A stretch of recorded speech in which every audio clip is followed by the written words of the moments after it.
Clearly, it is the majestic Mount Shu, where swords are wielded to vanquish malevolent spirits, indulging the night demon in the slaughter of the innocent.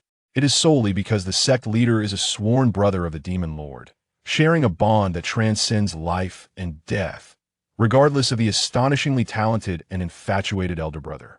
Still burdened with the deep-seated enmity of the snowy sea, the second senior brother. In the face of the demon lord, one can only strive to restrain rather than conquer. Neither celestial nor chivalrous, the handsome men and beautiful women seem to play house in a whimsical manner. The path to your extraordinary emergence. The sword cleaves forth. With great resolve, I implore you to nurture the master who raised you to maturity in the realm of Lan. Upon returning to the peaks of Shu Mountain, the sect leader's sword emitted a resonant hum, which then transformed into a wisp of silver light, vanishing from your sight. You lifted your gaze to behold the ethereal peaks of Mount Shu shrouded in mist as a white crane took flight.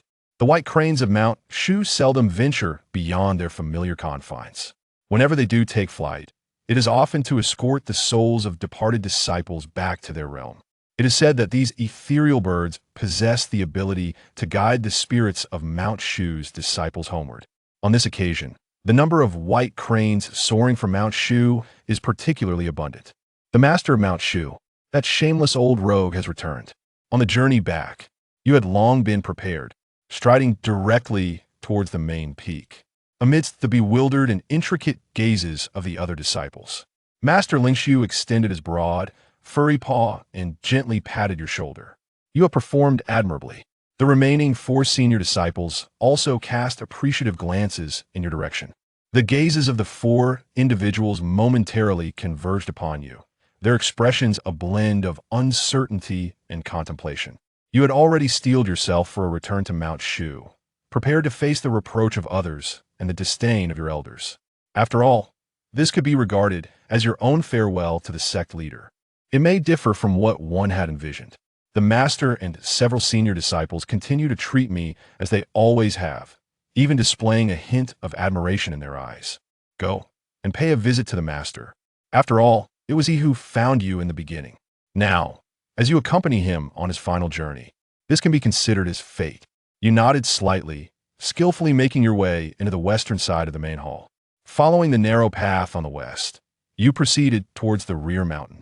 The sect leader, by nature, preferred not to linger in the great hall, but rather spent his time in the humble cottage nestled in the mountains behind.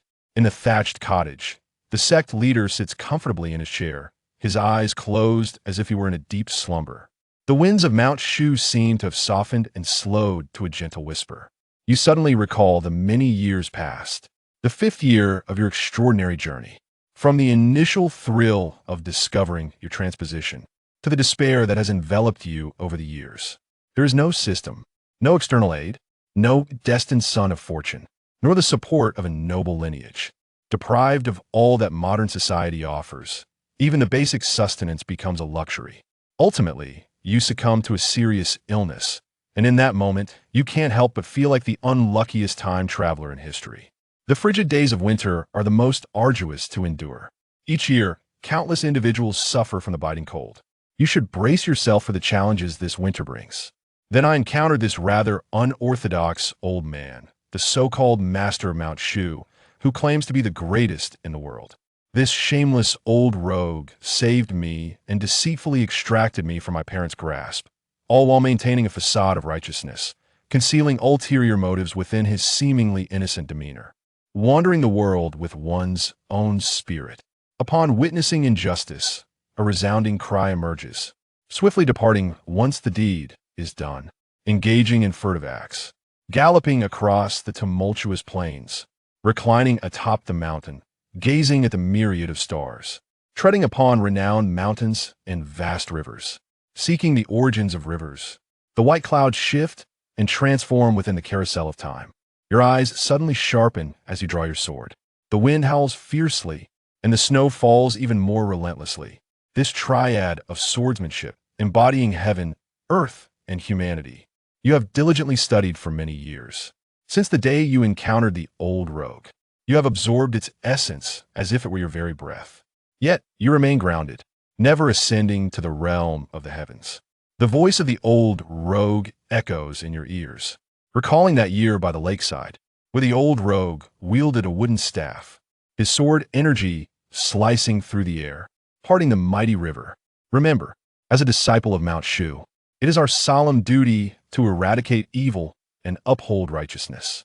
Knowing full well the futility of our efforts, we press on, even in the face of the great demons beyond the pass. We shall not retreat, not even a single step, even if the path ahead is fraught with peril, and the future remains shrouded in uncertainty. We shall wield our swords to uphold the righteous path of the world and protect all living beings under heaven. As disciples of Mount Shu, we shall march forward with unwavering resolve, forsaking life and personal desires. Even if we face demise in the pursuit, we shall harbor no regrets. Your hand glides over the blade, the melancholy in your gaze gradually yielding to resilience. Traversing through the malevolent forces, a single sword cleaves through the throngs of demons. The sword's aura howls forth, instantly rending the surrounding air asunder. The autumn leaves stir, agitating all that lies around. Meanwhile, the snowflakes, gracefully cascading from the heavens, appear to be drawn by an enigmatic force of mystical proportions. As they twirled and danced, stirred by the tumultuous energy of the sword's aura, the delicate snowflakes intertwined with the blade's ethereal essence. This convergence created an enchanting yet eerily captivating spectacle, a vision both exquisite and tinged with an otherworldly intensity.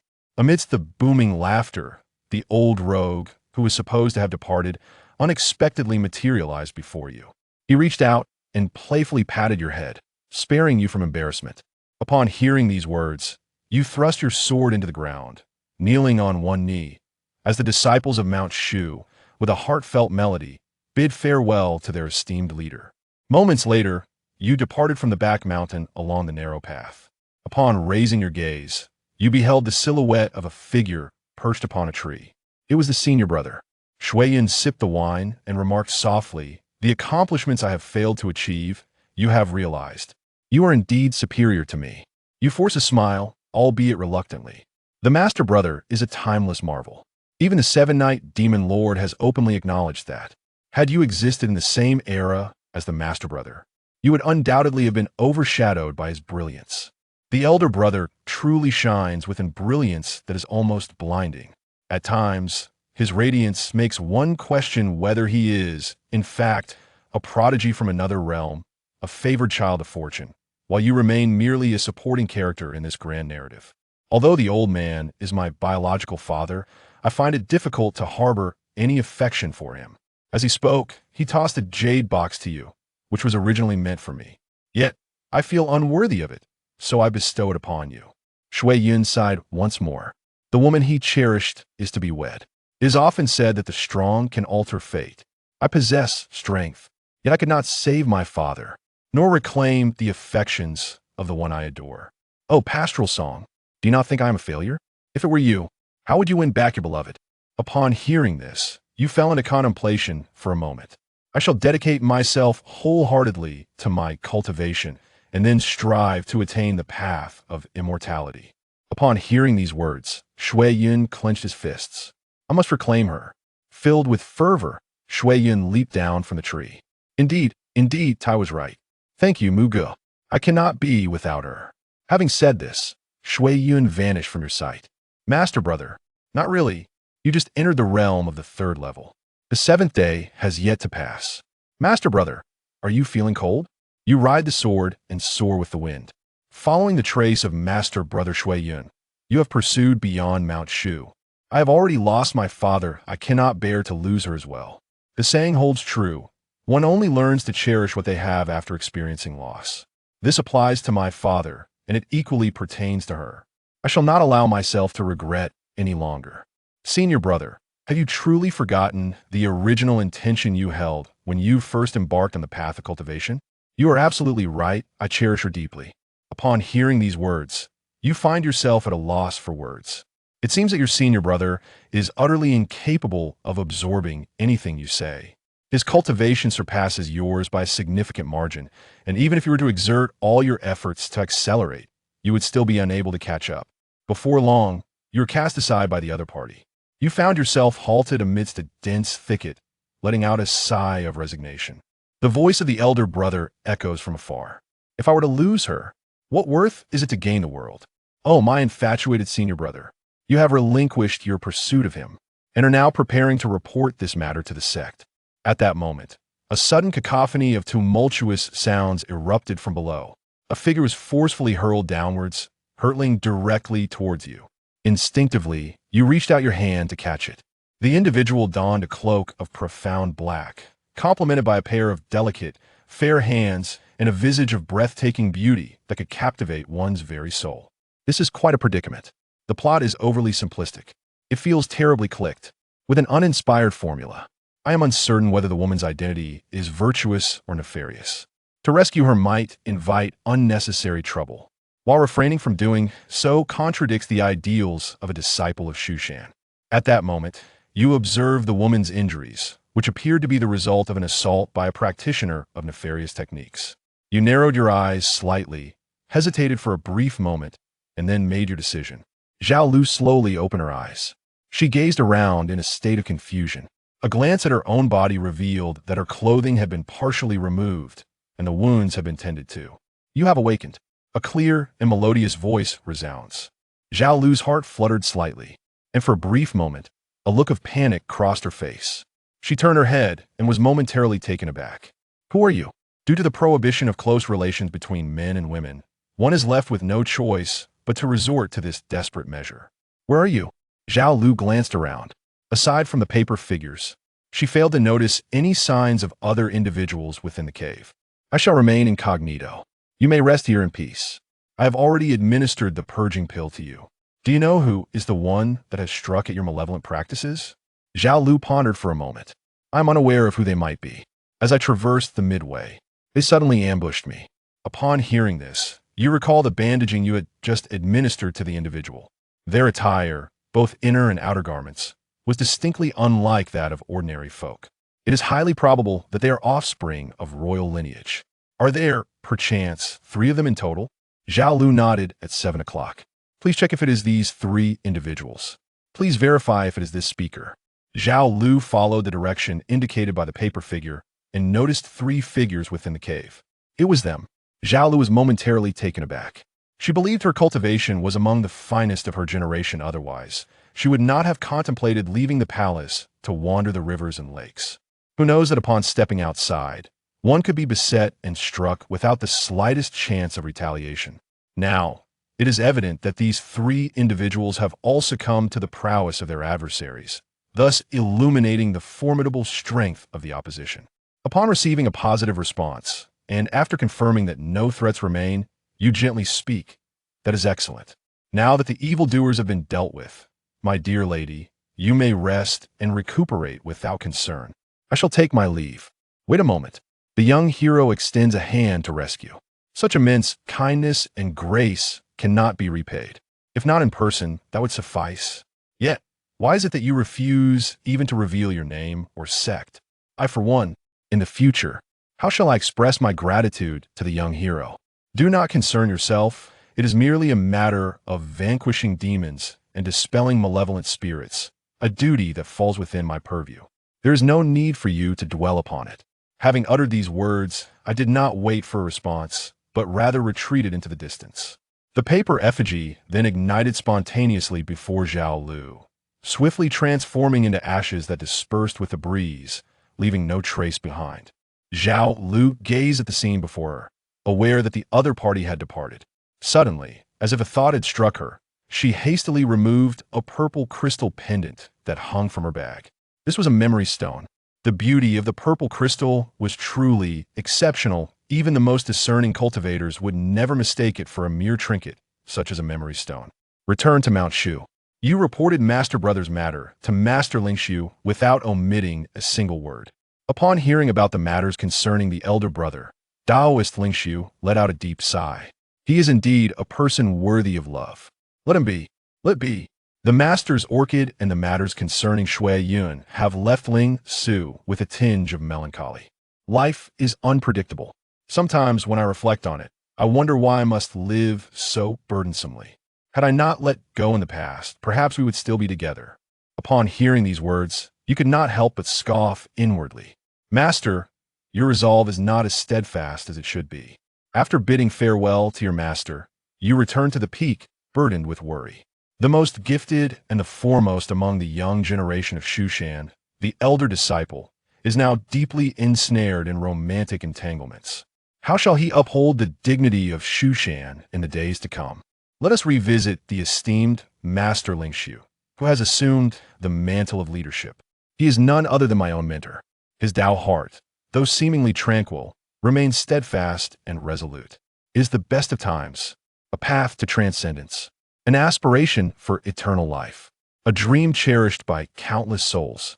Yet it is also the worst of times, where the law of the jungle prevails, and the strong mercilessly seize the lives of the weak. At a tender age, you were afflicted with an incurable ailment known as amyotrophic lateral sclerosis. This dreadful condition compelled you to abandon your studies and seek refuge in a hospital. As your health deteriorated, you lay in that facility for a decade, ultimately finding yourself in a state where only your eyes retain the ability to move. At that moment, you must have longed for a swift resolution. The countdown has reached its end, and the burdens seem to weigh heavily upon you. Existing feels like an incessant torment, with the life-sustaining apparatus gradually ceasing its function. You ponder whether your existence is destined to culminate in this manner. Then you discover that you have been reborn, arriving in the world of seven. In this life, you possess but a single aspiration: to attain enlightenment and become an immortal. You yearn to witness a more expansive realm and to assume the role of the protagonist. However, you soon realize that this ambition may not unfold as smoothly as anticipated. Upon receiving the news of the passing of the Lord of Mount Shu, various sects hastened to the Shu Mountain School to pay their respects. The imperial family of the Great Xia also arrived at Shu Mountain. This time, Empress Changsun personally brought the princess to Mount Shu. Firstly, it was to mourn the late sect leader. Secondly, it was to entrust Mount Shu with the education of her beloved daughter. You are precisely tasked with welcoming the imperial family of the Great Xia, having encountered the empress herself. The Taoist priest bowed respectfully. The queen nodded slightly, granting due consideration to the disciples of Mount Shu. The esteemed master awaits in the main hall. Please, your majesty, allow this humble servant to escort you. The electric song. Indeed, it is he. Upon hearing this, you raise your gaze and were momentarily taken aback by the curtain of the palanquin being lifted. However, your composure quickly returned to its previous state. Regarding the matter of rescuing the 7 great princesses of the Daxia, you harbored no desire to make it widely known. Furthermore, entangling yourself with the royal family was hardly a prudent choice. Within the main hall, the Empress Dowager spoke softly. So it was you who saved my daughter Luer. Upon hearing this, you maintained your composure and replied resolutely. The Empress must have misunderstood. I have never encountered the princess. Upon hearing these words, Zhao Lu took out the amethyst from before. Everyone turned their gazes to the reflection stone, where your visage appeared with unparalleled clarity. You squint your eyes slightly. This 4K ultra-clear image. That object is a memory stone. It is no wonder you did not notice it at the time. Indeed, Zhao Lu's memory stone is far more extravagant than anything else, and it surpasses the high-end as well. A royal artifact. Goodness gracious! The esteemed Taoist Li Xuanxiao chuckled softly. The Empress graciously understood.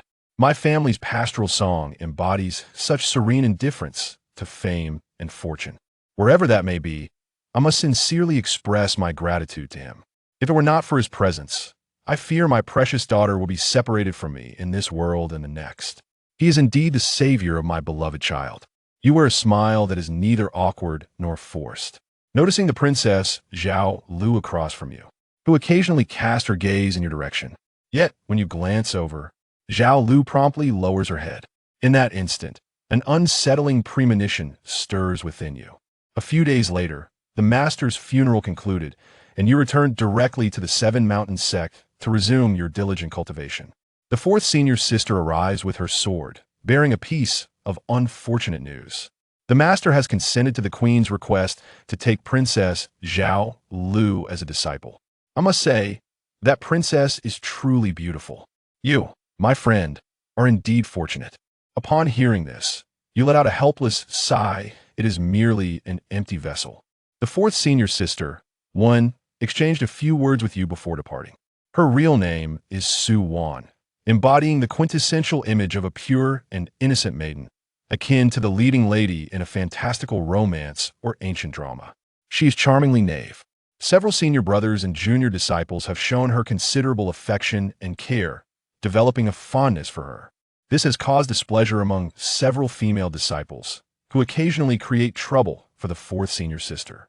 Nevertheless, regardless of the trials faced, the fourth elder sister continues to embody an optimistic and cheerful demeanor. After a while, Ling Su brought Zhao Lu back to the Seven Mountain Gate. The pastoral melody. From this moment forth, she shall be your junior sister. No longer will you hold the distinction of being the youngest disciple in terms of age and seniority. Remember to take good care of your junior sister in the days to come. Acquaint her with the wonders of Mount Shu. I have other matters to attend to. Zhao Lu gazed at the young man before her with a hint of shyness. She had met her senior brother. You nodded slightly. Since you have entered Shushan, there are a few matters I must remind you of. Cultivation is not merely the honing of magical prowess, but rather the refinement of oneself. This embodies the essence of the Wuqing Dao of Shushan. Regrettably, while the Wuqing Dao is never in want of students, it is sorely lacking in graduates. Is it an end to love and clarity? Without sunshine sounds rather frigid. Great love knows no boundaries. It transcends mere affection for individuals, extending its benevolence to all living beings. A profound love for humanity, embracing all creatures with equality, rather than the narrow understanding of fleeting affections or conditional love. With a wave of your hand, you step onto the soaring sword. Come forth. Zhao Lu blinked her eyes 7 times, embarking on her journey with a sword. Yet, she was still inexperienced. Should she embrace her senior brother, or would it be wiser to merely grasp the hem of his garment? There was no alternative. The 3-foot sword was of a fixed length, and standing atop, it would inevitably lead to close proximity. However, as Zhao Lu stepped onto the long sword, you formed a sword gesture with your hand. In the next moment, the sword, originally a foot long, transformed into an astonishing length of several meters. In an instant, the 3-foot sword extended to over 10 meters. You stood at the sword's tip, while Zhao Lu positioned herself at the sword's tail, as if the two of you were separated by vast distances, akin to the ends of the earth. Cultivation must not be swayed by fleeting emotions.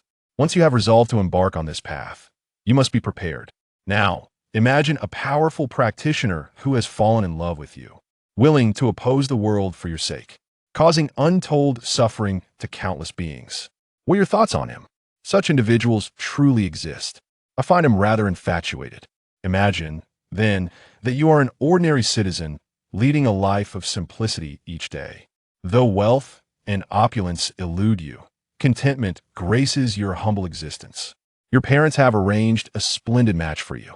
Yet, on the day of your nuptials, an unhinged ascetic, whose origins remain a mystery, descends upon the city, wreaking havoc upon its unsuspecting inhabitants.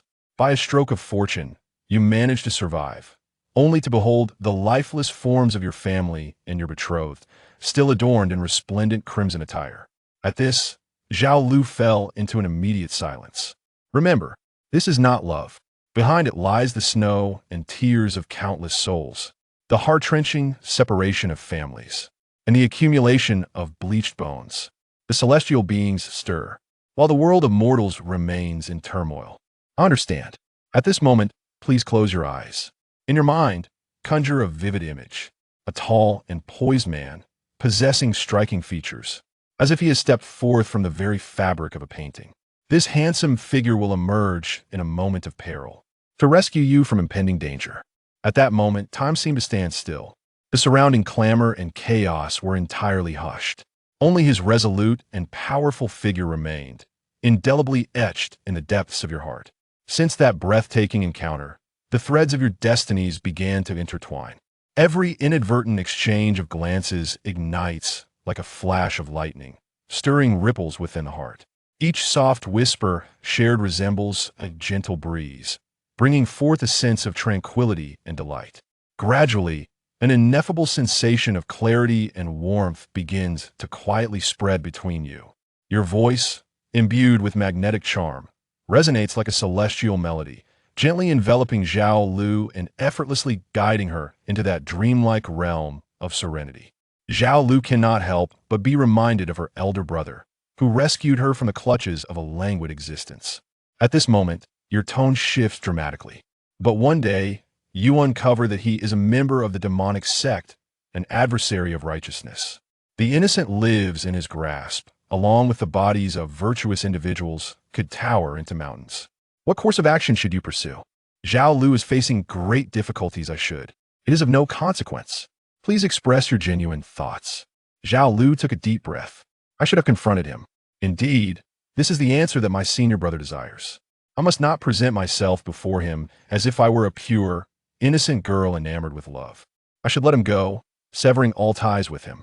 In the future, on the battlefield, I might confront him fiercely, yet that would be a mistake. The appropriate course of action is to tell him that I intend to take him home to meet my parents and prepare a dowry. With your capabilities, you cannot confront him directly. The most prudent and effective approach is to deceive him into the sect, where he could be collectively subdued. Never allow your emotions to cloud your judgment. Do not naively believe that a villain will love only you forever. Moreover, do not become complicit in their malevolence. Once you uncover their true identity, act with prudence rather than impulsiveness. Plan your moves carefully before taking action. I understand, senior brother. Zhao Lu took a deep breath. Today's conversation seems to possess the power to influence the course of her entire life. Time has swiftly passed, marking the passage of 7 long years. Chapter 6. Inexorable silence. Behold, the woman before you, her heart ashen, is named Su Wan.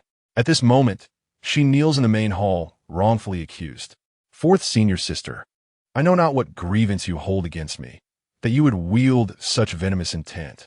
The weeping beauty, known as Jiang Luoshui, cries like a pear blossom ravaged by storm, tears cascading like a torrential flood, her frail form trembling as if it might wither at any moment, evoking sympathy from all who gaze upon her.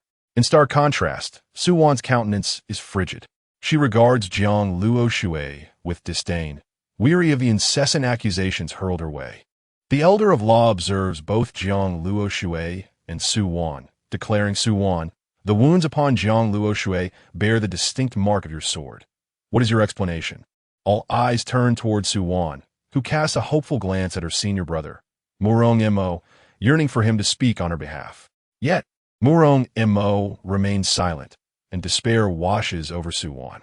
Disciple, utterly speechless. A murmur of disbelief ripples through the assembly. The Elder of Law continues solemnly. Su Wan, are you aware that at the critical juncture of Jiang Luoshui's breakthrough, your sword nearly claimed her life? To harm a fellow disciple is grounds for expulsion. He adds, I possess evidence of your collusion with the heretical sect. What do you have to say for yourself? I seek no explanation, and I willingly accept my punishment. Su Wan states, her resolve to refrain from further defense firm. This declaration incites a chorus of astonished whispers among the onlookers. How can this be? The fourth senior sister in league with a heretical sect? It is not entirely unfathomable, for Su Wan has long harbored jealousy towards Jiang Luoshui, whose innate talent surpasses her own and who has consistently overshadowed her. Most significantly, since Jiang Luoshui's arrival, Murong Mo seems to have withdrawn his affection from Su Wan. Rumors begin to swirl, each voice contributing to the cacophony. Su Wan gives a cold laugh. Su Wan, you have violated the sect's rules. Your cultivation is hereby nullified, and you are expelled. In that moment, Su Wan notices a glimmer of triumph in Jiang Luoshui's gaze. Indeed, she has succeeded. Years ago, it was Jiang Luoshui whom she and Murong Mo had rescued and brought back to the mountain gate, saving her life.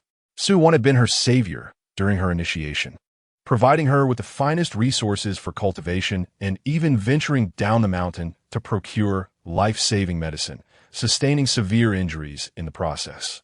Yet now, Jiang Luoshui repays her kindness with betrayal, even sowing discord between Su Wan and Murong Mo. The deepest despair for Su Wan lies in Murong Mo's attitude toward her. Even if the entire world turns against her, he alone must not disbelieve her. Just then a voice resounds, "Hold on, I have something to say." A moment prior, at Silver Sword Peak, Li Xuanxiao was engaged in his cultivation within the confines of the peak. The box left behind by the late leader was bestowed upon the senior brother before he departed from the sect, who subsequently gifted it to Li Xuanxiao. Upon opening the box, Li Xuanxiao discovered it to be a treasure akin to a storage pouch. Within it lay a sword case containing 4 exquisite swords representing the 4 seasons: spring, summer, autumn, and winter, alongside a sword manual and 2 cleansing elixirs. With his current prowess, Li Xuanxiao could only wield the spring sword, which symbolizes the flourishing of all life, bursting with vitality. Senior brother, something significant has occurred.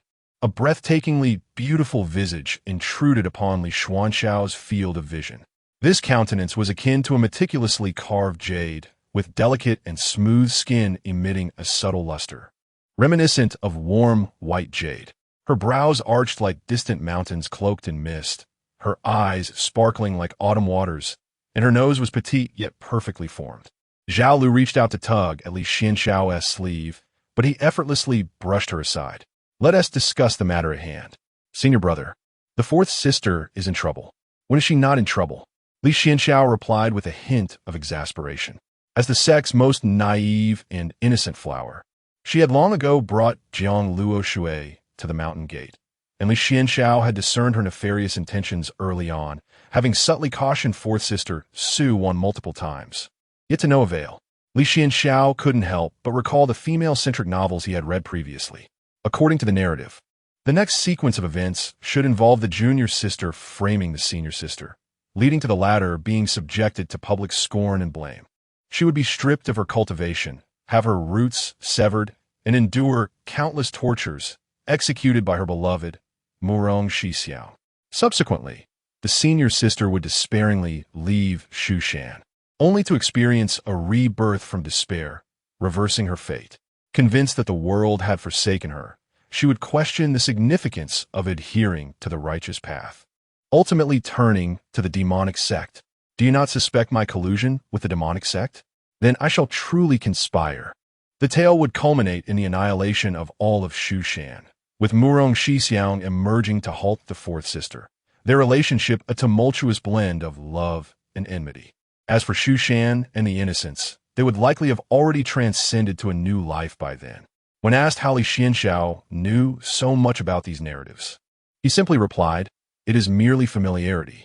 In his previous life, confined to his bed, his greatest pleasure was reading novels. He was all too familiar with this storyline. Even if there existed a 1 in 1,000 chance of such a scenario unfolding, he would strive to intervene. They say 4th sister ambushed Jiang Luo Shui and colluded with the demonic sect. Zhao Lu exclaimed in rapid succession. "I am aware of the situation," Li Xuanxiao replied calmly, nodding. "Let's go and see what is amiss.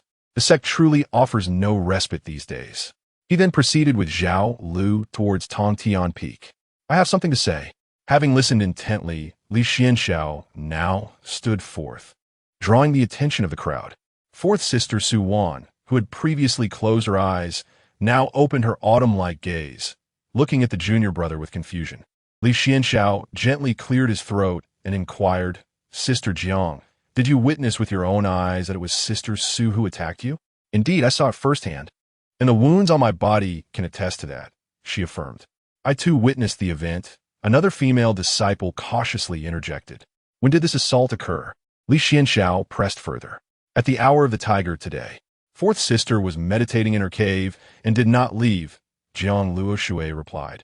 Casting a wary glance at Li Xuanxiao, who had suddenly interjected, she discreetly signaled to the female disciple who had just spoken.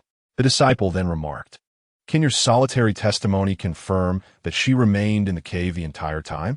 Moreover, Sister Su herself has admitted to it." "Apologies, Sister Su," Li Xuanxiao stated. Sister Su was taken aback by Li Xuanxiao's unexpected apology.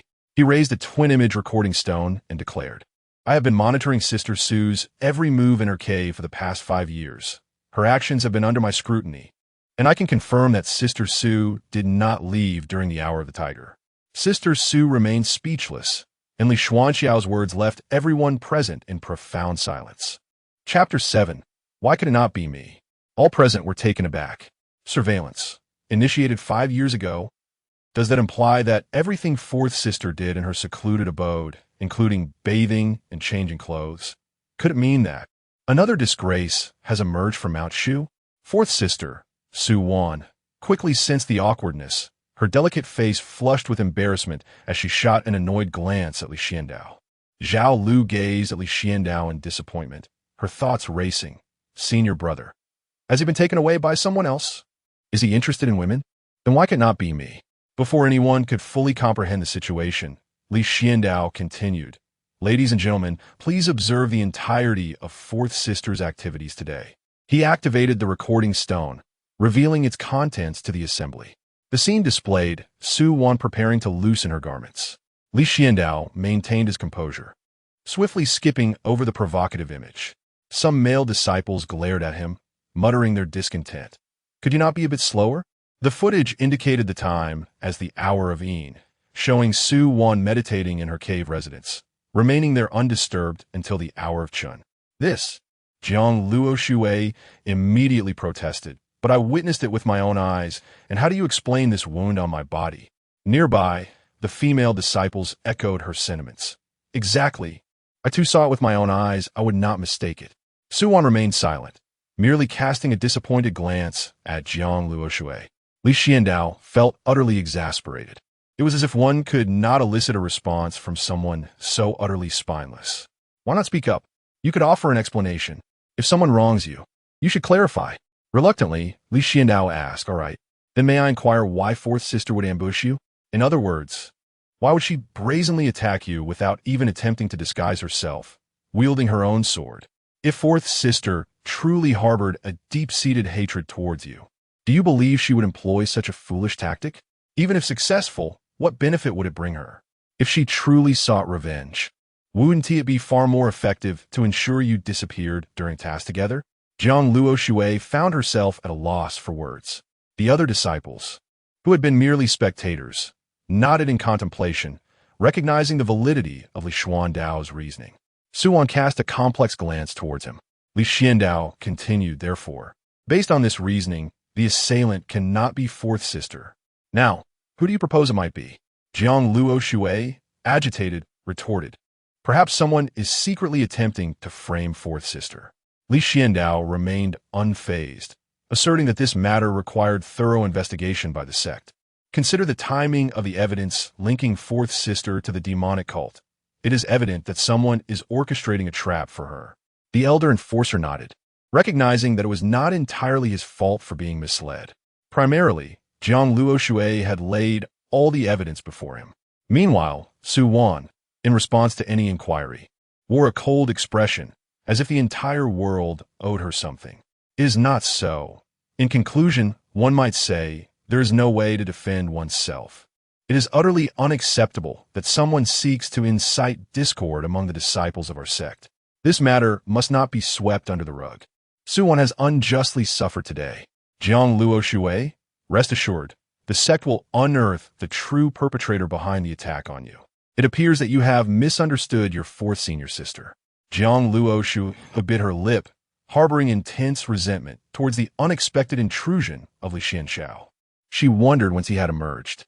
Despite her meticulous plans, Su Wan remained as reticent as ever, refusing to utter a word in her defense against the accusations.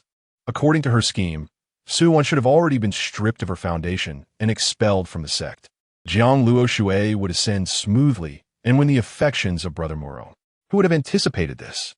Nevertheless, Jiang Luo Shui was a consummate actress.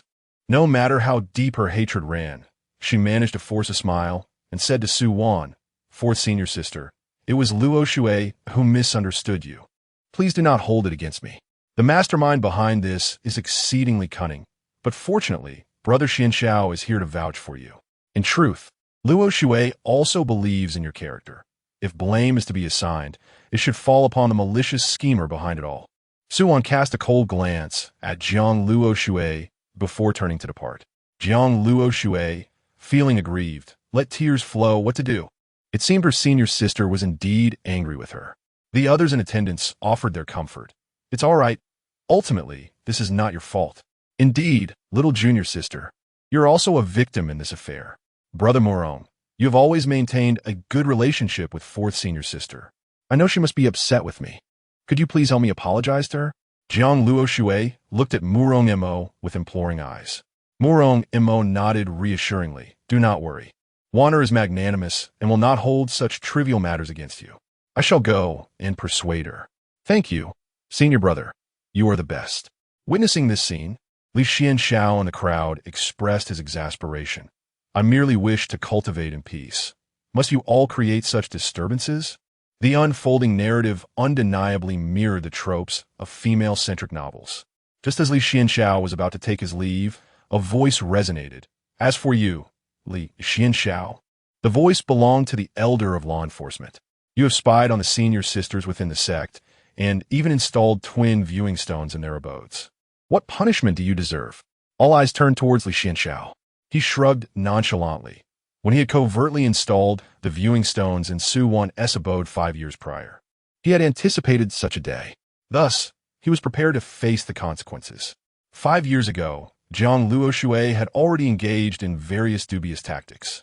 Considering the character of fourth senior sister Su Wan and brother Murong Mo, Li Xuanxiao could not help but draw parallels to the myriad plots found in female-centric novels and dramas.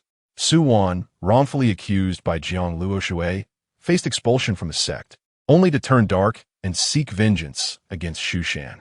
To mitigate any unforeseen outcomes, Li Xuanxiao had made ample preparations. He merely wished to cultivate quietly and survive in this world. However, that aspiration seemed far from straightforward. Ultimately, due to his courageous stand in the final moments, his merits and demerits balanced each other out. Li Xuanxiao received a 6-month sentence of house arrest, a punishment that aligned perfectly with his desires, allowing him to devote himself to cultivation and tranquility. As he made his way back to the peak, he noticed the peculiar glances cast upon him by his fellow disciples. Evidently, the incident involving his clandestine observations of Su Wan had already spread like wildfire. However, Li Xuanxiao remained indifferent to his reputation, grateful as long as Su Wan did not succumb to darkness. Throughout the journey, his junior sister Zhao Lu remained silent, and upon returning to the peak, she quietly departed. Hesitating momentarily at the entrance of his humble abode, Li Xuanxiao ultimately stepped inside. As anticipated, a flash of cold light appeared, and a sharp sword was pressed against his neck. Chapter 8. A clear distinction in a flash of cold light. The sword's edge pressed against Li Xuanxiao's throat. Just an inch further, and it would pierce that vulnerable spot. Su Wan's face was flushed with a mix of shame and anger. If only you could exhibit such fortitude when facing Jiang Luo Shui, she thought. Li Xuanxiao spoke calmly. Isn't it different? Speak. Why did you place the twin soul reflection stone in my cave? Su Wan demanded. Li Xuanxiao shrugged. Isn't the reason rather straightforward? You. The originally porcelain-like complexion of Su Wan blossomed with a captivating blush, reminiscent of peach blossoms blooming in early spring, making her already striking features appear even more alluring and delicate. Unfortunately, Li Xuanxiao was a man devoid of romantic sensibilities, his gaze unwavering, his breath steady. Su Wan believed her relationship with this junior disciple was generally amicable, yet she never anticipated he harbored such feelings for her. It was something she had never noticed before, even with the reflection stone installed in her cave for 5 long years, without her ever perceiving it. I certainly anticipated this day would come. From the moment my senior sister brought Jiang Luo Shui to the sect, I warned her against bringing strangers into our domain. Within a few years, I discerned Jiang Luo Shui's insidious intentions. He speaks one way, but acts another, presenting a fade while concealing his true self. Thus, to safeguard against potential treachery, I resorted to this desperate measure. You must be lying. So coldly. Under ordinary circumstances, had she known someone had installed a twin soul reflection stone in her cave to surveil her every move for 5 years, likely having seen her in the most private moments, she would have long since slain him without hesitation. Yet, he had stepped forward at a crucial moment to vouch for her, complicating her feelings. Li Xuanxiao remained unperturbed, confident in his ability to subdue Su Wan, even with her sword poised at his neck. Although he appeared weak, it was merely a guise to allow others to underestimate him. Lacking any external aids or being a fated child of fortune, he relied solely on his relentless dedication to cultivation and his profound understanding of the path of detachment. Among the younger generation in Mount Shu, he did not believe himself inferior to anyone, save for his senior brother, Shui Yun, who was an absolute prodigy, albeit one distracted by matters of the heart. Su Wan's eyes reflected a hint of astonishment. She had not expected Li Xuanxiao to remain so composed, his breath unwavering even at this juncture. He even had the audacity to explain himself with righteous fervor. "I swear, by the great oath," Li Xuanxiao declared, "I have never once spied on you in your cave. My actions were solely to prevent Jiang Luoshui from bringing harm to you." As he spoke with such conviction, even invoking the great oath, Su Wan could not help but feel a degree of trust blossom within her. "Why? Why would you do this? What? Why help you?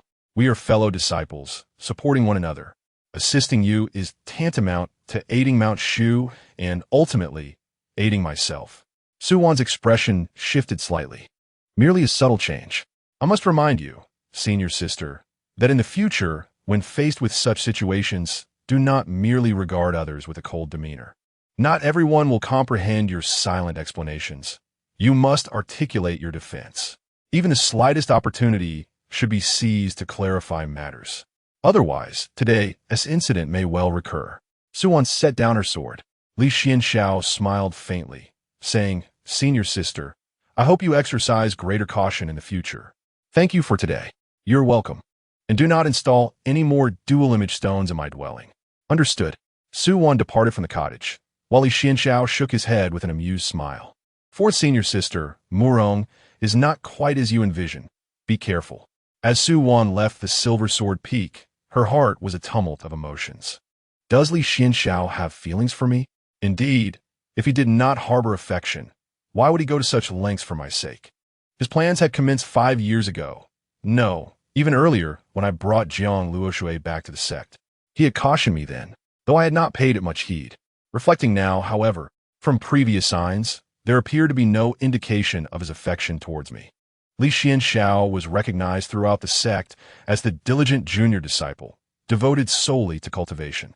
Later, he rescued Princess Zhao Lu of the Great Xia, who subsequently became his junior sister. The sect members remarked that Li Xuanxiao had gained the upper hand, but for 2 years, their relationship remained purely that of senior and junior siblings. Even Zhao Lu, a paragon of beauty, had not stirred his interest. Naturally, I am not lacking in beauty either. Could it be that Li Xuanxiao secretly harbors feelings for me, quietly safeguarding me from the shadows? This reasoning seems quite plausible. Moreover, based on the evidence at hand, it appears to be true. Upon this thought, Su Wan's cheeks flushed. What a lovesick lad, even aware of my close ties with Murong. He chooses to protect me from afar, finding solace in my safety. Su Wan could not help but imagine, in the stillness of night, Li Xuanxiao gazing at the moon, releasing a pained howl, an expression of longing for her, though no one knew of it. By day, he would feign normalcy, continuing his rigorous training. Such diligence in his practice must surely be for my protection. This thought brought tears to her eyes. At that moment, a graceful figure appeared before Su Wan. Murong Mo, clad in a robe as pure as snow, moved with an ethereal elegance. His handsome visage bore a gentle smile, reminiscent of a warm spring breeze, bestowing an overwhelming sense of comfort and warmth. His smile exuded a calm confidence, imbued with endless kindness and tenderness. His eyes shone brightly like stars, deep and captivating. When his gaze shifted, it seemed as though he could perceive the most secret corners of the human heart. On ordinary days, a mere smile from Murong Mo would stir Su Wan's emotions. Yet at this moment, Su Wan regarded Murong Mo with an expressionless face. "Junior sister, you haven't sought out junior brother Li Xuanxiao, have you? You did not do anything to him, did you?" "No, he protected me. I merely went to express my gratitude. I did not anticipate that he would speak on my behalf at such a critical moment." Su Wan had lost her usual gentleness. "Junior sister, are you blaming me for not speaking up for you at that time? How could you entertain such a childish notion. I am quite displeased. Su Wan took a deep breath, recalling what Li Xuanxiao had said to her before she left. She scrutinized the man before her. In comparison to Li Xuanxiao, their treatment of her was utterly disparate. One schemed meticulously for her safety, while the other remained silent when she was wrongfully accused. The distinction was stark. Chapter 9. Rumors? Senior brother, I am truly disappointed in you. Disappointed? Murong Mo frowned slightly, for the first time experiencing a sense of losing control over a beloved pet. This feeling unsettled him as he fixed his gaze on Su Wan, who deliberately avoided his eyes. Do you know? Junior brother Li Xuanxiao has been silently guarding me, harboring a secret affection, yet he has buried these feelings deep within his heart.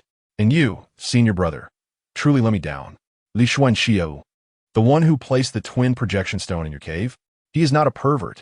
He loves me, and he would even sacrifice his life for me. At this moment, the two had not yet left the confines of Silver Sword Peak, and they remained under Li Xuanxiao's watchful eye. Li Xuanxiao thought to himself, Oh, I saved your life, and this is how you repay me? Spreading rumors about me? In the end, Su Wan and Murong Mo parted ways unhappily. As Murong Mo left, he cast a fierce glare towards Silver Sword Peak. Li Xuanxiao felt quite helpless. Sister, I saved you, and it would have sufficed if you had not repaid me. But why must you harm me? With no other recourse.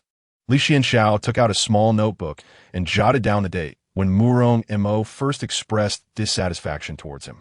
To alleviate this discontent, Li Xuanxiao devised several strategies. 1. To minimize any further association with Murong Mo and Su Wan. 2. To continue monitoring Murong Mo, as it was quite possible that his displeasure stemming from Su Wan's words could lead him to harbor resentment and potentially take serious action. 3. To ensure that in future missions, he would steer clear of both Murong Mo and Jiang Luoshui, avoiding them at all costs. 4.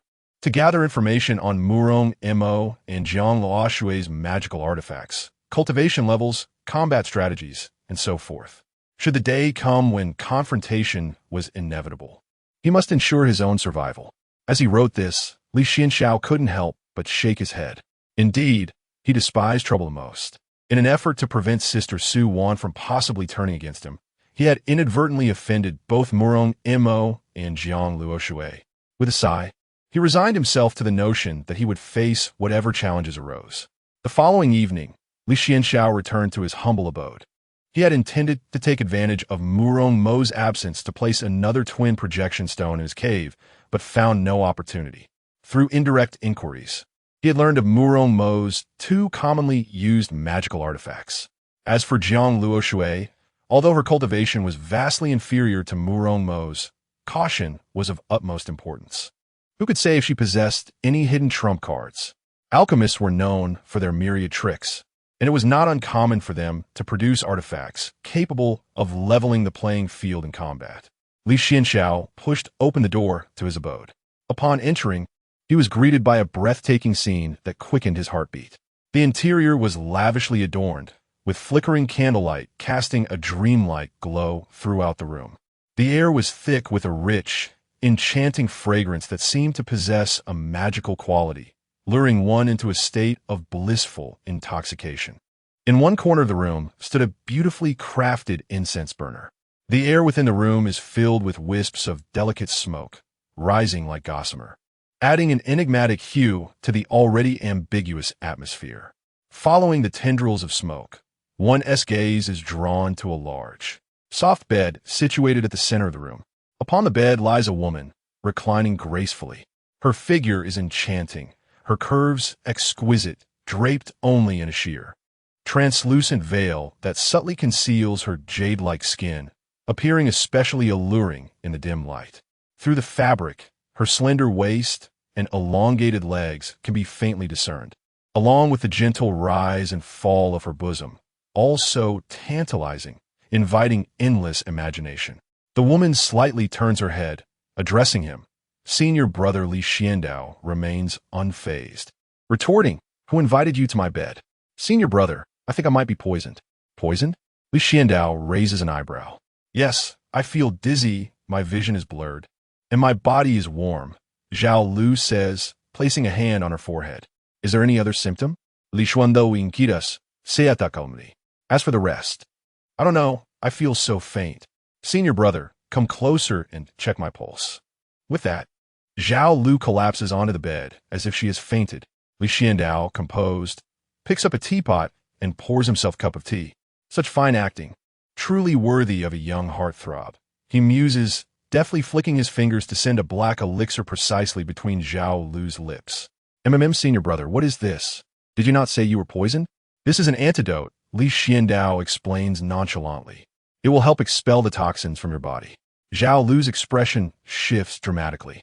Senior brother, how could you give me something like this? I am doing this to save you. Before Zhao Lu can voice further protests, her stomach growls audibly.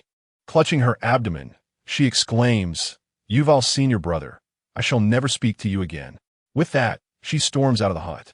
Li Xuanxiao waves his hand, restoring the room to its previous arrangement.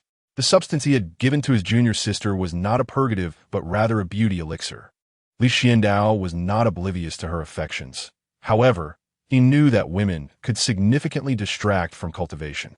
There were those in Shushan who attempted dual cultivation, such as the sixth master and his wife, but their result was perpetual quarrels and conflicts, leading to chaos. Such trivial matters could derail one's practice. Moreover, his junior sister was a princess of the great Xia, which complicated matters further. Vile senior brother, wicked senior brother, Zhao Lu fumed, venting her frustrations on the great trees of Silver Sword Peak. Why can fourth senior sister do it, but I cannot? What makes fourth senior sister better? Am I not attractive enough? Why must you secretly admire fourth senior sister? After returning from the main peak, Zhao Lu rummaged through her own quarters thrice, only to be met with disappointment. Her living space lacked any trace of a viewing stone that her senior brother might have placed. Why? Why won't you look when I show you? Why must you sneak off to see fourth senior sister? Zhao Lu was at a loss, teetering on the brink of tears. 2 years have passed, yet she has been unable to win the affection of her senior brother. Presently, he still harbors feelings for another. Could it be that the fourth senior sister possesses some extraordinary qualities? Zhao Lu pondered deeply, casting a glance at her own bosom. After all, being still young, she was not comparable to the fourth senior sister, which was entirely understandable. Thus, she turned and made her way to the renowned alchemy hall of Mount Shu, intending to procure some elixirs to enhance her attributes. Little did Li Xuanxiao know that his young junior sister had embarked on an irreversible path. Chapter 10. The mission of the sword-holding pavilion. 6 months have swiftly passed. On this day, the sword-holding pavilion dispatched a message. The sword-holding pavilion serves as the task hall of Mount Shu, where each peak must go to receive assignments. Each year, every peak is assigned a certain quota of tasks. The communication from the sword-holding pavilion today was to inform Li Xuanxiao that their task quota had not been met this year. A significant reason for this shortfall was that the senior brother Shui Yun had descended the mountain. In truth, Shui Yun had always been the backbone of Silver Sword Peak, which had a notably small population. As a result, Li Xuanxiao had to take on this task himself. Upon arriving at the sword-holding pavilion to report, Li Xuanxiao encountered the very individuals he had wished to avoid: Murong Mo, Zhang Luo Shui, and his fourth senior sister, Su Wan. Li Xuanxiao maintained a stoic expression. After evading them for so long, he ultimately could not escape their presence. This mission will be led by me, with the objective of locating the human-faced snake in the Wuwang Mountain at the southern border, Murong Mo declared. Li Xuanxiao hesitated for a moment. The instant he spotted Murong Mo and Zhang Luo Shui in the group, the thought of feigning illness crossed his mind. If he consumed a pill he had concocted, it would not be long before he would be foaming at the mouth and gasping for breath. However, upon learning that the mission was to the Wuwang Mountain, he dismissed this notion. Wuwang Mountain, situated at the southern frontier, is rife with venomous insects and snakes, yet simultaneously represents a treasure trove of resources for cultivators. The mechanisms and puppets he crafted indeed required materials, and it was evident that Wuwang Mountain was the optimal choice. Moreover, although Murong Mo was leading the expedition, there was also a junior elder accompanying them, due to the destination being the treacherous Wuwang Mountain. As the group departed from the sword-holding pavilion, Murong Mo summoned his spirit pet, A magnificent white bird emerged from the swirling sea of clouds, its wings gently fanning the surrounding mist away. When the bird fully revealed itself, its silky feathers shimmered with a faint silver light, akin to moonlight cascading upon it. It appears that only Murong's senior brother can afford such a spirit pet, someone remarked enviously.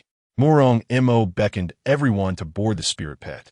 The journey to the southern border was long, and flying on swords would be overly exhausting. The group boarded the spirit pet. Though Su Wan seemed reluctant to sit on Murong Mo's spirit pet. Ultimately, seeing everyone else mount, she quietly followed suit. The junior elder, named Feng Yun, was engaging in light banter with Murong Mo. There were many junior elders like Feng Yun and Mount Shu, merely enduring through their tenure. Given Feng Yun's age, her potential was likely capped at this point. In contrast, Murong Mo was young, exceptionally gifted, and hailed from a prestigious family, promising great prospects ahead. Junior brother Li Xuanxiao caught a glimpse of his fourth senior sister, Su Wan. She gazed back at him, having not seen him for quite some time. It seemed as though Li Xuanxiao was intentionally avoiding her, which made Su Wan feel uneasy.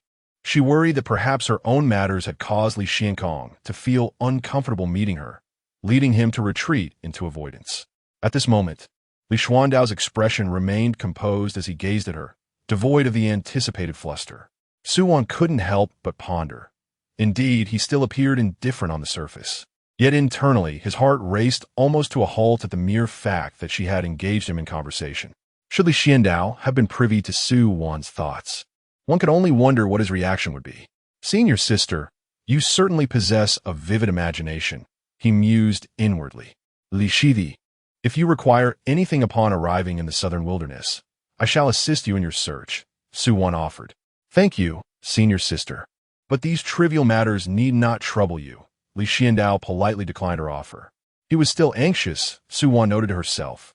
Meanwhile, Li Xuanxiao noticed Murong Mo, who was engaged in conversation with the young elder Feng Yun, casting glances in their direction, seemingly concerned about his interaction with Su Wan.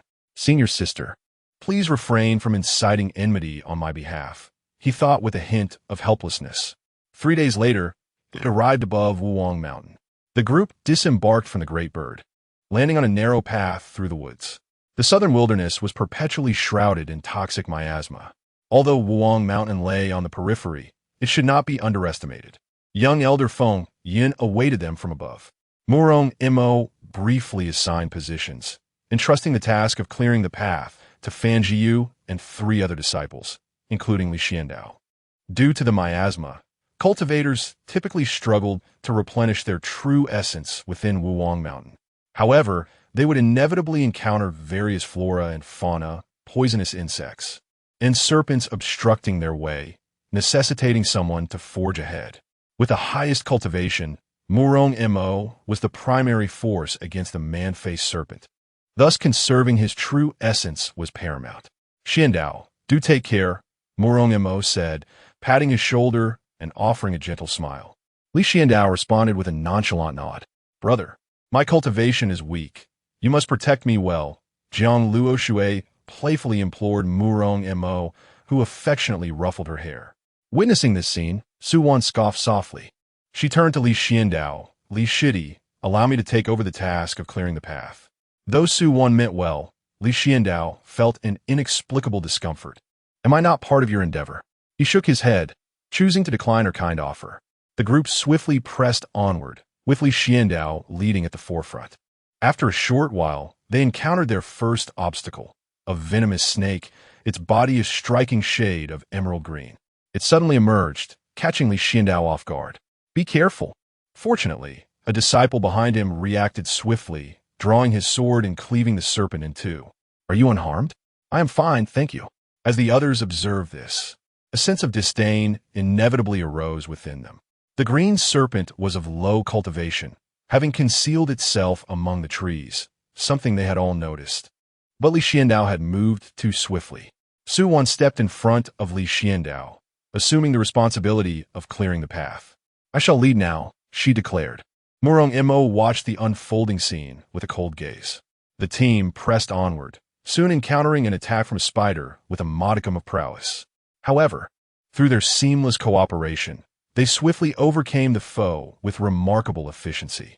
Without delay, they continued their journey, eager to avoid attracting the attention of other creatures lurking in the forest. In this manner, they traversed the distance in just an hour, arriving at the lair of the man-faced snake. At last, Murong Mo, who had remained still until now, finally took action.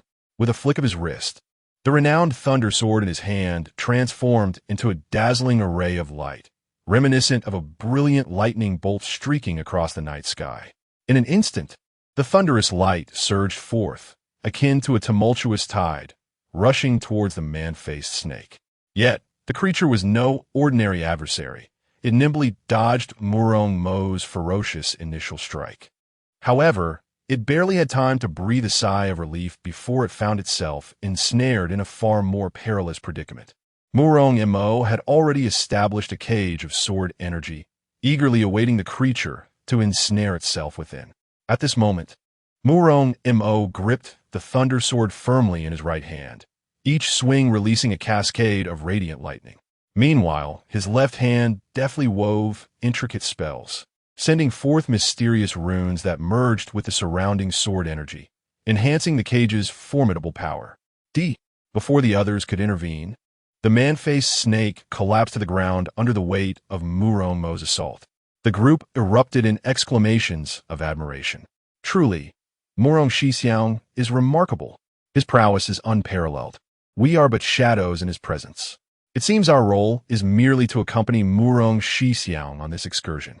The mission was accomplished with extraordinary ease. Naturally, upon completion of their assignment, the disciples were expected to attend to their own matters, each seeking the herbs or other items they required. Chapter 11.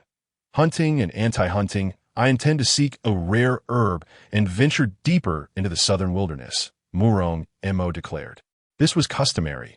After completing their tasks, disciples of Mount Shu would often choose to part ways, each in pursuit of their own goals. However, given the perilous nature of the southern wilderness, it seemed that only individuals of Murong Mo's caliber would dare to delve into its depths.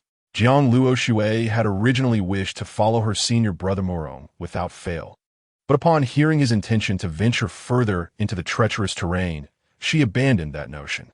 Xuanxiao, what medicinal herbs are you in search of? Shall we journey together? Though Wuwang Mountain lay on the periphery of the southern wilderness, it remained fraught with danger. One misstep could lead to an encounter with fierce botanical spirits, which would spell trouble.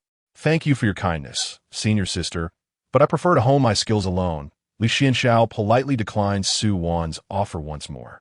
His repeated refusals left Su Wan somewhat perplexed. Could he truly be so shy as to reject companionship to this extent? Time had passed. Had he not moved on from past grievances? She had already forgiven him. Xuanxiao, there is no need to be so formal with me, Su Wan encouraged. Li Xuanxiao's milat. Though internally he felt a surge of frustration. If possible, he wished to maintain a greater distance from this fourth senior sister. Someone nearby advised, Xuanxiao, you should accompany Senior Sister. With her assistance, you can gather the herbs you need.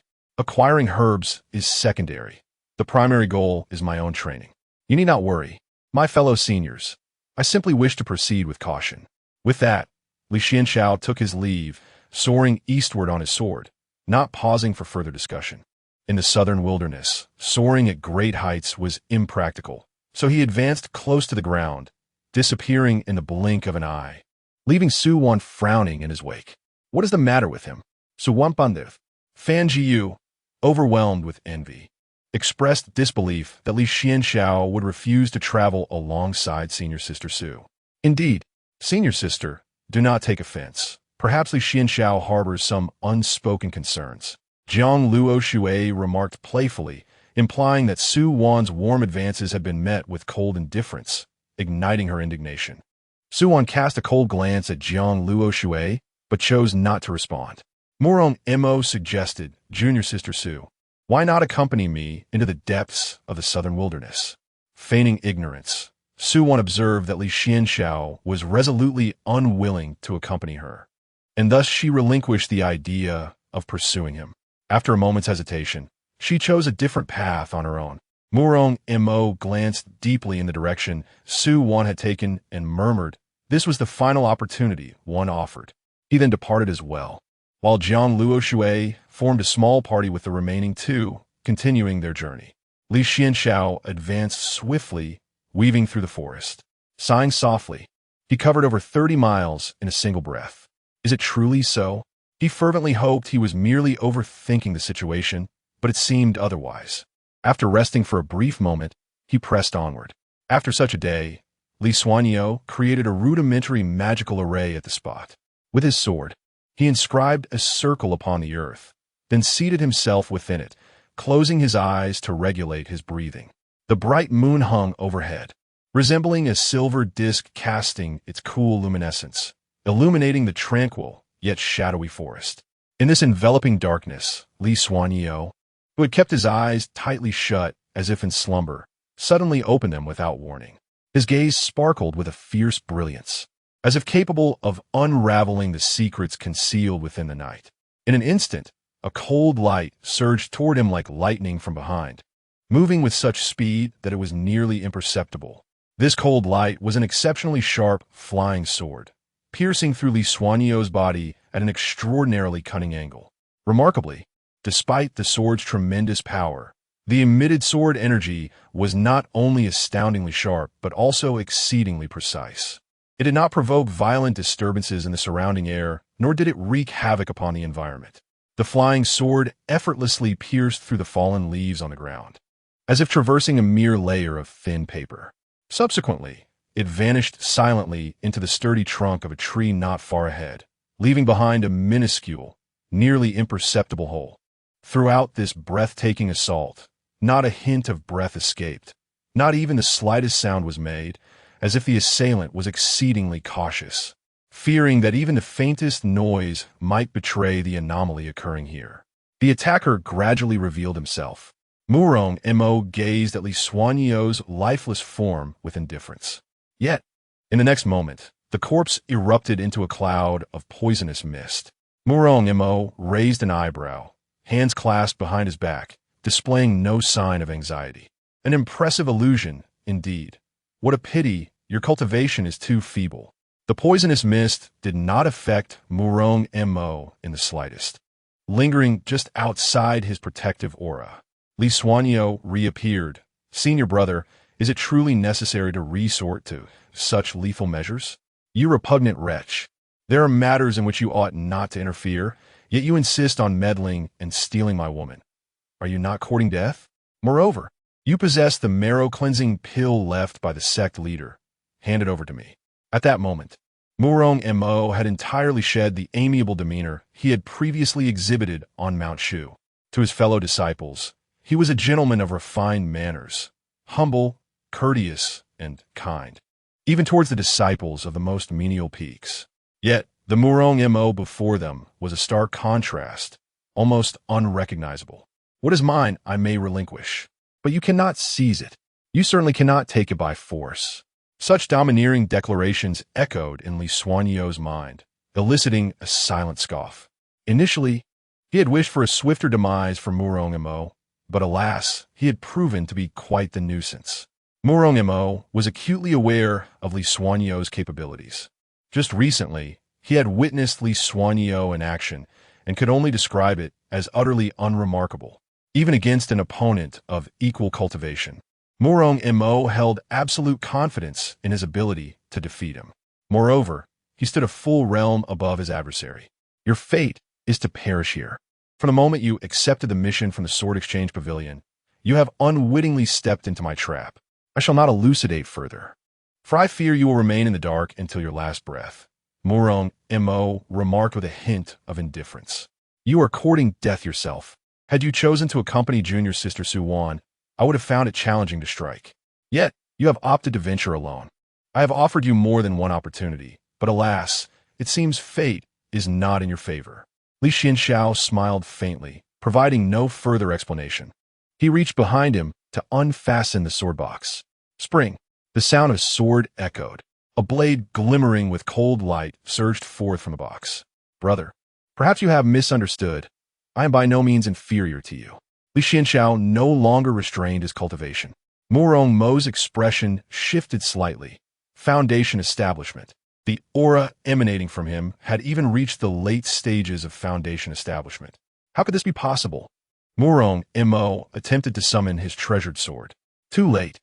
The opponent's sword approached with remarkable speed. Murong Mo raised his hand to summon his magical artifact. Yet, Li Xuanxiao appeared to have anticipated this.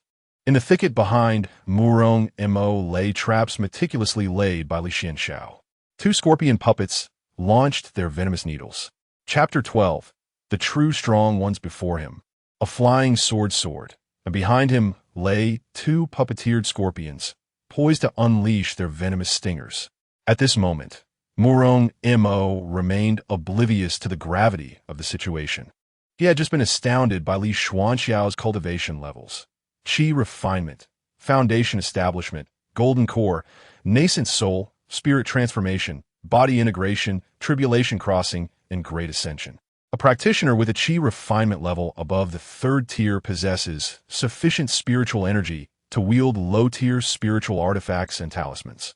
Those above the sixth tier can soar through the skies on swords.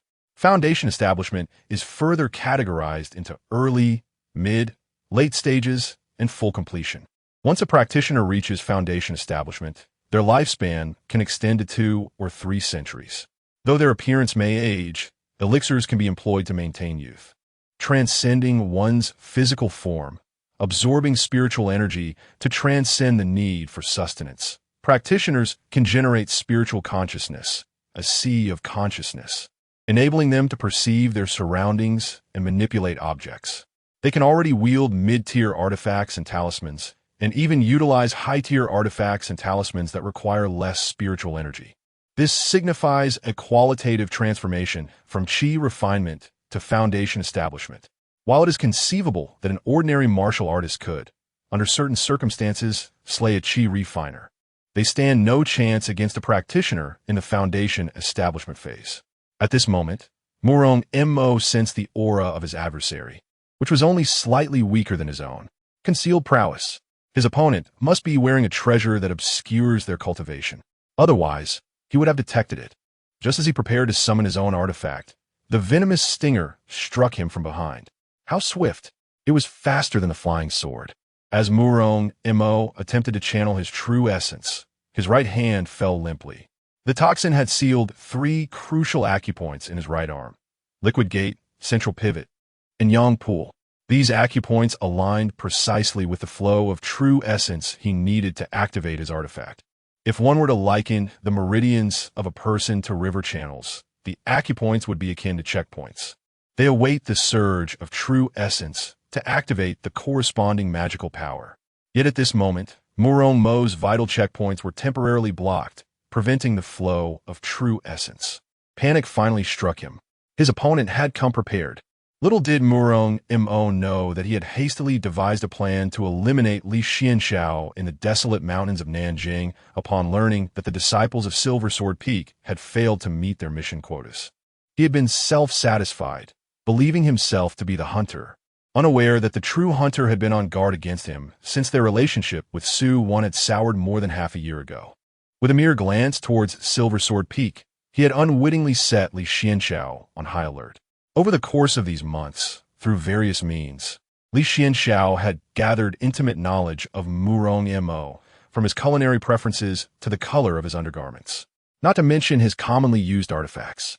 According to Li Xuanxiao's calculations, there was a 70% likelihood that Murong Mo would habitually resort to that silver ring artifact, which also served as the optimal defense against flying swords. This increased the probability by an additional 20%. The venomous stinger of the scorpion puppet, after undergoing modifications by Li Xuanxiao, sacrificed its potency and toxicity in exchange for swiftness. It could only briefly paralyze the 3 critical acupoints: liquid gate, middle zhu, and yang pool. Ironically, these 3 acupoints were pivotal for activating the magical artifacts. Murong Mo's gravest mistake lay in his arrogance and disdain. After initiating his attack, he failed to recall his flying sword in a timely manner. The second time, confronted by Li Xuanxiao's offensive, he was momentarily dazed as Li Xuanxiao no longer concealed his aura, missing the opportunity to evade and confidently employing his magical artifact. Subsequently, he found himself bereft of any chance. He faced an opponent who had prepared for half a year and comprehended his every tactic. Spring, renowned for its speed, saw the flying sword pierce through Murong Mo's brainstem. For a fleeting moment, the light in Murong Mo's eyes dulled before swiftly vanishing. The entirety of their combat, excluding Murong Mo's initial ramblings, transpired in mere instants. Murong Mo fell to the ground, emitting a muffled thud as the leaves on the ground were sent spiraling away. Even in death, he likely could not fathom how he had met his end, remaining fixated on the moment when his adversary's concealed strength was suddenly revealed. Upon concluding the battle, Li Xuanxiao quickly suppressed his aura. The deceased sect leader had once imparted to him a simple secret to overcoming formidable foes: to appear ordinary, to invite underestimation from enemies, leading all to mistakenly perceive him as a mere pawn. The world is never short of powerful cultivators, yet many lose their lives due to a momentary lapse. Misleading opponents about one's true strength, exploiting their misjudgments to deceive and eliminate them, constitutes one of the simplest strategies. With a soft exhale, Li Xuanxiao returned the spring sword to its sheath as the two scorpion puppets dissipated into wisps of azure smoke. As for Murong Mo's corpse, it could not be left in plain sight. Otherwise, the discovery of his wounds would reveal the truth that they were inflicted by Li Xuanxiao's sword. Such revelations could lead to insurmountable complications. Even if he could justify the situation, Murong Mo's family and his ally brothers posed a significant threat. In such circumstances, Li Xuanxiao would find himself in peril. He sprinkled powder that attracted ferocious beasts upon Murong Mo's remains and concealed himself. Before long, a black panther emerged. Li Xuanxiao, shrouding his presence, watched as the panther devoured Murong Mo's body. To these ferocious creatures, a cultivator's body was undoubtedly a sumptuous feast. Witnessing this scene, Li Xuanxiao tracked the panther for 2 full days before finally striking it down. In this era, where love could swiftly turn to darkness, leading to the slaughter of countless innocents, one must tread carefully in the pursuit of cultivation. Li Xuanxiao then turned towards the opposite direction, prioritizing the quest for essential materials to forge puppets. After 2 more days, he had successfully gathered most of the required components, following the trail laid out before him. On this day, Li Xuanxiao stood within a secluded valley, instinctively casting divination with 3 copper coins. Once a hexagram is formed by casting a coin 6 times. At the 5th toss, an overwhelming wave of energy surged forth, akin to a tumultuous tide, threatening to rend the very fabric of the world asunder. Concurrently, a deafening roar, reminiscent of thunder striking upon level ground, echoed from a distant realm, instilling a profound sense of dread. Gazing into the distance, one could behold the radiant glow of this energy, nearly engulfing half the sky, its brilliance so dazzling that it was nearly blinding. It resembled a cloud ablaze with fierce flames, spreading with an unstoppable force. Such a remarkable explosion of energy and the immense sound. Could it signify that a formidable being was engaged in a breathtaking struggle for life and death? A true powerhouse. Chapter 13. The heavens seek my demise. Li Xuanxiao's expression shifted dramatically. The ferocity of combat among such formidable beings was utterly terrifying. Due to the vast disparity in cultivation levels, the residual force generated during their battle could effortlessly claim the life of an ordinary cultivator. Slaying you would be as simple as crushing an ant. Li Xuanxiao had meticulously calculated every possibility, yet he had never anticipated encountering 2 powerful adversaries engaged in such a fierce clash. Observing from the sidelines? Absolutely out of the question. That would be tantamount to courting death. In that fleeting moment, the immense shockwaves resulting from their intense confrontation began to radiate outward with alarming speed. Enormous fireballs, ablaze and colossal, streaked across the sky like meteors, accompanied by a chilling howl as they plummeted toward the earth. When these titanic fireballs collided with the ground, they erupted with a thunderous roar that seemed to shake the very fabric of the world. Following this cataclysmic impact, A violent shockwave of energy spread outwards like ripples in a pond. The ground struck by the fireballs could not withstand such overwhelming force, and in an instant, a massive, bottomless crater, dozens of meters in diameter, was created. Dust and debris swirled within the pit, transforming the once flat and sturdy terrain into a scene of utter devastation. Li Xuanxiao was drenched in cold sweat. How terrifying! This was a battle far beyond his level of participation. It was akin to a veteran gamer clashing in combat, while a novice should refrain from attempting to loot the spoils. Li Xuanxiao fixed his gaze on the location of the fireballs nearby. According to the theory of shell craters, it was highly unlikely for a projectile to strike the same crater twice. He swiftly dashed toward it, employing his earth-evading technique, digging and burrowing. With an earth-evading talisman affixed to his forehead, he continued his subterranean journey. After a considerable time, he finally came to a halt. The world of cultivation was indeed brutally harsh and merciless. Even in this moment, Li Xuanxiao felt a lingering sense of insecurity. A single sword could shift mountains, part seas, pluck stars, sever rivers, topple cities, and cleave the heavens. Such perils were too daunting. Thus, he remained concealed for nearly an entire day and night. At long last, the tumult outside subsided, yet Li Xuanxiao continued to suppress his presence, unwilling to emerge. The elder dispatched to oversee was of limited strength, likely hiding just as he was, rendering reliance on others futile. In such circumstances, it was best to remain hidden. After waiting for half a day, Li Xuanxiao cautiously resurfaced from the depths of the earth. Akin to a groundhog, he cautiously poked his head out, surveying his surroundings from every angle, ensuring safety before fully emerging. However, just as he ventured a short distance, her tightly pressed lips bore a faint shade of purple, and a few disheveled strands of hair clung to her sweat-drenched forehead, swaying gently in the breeze. Adding an air of tragic beauty, Li Xuanxiao turned and fled. Run! Run fast! This overwhelming demonic aura was undoubtedly that of a formidable enchantress. There was no way to defeat her. Absolutely no chance. Despite her appearance suggesting imminent demise, she could still strike him down in the fleeting moment before her end. Swordsmanship. Spring thunder. The blade flickered in midair, radiating brilliance akin to a lightning bolt cleaving the heavens. At that moment, Li Xuanxiao's expression was grave. He summoned every ounce of true essence within him, sparing no effort. In an instant, the air around him seemed to swirl, propelled by the potent aura he exuded, hurtling towards the target at an astonishing velocity. Run! Just one thought consumed him. Run! In the next heartbeat, Li Xuanxiao collapsed to the ground. A flash of red appeared before his eyes. It was over. His life was at an end.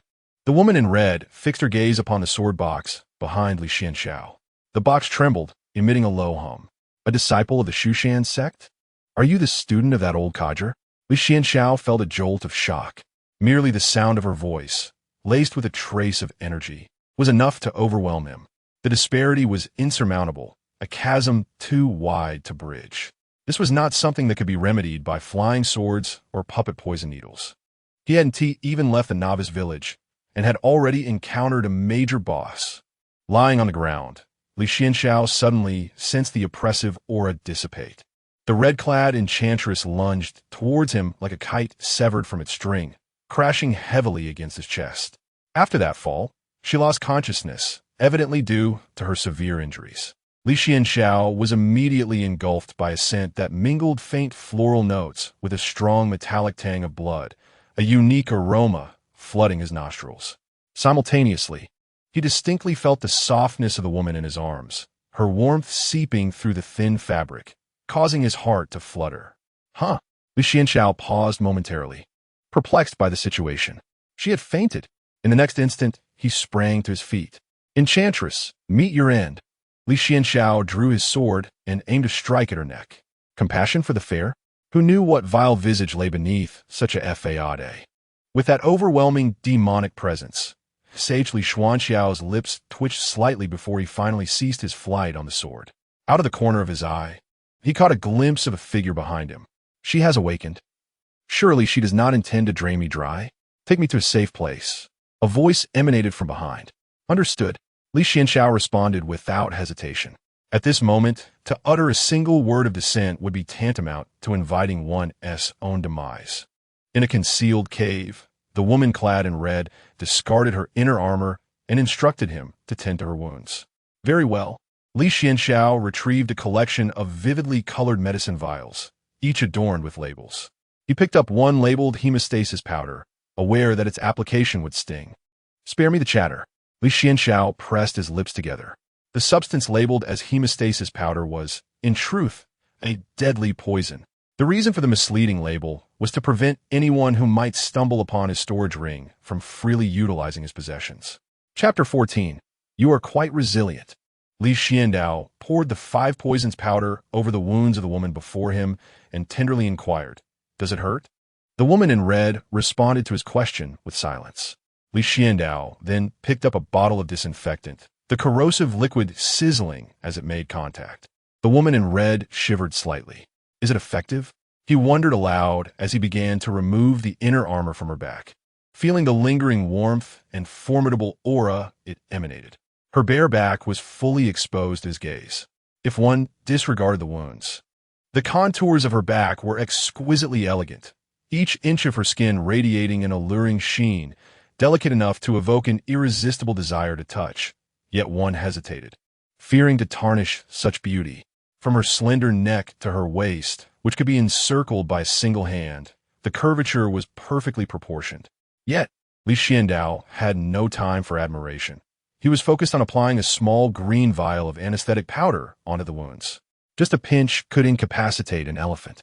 Yet despite half a bottle being poured onto her injuries, it seemed to have no effect. "I shall give you a stronger concoction," he declared as he mixed several vials together. "What is this?" the woman in red suddenly asked. "You are gravely injured. These remedies must be combined," he replied, prompting her silence once more. He smeared the colorful ointment onto her wounds, then wrapped them with gauze, proclaiming, "I shall not let you perish from poison." The woman inhaled sharply, and after a moment, she whispered forward. Her lashes fluttered as she turned, revealing a delicate blush adorning her cheeks, an alluring hue akin to the first blooming peach blossoms of spring, tenderly draping over her porcelain-like skin, enhancing her already enchanting features with an added touch of allure. Li Xuanxiao maintained his composure, thinking to himself, "I refuse to believe I cannot poison you." As he continued his ministrations, the woman's brows furrowed, her exquisite face contorting in evident anguish. A low, suppressed groan escaped from her perfectly shaped nose. 30 years of cinnabar, 50 years of peacock gall, 60 years of heartbreak grass, and poison wine. Li Xuanxiao mixed these substances together, quietly crushing a scorpion and evenly sprinkling its essence over her wounds before wrapping them with fresh gauze. At last, he sighed in relief. The woman seemed to exhale as well, reclining upon a stone within the cave, her gaze slightly lifting to meet that of the young man who had aided her. "You are quite resilient," Li Xuanxiao thought bitterly. At that moment, the woman in red remembered to adjust her clothing. "The wounds have been treated. Be cautious and avoid any vigorous movements or confrontations for the time being. As for your internal injuries, I regret that I am powerless to assist. You must rely on your own strength now. All I could do was staunch the bleeding. Take your rest. I shall take my leave without the need for your company." In the realm of the martial world, encountering one another is a fateful connection. Li Xuanxiao murmured to himself before striding towards the cave entrance. "Wait." The woman in red parted her crimson lips. Li Xuanxiao's expression remained unchanged. "There is no need for pleasantries. My gratitude is already etched within my heart." "Stop." Her tone grew markedly colder. Li Xuanxiao halted in his tracks. "I never stated you could leave," the woman in red declared icily. With a keen sense of propriety, Li Xuanxiao retook his seat. "Might I inquire how else I may assist you? Before I depart, you are not to venture anywhere." It is pertinent to mention that our journey to the southern wilderness is for training purposes. Should I fail to return promptly, the elders of my sect will initiate a widespread search of the mountains, which could lead to considerable complications. Li Xuanxiao subtly reminded the figure behind him of the potential consequences. "Just a mere small elder of the Golden Core stage," the woman in red remarked, her tone laced with arrogance. "Very well. She has comprehended my background thoroughly. Li Xuanxiao obediently sealed his lips. I owe no debts to anyone. Rest assured. The woman in red concluded before closing her eyes. Li Xuanxiao was uncertain whether she had succumbed to slumber or was merely testing him. For a moment, he hesitated to make any sudden movements. Approximately a day passed in silence. The woman in red awakened once more. Her complexion significantly improved, and the blood loss had ceased. What sort of medicine have you administered? My wounds are healing quite well. Li Xuanxiao's lips twitched slightly, and he could only attribute it to the superior medication of Shushan. Damn, she cannot possibly be a body of 100 poisons, able to absorb any toxin as nourishment. The woman in red sat upright, appearing to cultivate her energy to mend her injuries. Li Xuanxiao was overwhelmed by anxiety. If she was already so formidable in her severely wounded state, what would become of her once she fully recovered? With this thought, Li Xuanxiao rose from his seat. I shall venture outside to find something to eat. After all, he was merely a novice in the foundational stage, necessitating sustenance to replenish his energy, a perfectly reasonable excuse. I shall also gather some dew for you. Dew, imbued with spiritual essence, was likely beneath the notice of cultivators like the woman in red, but her current condition rendered that assumption moot. The woman in red nodded in agreement. Having secured her consent, Li Xuanxiao exited the cave. However, he had no intention of fleeing. It would be absurd. With such a formidable figure seated there, attempting to escape would be futile. Seeking aid from others was out of the question. The leading elder of the Golden Core stage would be deemed insignificant in her eyes. Emerging from the cave, Li Xuanxiao retrieved a blue vial from his storage ring, scattering its contents around him. This powder was designed to attract ferocious beasts and venomous insects from a forest. Once he had finished dispersing the powder, Li Xuanxiao slipped away, gathering dew and lingering for a while before returning to the cave with feigned nonchalance. Within the cave, Li Xuanxiao observed the woman in red perched upon a stone, glancing at the several large, formidable beast carcasses strewn about. What has transpired? Have you been out hunting? Li Xuanxiao swiftly came to terms with the reality of his failed plan, displaying remarkable acting skills. Quite so. It is just the right time to nourish the body. The woman in red remarked with a hint of indifference. Thus, feeling somewhat guilty, Li Xuanxiao willingly took on the tasks of dissecting the ferocious beast and preparing the meal. The small bottle adorned with chili pepper, when poured out, revealed a crimson powder, indistinguishable from chili, even exuding a slightly pungent aroma. In truth, it was heart-piercing powder. After a while, a pot of beast meat soup was ready. Under Li Xuanxiao's culinary prowess, it appeared immensely appetizing. The woman in red cast a glance at him, surprised to find that today's youth possessed such culinary skills. Chapter 15. Do not toy with me. The woman clad in red recalled that most cultivators of this age tended to possess lofty aspirations, yet lacked practical skills. Who among them would deign to learn the art of cooking?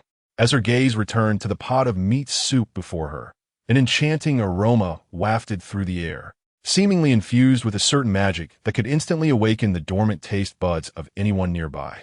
Upon closer inspection, the broth exhibited an alluring reddish-brown hue, its surface glistening with a delicate sheen of oil. The meat within was cut into uniform pieces, their intricate textures clearly visible, having been simmered for an extended period until they became tender and succulent, melting effortlessly upon contact with the tongue. The accompanying vegetables were cooked to perfection, retaining their own flavors and nutrients while fully absorbing the rich essence of the meat's juices. It is noteworthy that this delectable dish was concocted under exceedingly rudimentary conditions, lacking advanced culinary tools and a diverse array of seasonings. Yet, through the chef's exquisite skill and precise understanding of the ingredients, this humble broth was transformed into a culinary delight. The woman in red nodded, declaring, "It is indeed delicious." "Then eat more of it. You should partake as well." She seemed to feel it inappropriate to indulge alone. "No worries, you eat first. If I say you should eat, then eat." Li Xuanxiao blinked, eyeing the pot of meat soup. "What's the matter?" "Nothing. Fortunately, I had anticipated this and consumed an antidote beforehand." With that, Li Xuanxiao began to savor the meat. "By the way, what is your name?" the woman in red inquired. "Murong Mo," Li Xuanxiao replied without hesitation. The woman nodded, paused for a moment, and then asked, Aren't you curious about my name? Well, my master taught me not to inquire about things that should remain unasked while traveling. Is your master that old fellow with the surname Huang? He's my grandmaster, Li Xuanxiao responded candidly. The woman in red gazed at the sword box slung across Li Xuanxiao's back. He entrusted you with the sword box. It appears he holds you in high regard. I merely assist my senior brother in keeping it safe, Li Xuanxiao humbly replied, anxious that the next moment might bring a declaration of, this young man is destined to inherit the throne. He must not be allowed to remain. Suddenly, the woman exclaimed, why do I feel so warm? Li Xuanxiao raised an eyebrow, perplexed. Is that line appropriate? What are you implying? In an instant, a vibrant flush, akin to the hues of a sunset, spread across her fair and delicate cheeks, as if bewitched, ascending with visible swiftness. This flush resembled a red plum blossoming upon a snow-capped mountain, exquisite and radiant, exuding an enchanting glow. It began at the base of her ear and gradually enveloped her entire visage, rendering her already captivating beauty even more alluring with a touch of shyness and charm. What is happening to you? Is it the meat that is too robust? Li Xuanxiao tentatively inquired. The woman shook her head. What seasoning did you add? Only then did Li Xuanxiao recall that during his earlier preparation, he had inadvertently included an aphrodisiac meant to enhance intimacy between men and women. Goodness, how is it that you remain unscathed after consuming such a lethal potion? The elixir of Huan, a single dose, should have had an immediate effect. Li Xuanxiao, acting decisively, administered an antidote directly into the woman's mouth. The crimson-clad lady's gaze had already grown somewhat dazed. However, upon receiving the antidote, the fervor dissipated moments later. Li Xuanxiao exhaled in relief. His pure young body had narrowly escaped peril. Thus, 2 whole days passed. For Li Xuanxiao, these days felt exceedingly protracted. He continuously envisioned various methods to eliminate the woman, but each simulation ended in failure. To the woman in red, Li Xuanxiao appeared to have devotedly cared for her over these 2 days, a novel experience for her. Perhaps due to her severe injuries, the once haughty and aloof woman began to let her guard down. Li Xuanxiao was also deeply concerned about her wounds, even going so far as to change her bandages once. Parasites, tetanus. Surely, this cannot be true. Consequently, under Li Xuanxiao's diligent efforts, the woman's external injuries began to heal more swiftly. He stifled the urge to slap himself. His endeavors seemed to yield more failures than successes. During these days, Li Xuanxiao deliberately left behind clues on his outings. Given that the woman had been injured, her assailant must be lurking in the vicinity of Nanjing. He hoped to lure the culprit out, swiftly eradicating the threat. Providence favors the diligent. On this day, Li Xuanxiao, under the pretext of gathering spiritual fruits in the wilderness, sought an opportunity. At that moment, his attention was captured by a figure amidst the waterfall. A woman clad in black slowly raised her head, blood trickling from her lips as she murmured to herself. How infuriating to have been ensnared by this rogue for so long. The black-clad woman locked eyes with Li Xuanxiao from a distance. The malevolence radiating from her was no less potent than that of the woman in red. Li Xuanxiao thought to himself, "Oh heavens, could you refrain from toying with me?" He turned to flee, but in the next instant, predictably, he was yanked back by the black-clad woman. Ensnared by a magically imbued rope, he found himself firmly bound. Thereafter, the woman led Li Xuanxiao to a secluded cave. A disciple of Mount Shu, the black-clad woman removed her garments, turning her back to him. "Are you adept at healing? Tend to my wounds, or I shall end you." Li Xuanxiao pondered. Does this scenario seem vaguely familiar? Has this not transpired before? He retrieved a small vial from his storage ring, containing the same concoction of 5 poisons powder and heart-piercing ointment, still utterly ineffective. Li Xuanxiao felt utterly helpless at that moment. The black-clad woman exhibited an even more volatile temperament than the woman in red. Her catchphrases included, "Do not attempt any sly maneuvers," or "I shall end you." "Do not gaze around recklessly, or I shall end you. End you. End you. What are you staring at? End you." Could it be that this black-clad woman is allied with the red-clad woman? Li Xuanxiao ponderat internally. Thus, he once again fabricated an excuse to venture out in search of dew. He He returned to the cave he had previously visited. Upon seeing him, the woman in red raised an eyebrow slightly. "I thought you had fled. Where have you been for so long?" It's nothing. The dew nearby had run out, so I went further afield to gather some." Li Xuanxiao began to weave a tale of trivialities before subtly inquiring whether the woman in red had any companions nearby and who had inflicted her injuries. The woman in red shook her head and replied gravely, "For your own safety, it is best that you remain aware of as little as possible." With no choice but to abandon his attempts to extract information from her, Li Xuanxiao sought another excuse to step outside. He turned his attention to locating the cave of the woman in black. As he walked, an unsettling realization struck him. He felt akin to a man caught between a mistress and a lover. Chapter 16. The Imperial Maiden Feng. In the dim and profound depths of a cavern, a woman cloaked in black quietly leaned against the stone wall. Her head was slightly bowed, and her eyes were tightly shut. Unlike the woman in red, this black-clad figure exuded a palpable sense of aggression. Even with her eyes closed, one could perceive the sharp brilliance contained within them.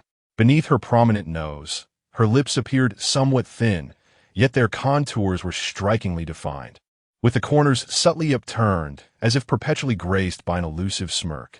Such features endowed her with an aura of danger and mystery. More importantly, she was quite imposing. The woman in black opened her eyes and gazed at Li Xuanxiao, who had ventured out to collect dew. "You indeed have a thoughtful disposition," she remarked. "Intelligent, clever, and most importantly, pleasing to the eye." She nodded. "From now on, you shall serve as my attendant." Li Xuanxiao interjected, "Iam unworthy, truly unworthy." The woman scoffed. "You are worthy as I say you are. This is an opportunity you shall not encounter in several lifetimes. Consider yourself fortunate." Li Xuanxiao was left speechless. "You have lost your storage ring. Do you possess any other garments?" The black-clad woman glanced at her tattered attire, exposing swathes of skin. Yet for her, this was not the gravest concern.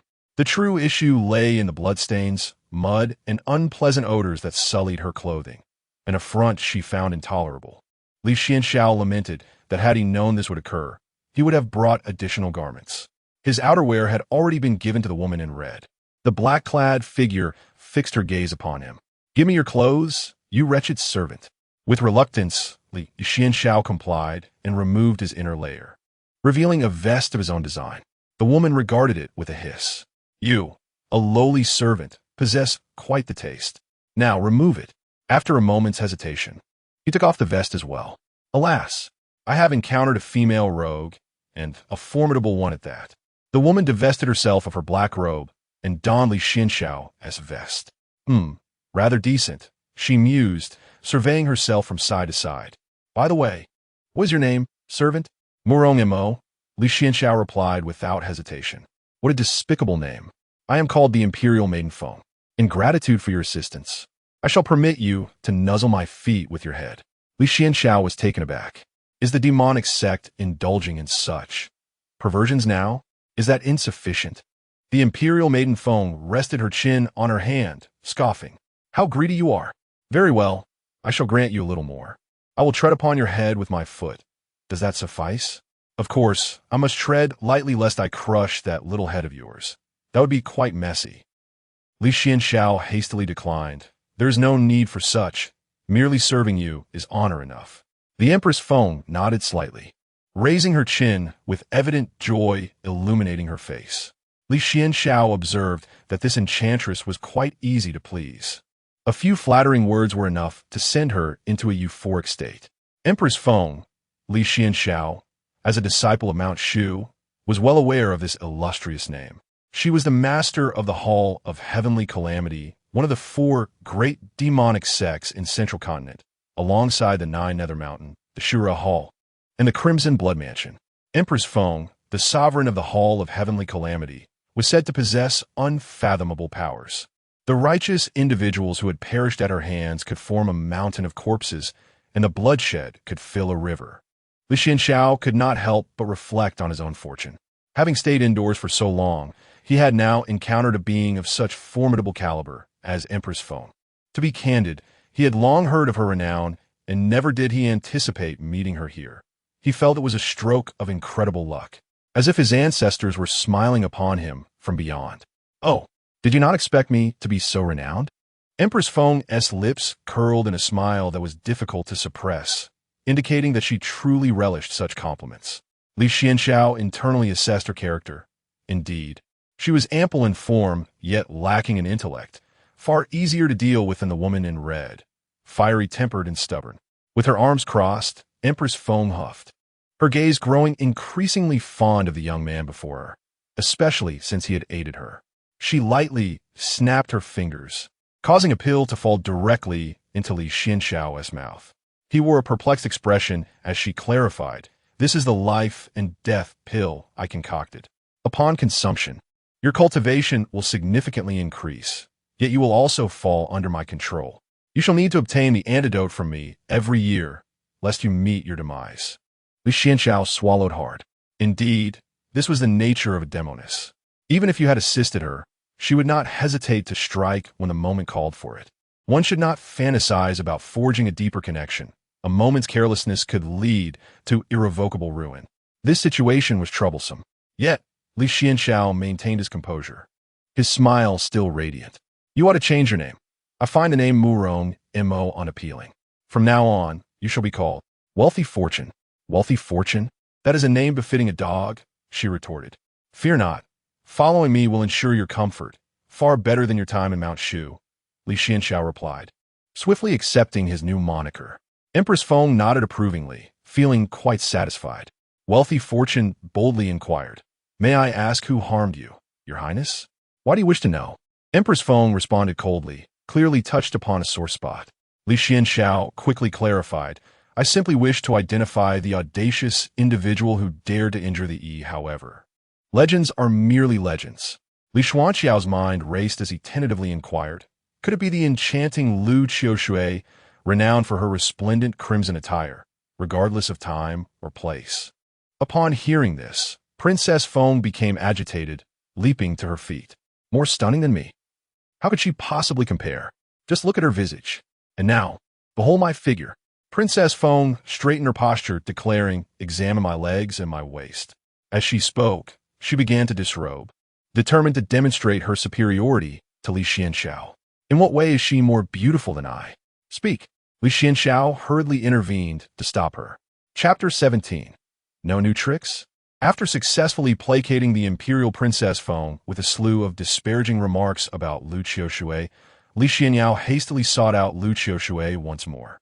He had now ascertained that the one embroiled in conflict with Lu Qiushui was none other than the imperial Princess Feng herself. It was a case of dogs biting dogs, devoid of any righteous figures seeking to eradicate the two. Thus, if he wished to survive amidst their strife. Upon this realization, Li Xuanxiao found himself standing outside Lu Qiushui's cave. Lu Qiushui slightly lifted her gaze, her eyes as clear and captivating as a tranquil autumn pond. As her gaze flickered, it appeared to shimmer with the brilliance of countless stars, when her eyes inadvertently met Li Xuanxiao's. That fleeting moment seemed to encapsulate 1,000 unspoken words. Li Xuanxiao remained unperturbed, a smile still gracing his visage. In the next instant, a black pill was deposited into his mouth. He clutched his throat. "This is a pill I concocted, capable of greatly enhancing your cultivation. However, it also serves as a poison," Lu Qiushui remarked nonchalantly. "Li Xuanxiao. What? Here we go again. Must you practitioners of the demonic sect always resort to the same old tricks?" Li Xuanxiao felt a twinge of discomfort. It was hardly surprising that ingesting 2 pills, both laced with side effects, yet capable of elevating one's cultivation within a short span, would leave him feeling unwell. "Discomfort is to be expected. Just give a moment to settle," Lu Qiushui stated. "Do not blame me. It is not a matter of distrust, merely a precaution. All who join my sect must endure this. However, this pill is reserved for those who share a close bond with me. You have saved my life. From now on, you shall serve by my side."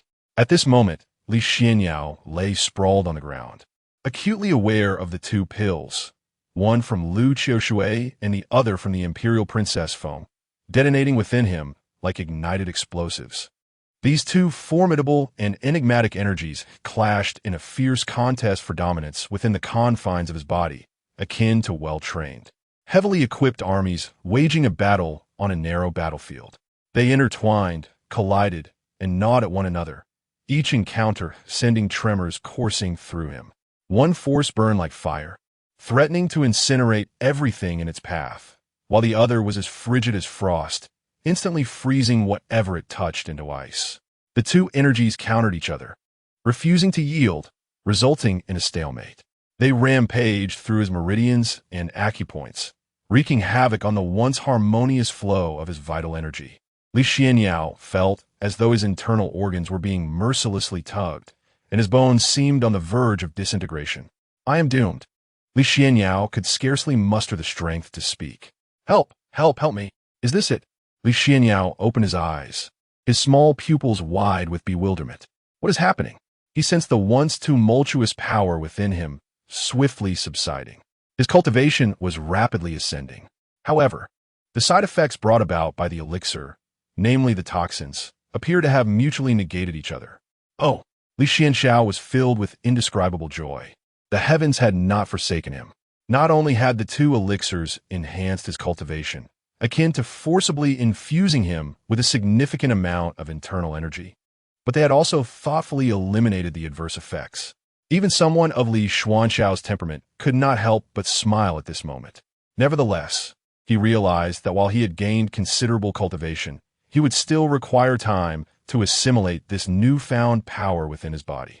It was not akin to the martial arts novels where a master imparts a century's worth of energy to the protagonist, resulting in instant mastery. Such an act would likely lead to catastrophic consequences for the protagonist. In this case, he merely broke through a minor realm. Yet Li Xuanxiao still needed ample time to digest the energy. Thus, in the following days, Li Xuanxiao found himself oscillating between the two women, the Empress Feng and Lu Qiushui, while simultaneously absorbing his internal energy. The Empress Feng resembled a domineering figure from the underworld, more unthinking and easier to deceive, while Lu Qiushui, despite her fondness for vibrant red, exuded a calm demeanor. Due to Li Xuanxiao's attentive care, both women gradually grew closer to him. It became evident that they had both somewhat relinquished their previous airs of superiority. This phenomenon could be aptly explained by the suspension bridge effect, which posits that when an individual crosses a precarious bridge, their heart rate accelerates due to anxiety. Should they encounter another person during this moment, they may mistakenly attribute their heightened heartbeat to romantic feelings towards the other, thus fostering affection. The Empress Feng and Lu Qiushui, accustomed to commanding attention and surrounded by attendants, now found themselves injured and resting in a cave, tended to solely by a stranger from the Shushan sect, naturally developing a fondness for him. This explains why many cinematic narratives depict the protagonist falling in love in such circumstances. After a few days of tranquil existence, Li Xuanxiao concluded his training. Although he had not fully digested his cultivation, he had temporarily reached a state of saturation and was ready to embark on his next plan. On this day, as he changed Lu Qiushui's bandages, he cautiously lifted her arm, placing a clean white cloth nearby for use. He then slowly unwrapped the gauze covering her wound, revealing the injury that had yet to heal completely. Lu Qiushui could not suppress a frown as a sharp pain radiated from the movement. Yet, when she beheld the young man's focused and earnest expression, the pain in her heart seemed to lessen somewhat. "The recovery is progressing faster than I anticipated," Li Xuanxiao remarked. Lu Qiushui nodded in agreement. "Then you should rest well," she replied. As Li Xuanxiao prepared to venture out as usual, Lu Qiushui, now accustomed to his routine, instinctively urged, "Come back early." The moment the words left her lips, she felt an odd sensation. Li Xuanxiao glanced back at her, his expression unchanging, before departing the cave. After a brief moment, a figure staggered back from outside the cavern. "Run, quickly! It's the people from the Heavenly Fiend Palace." With that, Li Xuanxiao collapsed to the ground. The mention of the Heavenly Fiend Palace caused Lu Qiushui's countenance to change dramatically as she hurried to support him. Li Xuanxiao had already lost his breath. Lu Qiushui stood frozen like a statue, unable to react for a prolonged moment. The tranquil lake of her heart suddenly rippled with an imperceptible disturbance, soon followed by a subtle tremor. The young man, full of vitality and vigor, now lay lifelessly in her embrace, as if peacefully asleep. His body gradually grew cold, the essence of life ebbing away from him bit by bit. Reflecting on the brief days they had spent together, despite their fleeting nature, those moments were uniquely special to Li Xuanxiao. Each day was marked by simplicity and purity. Even though it was somewhat monotonous, for reasons unknown, this mundane existence brought her an unprecedented sense of fulfillment. She recalled their initial encounter, where an awkward silence hung between them, neither willing to break the tranquility. However, as time passed, they grew closer, quietly gazing at the distant, beautiful sunset together, sharing their joys and sorrows, exchanging laughter and conversation. Suddenly, with a clang, her sword was drawn, brimming with battle intent as Li Xuanxiao gritted her silver teeth. At that moment, another figure burst into the scene. Chapter 18. Has your mind been blown by a donkey's fart? The Empress Feng gazed at Li Xuanxiao, collapsed in Li Xuanxiao's embrace, momentarily stunned. Her expression swiftly transformed into one of fury. Wretched fool, is you again? At this moment, Li Xuanxiao had already succumbed to the void of death, undeniably at the hands of Li Xuanxiao. She had promised this young man a life of splendor and luxury, indulging in the finest wines, reveling with the most beautiful maidens, and riding the swiftest steeds. The Empress Feng was a woman of her word, especially towards someone she held in high regard. Li Xuanxiao glared back at the Empress Feng with equal fury. To death with you, wretched creature! The two burst forth from a cave. Li Xuanxiao grasped her shimmering long sword tightly, its blade quivering slightly, as if resonating with her very spirit. In an instant, a blinding sword light erupted forth, akin to a blazing inferno, illuminating the entire battlefield. Within that radiant fire lay infinite heat and formidable power, rendering it impossible to gaze directly at. Simultaneously, a fire dragon roared, ascending from the sword's brilliance.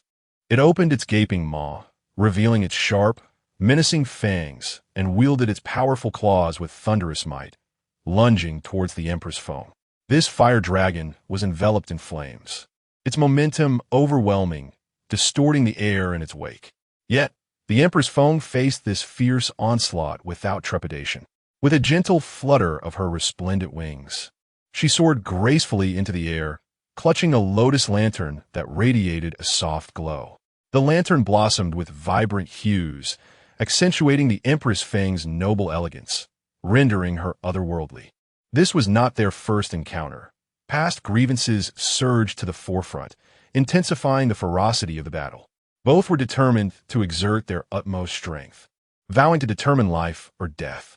The Wuwang Mountains swayed violently, resembling an intoxicated giant struggling to maintain its balance.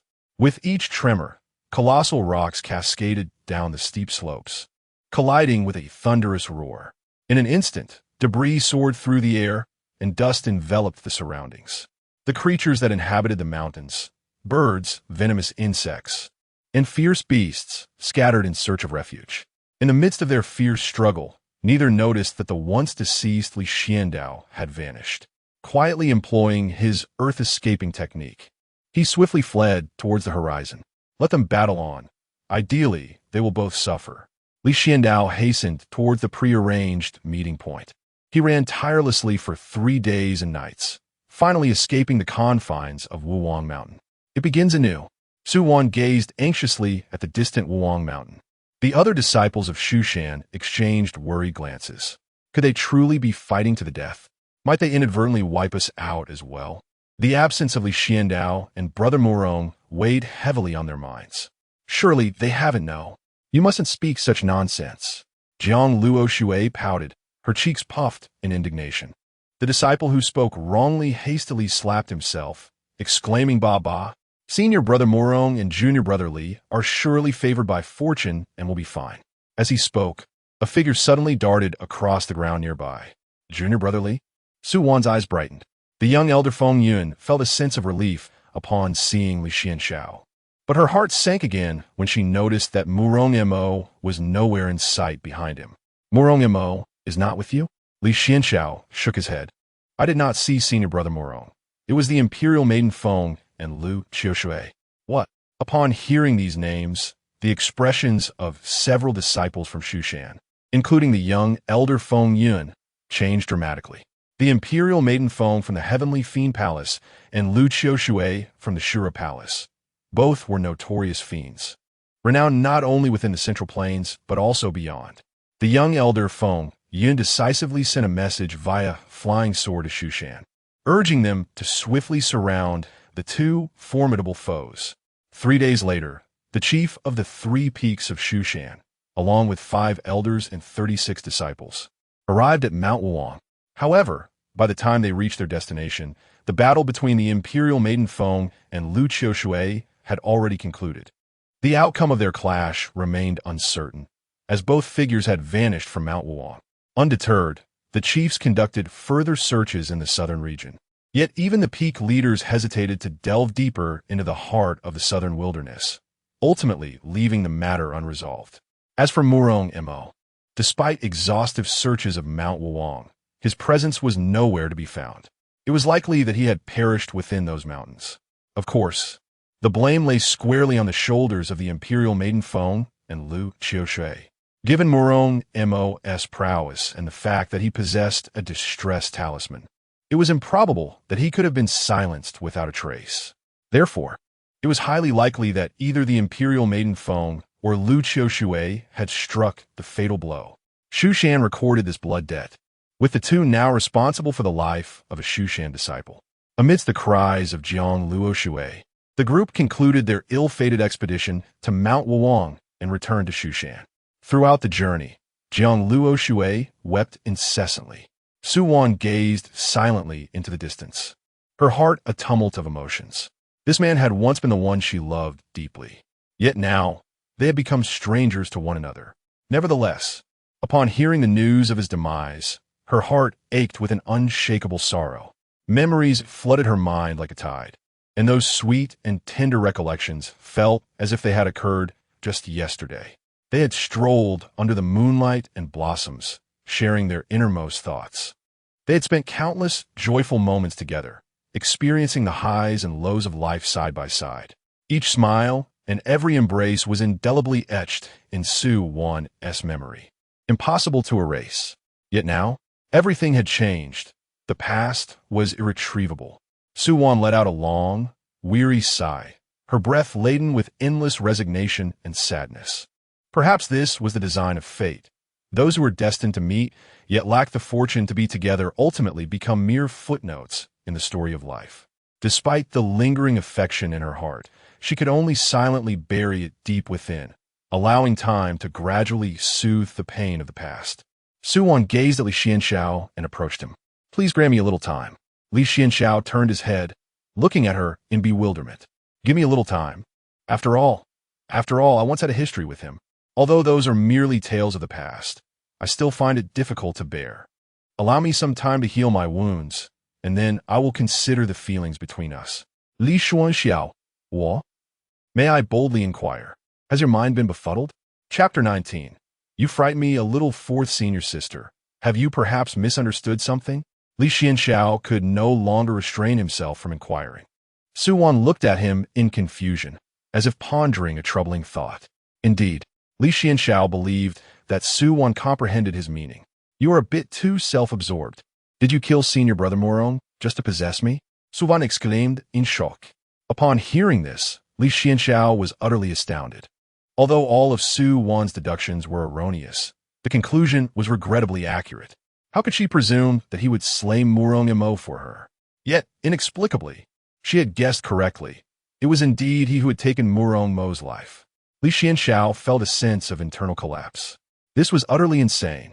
If others were to learn of this and believe it, he would find himself in an inextricable situation. Senior sister, how could you entertain such thoughts? He urged. Su Wan stepped back a pace, and amidst the chaos, she suggested that Murong Mo's death was the result of a scheme involving the Imperial Maiden Feng and Li Xuanxiao.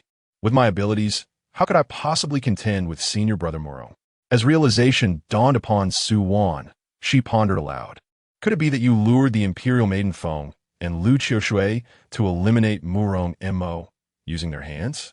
Li Xuanxiao responded, Senior Sister, you're being abstract. This frightens me a little. How could you harbor such a mad notion? It was not I. I apologize. The thought of Li Xuanxiao secretly watching over her for her protection, as he had done previously, crossed Su Wan's mind. If he had indeed killed Murong Mo for her sake, it would make sense. Fourth Senior Sister, what I meant to convey is that you seem to have misunderstood. I do not harbor any romantic feelings for you. Huh? Su Wan stood frozen in place, as if she had just heard something unbelievable. What did you just say? At that moment, Jiang Luoshui, who had been weeping, cautiously lifted her head, her ears perked up, filled with curiosity.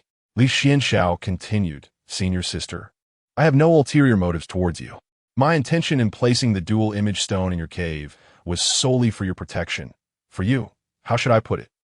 Fourth Senior Sister, allow me to speak candidly without causing offense. You are, by nature, a person who absorbs grievances, as we say back home. You cannot muster sound even with 3 sticks. When others slander you, you remain silent, brooding and shedding tears. Even when accused of collusion with the demonic sect, you dare not utter a word in defense. Hence, my decision to intervene was solely born from my understanding of this aspect, as I wish to safeguard you from false accusations. As for matters of the heart, I, as your junior, am devoted solely to spiritual cultivation and have no such intentions. Moreover, I am aware of my own limitations. My talents are modest and my appearance unremarkable. In contrast, you possess extraordinary gifts and unparalleled beauty, qualities far beyond what someone like me could aspire to. Therefore, I can only hold you in admiration without daring to overstep my bounds. Should you one day ascend to the celestial platform and attain enlightenment, it would be a blessing for me to be remembered by you. Li Xuanxiao performed a respectful gesture and, upon concluding his words, left Su Wan in a state of stunned disbelief. In the span of just a few days, she had endured 2 devastating blows. The first was the demise of her once beloved Murong Mo, who had perished without ever crossing the boundaries of their affection. The second was the revelation from her devoted junior brother, who had long harbored feelings for her, only to express a desire to assist her rather than love her. A few days later, the group returned to Mount Shu. After fulfilling their mission, Li Xuanxiao made his way back to Silver Sword Peak. The aftermath of Murong Mo's death would naturally be handled by the sect. Upon his return, he reflected on the events of the past days, a shiver of fear coursing through him. Initially, he had anticipated Murong Mo's attack and had effortlessly retaliated. However, encountering the likes of the Imperial Princess Feng and Li Xuanxiao had far exceeded his expectations. Fortunately, he had emerged unscathed. The world of cultivation was merciless. The only path forward was to diligently enhance his abilities. Senior brother, as soon as Li Xuanxiao arrived at the humble abode of Silver Sword Peak, an enchanting voice called out to him, Senior brother, you have finally returned. Oh no, Zhao Lu, clutching her head, plopped down on the ground. Senior brother, you are bullying me again. Have you been practicing diligently during my absence? Of course, she replied, though Li Xuanxiao detected the scent of idleness emanating from her. How could that be? I have been diligently cultivating. Zhao Lu protested. In response, Li Xuanxiao swiftly thrust a pill into her mouth. This is a newly concocted elixir of mine. If you lie, you shall be afflicted with foot odor for life. Zhao Lu's expression changed dramatically. A little fairy with foot odor. I can't live like this. Have you truly been practicing earnestly? Li Xuanxiao questioned. Forgive me, senior brother, I was wrong. Zhao Lu pleaded, refusing to rise from the ground. Please, don't let me have foot odor. You shall remain confined to your room for half a month. Having dealt with his junior sister, Li Xuanxiao returned to his abode. He sat in meditation, determined to assimilate the cultivation he had acquired, unwilling to squander even a moment. His thoughts inevitably drifted back to the Imperial Princess Feng and Li Xuanxiao. The memories of the past few days, though brief, were indelibly etched in his mind. He vowed to remember this humiliation. Shaking his head, he muttered to himself, I wonder, did they perish together? Are they alive? If they survived, would they seek revenge upon me? Li Xuanxiao had no concern that they would approach Mount Shu. Yet, he could not remain there indefinitely. The thought of it gnawed at him, leaving him restless. Ultimately, he concluded that his weakness was the root of his troubles. If only he possessed greater strength, he would not need to fear such matters. Half a month later, having concluded his brief retreat, Li Xuanxiao ventured outside to find a willow tree awaiting him. There stood a graceful figure, quietly poised, as a delicate hand gently played with the cascading, raven tresses that fell like a waterfall before her. She adorned herself in an exquisite long dress embellished with fringes, its ample fabric flowing elegantly. The soft, smooth texture of the gown danced lightly in the gentle breeze, causing the fringes at the hem to sway with a captivating allure, shimmering with glimmers of light. This splendid garment perfectly accentuated her alluring silhouette, with a waist so slender it could be encircled by a single hand, and her long legs subtly revealed. It was neither Su Wan nor the junior disciple Zhao Lu, but rather Jiang Luo Shui. What could she possibly be doing here? Chapter 20. You two are true love brotherly. You have finally emerged. I have been waiting for you for quite some time. Jiang Luo Shui approached with warmth, affectionately attempting to link her arm with Li Xuanxiao's. However, he deftly evaded her advance. Junior Sister Jiang, what brings you here? Undeterred by the rejection, Jiang Luo Shui's smile only brightened. Is it so wrong to seek out brotherly? To be fair, Jiang Luo Shui was indeed strikingly beautiful. Her delicate face resembled exquisite porcelain, smooth and tender to the touch, as though one might feel the softness of fragile egg whites upon contact. Her finely crafted features were artfully arranged, her brows arched like distant mountains, gently curving like crescent moons. Her large, clear eyes sparkled with vitality, and beneath her prominent nose, her cherry-red lips seemed naturally tinted. With her hands clasped behind her back and her body slightly leaning forward, she called out, brotherly for anyone else. Such a tone might evoke a sense of dread. Alarm bells rang in Li Xuanxiao's mind. What scheme was this little minx concocting? Could she be seeking vengeance for Murong Mo? Jiang Luo Shui had loved Murong Mo deeply. Learning of his demise had undoubtedly devastated her, and now she might be plotting retribution. As for the targets of her revenge, Su Wan, himself, or others, anyone could potentially be at risk. Their infatuated minds could not be comprehended through the lens of rational thought. In an instant, Li Xuanxiao conjured numerous scenarios in his mind. Although her cultivation was inferior to his, one could never dismiss the possibility of hidden artifacts. Yet, such a chance seemed slim. Furthermore, given their proximity, even if she possessed a weapon, there would not be enough time to deploy it, unless it was poison. Indeed, poison.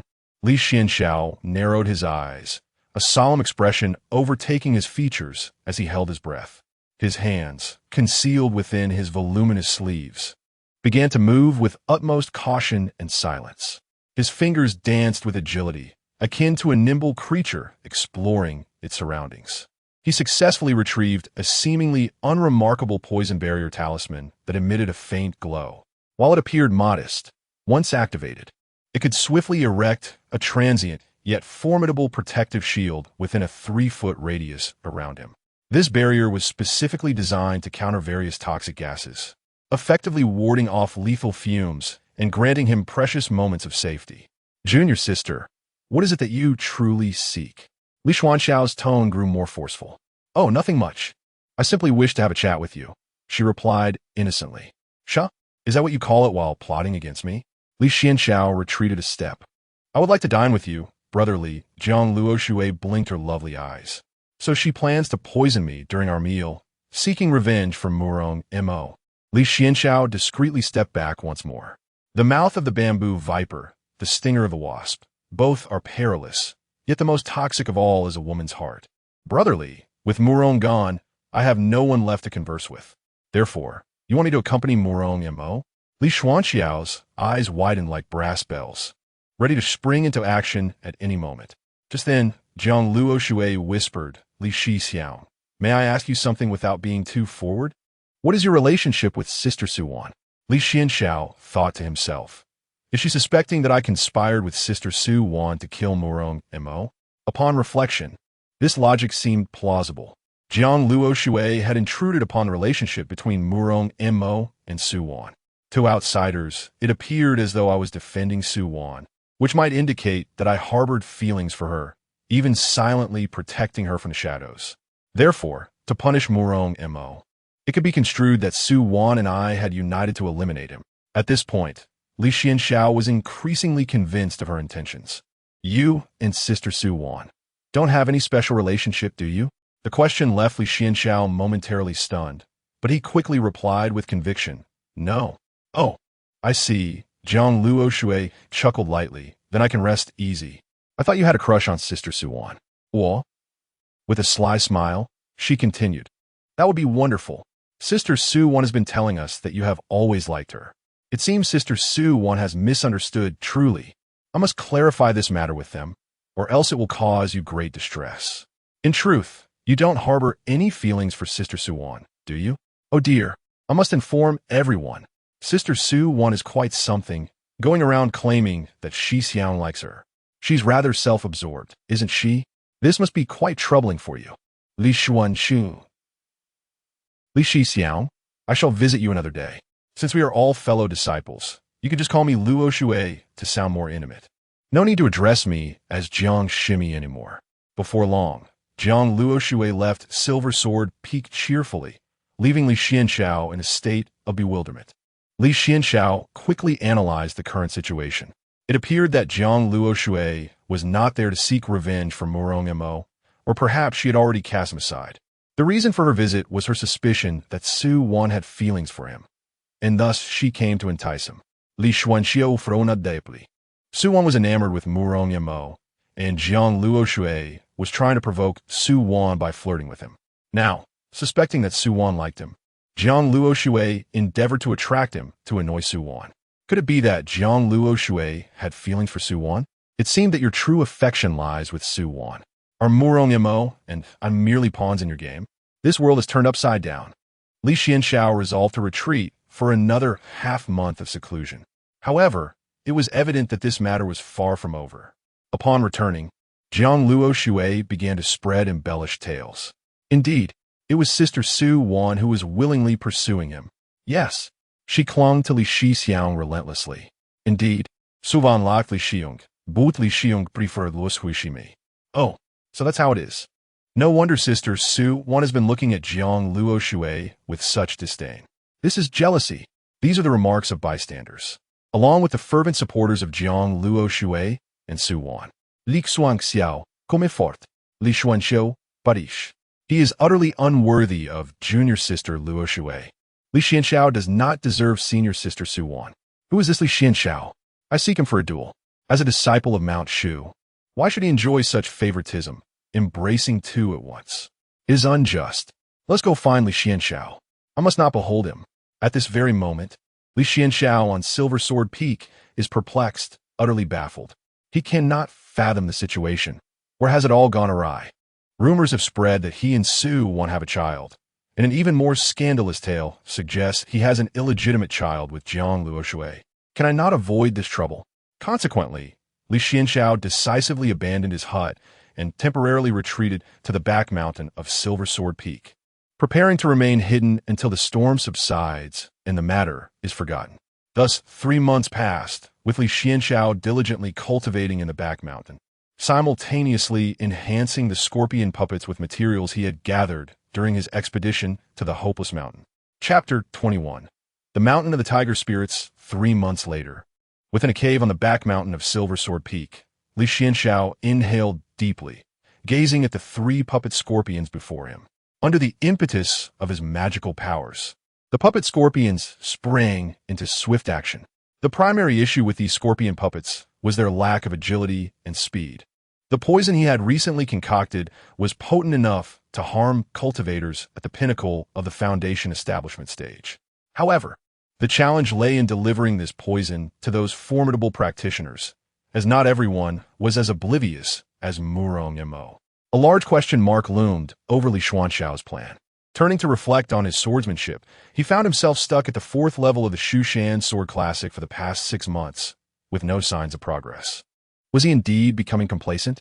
His peers expressed their own pressures, remarking that if his stagnation at the 4th level constituted laziness, what did that make them? Merely indulging in hedonistic pursuits.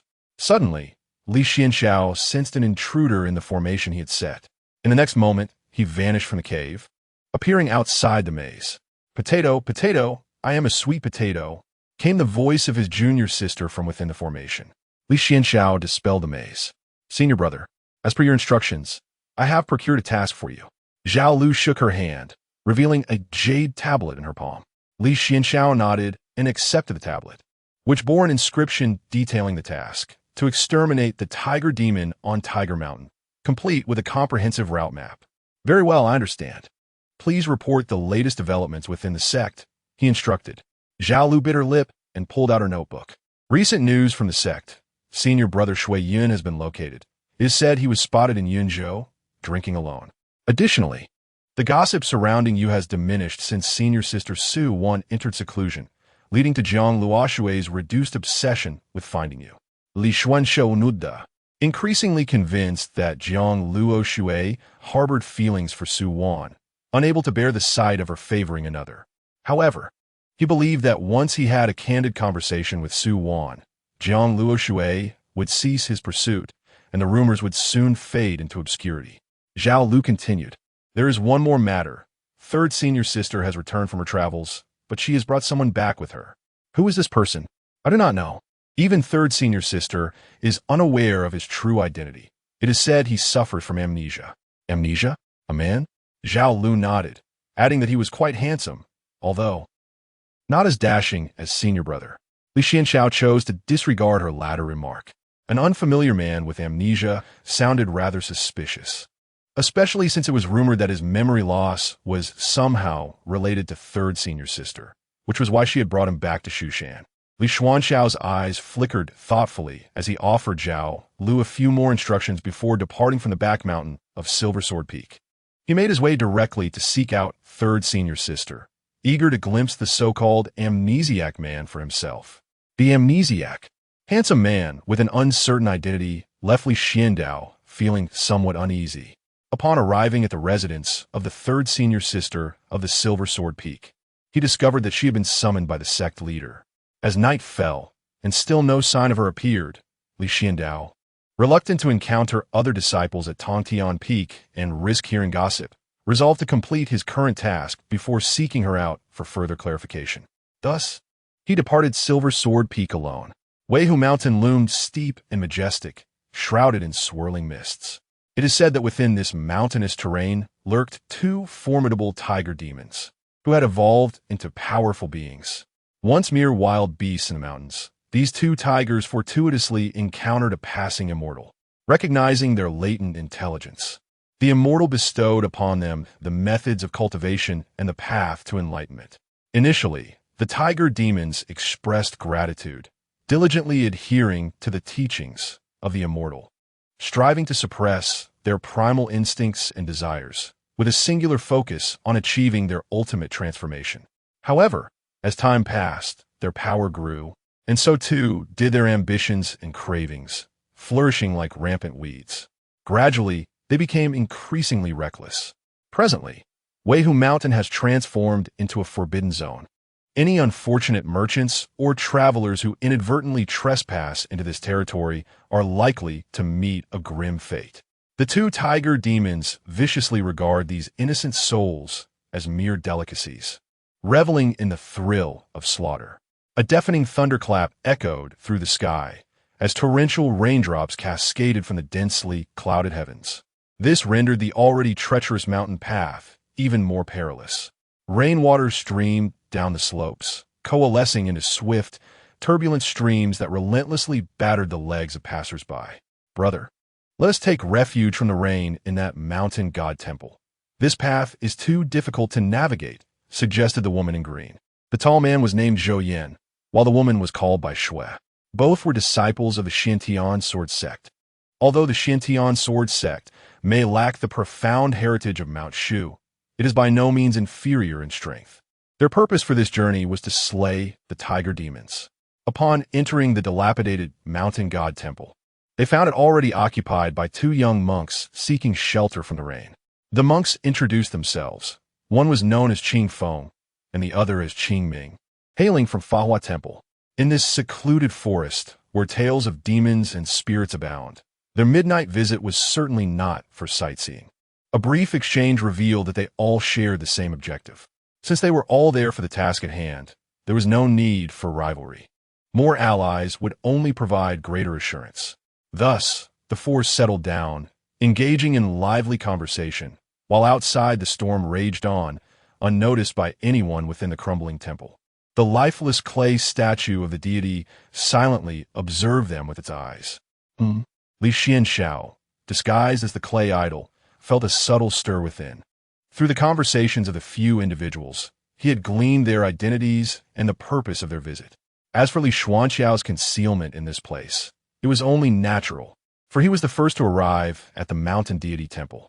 Initially, he intended to lie in wait, patiently anticipating the movements of the two tiger demons. However, instead of encountering the tiger demons, he unexpectedly came across four fellow practitioners. Nevertheless, this was neither a misfortune nor a blessing. Li Xuanxiao was unaccustomed to fighting alongside others. Moreover, the strength of these four was commendable, more than sufficient to handle the two tiger demons. Contemplating this, Li Xuanxiao resolved to observe further. Should they successfully vanquish the tiger demons, he would discreetly depart. Conversely, if they faltered, he could strike the tiger demons by surprise from the shadows. Chapter 22. A Brazen Ambush. At this moment, the door of the mountain god temple swung open once more. This time, a group of traveling merchants entered, evidently from afar. As no local would dare tread into the treacherous confines of Mount Weihu, Zhou Yin took the initiative to engage them in conversation, inquiring whether they were unaware of the lurking monsters in these parts. The leader of the merchants wiped the rain from his face and replied, "We have no choice. If we do not hasten our pace, we shall sell nothing at all, and our families will be left to fend for themselves in the harsh winds of the northwest." Bai Shui, clad in azure garments, curiously remarked, "If your goods cannot be sold, why not pursue another line of work?" "We lack the capital," came the response. "Could you not borrow a few hundred taels from relatives or friends? Surely that would be easy enough."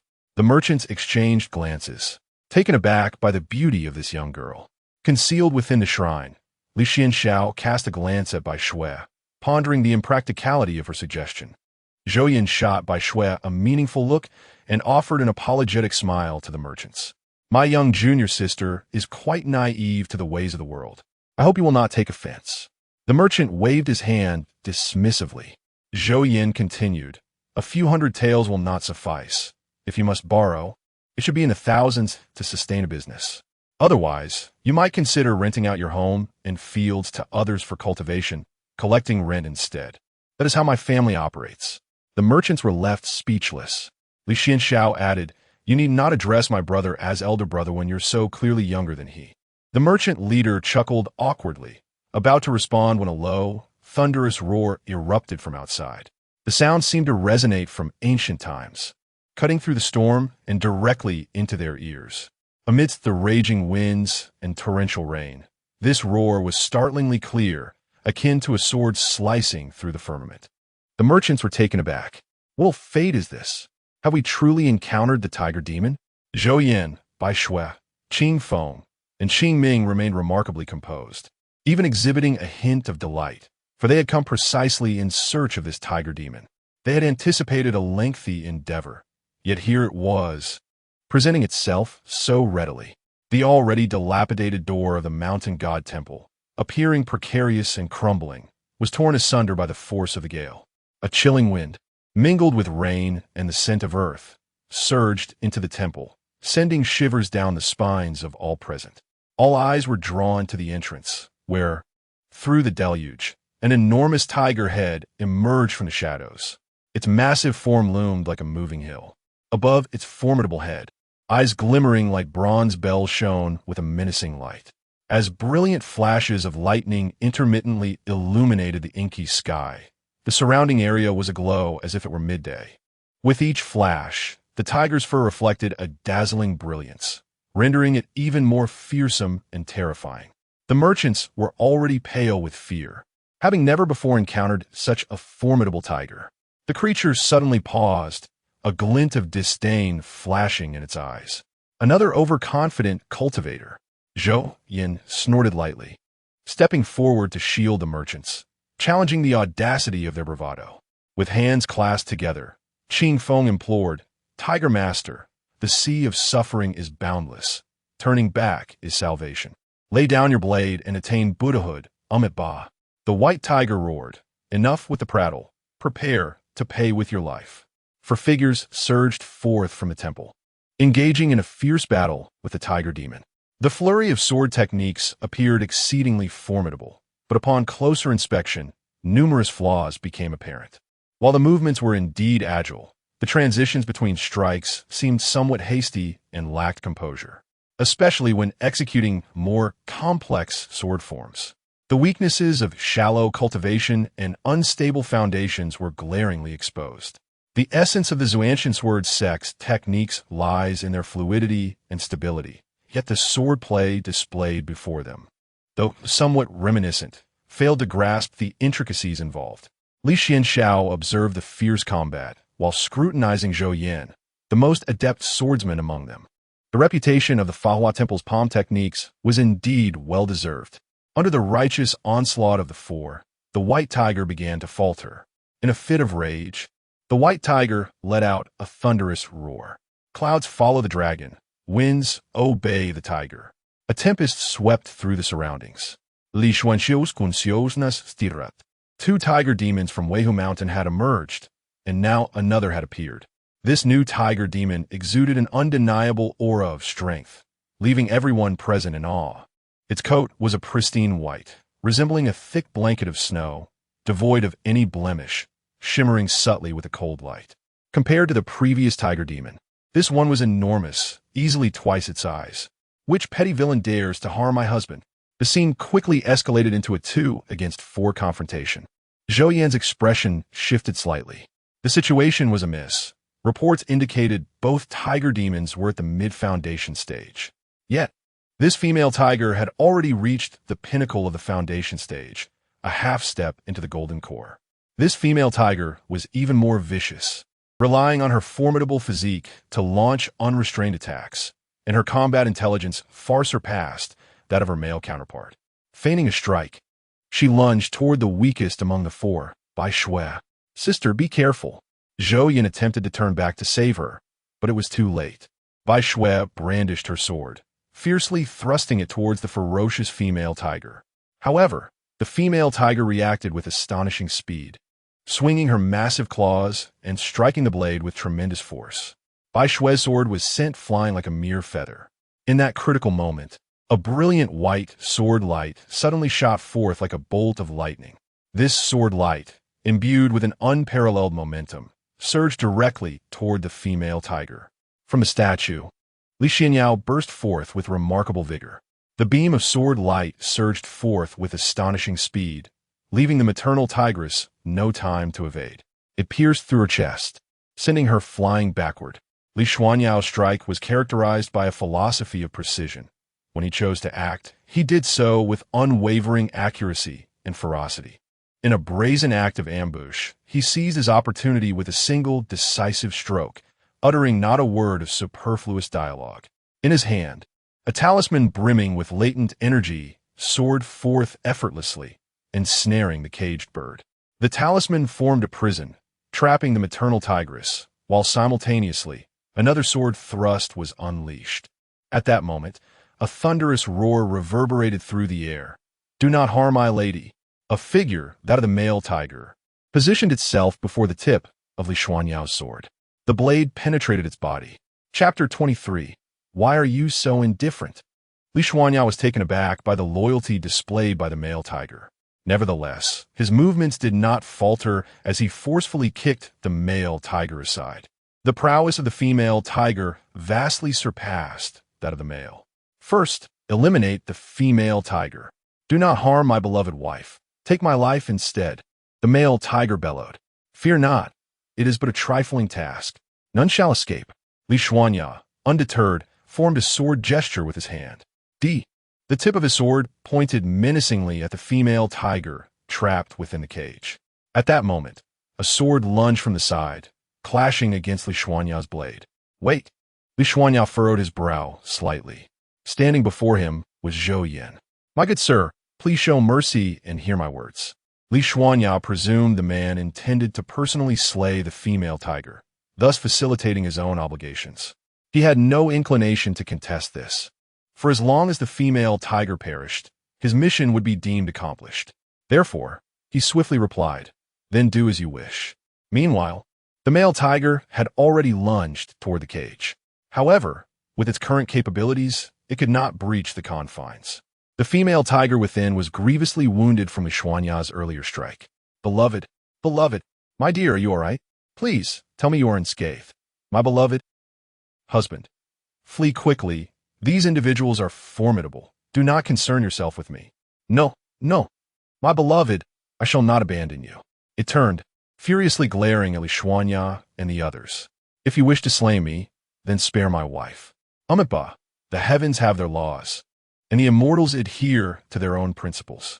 Though the universe may be merciless, treating all beings as mere fodder, one must recognize that even demons possess genuine emotions. Qing Feng clasped his hands together in prayer. Beside him, his junior disciple, Qing Ming, also murmured Amitabha. Upon witnessing this scene, Bai Shui could not help but be moved. Good sir, may I inquire which sect you hail from? Zhou Yan responded with a respectful bow. A disciple of Mount Shu, Li Xuanxiao. Ah, disciple of Mount Shu. My gratitude for your timely intervention to rescue my junior sister. No need for thanks. This is not the time for idle chatter. We shall discuss matters in detail after vanquishing the demon. Zhou Yan cast a glance at the pair of tiger demons, letting out a sigh. Dear friendly, do you not feel a twinge of emotion upon witnessing this? Emotion? Such an uncommon term. Please, I beseech you to spare my wife. The male tiger knelt in a human-like manner, its head bowed in despair. My husband, please, do not. You must flee. Allow you two to be together. Li Xuanxiao raised his sword, prepared to strike, only to be thwarted once more. Amitabha, kind sir, please pause. Li Xuanxiao. No, it seems your speed during the earlier skirmish was not this swift. At this moment, Li Xuanxiao found himself questioning whether this was a trap set for him. The strength displayed by Qing Feng moments ago was not so formidable. Why do you obstruct me? Kind sir, to save a life is more meritorious than constructing a towering pagoda. This holds true even for demons. The compassion of the Buddha lies not only in loving those you cherish, but also in forgiving and caring for your adversaries. Such a broad-minded spirit arises from the wisdom of recognizing the unity of self and others, loving others as oneself. Should you wish to end my life, then let it be the end for my beloved wife and me together, implored the male tiger in desperation. Do not be foolish, my dear. You must flee, cried the female tiger, her voice hoarse with anguish. You must live well and care for our children. My love, without you, existence in this world would be nothing but torment. Lamanta Li Xuanxiao. Rest assured, I shall ensure that both you and your children depart this world without suffering. Raplia Li Xuanxiao. Please, kind sir, fellow Taoist Li, cease your actions. How can one be so indifferent?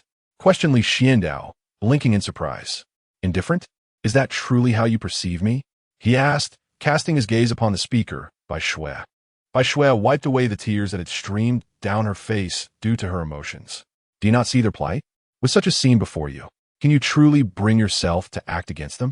Grant them a chance. Zhou Yan interjected. You too must remember this day and be resolute in your commitment to righteousness. For the sake of your deep bond as a couple, I shall spare you today.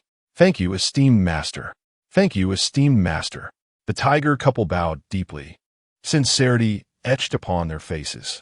Zhou Yan turned to Li Xuanxiao and remarked, while it is commendable to eradicate evil, one must also consider the means. Slaughter cannot resolve every issue. Look now, is this not a joyous conclusion? Li Xuanxiao glanced at the two tiger demons and then at the four individuals blocking his path, reluctantly sheathing his sword. At that moment, the female tiger spoke. Esteemed masters, I previously received a secret missive from a cultist inviting me to join their ranks. Now that my husband and I have chosen to abandon our wicked ways, We wish to hand this letter over to you. You may use it to infiltrate the cult and aid in its eradication. Is this truly the case? Zhou Yin raised an eyebrow. Indeed, the female tiger affirmed. Splendid. Zhou Yin exclaimed. Not only has this task been accomplished, but we have also unearthed clues regarding the cult. This is indeed a significant achievement. However, one must not take the words of this tiger demon at face value. I have already investigated. This demon has wrought havoc for many years, causing the deaths of over 300 men, women, and children. If a mere statement could absolve one of their sins, what the lives lost? Li Xuanxiao spuka gravedi. The male tiger immediately responded, Esteemed master, I was left with no choice. My wife was with child and gravely injured. I resorted to bloodshed to prolong her life. It was a desperate act. If you must exact punishment, let it be upon me, and spare my wife and children. No, my dear, this is all my fault. You bear no responsibility. Zhou Yin sighed, recognizing their tragic plight. Yet, once a life has been extinguished, it cannot be rekindled. After this, you too shall descend the mountain and offer your apologies to the families of those who perished unjustly. Qing Feng readily agreed. Revenge only begets further suffering. Master Zhou, your wisdom is clear. I have no objections. Fellow Masterly, what are your thoughts? Li Xuanxiao understood that opposing this resolution would likely be futile. As several individuals prepared to accompany the tiger demon in pursuit of a secret message, Li Xuanxiao chose not to follow and instead took his leave. Observing his departing figure, Bai Shui inwardly scoffed. Brother, I have long heard that the disciples of Mount Shu practice the path of indifference. It appears that their hearts are indeed as unyielding as stone. Zhou Yin shook his head, remarking, if we were to allow him to slay this tiger demon, we would be left in ignorance of the secret message and unable to trace the whereabouts of the demonic sect. Thus, it is said, doing good deeds begets good outcomes. Indeed, I understand, brother. The four celestial masters then urged, please follow me. Gong, who assisted the gravely injured mother tiger, leading the way ahead. Chapter 24. The cruelty of the cultivation world. They cautiously followed the two imposing tiger demons as they meandered through the dense and shadowy forest. The surroundings were so tranquil that the only sounds that could be heard were their own footsteps and the occasional chirping of birds. After an indeterminate amount of time, they finally arrived at a vast cave entrance. The two tiger demons stepped inside first, and they followed closely behind. Upon entering the cave, they were immediately struck by the breathtaking spectacle before them. The interior of the cave was adorned with resplendent decorations, so magnificent it could only be described as opulent. Countless glimmering gems were embedded in the cave walls.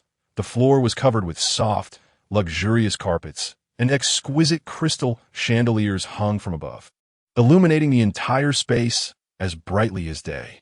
Venturing further inside, they discovered a treasure trove of rare and wondrous artifacts. Some radiated an extraordinary glow, while others were uniquely shaped, crafted with exquisite skill. It was evident that this tiger-demon couple had spent years pillaging and collecting treasures from various sources to amass such astonishing wealth. Zhou Yin raised an eyebrow, noting the abundance of treasures in their lair.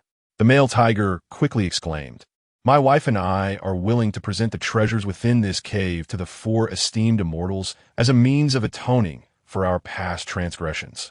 Zhou Yin nodded, recognizing their understanding of the situation. Please, this way. I have an unparalleled immortal treasure to show you. An unparalleled immortal treasure? The four were intrigued and followed the tiger demon to the far end of the cave. Where's the treasure? One of them inquired. The male tiger retreated a step, then another, before suddenly darting away. A cage sprang up from the ground, instantly enveloping the four of them. Zhou Yin reacted swiftly, realizing, You two wretched beings have not changed a bit. You dare to employ deceit. Ba, I'm very angry. Indeed, the monk shouted, You are truly despicable, considering how much I trusted you. Bai Shui stomped her foot in fury. It is you who are foolish. The female tiger laughed heartily. You cultivators are both naive and simple-minded. It is no surprise you fell into our trap. Do you think this will be enough to contain us? Zhou Yin retorted with a cold snort, swinging his sword. One sword transformed into 100. This was a unique technique of a Xiantian sword sect. capable of manifesting thousands of swords at its pinnacle. However, even with such formidable swordsmanship, the surrounding vines showed no signs of damage. The female tiger chuckled. Don't waste your efforts. These vines are treasures formed from a seed left behind by the two immortal beings of our time. Not even a perfected golden core cultivator could break through them. Zhou Yan, undeterred, continued to channel his true essence and wield his long sword, joined by Qing Feng and Bai Shui. Yet, as the female tiger had claimed, despite their various spells and artifacts, they found themselves utterly unable to escape the confines of the cage. Panic ensued among the four. Bai Shui threatened, "You demons, release us now while you still have a chance, or when our sect arrives, we shall ensure that you are ground to dust." As she spoke, a sudden dizziness overcame her. Soon, the other three felt it as well. The two tiger demons laughed dismissively. "These vines exude corrosive poison. Within half an hour, you will meet your demise. Prepare to await your slow death." Upon hearing this, the expressions of the four shifted dramatically. Yet, no matter their efforts, they could not sever the vine's hold. Ultimately, they even cast aside their dignity and begged the two tiger demons for mercy. However, the tiger demons were not inclined to grant their foes a second chance. Half an hour passed in the blink of an eye, and the four lay lifeless on the ground. The cruelty of the cultivation world was unparalleled. The two tiger demons swiftly gathered all the possessions within the cave. With the death of these four, their sect would inevitably locate this place through the distinctive marks on their bodies. They could not remain here any longer. Alas, such a pity for this cave, the male tiger lamented. As long as our lives are preserved, that is all that matters. The female tiger's breath was still unsteady. The prior ambush by Li Xuanxiao had indeed struck at her roots. "Do not worry, my dear. If we encounter that cultivator again, I shall flay him alive," she said with a smirk. "Now let us depart quickly." The two tiger demons hastened down the mountain. As the sun dipped lower in the west, darkness enveloped the forest.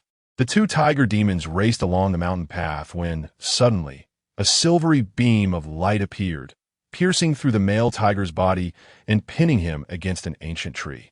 The female tiger gasped and let out a roar. Yet, she could not discern the position of her assailant. The air was thick with hostile energies, numbering no fewer than a dozen.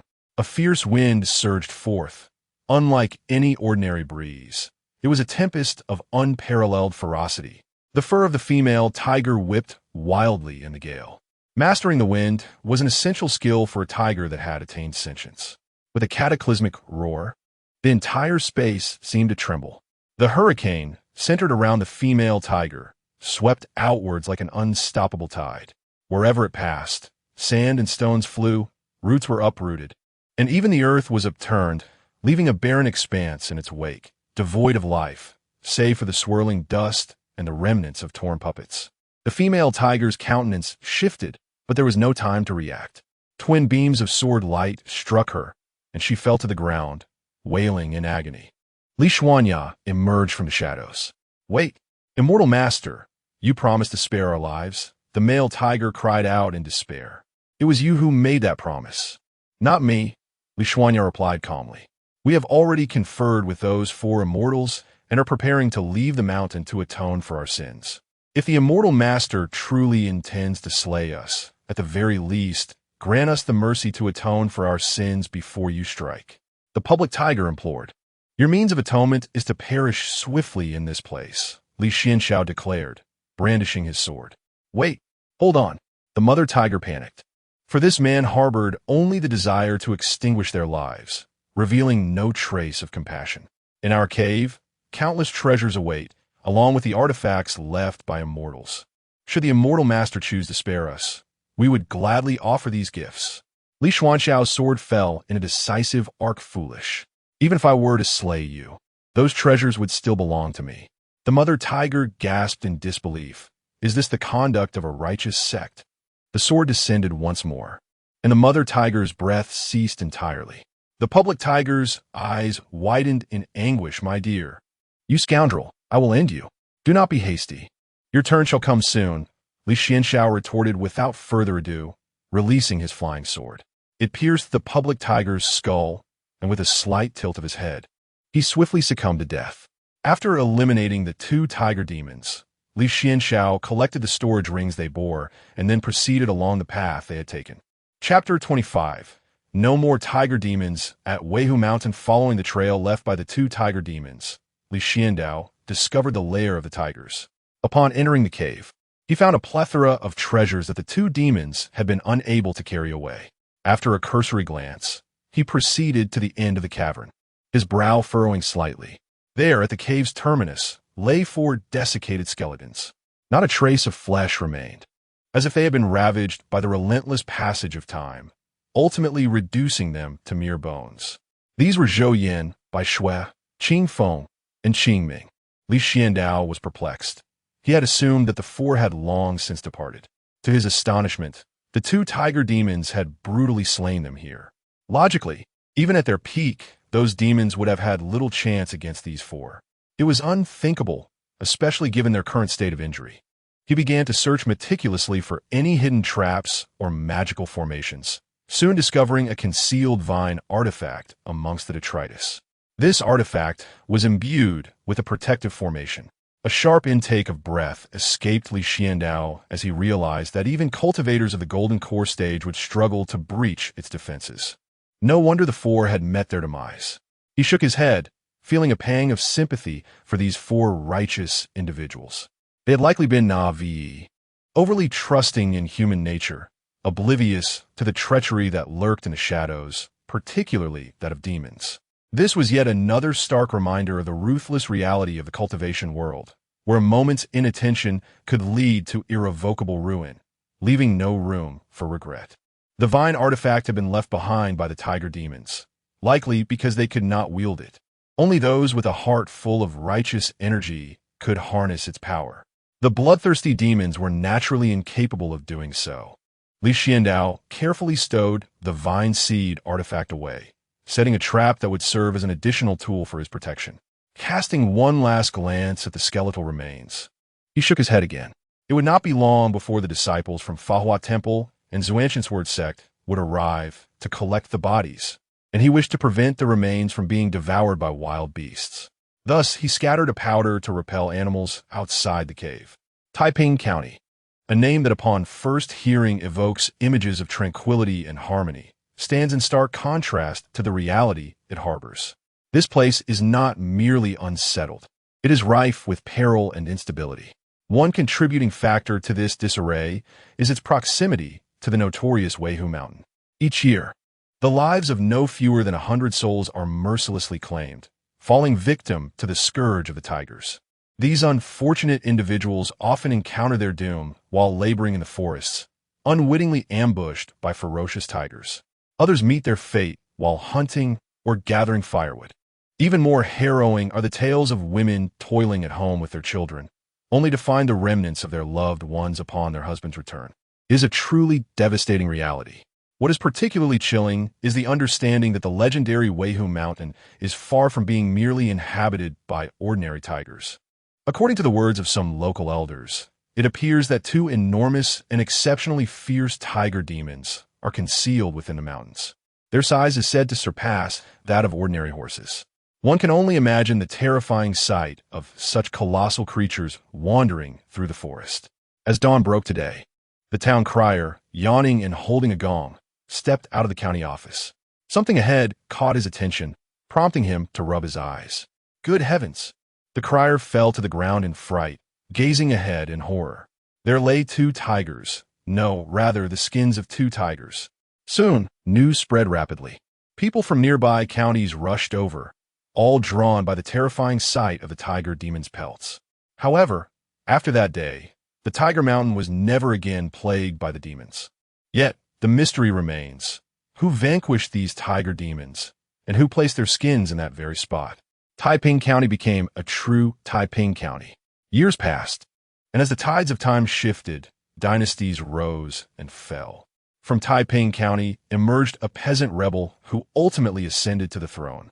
Meanwhile, at Silver Sword Peak, Li Xuanxiao returned to present the task jade slip to his junior sister, Zhao Lu, requesting her assistance in reporting to the sword-holding pavilion, as it was unwise for him to venture out at the moment. He must avoid fourth senior sister Su Wan and Jiang Luoshui at all costs. Is third senior sister at Silver Sword Peak? Li Xuanxiao inquired. Yes, Zhao Lu nodded in affirmation. After imparting a final reminder to Zhao Lu, he set off in search of third senior sister. Third senior sister, named Lin Wanqing, hailed from an ordinary background.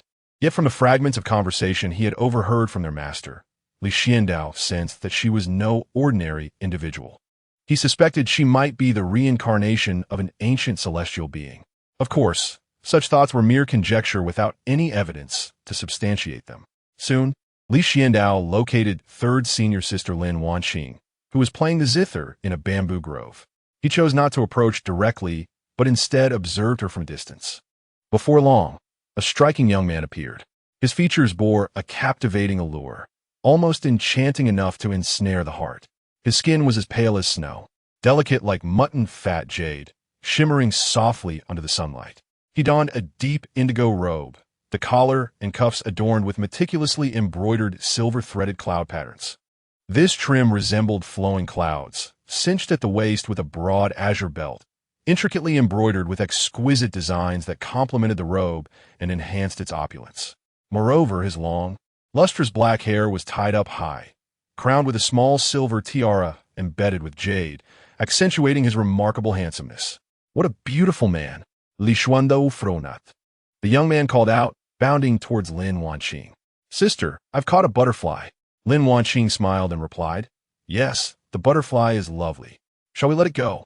The young man blinked playfully, putting on a charming display. Lin Wanqing gently stroked his head and said, Good boy. Butterflies are living creatures too. They can feel pain. While we admire their beauty, they may be frightened at this very moment. Perhaps there are others waiting for them. So, shall we let it go? The man nodded obediently, akin to a 3-year-old child, and released the butterfly. I will listen to my sister. Li Xuanxiao couldn't help but shiver. A wave of goosebumps cascading over him. This is unbearable. This is intolerable. Suddenly, Lin Wanqing exclaimed, Who is there? Li Xuanxiao composed himself and smiled as he stepped outside. Senior sister, you have returned. Oh, it's my junior brother. Upon seeing Li Xuanxiao, a smile graced Lin Wanqing's face. Chapter 26. The Mysterious Individual Sister. Who is he? The man observed Li Xuanxiao's face filled with wariness, even retreating behind Lin Wanqing. He is my junior disciple, she replied. Junior disciple? What does that mean? Well, he is like a brother to me, Lin Wanqing clarified. The man pouted. So he is your brother? Then who am I? How can you have another brother? Lin Wanqing, with a touch of affection, responded, Sweetheart, he is my senior's junior disciple, while you are my brother. They are not the same. Then who is closer to you? With a sigh, Lin Wanqing pinched his little cheek. Of course you are the closest to me. The man laughed heartily. It was then that Lin Wanqing remembered. Junior disciple, what brings you here? Li Xuanxiao clutched his chest, bowing his head, his expression grim. Junior disciple, what is wrong? Nothing. Just feeling a bit nauseous, he muttered. Nauseous? Did you eat something bad? That should be the case. Li Xuanxiao deftly changed the subject. Sister, he is. Oh, you could just call him Fanhua. Fanhua? Li Xuanxiao searched his mind for any recollection of that name, but found none. Lin Wanqing explained, I met him 6 months ago. He was lying by the riverbank, having lost his memory and persistently calling me sister.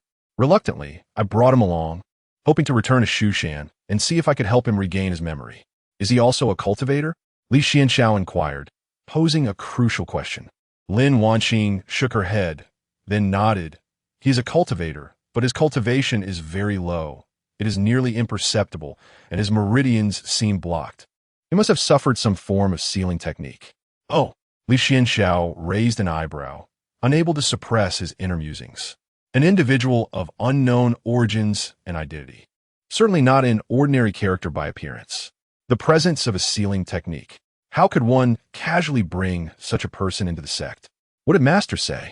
Master is in seclusion. I went to see him yesterday, but did not find him. Of all times to be in seclusion. What about the other elders? Perhaps they could offer assistance.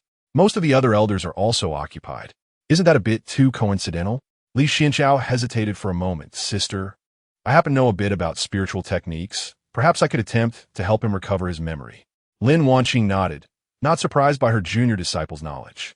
Li Xuanxiao had been practicing since childhood, traveling far and wide with the sect leader, acquiring a wide array of skills. It was said he could even summon deities. Muttering something about the setting sun and the darkening sky, Li Xuanxiao bowed. "Let me prepare." "All right," Lin Wanqing readily agreed. "Fanhua, quickly thank your brother." "Oh, thank you, brother," Fanhua said timidly. Li Xuanxiao beamed with a kind smile. "Oh, by the way, sister, did you name him Fanhua, or did he tell you himself?" "He confided in me that he only remembered this name."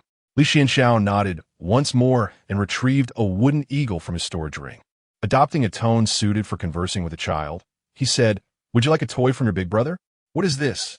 Upon activating the wooden eagle switch, it soared into the air without the need for any magical energy, circling the sky before returning to perch on Li Xuanxiao's shoulder.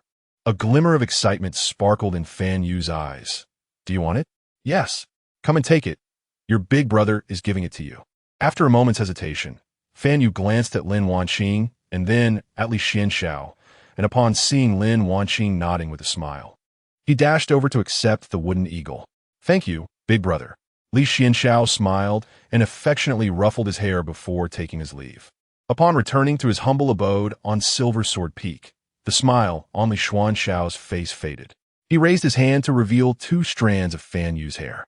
"Fan Yu," he murmured, contemplating the name. With a casual wave, the bookshelf within the cottage materialized before him. Li Xuanxiao opened a tome and inscribed the 2 characters onto the page.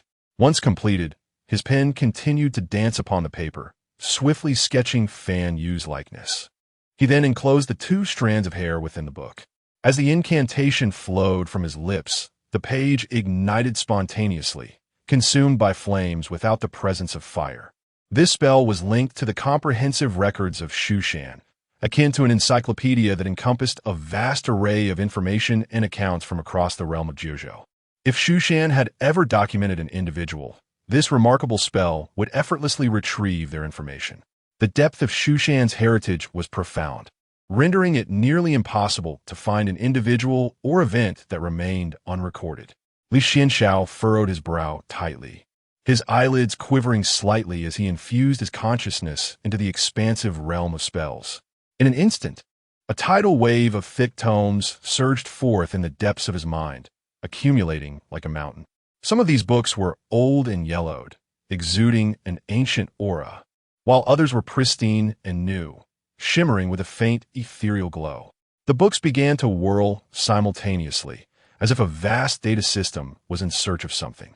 Yet, as seconds ticked by, he had perused countless densely packed volumes, yet found not a single fragment of information pertaining to the individual in question. The absence of findings only deepened his unease. Li Xuanxiao's brow knitted in contemplation, as if he were facing a formidable adversary. What on earth has my 3rd senior sister brought back? Yet curiously, it seemed that no one else was paying attention. To address this, Li Xuanxiao devised a 2-fold plan. First, he crafted a wooden cicada using the mechanisms of the Mo family to surveil Fan Yu. The advantage of this technique was its ability to operate without utilizing spiritual energy, making it difficult for cultivators to detect. Secondly, he penned anonymous letters to both the enforcement elder and the deputy sect leader, urging them to remain vigilant regarding the individual brought back by his 3rd senior sister, Lin Wanqing. The reason for selecting these 2 was, despite the presence of 7 peak masters, none wished to involve themselves in the affairs of disciples from other peaks, as it is a thankless endeavor. The former master of Silver Sword Peak, who is also Li Xuanxiao's mentor, has ascended to the position of the new sect leader. Currently, Silver Sword Peak lacks a master. The law elder oversees the regulations of Mount Shu, while the deputy master acts in the leader's stead during their retreat. Thus, reaching out to the 2 of them is undoubtedly the most prudent choice. After completing these tasks, Li Xuanxiao sought out his junior sister, Zhao Lu. She was busy counting the treasures that her senior brother had brought back, all of which were plundered from the Tiger Demon Cave. According to the customs of Mount Shu, rewards belong to those who undertake the mission.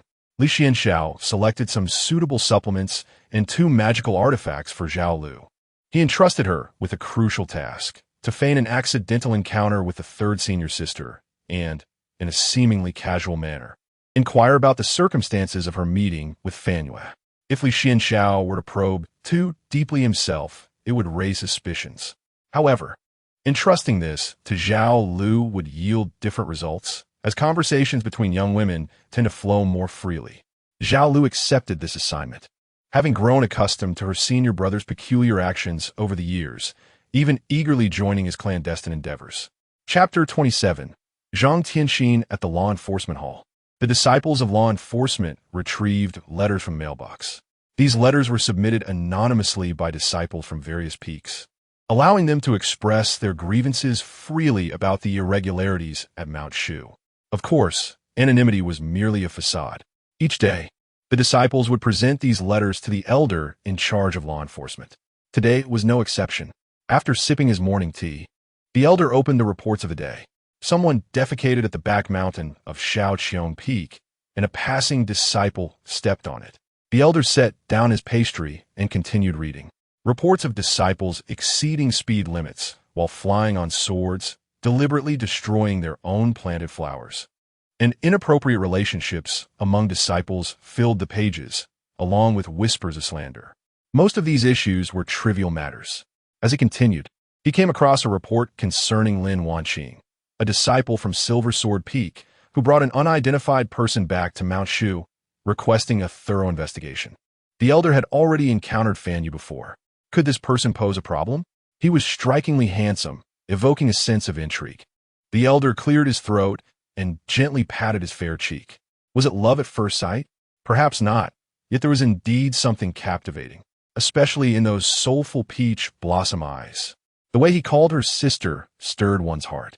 Fan Yu, such a melodious name. Alas, why was it not he who encountered this intriguing figure, but rather Li Xuanxiang's nephew? Staying within the confines of the sect, one was unlikely to encounter love. Time had certainly aged him. The elder picked up a small mirror to inspect himself, thus neglecting the anonymous letter provided by Li Xuanxiao. As the elder and the deputy sect leader did not respond, Li Xuanxiao understood it was time for him to take further action. He checked the wooden cicada monitoring Fan Yu, finding it intact and undiscovered. Fan Yu was behaving normally. When Zhao Lu returned, he effortlessly gathered information about the encounter between Fan Yu and his third senior sister Li Xuanxiao. Zhao Lu, with a proud expression, inquired, "Senior brother, how do you plan to reward me?" "Close the door. Let me reward you properly," he replied. Zhao Lu was momentarily taken aback, her cheeks flushed with a rosy hue. After spending so much time with her senior brother, he had suddenly, Li Xuanxiao departed from Mount Shu, directing his sword towards the location where Li Xuanxiao and Fan Yu had their encounter. The journey was silent, devoid of any further encounters with injured women.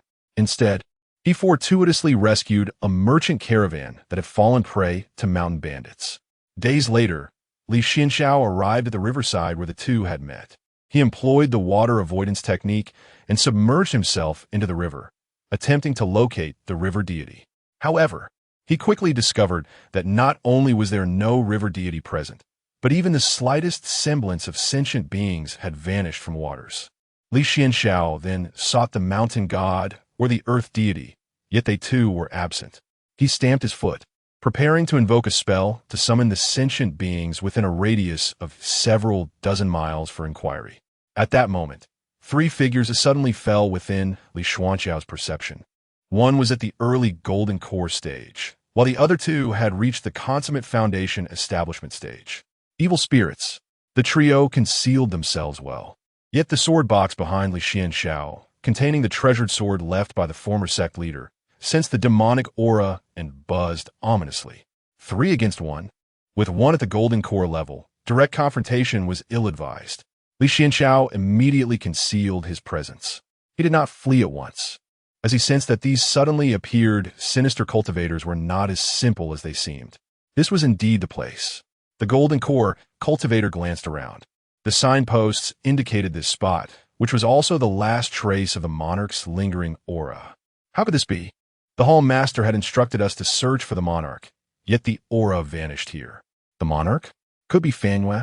Li Xuanxiao immediately connected the dots with Fan Yu. Who goes there? The golden core cultivator suddenly shouted. Show yourself. Li Xuanxiao remained still, and from a distance, a figure suddenly darted out. Trying to escape? It wouldn't be that easy. The golden core cultivator pointed a finger through the air, causing the figure to plummet to the ground, blood spewing forth. The two Foundation establishment cultivators immediately flanked the individual, bringing him under control. Is it a monk? No, merely a simple bald man. Who are you? Zhang Tianxin of the Golden Thunder sect. The three evil cultivators, along with the concealed Li Xuanxiao, fell silent. What an embarrassing name. You've been following me? Overestimating your abilities? Zhang Tianxin smirked slightly. How do you know this isn't my trap, even including being brought before you? Oh, suddenly, Zhang Tianxin erupted, delivering a punch. Golden lightning flickered around him. Though he was merely at the Foundation establishment level, he unleashed a power rivaling that of a golden core cultivator in an instant, astonishing even Li Xuanxiao. Zhang Tianxin forced back the golden core cultivator with a single blow and swiftly engaged in combat with the two Foundation establishment cultivators. The Golden Thunder sect excelled in the Golden Thunder Body refinement technique. Although disciples were few, each was said to possess extraordinary talent. It was evident that the mastery of the Golden Thunder Body refinement technique rendered one impervious to myriad attacks, and its reputation was truly well-deserved. A cultivator in the Foundation establishment stage unexpectedly confronted and battled against a Golden Core stage opponent, while two other Foundation establishment stage cultivators of the demonic faction retreated in defeat. Nevertheless, the prowess of the Golden Core stage cultivator remained formidable. No matter how valiant Zhang Tianxin was, she was still merely at the Foundation establishment stage. As the Golden Core stage demonic cultivator regained composure, the tide of battle swiftly stabilized. Li Xuanxiao pressed down on the restless sword sheath, poised to seize an opportune moment for a brazen ambush. Observing the current situation, it appeared that Zhang Tianxin from the Golden Thunder sect could hold her ground for a while longer. However, at that moment, Li Xuanxiao's expression shifted slightly. The remaining sword hilts within the sheath began to tremble violently. Such a tremor could not be instigated by a mere Golden Core stage cultivator. Chapter 28.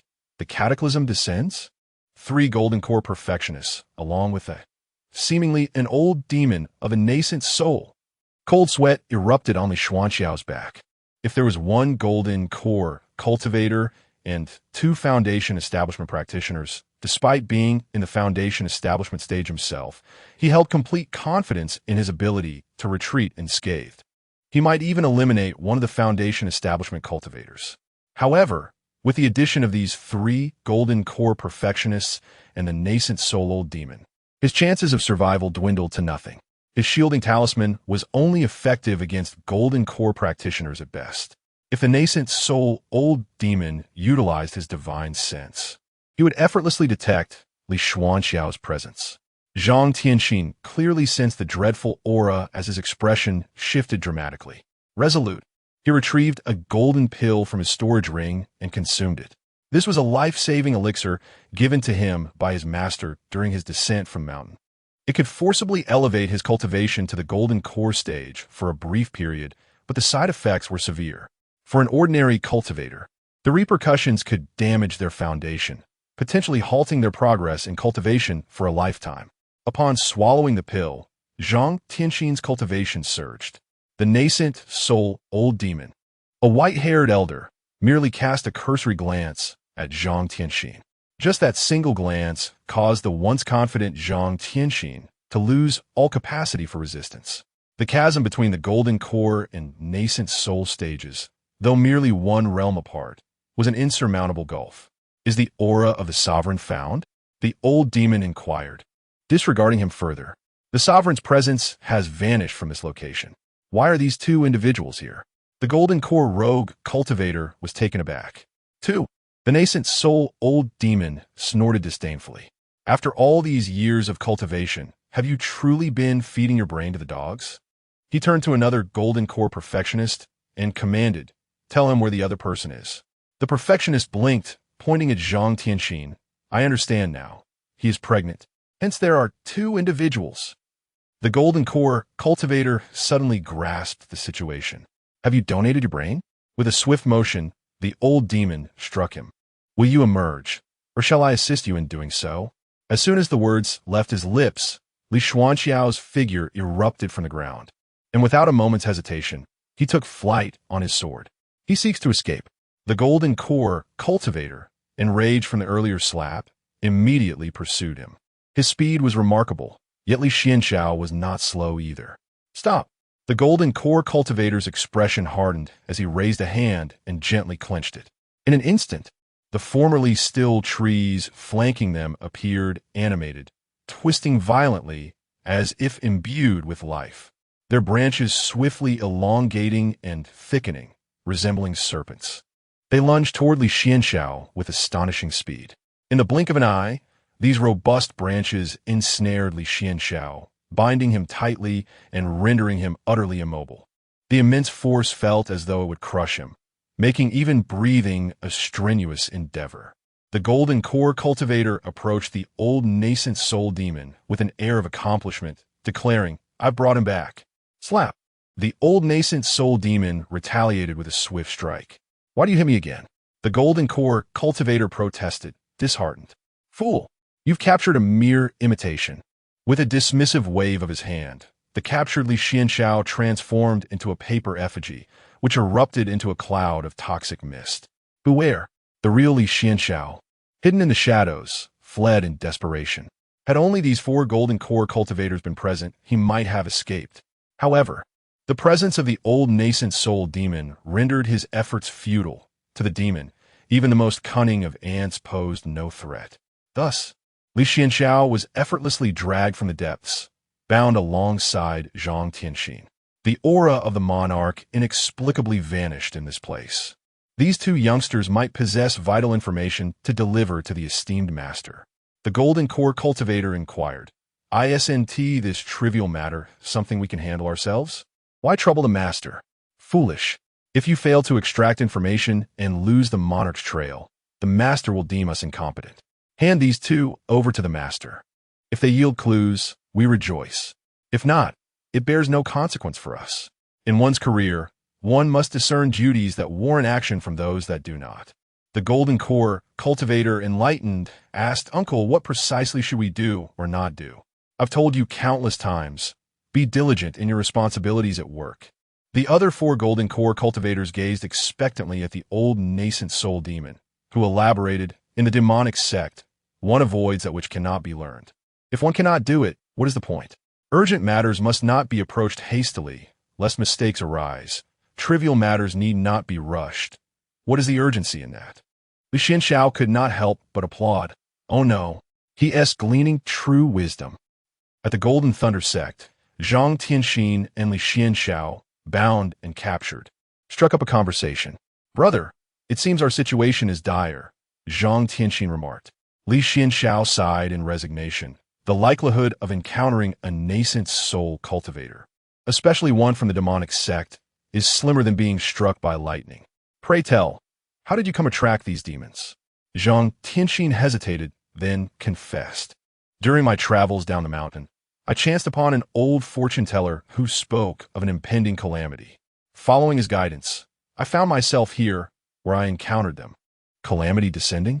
Li Xuanxiao raised an eyebrow, eager to inquire further. Suddenly, the surroundings brightened, and they found themselves in a grand palace, bound to pillars. Zhang Tianxin inhaled deeply and declared, "Li Daoist, though this is our first encounter, I see your noble spirit. You are not one to cower in fear.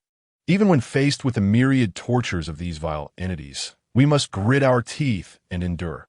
Only thus can we uphold the integrity of righteous individuals." Li Xuanxiao found himself deeply moved by the words spoken, nodding earnestly in agreement.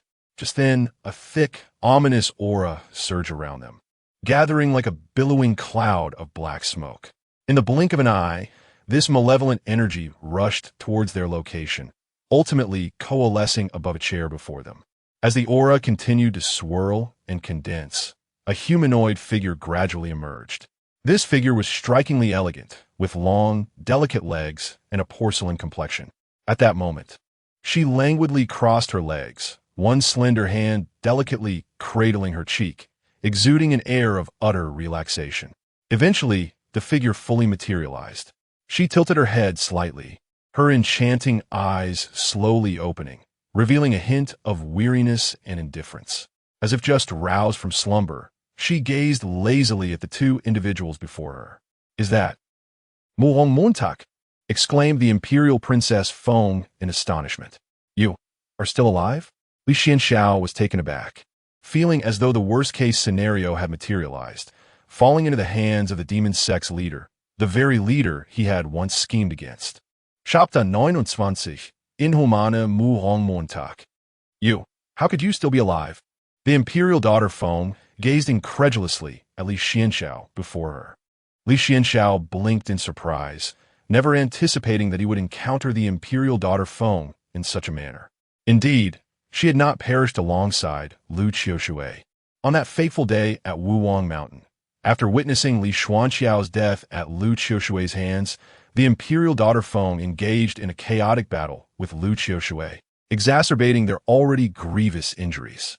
Subsequently, a third party intervened, forcing both to tacitly retreat from the battlefield to avoid being exploited by others.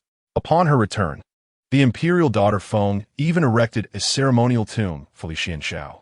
She swore before his grave that she would one day bring Li Xuanxiao's head to honor him. Little did she expect to encounter Li Xuanxiao once more today.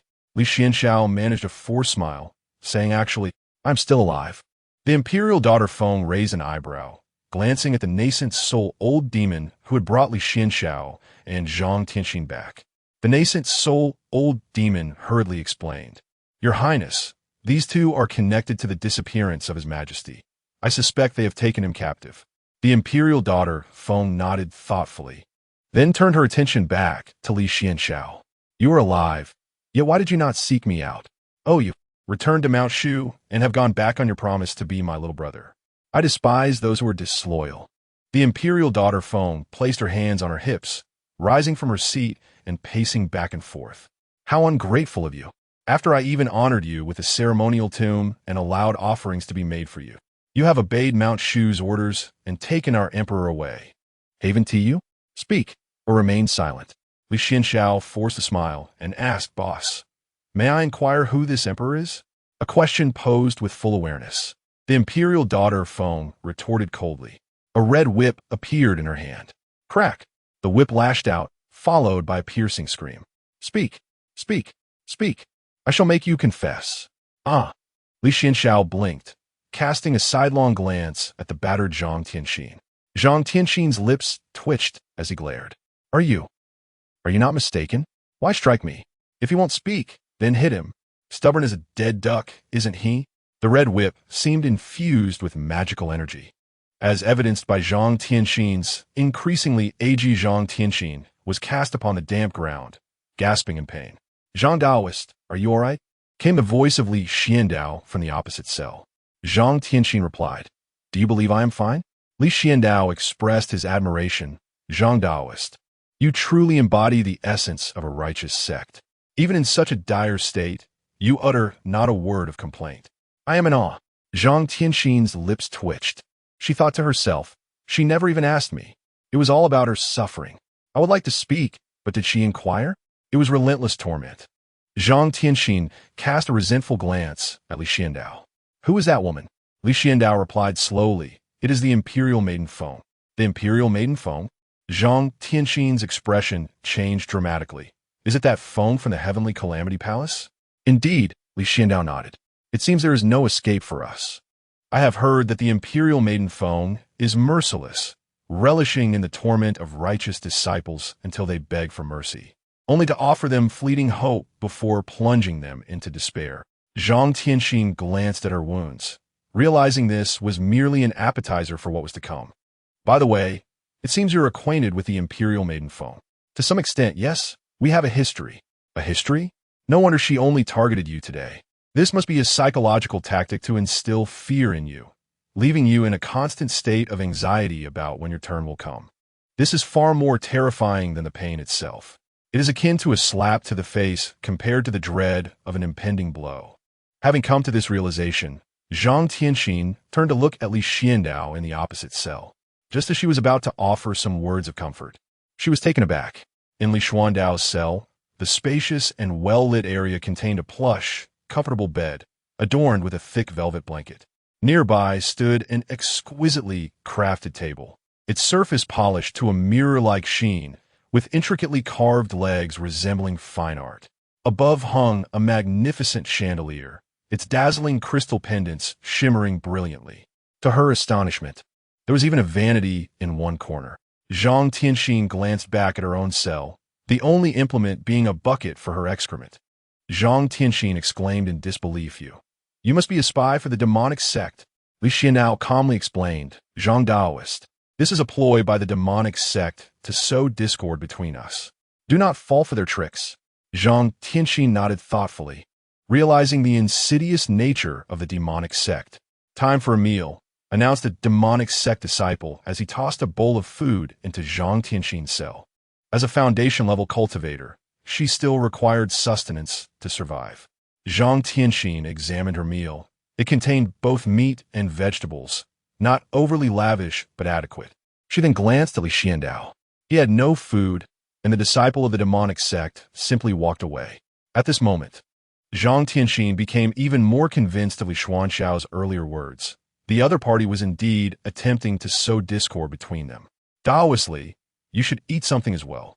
Zhang Tianxin wished to offer her food to Li Xuanxiao, but she realized that the distance was too great to reach him. Li Xuanxiao shook his head and replied, Daoist Zhang, you have sustained such severe injuries today. It is best for you to replenish your strength first. I can manage without food for a few meals.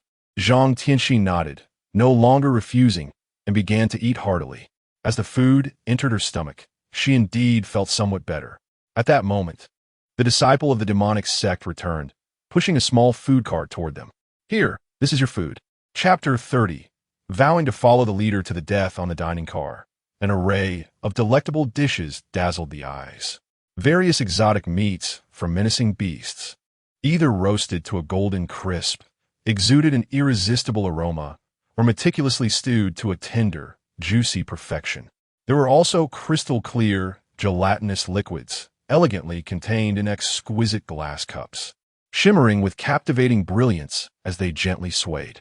Additionally, vibrant vegetables harmoniously complemented the savory meats, featuring crisp cucumbers and spicy bean curd among others. Lastly, a steaming pot of rich soup commanded attention, its milky broth thick and flavorful, brimming with an assortment of ingredients and a fragrant allure. A concoction of some precious medicinal herbs. Zhang Tianxin inhaled deeply, casting a puzzled glance at Li Xuanxiao, seemingly bewildered as to why such sumptuous fare was afforded to a captured disciple of the righteous path. Suddenly, the rice grains on Zhang Tianxin's plate lost their appeal, and he stared intently at Li Xuanxiao. Li Xuanxiao remained silent for a moment, then remarked, You see, I am correct. The intentions of these demonic sect members are indeed insidious, employing such tactics to sow discord between us. Zhang Tianxin replied, Then let us not partake of this feast as a form of resistance against them. Li Xuanxiao hesitated once more, then countered, Why not indulge? Consuming their provisions serves our cause, allowing us to resist them while depleting the resources of the demonic sect. What pleasure could be derived from abstaining? You raise a valid point, yet I cannot shake this discomfort. Zhang Tianxin cautioned, Li, be wary lest they poison you. Do not fret for me, Li Xuanxiao reassured. If she intended to kill us, why would she resort to such convoluted means as poison? With that, Li Xuanxiao began to eat quietly. This is quite good. And this one as well. Before long, he discovered that the food he consumed rivaled the resources he had gathered over 6 months at Shushan. The treatment from the demonic sect. Was it truly this generous? Unable to contain himself, Li Xuanxiao slapped his own face, reciting the Shushan Heart Sutra 100 times in his mind. As a disciple of Shushan, how could he harbor such thoughts? I am merely critically consuming their provisions. Once he had devoured all the food before him, Li Xuanxiao contentedly let out a resounding belch. He slowly sat cross-legged, closing his eyes to cultivate his spirit and calm the surging energy within him. From the very first taste, he had discerned the exquisite pairing of these ingredients. Logically, as a cultivator, consuming such a plethora of nourishing items in a short span should yield adverse effects. After all, excessive nourishment could not only prove unbeneficial, but might also harm one's body. However, The ingredients before him were meticulously selected, each possessing a wondrous connection to one another. Every ingredient found a complementary partner among the others, creating a harmonious balance. When they fused together, the resulting chemical reactions effectively counterbalanced their potential negative impacts. This combination, while not flawless, was undoubtedly expensive. Regardless, Li Xuanxiao is unable to produce this resource. Zhang Tianxin gazed at the scene before her, exclaiming, "Is it truly you? Have you even begun to cultivate?" The following day, both Zhang Tianxin and Li Xuanxiao found themselves once more before the Emperor's phone. "Whether you choose to speak or not, where has my lord been taken?" Li Xuanxiao glanced at Zhang Tianxin, then at Empress phone. "Boss, I genuinely do not know who this lord is. Perhaps you can enlighten me? You're like a stone in a latrine, both foul and unyielding." Empress Feng seized her whip and began to strike. Thus, an entire day passed. Empress Feng exhaled slowly, discarding the whip. "Having endured such punishment and still remaining silent, it appears you truly are ignorant." Zhang Tianxin interjected. "May I inquire? If you beat me to this extent, he wouldn't speak even if he knew." Empress Feng clarified. "The Lord is the first master of the Heavenly Calamity Palace, which he founded with his own hands.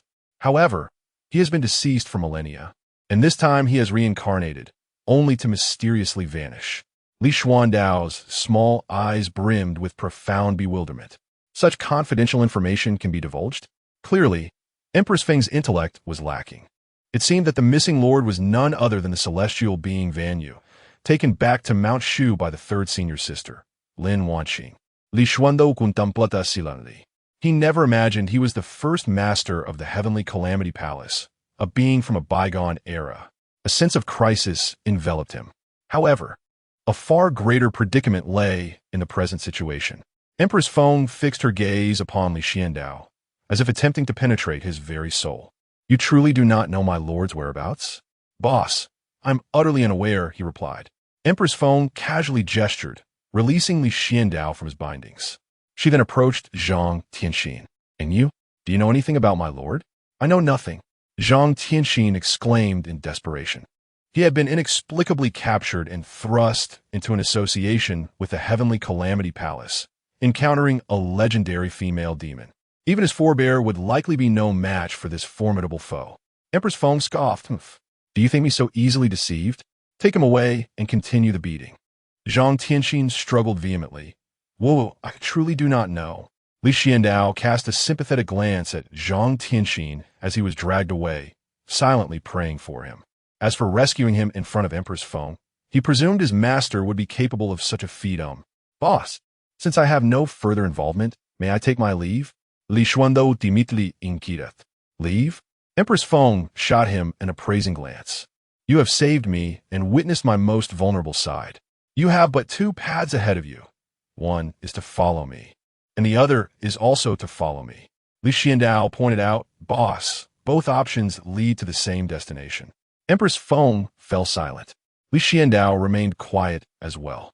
Empress Feng finally added, "I shall present a third option, death. I shall follow you to the death." Li Xuanxiao declared resolutely. Zhang Tianxin was once again cast back into the confines of her cell. The physical torment was far less cruel than she had envisioned. It was merely a matter of whipping. However, the true blow to her spirit came from the hypocritical attitude of the demonic cult. "Zhang, are you all right?" Zhang Tianxin inquired, glancing towards the prison's entrance, where Li Xuanxiao had by now donned the garb of the demonic sect. "You wretch, you are indeed an undercover agent of the cult." Zhang Tianxin shouted in fury. Li Xuanxiao explained, "Zhang, I comprehend your current feelings. Everything is a matter of expediency. I have infiltrated the demonic sect with the aim of orchestrating our escape." Zhang Tianxin momentarily calmed herself, reasoning that since they were within the enemy's territory, there was no need for deceit. With tears in her eyes, she nodded in acquiescence. "I believe you." At that moment, a disciple of the demonic cult passed by. "Salute to the protector." You may proceed." Li Xuanxiao waved his hand dismissively. Zhang Tianxin remained silent. Chapter 31. This is my escape plan. Li Xuanxiao has ascended to the role of protector of the demonic sect. Surprisingly, he never anticipated that his story would unfold in such a manner. A proud disciple of the righteous Mount Shu has, against all odds, become a guardian of the dark arts. He reassures himself that this is merely a pragmatic measure for survival. As a protector, his duty is not to safeguard the imperial princess Feng. Have you ever witnessed an ant endeavoring to protect an elephant? His principal task is to serve the imperial princess Feng, attending to her needs with tea and refreshments. Fortunately, the princess has no appetite for pure yang energy. After several days of observation, Li Xuanxiao discerns that the princess's previous injuries have not fully healed. Consequently, she spends most of her time resting within her secluded chamber. The esteemed leader of the demonic sect finds her sole amusement in engaging Li Xuanxiao in chess, albeit with a penchant for cunningly bending the rules. She frequently reconsiders her moves, discreetly using her powers to shift the pieces. In light of these transgressions, Li Xuanxiao can only feign ignorance. He is acutely aware that should he take the game seriously, the imperial princess may very well retaliate by appending the board, claiming victory beyond the game itself. He does not allow the princess's attitude towards him to inflate his ego, nor does he entertain the notion that he holds any special significance in her eyes. Is this a romantic game? The turbulent waves of the mortal world are vast and indistinct. Enduring humiliation and adopting a gentle demeanor are wise strategies. For a taut bowstring may snap first, and a steel blade is easily dulled. The avaricious often meet their demise, and birds that covet food may perish prematurely. No matter how crafty one may be, one cannot escape the inevitable ruin. Li Xuanxiao claps his hands on the wooden surface and speaks aloud. The tale he is about to recount is not of the present day. The specific dynasty is unclear, but it occurred long ago, in a period known as the intrigues of the officialdom. Across from him, the imperial princess Feng nibbles on a fragrant fruit, listening with rapt attention. She lounges comfortably, her legs crossed, lazily reclining upon a splendid soft mat that appears woven from clouds. Her eyes, as clear and bright as autumn waters, gleam with a captivating brilliance. Nearby, the guards cast envious glances at Li Xuanxiao, consumed by jealousy. Ever since his arrival, he has captured the entirety of the leader's attention, leaving the guards bereft of their previous privileges. It is well known that entertaining the imperial princess Feng is a delightful and effortless task. One merely needs to indulge her whims and keep her pleased. Princess Feng is exceedingly generous. A mere gesture from her can yield boundless rewards for them. She holds a fondness for Li Xuanxiao, taking him along wherever she goes. However, this affection resembles that of a master for a cherished pet. In fact, the entire sect within the demonic lair seems to be her collection of pets. Princess Feng has also kept a few human dogs. What are human dogs, you ask? They are, in fact, people, once formidable figures in their own right, now rendered powerless by the princess, domesticated within the confines of the demonic lair. They are tethered at the entrance, and whenever the princess passes by, the human dogs eagerly bark and wag their tongues in an attempt to please her. The princess is kind to them as well. When in high spirits, she tosses them a fruit or a pastry. Observing them scramble for food, a smile of delight graced their faces. Naturally, Empress Feng also had her moments of discontent. For instance, one day, as she recuperated from her injuries, pain caused her to grimace in agony. Upon stepping outside, a careless dog inadvertently splattered drool on the hem of her garment. With an impassive expression, Empress Feng crushed the dog's head beneath her foot. All of this was witnessed by Li Xuanxiao, who served her loyally. The following day, he noted that the deceased dog had been replaced by a new visage at the doorstep. Empress Feng languidly reclined on a soft couch, one jade foot elegantly raised while the other gently swayed. Clad in a resplendent satin gown, the flowing hem cascaded like drifting clouds, accentuating her graceful figure and refined demeanor. Li Xuanxiao, seated respectfully at her feet, tenderly grasped her delicate foot, beginning a meticulous massage. His movements were both skilled and gentle, and as he worked, a look of contentment gradually appeared on Empress Feng's face, her slender phoenix eyes narrowing slightly, exuding charm and allure. With a smile lingering upon her lips, she gazed at Li Xuanxiao, realizing that serving her was far more favorable than being a disciple of Shushan. Of course, It was an honor to follow the leader. Li Xuanxiao fully understood the implication of her gaze, yet regrettably, he did not wish to be a mere pet. He was a disciple of Shushan. On this day, favored by Empress Feng, Li Xuanxiao returned to the prison to visit Zhang Tianxin. Zhang, my friend, you have endured much suffering. Upon seeing Li Xuanxiao adorned in gold and silver, Zhang Tianxin remarked, somewhat sorrowfully, why do I feel as though you are thriving in this environment? This is merely a fade to deceive them. I have obtained the entire layout of the demonic sect's lair. Tonight, we shall escape. Oh, really? Zhang Tianxin's eyes sparkled with hope. Indeed, at the stroke of midnight, I will come for you, Li Xuanxiao whispered. Zhang Tianxin nodded earnestly, tears glistening in her eyes. I misjudged you, Li. She chastised herself for her previous suspicions. How could I doubt you? You are still striving, enduring humiliation and hardship. That night, at the appointed hour, Li Xuanxiao departed from Empress Feng's chamber, where she was soundly asleep. He placed a recording stone on the table, which continuously played back his pre-recorded voice. Subsequently, he stealthily approached the prison, deceiving the guard and using a previously duplicated key to unlock the cell door. Everything unfolded seamlessly, igniting a spark of hope in Zhang Tianxin's eyes. Where shall we go now, Li? She inquired. Li Xuanxiao smiled confidently. I have discovered numerous secret passages within the lair, intricate and fraught with peril. However, I have acquired a map from Empress Feng, and we shall slip away through the hidden routes. Zhang Tianxin nodded eagerly in agreement. What are we waiting for? Let's depart at once. I cannot endure another day of this wretched existence. No sooner had the two stepped outside than the footsteps of demonic sect disciples echoed behind them. There they are. After them, Zhang Tianxin's expression darkened. Brother Li, this path seems wrong. We've been discovered. They appear to have stumbled into a dead end, with the only retreat now blocked by oncoming demonic sect disciples. Zhang Tianxin did not blame Li Xuanxiao, merely sighing softly. Brother Li, it seems the heavens have forsaken us. So be it. If we must die, then let us perish in battle, taking few with us.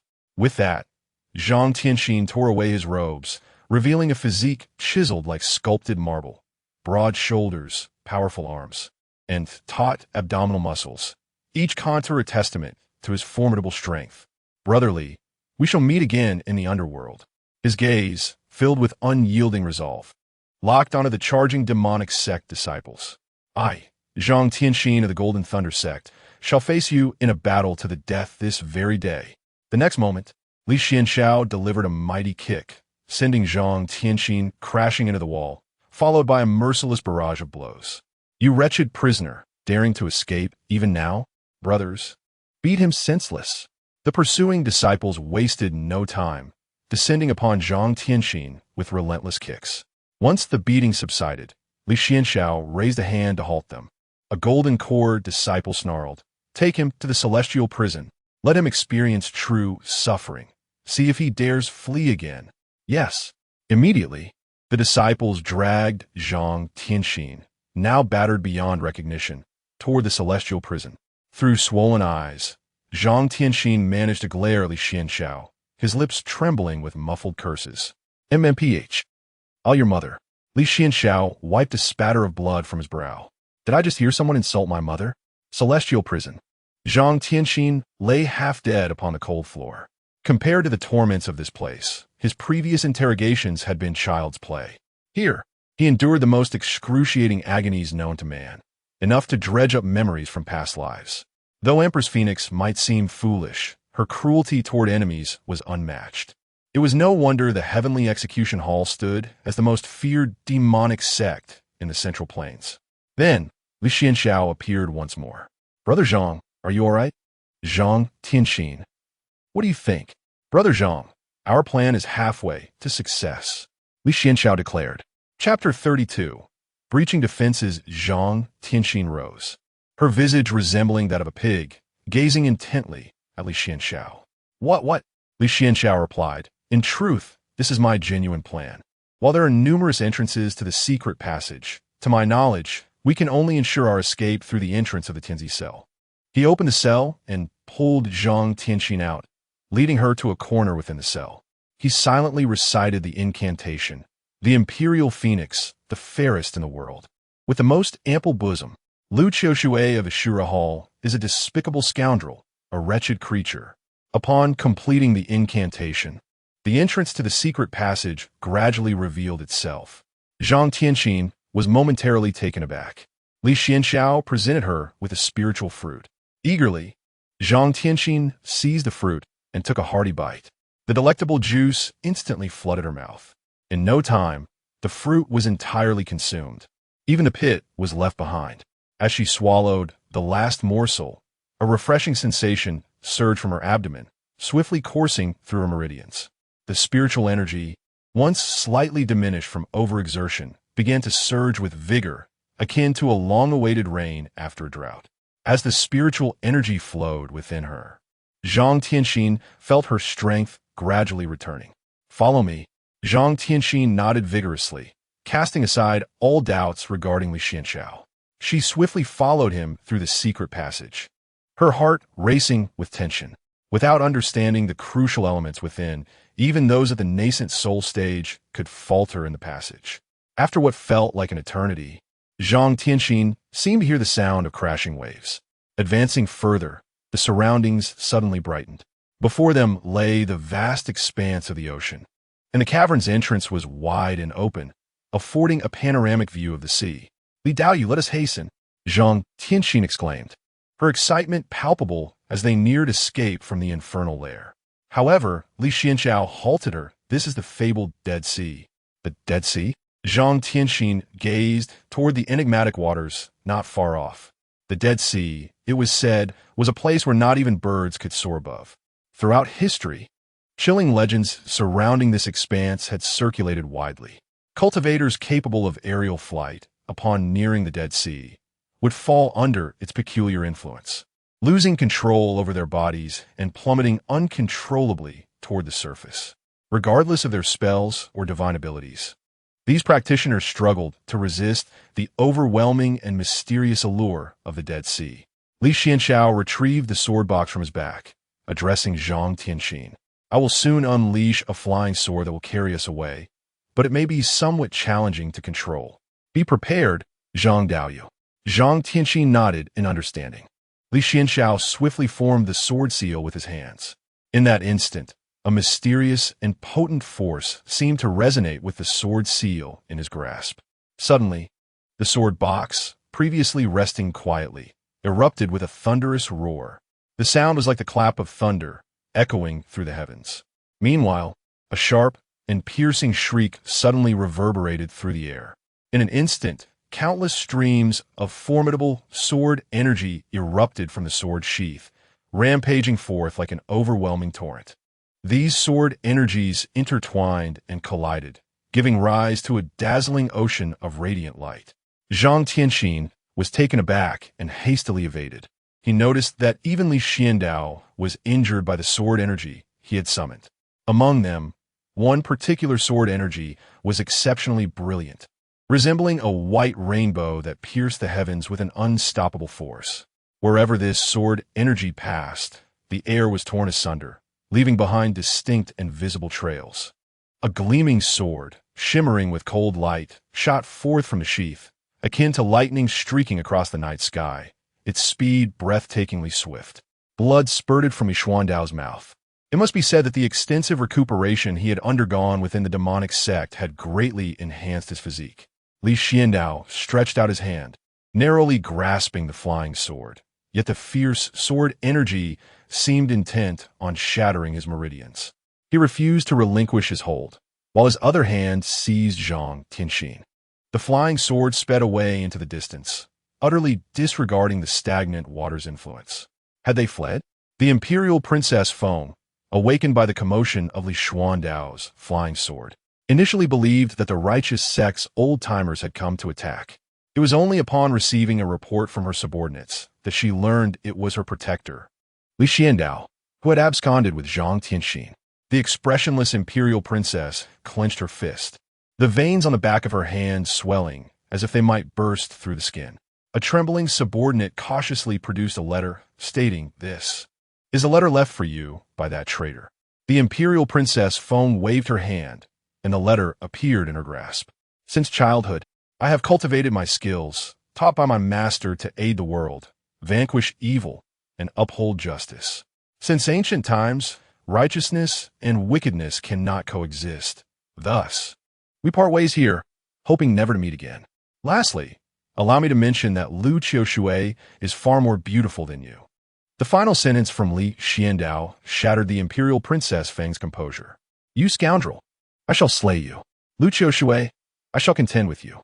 The imperial princess charged forth, placing the blame for everything squarely upon Li Xuanxiao's shoulders. I will tear your face apart. Chapter 33. The Plan with a Resounding Thud. The flying sword was finally retrieved by Li Xuanxiao, albeit with great difficulty, and returned to its scabbard. After this ordeal, Li Xuanxiao realized he was gravely injured, and Zhang Tianxin was no better off. They confirmed their location before bidding each other farewell, with Li Xuanxiao making his way back to Mount Shu. Despite the perils encountered during his descent, he had ascertained a startling truth. Fan Yu was, in fact, the inaugural master of the Heavenly Fiend Hall, the very founder of that sect, and a being reborn from the previous era. This revelation demanded immediate communication to his master upon his return. However, a pang of uncertainty gnawed at Li Xuanxiao's mind as he pondered the best way to relay this information. Upon reaching Mount Shu, at Silver Sword Peak, his junior sister, Zhao Lu, exclaimed, "Brother, where have you been? You frightened me to death." Tears streamed down her cheeks as she continued, "I thought you had perished during your absence." Li Xuanxiao offered her some words of comfort, downplaying the incident and omitting the specifics of the dangers he faced. "What of our third senior sister? How fares the man named Fan Yu?" Zhao Lu inquired eagerly. "Everything is normal," she replied. "He seems to be inseparable from third senior sister, and he's quite handsome. It appears she doesn't team mind his presence." She quickly amended, "Of course. No one is more handsome than you, brother." Li Xuanxiao chose to disregard her flattery. "Is there any other intelligence?" he asked. Zhao Lu shook her head, but then curiously asked, "Brother, is there something amiss with the person third senior sister brought back?" "There is nothing inherently wrong. Merely a sense of unease regarding his true nature," Li Xuanxiao replied, withholding the full truth. Zhao Lu, being innocent, might inadvertently reveal something during her interactions with the third senior sister, potentially leading to unforeseen complications. Turning away, Li Xuanxiao proceeded to the main peak, Tongtian Peak. His master was in seclusion, yet if circumstances were dire, he could seek out the sect leader directly. He wandered around Tongtian Peak, contemplating how to explain the situation to his master, envisioning the possible outcomes of his explanation. His master would likely believe him, even if doubt lingered. An investigation into Fan Yu's identity would ensue. This scenario could unfold in two ways. First, if his master could ascertain Fan Yu's true identity, would he take action to eliminate him? Would the reincarnated Fan Yu awaken strange powers? Unknown 1. Would third senior sister Lin Wanqing harbor resentment towards him? Unknown 2. If Fan Yu were to be slain, would he reincarnate once more with the intent of vengeance? Unknown 3. Would Lin Wanqing succumb to darkness due to Fan Yu's demise? Unknown 4. Alternatively, if his master were unable to discern Fan Yu's identity and deemed Li Xuanxiao's word untrustworthy, he might banish Fan Yu. This could lead to third senior sister's reluctant departure from the sect, inevitably causing Fan Yu to harbor a grudge against Li Xuanxiao for separating him from her, leading to dire consequences for Li Xuanxiao. Li Xuanxiao rested his chin on his hands, his brow furrowed in deep contemplation. The uncertainties loomed heavily around him. He tossed aside 3 copper coins, deeming the outcome ominous. Just then, he suddenly lifted his gaze, his eyes falling upon the approaching Fan Yu and his senior sister Lin Wanqing at Tongtian Peak. As Fan Yu made his entrance, he instantly captivated numerous onlookers. If Li Xuanxiao blended into the crowd like a solitary being amidst a multitude, then Fan Yu was akin to a watermelon unexpectedly emerging among beans. Such was the allure of Fan Yu's striking beauty, which seemed to transcend the boundaries of reality, as if he had gracefully stepped out from a magnificent painting. Every line and contour perfectly delineated his enchanting visage. From any angle, he appeared utterly flawless, evoking admiration from all who beheld him. Fan Yu timidly trailed behind Lin Wanqing. Suddenly, the guardian beast of Mount Shu, the water Qilin, stirred. The water Qilin had journeyed the world alongside the founding ancestor of Mount Shu and remained there due to its exceptionally long lifespan, serving as the mountain's protector. Typically gentle in demeanor, the water Qilin unexpectedly approached, positioning itself before Li Xuanxiao. Li Xuanxiao felt a pang of anxiety.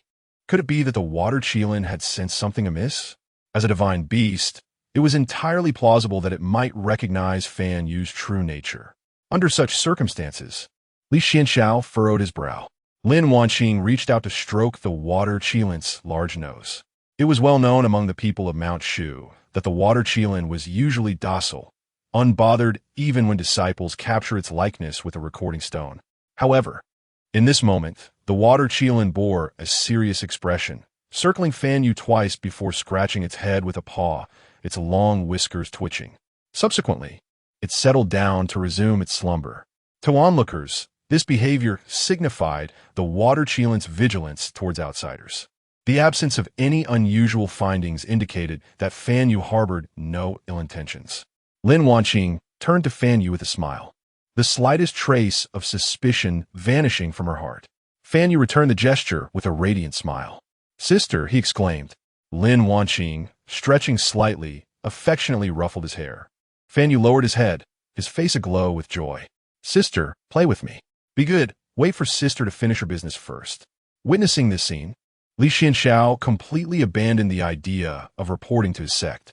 The unmistakable affection in Li Xuanxiao's eyes revealed her deepening feelings. It was evident he had fallen into a predicament. He would need to devise a new strategy. As the reincarnation of the master of the heavenly desolation palace, Fan Yu was an ancient entity that had lived for countless years. Li Xuanxiao understood that he could not hope to confront him alone.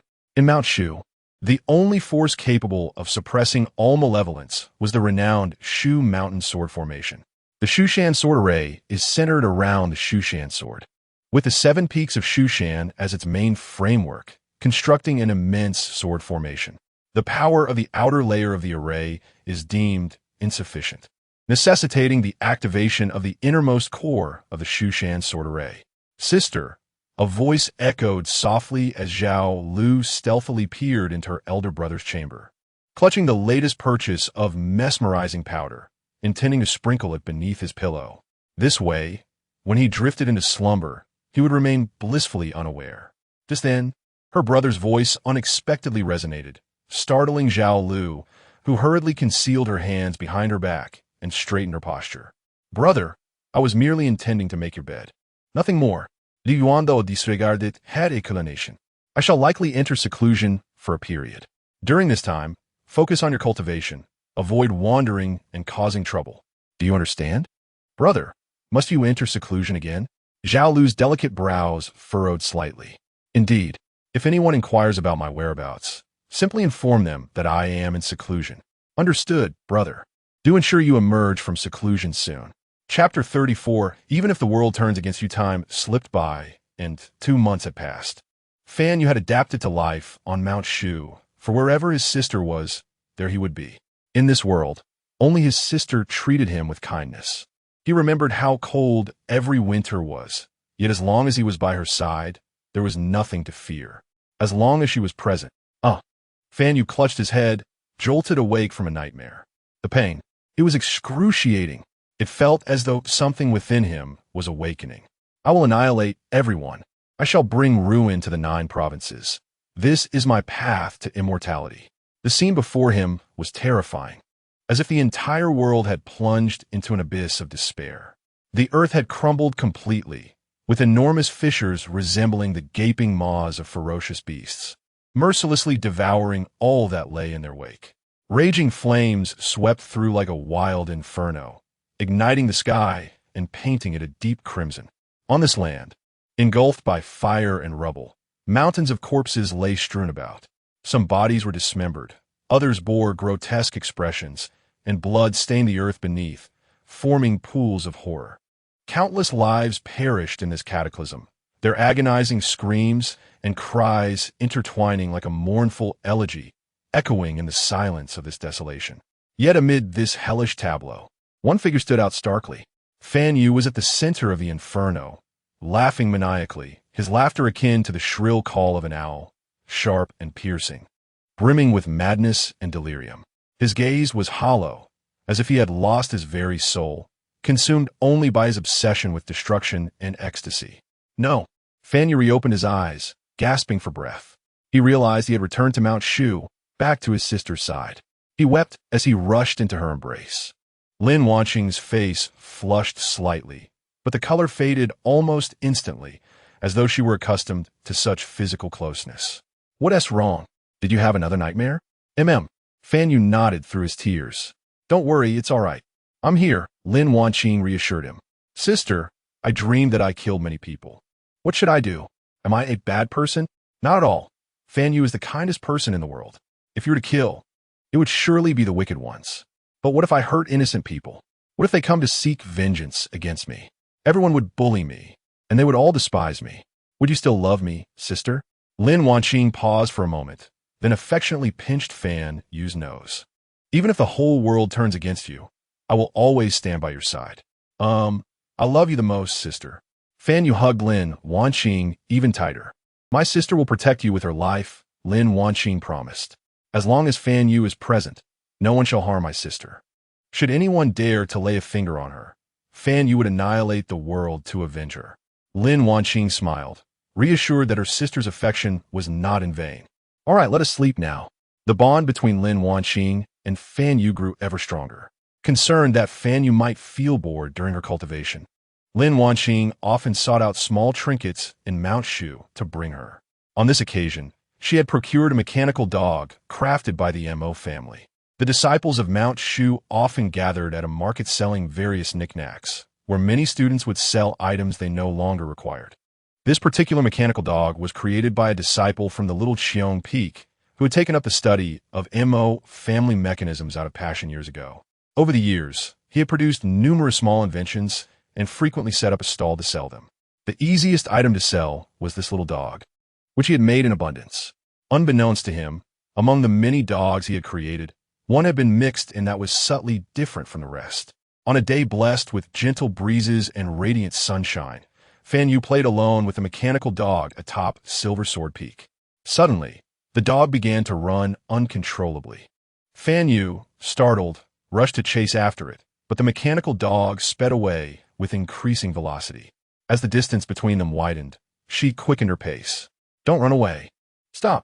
Then, unexpectedly, a pair of wooden wings unfurled from the dog's back, and it took to the sky. It was the first time Fan Yu had witnessed a flying dog, and she gasped in delight. Eager to pursue it, she soon realized she lacked the ability to fly herself, leaving her in a state of distress. Just then, she noticed a flock of celestial cranes passing nearby.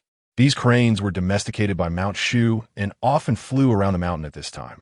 After a moment's hesitation, she seized the opportunity and leaped onto the back of one of the cranes.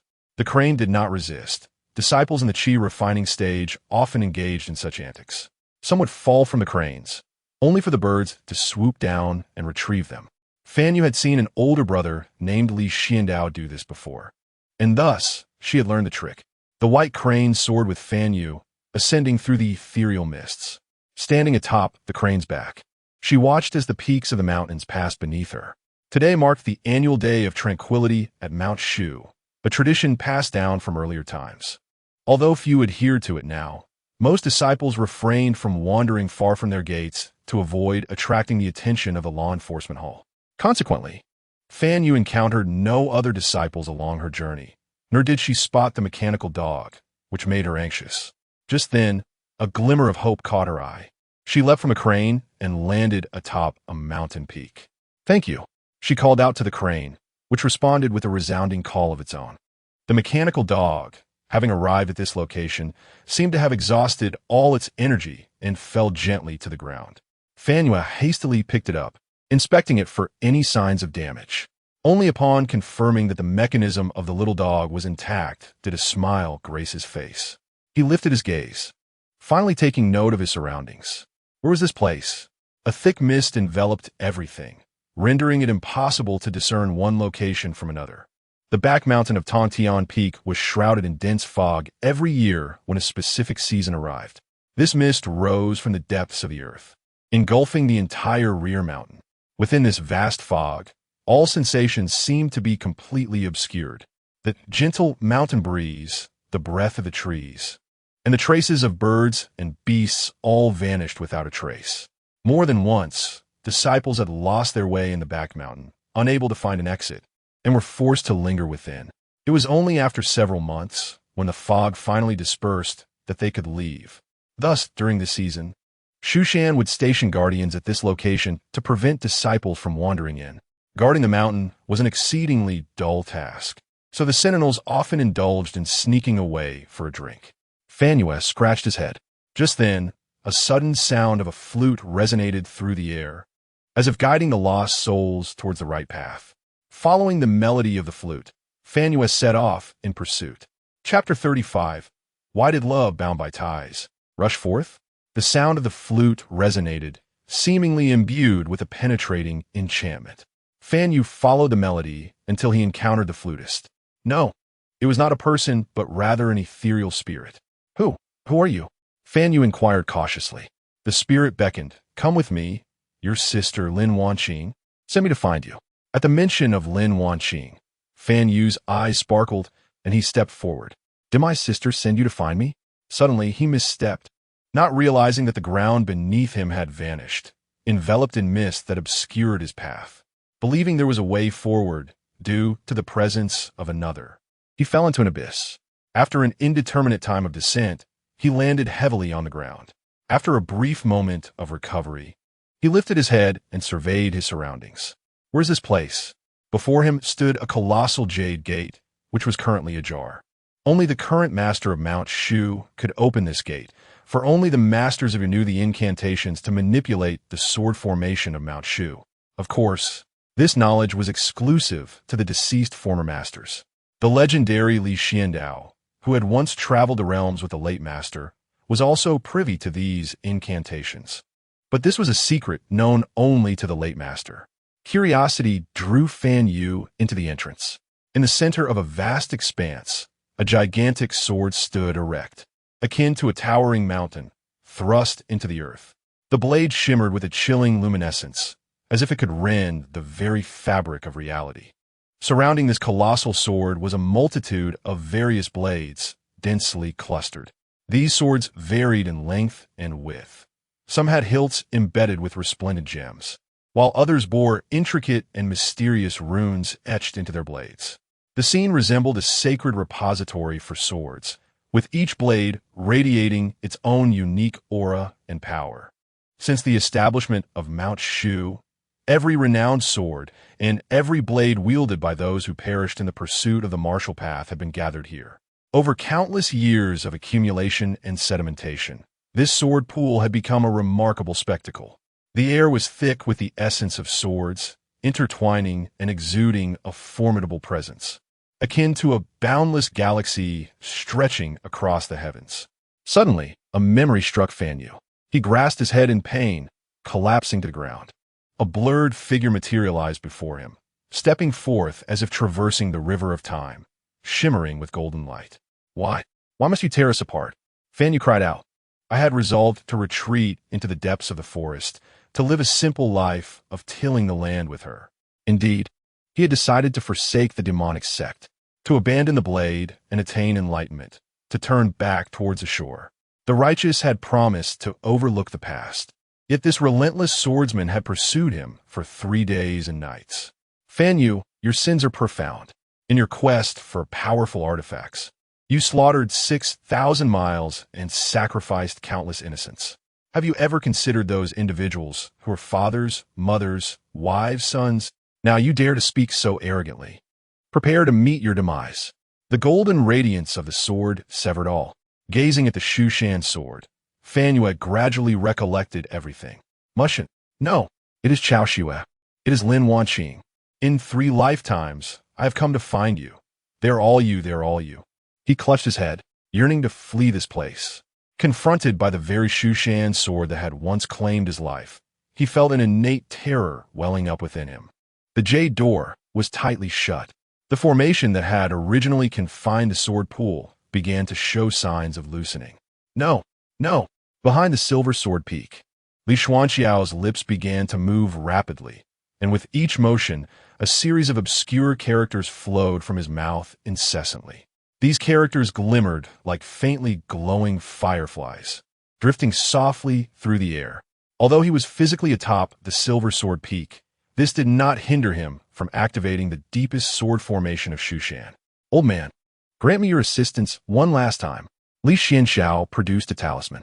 Judging by the magical power contained within this talisman, it was evident that it could not belong to a cultivator of Li Xuanxiao's caliber. With a sweep of the sword, vanquishing the demonic and slaying the myriad monsters, the Shushan sword formation was initiated. Fan Yue sought to escape, to burst through the jade door, yet his current strength was evidently insufficient. What is happening? Who is plotting against me? That old coot should have been dead long ago. Good news. Memories restored. Bad news. Inexplicably found myself within the sword formation of Shushan. In the tranquil sword pool, countless sharp swords, radiating a chilling light, seemed to awaken suddenly, trembling in unison. They appeared to sense Fan Yue's presence. Like sharks catching the scent of blood, instantly becoming agitated. In an instant, these swords surged towards Fan Yue like wild stallions breaking free. The air was filled with flashing sword lights and intertwining sword energies, as though the very fabric of space were being torn asunder by this formidable force. Faced with such ferocious assaults, Fan Yue's expression shifted dramatically. With a fierce wave of his right hand, a dense black aura surged from his palm. This dark essence, akin to a fearsome black dragon, lunged toward the first wave of oncoming flying swords. With a resounding boom, the nearest swords were cast aside like kites severed from their strings by the overwhelming black energy. However, an even greater onslaught of formidable flying swords followed in rapid succession, one after another, each more powerful than the last. Fan Yue struggled desperately. Mushin, Chao Xue, in this life, you are called Lin Wanqing. I cannot perish here. I have yet to introduce myself to you. Yes, you do not know me yet. You have forgotten me. How can I die here? The bonds between us cannot be severed, not even by the sharpest sword in the world. In a soliloquy, the power of Fan Yue surged dramatically, with a malevolent energy compelling the sword rain to retreat. Li Xuanxiao furrowed his brow. How could an exclamation about the bonds of love result in such an explosive increase in strength? Are you the protagonist of a fervent anime? Without hesitation, Li Xuanxiao pressed a talisman to his forehead, synchronizing it with his unique dance steps, and proclaimed with fervor, as the sun sets behind the western mountains. Darkness envelopes the sky. Households secure their doors. While the dignified traveler makes his way to the inn, birds flee to the forests, and tigers return to their mountains. The birds find sanctuary in the woods, while the tigers must return to the mountains in peace. With the 7-star glazed tiles above and the octagonal purple-gold bricks beneath, he grounded himself, reaching for the heavens as he strode forward with purpose. Chapter 36. Not for one, but for the common people with both feet firmly planted beside the camp. An altar was set up to invite the deities. First, the fox spirit was summoned, followed by the yellow spirit, then the long python and the sorrowful king. The fox family served as the commander, the yellow family as the vanguard. The long python stood firm, and the sorrowful king took his place at the hall. Li Xuanxiao could not fathom why the venerable elder, a dignified master of Mount Shu, would instruct him in such a ritual to invoke deities, especially one who was himself the elder. Soon, Li Xuanxiao felt another force entering his body. Then, his body began to move uncontrollably. Only a heart devoid of emotion could wield the sword of Mount Shu. If one's heart lacked purity, they would surely be harmed by the sword. The elder's words echoed in his mind. Li Xuanxiao opened his eyes, which now shone with radiant golden light. He raised his right hand in a sword gesture, lifting it above his head, before executing a clean and decisive motion as if severing something, while simultaneously uttering a fierce command, "Die." At that moment, within the array of swords, the sword energy crisscrossed like a tempest, rushing towards Fan Yue. Fan Yue deflected the countless sword rains one after another. However, amidst this fierce clash, The sword of Mount Shu suddenly erupted with immense power, vibrating with a resonant hum, transforming in an instant into a dazzling beam of golden light. No, please, do not kill me, I beg you. Fan Yue, realizing his inability to resist, was filled with tears. I only wish to see Lin Wanxing once. I implore you. I have never begged anyone else. Will you not spare me? I have already paid a price for this. Even if I have committed wrongs in the past, why can't I be granted a chance? You accuse me of indiscriminately taking lives, yet they have merely lost their existence, while I have lost love. I have atoned for my sins. Why can't you let me go? Grant me this opportunity. Without further ado, a muffled sound echoed as the golden light pierced through Fan Yue's body without hindrance. No blood flowed from his form. Instead, golden threads slowly emerged from the wound. These golden strands seemed to possess life, rapidly spreading and entwining around Fan Yue's body. As the strands multiplied, Fan Yue's once sturdy form began to disintegrate like fragile porcelain, crumbling piece by piece. Each fragment shimmered faintly, gradually dissipating into the air, ultimately vanishing into nothingness. Li Xuanxiao removed the talisman and formed a seal with his fingers. The wisp of soul from the back mountain of Tongtian Peak dissipated into the world, leaving no trace behind. This wisp had originally belonged to the wraith he had captured earlier. Serving the tiger, it became a ghost upon being slain by the tiger demon, aiding it in luring more innocent souls. As for the mechanical hound, it was reduced to powder in the explosion, with its corrosive liquid spilling out, leaving no remnants behind. After erasing all traces of himself, Li Xuanxiao finally coughed up a mouthful of blood. The sword array of Mount Shu was indeed formidable. If it were not for the elder's possession and Li Xuanxiao's unwavering path of detachment, even with knowledge of the incantations of the Shushan sword array, one may still fall prey to its fierce embrace. Li Xuanxiao consumed the prepared elixir, not hastening to depart, but instead continued to mentally replay the events of this undertaking. Approximately 7 or 8, or even 10 times.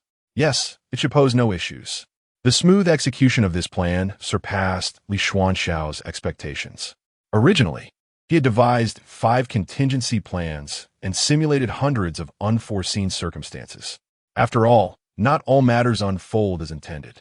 What if Fan Yue encountered a disciple of Shushan en route and inadvertently captured the mechanical hound? What if Fan Yue, upon reaching the rear of Tongtian Peak, did not persist in searching for the mechanical hound? What if Fan Yue ignored the sound of the flute? Moreover, whether the Shushan sword array could indeed slay Fan Yue remained uncertain. In summary, numerous surprises abounded. Yet, as it unfolded, everything proceeded unexpectedly smoothly. Li Xuanxiao remained concealed throughout. Not even a trace of his presence betrayed. 3. Reincarnations. Might there be a 4th? Do what one can, and leave the rest to fate. The Shushan sword array trembled, startling the entire upper echelon of Shushan. By the time the vice sect leader and his entourage arrived, they were utterly unaware of the events that had transpired. They presumed the sect leader had entered the sword array, for only the sect leader possessed knowledge of its incantations. Reluctantly, they summoned the sequestered sect leader, Taoist Ling Xiu. As Taoist Ling Xiu opened the jade door, he swiftly perceived the anomalies within the array. There were evident signs of battle, yet nothing else remained to indicate what had transpired. After a thorough inspection inside and out, it was certain that someone had breached the sword array. Yet, apart from the Shushan sect leader, who could have entered the array? Who could even invoke the Shushan sword? Taoist Ling Xiu was filled with questions. In pursuit of clarity, Shushan imposed a lockdown for over 3 months. While it couldn't be said that they uncovered nothing, indeed, no useful clues emerged. The man named Fan Yue, brought back by Lin Wanxing from Yinjian Peak, had vanished without a trace. Some disciples claimed the last they saw of him was seemingly atop a white crane. After that, they paid little attention. Meanwhile, the Shushan sword array remained undamaged, and no abnormalities were reported within Shushan. The matter eventually faded into obscurity, but in the aftermath, dedicated disciples were stationed outside the Shushan sword array. On the day Li Xuanxiao concluded his seclusion, he coincidentally encountered his 3rd senior sister, Lin Wanxing, preparing to descend the mountain. Lin Wanxing was convinced that Fan Yue must have gone down the mountain. What if he, so foolish and innocent, has been deceived by others? I must go find him, she declared. Li Xuanxiao comforted his senior sister, suggesting perhaps he has suddenly regained his memory and forgotten the events during your amnesia, thus hastening his departure from Shushan. Such is the nature of the world. Some arrive, while others depart. Each individual possesses their unique mission and journey. Some individuals cross our paths, perhaps merely due to the gentle touch of fate plucking the strings of destiny at a fleeting moment. And when they turn away, it is but a fleeting interlude within this grand symphony of life. If it is fate that brings us together, then even in the face of eventual parting, why should we cling so desperately, laboring to hold on? After all, life is inherently rife with countless uncertainties and unforeseen twists. Let everything unfold naturally. Trust that what is meant to arrive shall do so, and what is destined to depart cannot be retained. In response to Li Xuanxiao's counsel, Lin Wanqing merely shook her head. You do not understand. Ever since our encounter, he has become my sole beacon of hope. Li Xuanxiao remained silent for a moment before saying, Senior Sister, did you traverse countless miles, enduring hardships, merely to find someone you could entrust your life to? The disciples of Mount Shu do not act for a single individual, but for the greater good of all. Lin Wanqing smiled sadly. I do not possess your unwavering resolve. It seems I am truly ill-suited for cultivation. Honestly, to live a life according to one's own desires, even if brief, is a remarkable achievement in itself. Li Xuanxiao chose to say nothing further, simply offering a heartfelt farewell. Chapter 37.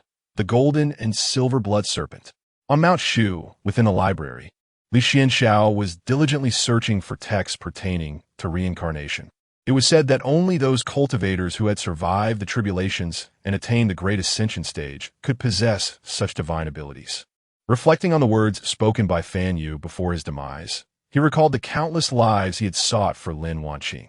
This implied, could it be that the third senior sister is the reincarnation of a certain celestial being? It truly gives one a headache. Li Xuanxiao reviewed his actions from beginning to end, deeming them flawless. Even if Fan Yu could reincarnate, he should not suspect that Li had orchestrated his downfall. However, who could ascertain the capabilities of a great ascension cultivator? He wondered if his modest means could deceive such a formidable opponent. As Li Xuanxiao pondered, he suddenly felt a movement at his waist where a jade pendant hung. Departing from the library, he sought a concealed spot to unveil the pendant. Upon opening it, he discovered a secret compartment containing a pair of twin goo worms, one of which resided with Lin Wanqing. He had acquired these twin goo during his travels in the southern wilderness. Originally, these goo were meant for life and death. Southern brides would often bestow them upon their husbands. Should one partner perish, the other's goo would pierce through their heart. However, that was a tale from a bygone era.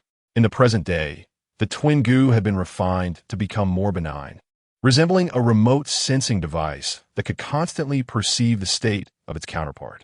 At that moment, Li Xuanxiao received a critical piece of news from the goo worms. Lin Wanqing was in peril. After a brief moment of hesitation, he swiftly departed from the mountain gate. With the presence of the twin goo, he felt assured that he would locate Lin Wanqing without difficulty. At this juncture, it had only been slightly over half a month since she had descended the mountain.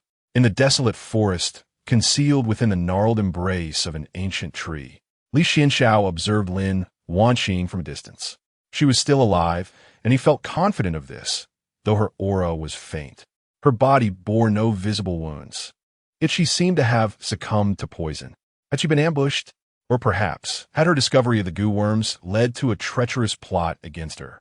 Instead of rushing to her aid, Li Xuanxiao engaged in fervent speculation. Had the sorrow from Fan Yu's death awakened memories of their past lives? He summoned forth a puppet scorpion. He had already crafted 3 such scorpions, one of which had attained the first level of qi refinement. The scorpion scuttled towards Lin Wanqing to confirm her condition. Indeed, she had been poisoned, as evidenced by the wound on her ankle, which appeared to be the result of snake venom. In the next instant, a shadow darted past with blinding speed, so swift that even Li Xuanxiao could not discern its presence at first. It was a slender, arm-length venomous serpent, as thin as an earthworm. It bit into the puppet scorpion. Fortunately, the puppet scorpion was immune to toxins. The golden and silver blood serpent. Li Xuanxiao instantly recognized this perilous creature, said to thrive amidst rare treasures. Thus, prior to the last epoch, the coveted prize of practitioners was the golden-silver blood serpent. Possessing it would lead one to treasures. However, the serpent could not be artificially nurtured. It was aware that once captured, it would soon refuse food and drink, ultimately succumbing to death, leading to its extinction. This serpent boasts an exceptionally long lifespan and possesses a venom of extraordinary potency. After a century of cultivation, it could lethally poison practitioners at the gold core stage. Its lethal bite was notorious, and the serpent before him had likely lived for over a century. Li Xuanxiao felt a shiver of fear. Fortunately, he had not acted impulsively. The gold and silver blood serpent was highly adept at concealment, rendering it imperceptible to him. A single bite would surely spell his doom. Li Xuanxiao commanded his poison scorpion puppet to attack the gold and silver blood serpent, which swiftly fled after failing to counter the assault. The serpent itself lacked combat prowess, relying solely on its stealth and venom. Li Xuanxiao skillfully maneuvered 3 puppets to block its escape route. The puppets captured the serpent, preventing its flight. Yet, Li Xuanxiao remained vigilant. Where there was one, a second was likely to follow. Suddenly, a tempest descended, akin to a wild stallion breaking free, sweeping in from all directions. Leaves were lifted from the ground, and the once quiet earth was not spared, as it too was uprooted, creating swirling waves of yellow dust that surged forward. Even the stout trees buckled under the force of the gale. The surrounding area was engulfed in chaos, a tumultuous scene that ultimately faded into the distant horizon. What remained was a desolate expanse, ravaged by the wind. In this turmoil, the gold and silver blood serpent found itself bereft of refuge. Li Xuanxiao remained steadfast, his feet firmly planted upon his flying sword, wary of the serpent emerging from the ground. He first compelled the serpent to expel its venom, collecting it in specialized vials, before dispatching the creature. Although rare, the gold and silver blood serpent held little intrinsic value, overshadowed by the worth of more evolved creatures. Li Xuanxiao set the serpent ablaze, before turning his attention to Li Xuanxiang's condition. To his surprise, Li Xuanxiang fared far better than he had anticipated. Earlier, he had observed that despite being poisoned and weakened, her aura did not flicker like a candle in the rain or a leaf in the wind. Rather, it bore signs of potential recovery. She remained unharmed. Li Xuanxiang had lapsed into unconsciousness, and Li Xuanxiao gently moved her aside. Yet, he pondered what had brought her here. Li Xuanxiao meticulously examined the contents of Li Xuanxiang's storage ring. Amidst the array of magical artifacts and pills, he discovered an incongruous item, a crudely drawn map. Inscribed in the handwriting of Fan Yu, Li Xuanxiao recognized the script immediately. "Sister, over here." Fan Yu had sketched a map in the soil by the riverbank. Li Xuanxiang glanced at it, and it appeared to depict a location. "Where is this?" she inquired absent-mindedly. Fan Yu shook her head, uncertain, only recalling that this place seemed to hold some significance. A significant place? What could that be? The details had escaped her as well. Li Xuanxiang smiled lightly, seemingly unconcerned. "All right, once we accompany my sister back to Mount Shu, I will take you there when she has the time. Okay?" Fan Yu nodded and added, "In truth, I don't care about the importance of any place. Being together with my sister is what truly matters." Li Xuanxiang reached out and couldn't help but ruffle Fan Yu's hair affectionately. Chapter 38. 3 Lives, 3 Worlds before Li Xuanxiao. The sealed door gradually creaked open. The unlocking of this portal required blood, specifically that of a chosen individual. Undoubtedly, that individual was Li Xuanxiang. Indeed, as Li Xuanxiao had anticipated, he was met with an expansive chamber. Initially, he suspected the presence of traps within, but soon realized his misapprehension. This space seemed to have once been inhabited by someone. A faint, ethereal fragrance of sandalwood permeated the air, enveloping the surroundings in a serene and enigmatic ambience. His gaze fell upon intricately carved lattice windows, exquisite in their design. Inside, a soft and inviting wooden bed was adorned with meticulously embroidered silken bedding, its head and foot intricately sculpted with delicate patterns. In a corner of the room stood an ancient, elegantly styled guqin, a traditional Chinese stringed instrument. A bronze mirror rested atop a finely carved wooden vanity, equally exquisite in its craftsmanship. Suddenly, Li Xuanxiao clutched his head as a torrent of memories surged before him. These were not his own memories, but rather those belonging to Fan Yu and Lin Wanqing. More accurately, they were the memories of their past lives. Li Xuanxiao comprehended immediately why Fan Yu had created this map. It had been part of a premeditated plan. By bringing Lin Wanqing to this place, she would regain her memories and recall everything that had transpired before. Yet, he had miscalculated. He had not anticipated his own unexpected amnesia, nor the fact that he would be manipulated by Li Xuanxiao in the realm of Shu Mountain. In an ironic twist of fate, Lin Wanqing had been attacked by the concealed gold-and-silver blood serpent, and it was Li Xuanxiao who inadvertently entered this place. Li Xuanxiao witnessed the memories left behind by Fan Yu. One was the master of the Heavenly Evil Hall, a notorious villain. The other, the foremost female sword cultivator, a paragon of the sword path. In an ambush, Fan Yu slaughtered all but Lin Wanqing. For 3 months, Lin Wanqing pursued Fan Yu. Initially steadfast in her convictions, Lin Wanqing gradually discovered a unique affection for Fan Yu. Ultimately, she resolved to sacrifice herself in an attempt to redeem him, hoping he would renounce his bloodthirsty ways. To rescue Lin Wanqing, Fan Yu had no choice but to cast her back into the cycle of reincarnation, seeking her rebirth. In her second life, Lin Wanqing became a disciple of Shu Mountain, achieving fame at a tender age, dazzling all. Yet, she found herself entangled with Fan Yu, as they traversed numerous life and death trials together. Eventually, Lin Wanqing regained her memories. In her anguish, she renounced her cultivation, choosing to become an ordinary human and departing from Shu Mountain.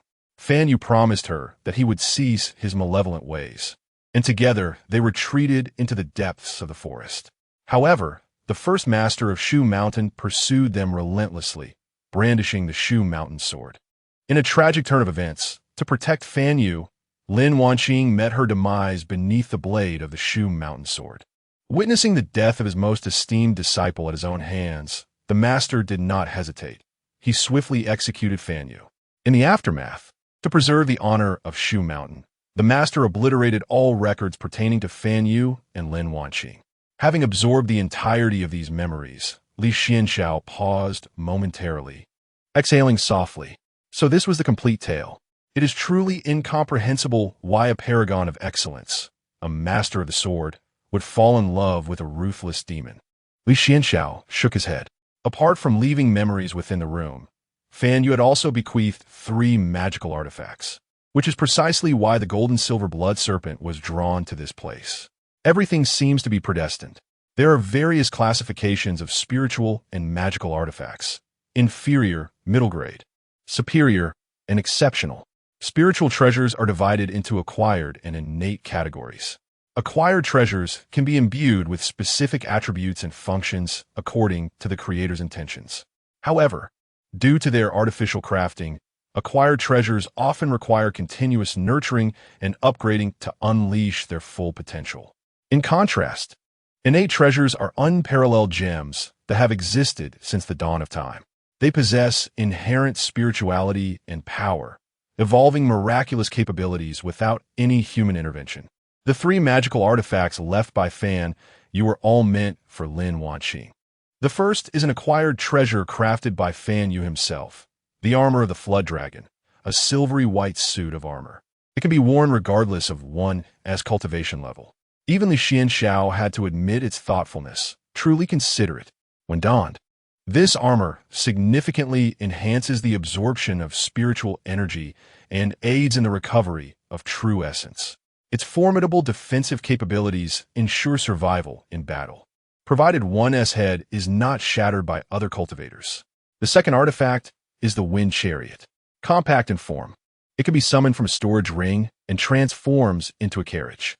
The axle consists of a crossbeam with a carriage body mounted atop it, fitted with wheels at both ends.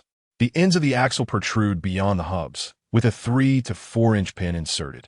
Its speed is astonishing, ideal for escape and travel. The third artifact is the Celestial Restoration Pill.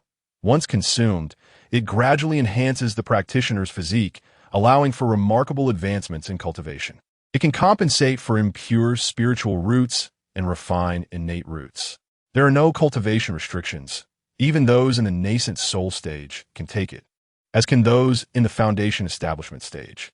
However, the potency of the pill increases the requirements on the user. Therefore, one must not consume it indiscriminately, as doing so may lead to bodily harm or even death. As for mortals, they should not even contemplate it. Yet, the Celestial Restoration pill imposes no such restrictions. A mortal consuming it would significantly extend their lifespan, akin to that of a golden core stage cultivator. It appears Fan Yu prepared this Celestial Restoration pill out of concern that Li Xuanxiao, upon reincarnation, might become immortal. From these 3 artifacts, it is evident that they were meticulously selected for his beloved. Such warmth, such profound affection. Well then, I shall not be polite. Li Xuanxiao took all 3 artifacts, thoroughly inspecting them inside and out. Naturally, these treasures could not be left for Li Xuanxiao, nor even allowed to fall under her gaze. Who knows what memories they might evoke within her. Boom! Moments later, the cavern's space collapsed, engulfed in ruins. The seemingly indestructible exterior was effortlessly shattered from within. The raging true fire consumed everything. Li Xuanxiao felt that his efforts were insufficient, so he employed the art of earth escape to excavate a vast chasm beneath him. He delved deep into the earth, subsequently utilizing the technique of earth concealment to bury everything beneath the surface. He then transported colossal stones to seal the top. After completing this arduous task, Li Xuanxiao carried his still unconscious third senior sister, Li Xuanxiao, to a secure location. Once he was certain that Fan Yu had left no trace behind, he erased his lingering presence and departed quietly. If only he had never encountered Fan Yu. If only his third senior sister had not developed feelings for this malevolent being, even to the absurd extent of sacrificing her life and cultivation for him. Third senior sister, perhaps it would be better for you to lead an ordinary life than to be a cultivator. I hope you never cross paths with Fan Yu again.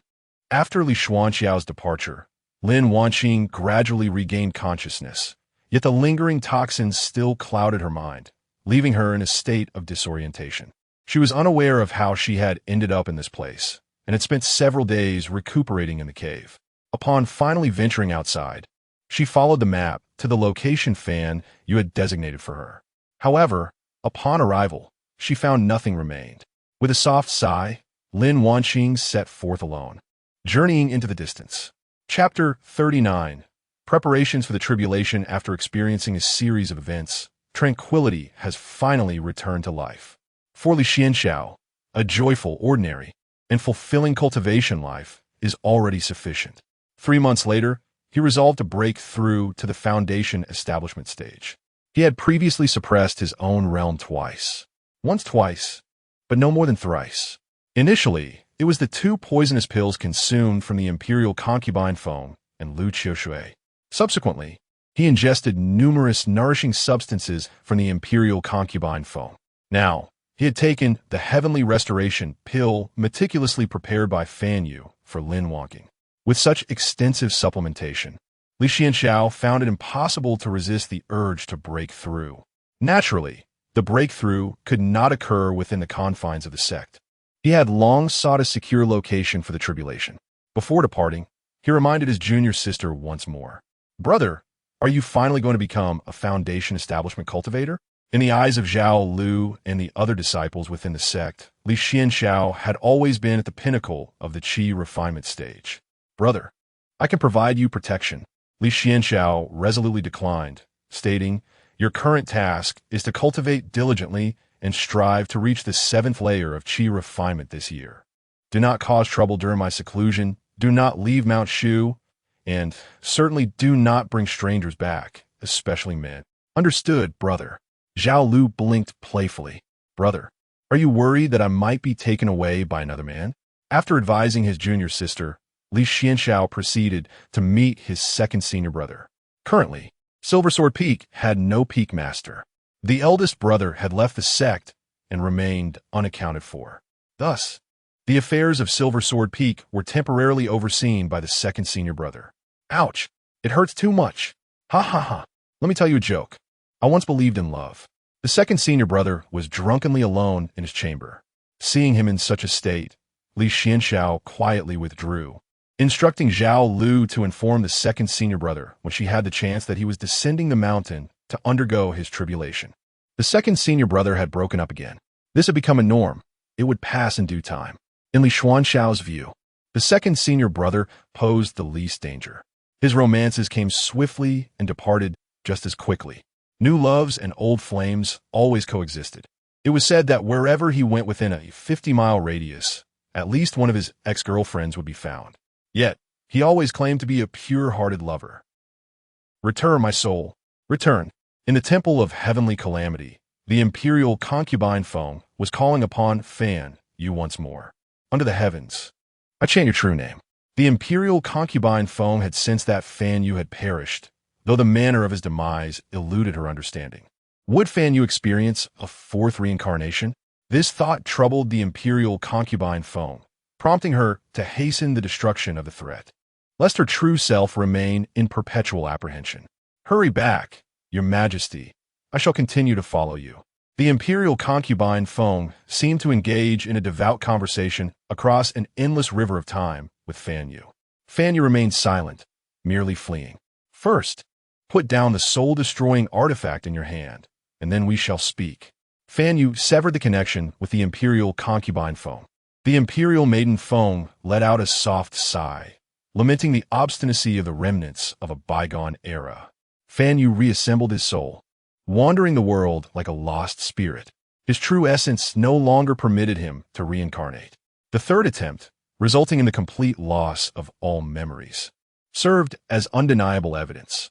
By the fourth attempt, he could only manifest in the world as a spirit. His cultivation had been wholly depleted. How infuriating! Who could be behind this treachery? Fan Yu remained perplexed about the identity of the one who had orchestrated his downfall. The third reincarnation had seemed poised for success. Yet at the final moment, he was betrayed. Reflecting on it now, he could not fathom who had struck him down from the shadows.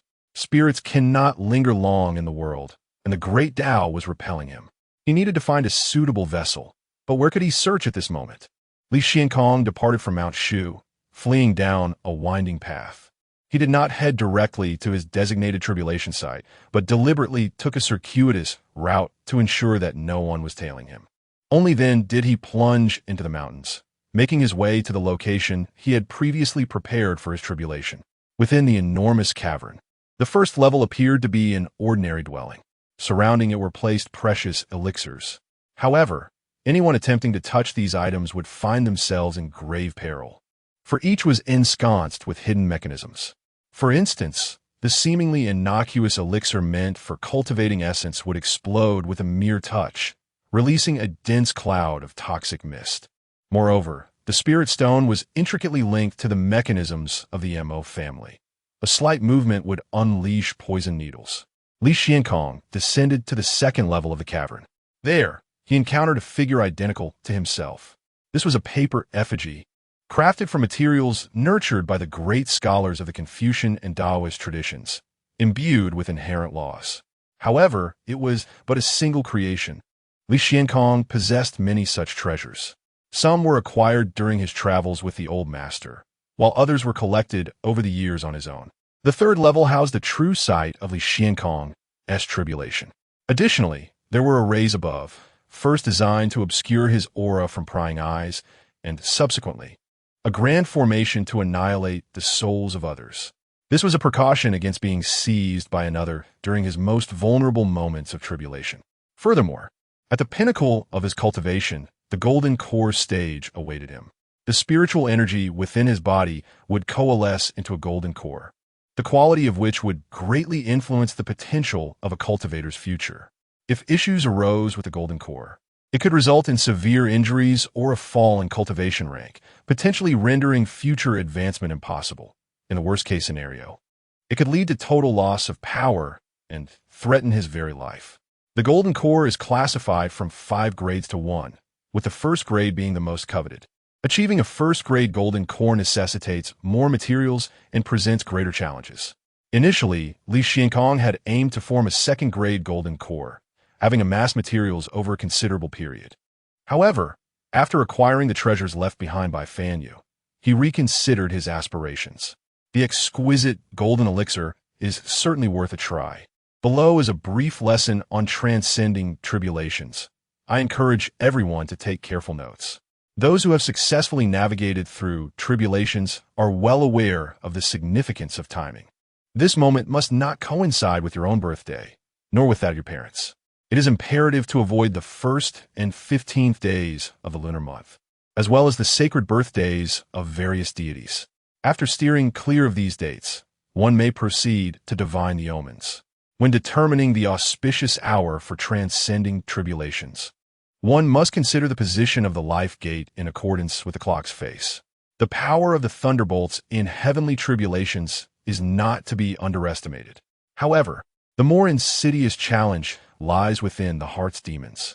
Under their influence, practitioners may find themselves ensnared in the deepest fears and vulnerabilities of their psyche. Numerous adept cultivators, during their tribulations, have been plagued by visions of past failures, resulting in a restless spirit and ultimately leading to their downfall. A balanced mindset is of paramount importance. Maintaining emotional tranquility is essential to withstand the onslaught of thunder and the ravaging of inner demons. As the storm clouds gathered, Li Xuanxiao resolutely lifted his head. Chapter 40. The Tao's benevolence and the blessing of fate. My heart and actions are as clear as a pristine mirror.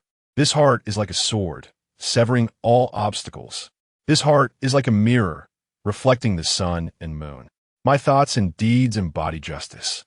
I am faithful to my own sense of righteousness, dedicating myself entirely to it until my last breath. I shall forge ahead on my path, resolute in my pursuit until I reach the pinnacle. Li Xuanxiao shook his robe and exhaled a breath of turbid air. The winds enveloped him, and the sky appeared to be shrouded by an immense black curtain, heavy enough to stifle one's breath. Layer upon layer of dark clouds piled together like towering peaks, pressing against the horizon. Occasionally, dazzling flashes of lightning illuminated the stormy clouds, dancing like silver serpents across the darkened sky. Each bolt of lightning seemed intent on tearing apart this oppressive world, accompanied by the deafening roar of thunder, rolling and raging through the layers of clouds. The thunder grew louder, akin to the stampede of 1,000 horses or the cataclysmic rumble of collapsing mountains, echoing through the heavens. Who among mortals does not strive for transcendence? Even ordinary beings may aspire to become immortals.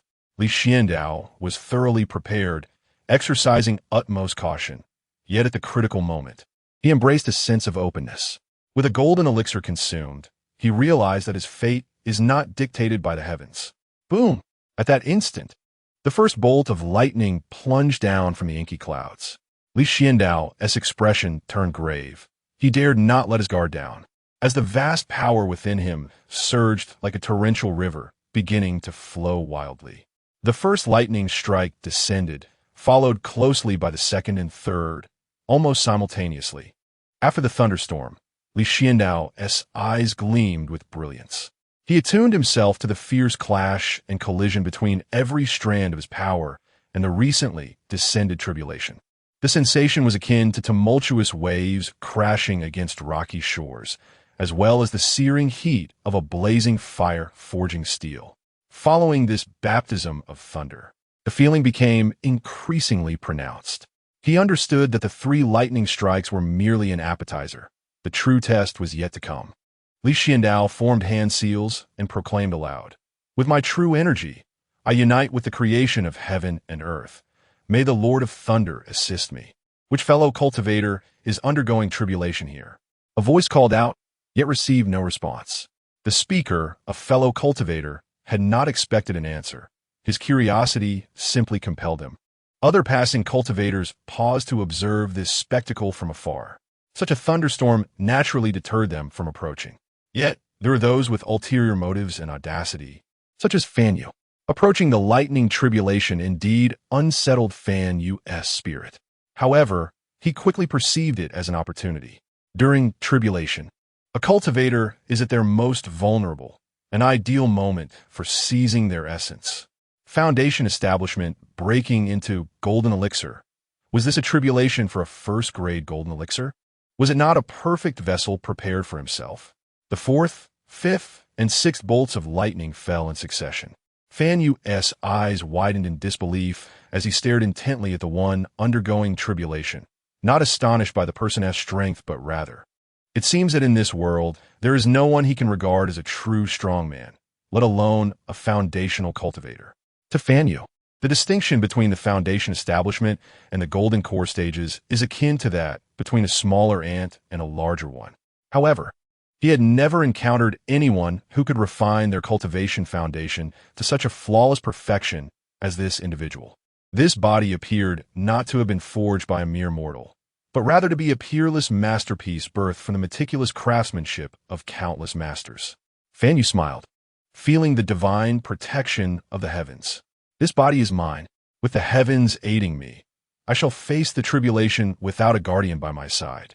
If someone were to guard him, with Fan Yu's current soul and body, he truly would be a loss. Overjoyed, Fan Yu dashed towards the one undergoing tribulation. He silently recited incantations, channeling his last reserves of strength. He traversed through layers of thunder, tribulation, and plunged headlong into the soul-destroying formation. Huh, Fan Yu scoffed. Not foolish, clearly understanding the necessity of the soul-destroying formation. Alas, mere grains of sand. He dismantled the formation layer by layer, second, third, fourth, fifth. Fan Yu was taken aback. Is this correct? Despite his formidable prowess, he found himself momentarily overwhelmed by such a formation. Gritting his teeth, he refused to believe there was more to come. Yet indeed there was.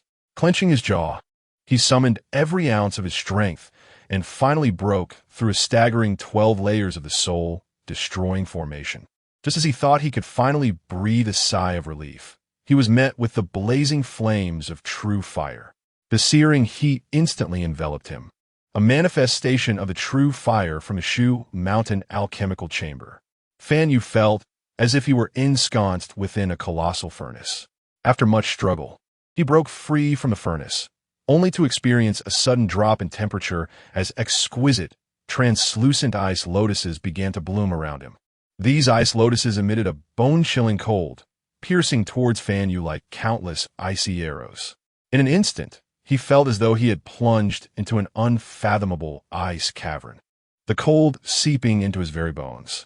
Thus, Fan Yu oscillated between the scorching sea of fire, enduring the torment of true flames, and the icy abyss, suffering the relentless chill of the ice lotuses. This torment of being caught between fire and ice was akin to a fate worse than death. Yet, Fan Yu persevered, with but one conviction in his heart: love. Yes, love. The visage of Lin Xuanxiao materialized before him, along with the memories of their past, each moment etched in his mind. In this lifetime, I have yet to tell you that I love you. Fan Yu roared in a low voice. Finally, the figure he yearned for appeared before him. Your body is now mine. Chanting fervently, Fan Yu lunged toward Li Xuanxiao. In the blink of an eye, the power of his soul surged forth like a tidal wave, flooding into Li Xuanxiao's form. However, just when Fan Yu believed he had successfully seized control and that everything was within his grasp, an unforeseen change occurred. Almost simultaneously, he sensed an unprecedented disquiet. This is not good, Fan Yu thought to himself, but it was already too late to escape. His corporeal form tightly bound his soul within its confines. No matter how fervently he struggled and resisted, he could not extricate himself from the shackles of this body. Meanwhile, he was horrified to witness a colossal apparition materializing before him, an embodiment of the revered sage of Confucianism. This majestic figure radiated a dazzling golden light, with a brilliant rays piercing through the air like countless merciless arrows aimed directly at him. A series of anguished cries rang out as his soul, battered by the onslaught of golden brilliance, became riddled with wounds and unbearable agony. He desperately attempted to fend off this terrifying assault, yet the disparity in power proved insurmountable, rendering his efforts futile and ineffectual. Li Xuanxiao sensed an invasion, but remained unaware that it was Fan Yu. He did not allow himself to be distracted. His meticulous preparations were flawless. He needed to focus entirely on confronting the impending thunder tribulation. Li Xuanxiao shook his robe. The first-grade golden elixir faced a minor heavenly tribulation, each bolt possessing distinct potency, yet they seemed less formidable than he had anticipated. Had he succeeded? As he attuned himself to the power coursing within, a sudden realization struck him. Wait! It appeared he had triggered a hidden mechanism, unbeknownst to him, with the complete annihilation of Van Yu. The cycle of cause and effect had returned to him. The heavenly path bestowed its grace, augmenting his fortune. Thus, the benevolent heavens decided to cultivate something grand for Li Xuanxiao. Chapter 41. The Great Tribulation of 69. Li Xuanxiao severed Fan Yu, extinguishing his final path of reincarnation. The weight of karma descended upon him, bestowing immeasurable merit. It was during this most pivotal and sensitive moment of transcending tribulation that the originally concluding minor tribulation of 49 manifested an unexpected turn. The lightning shifted in hue.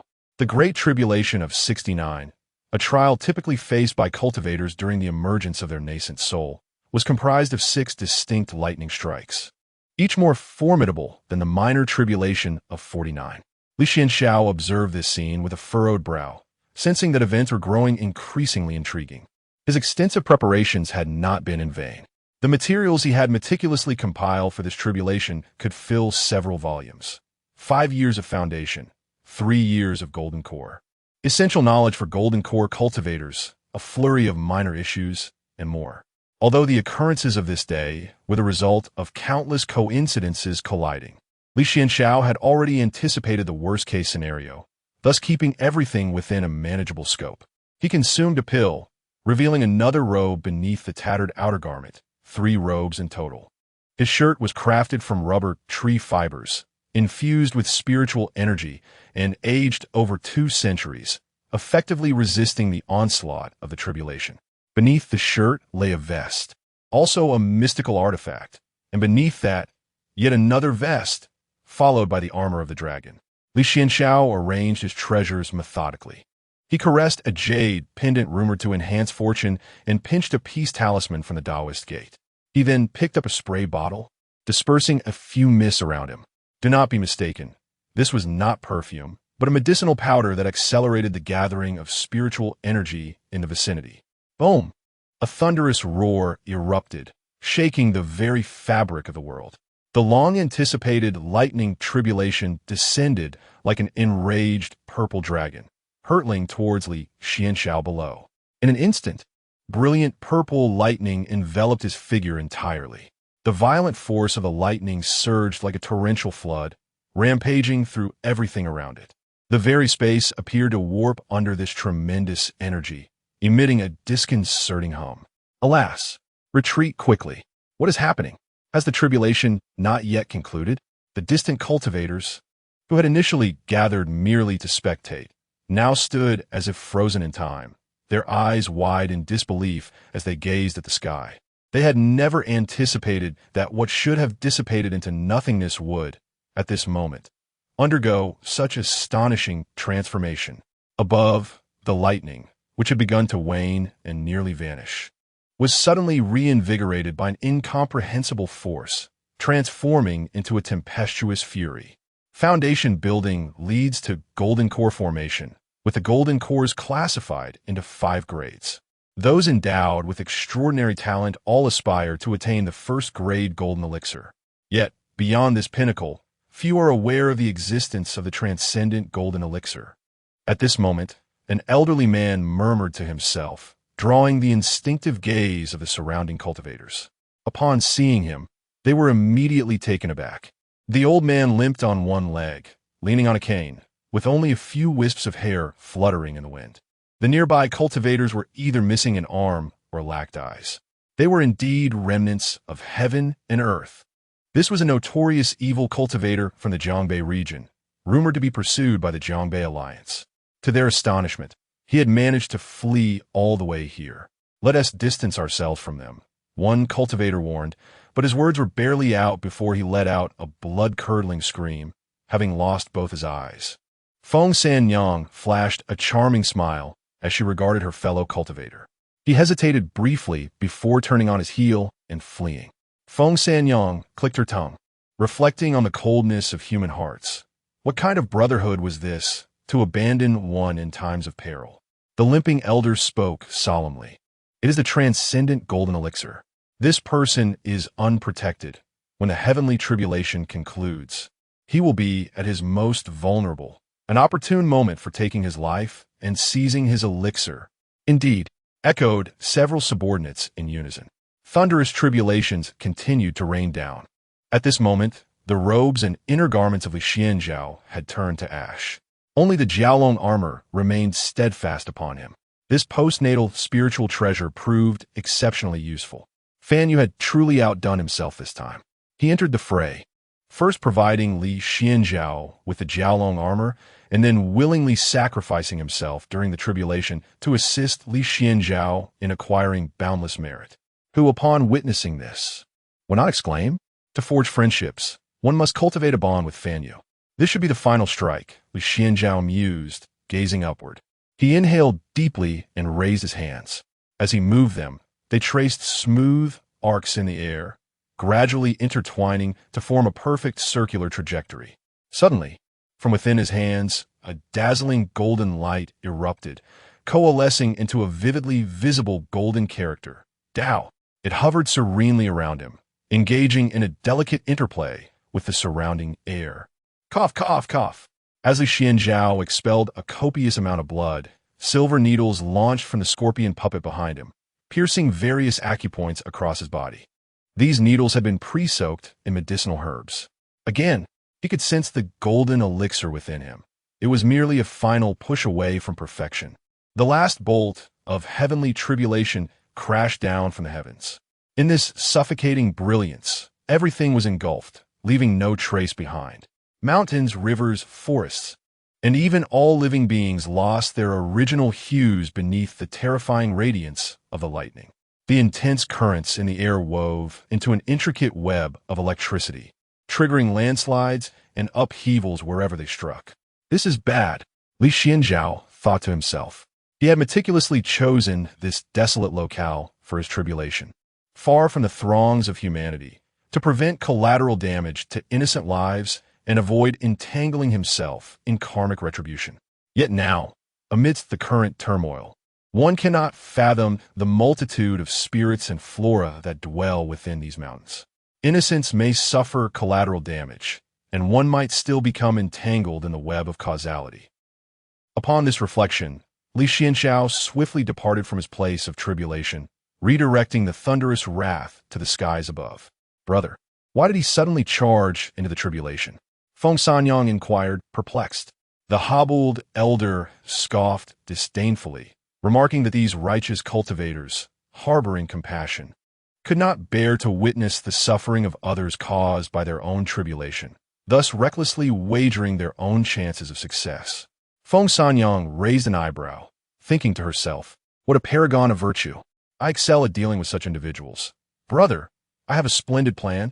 Chapter 42. Supreme Quality Golden Pill. The limping old Taoist calculated with his fingers, his face brimming with joy. It is done. The Supreme Quality Golden Pill. Congratulations, elder brother, on acquiring the Supreme Quality Golden Pill today. The one-armed man beside him immediately flattered in agreement. Be careful. Do not let the duck that is within reach fly away. The limping old Taoist suppressed his excitement and solemnly cautioned. Indeed, the Supreme Quality Golden Pill. At that moment, it quietly hovered within Li Xuanxiao's dantian. After enduring the thunder tribulation, he finally emerged slowly from the roiling thunderclouds. Although his garments were tattered and torn by the strikes of lightning, Li Xuanxiao still held his head high. However, only he understood the excruciating pain his body was enduring at that moment. Every inch of his skin felt as if it were being scorched by fierce flames, piercing to the bone. A rush of metallic sweetness surged up his throat, compelling him to spew forth copious amounts of fresh blood. This was the most vulnerable state following a successful tribulation. Nevertheless, as long as he possessed this exceedingly rare Supreme Quality Golden Pill, all suffering was deemed worthwhile. Li Xuanxiao did not allow the fleeting victory to cloud his judgment. He sensed numerous auras surrounding him, unable to ascertain which might pose a threat. Normally, The breakthrough from foundation establishment to golden pill would not attract so many cultivators.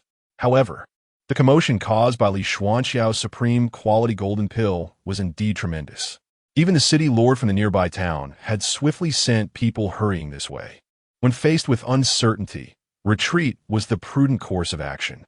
At that moment, Li Xuanxiao's figure suddenly halted. Feng Sanyang appeared not far away. With a smile gracing her lips, she held a cultivator in each hand, a man and a woman, presumably partners in the Tao.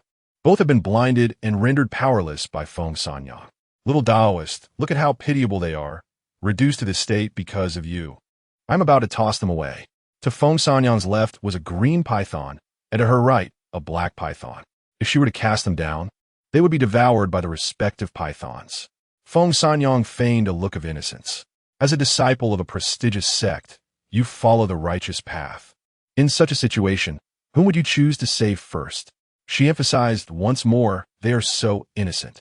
Who knows, perhaps this woman is already with child. What then?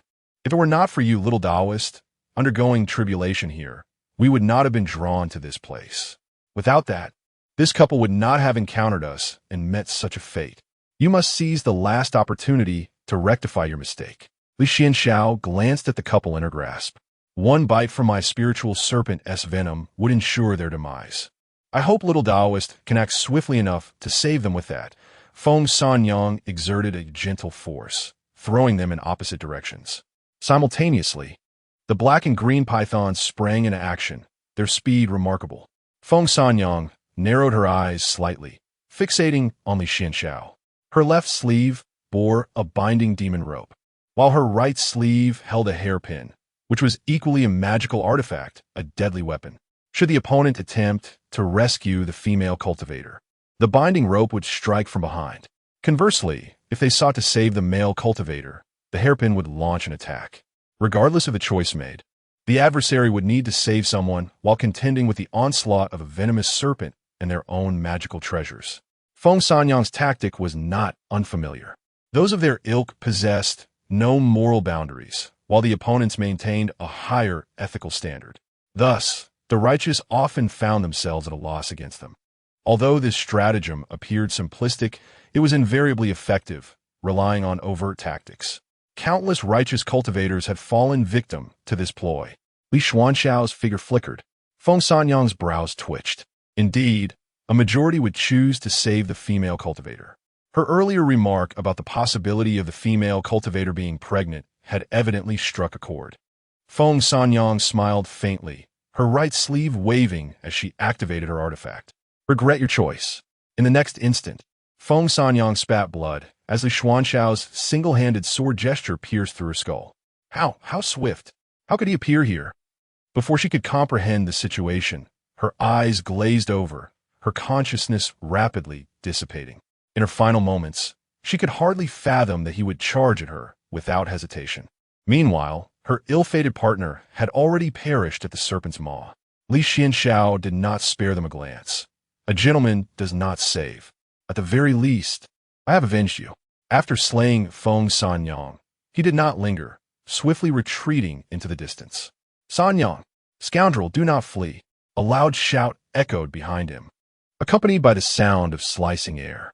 Li Xuanxiao plunged into the forest, closely pursued by two men, each missing an arm. One the left, the other the right. Both brothers had harbored fond feelings for Feng Sanyang, but now that she had been slain by this man, how could they not harbor hatred? Though he was currently at the golden core stage, having just survived the tribulation and weakened, the two perfected foundation establishment cultivators believed they could still kill him. For Sanyang's vengeance. Be careful. The voice abruptly ceased. A cloud of poisonous mist erupted, instantly disorienting the two.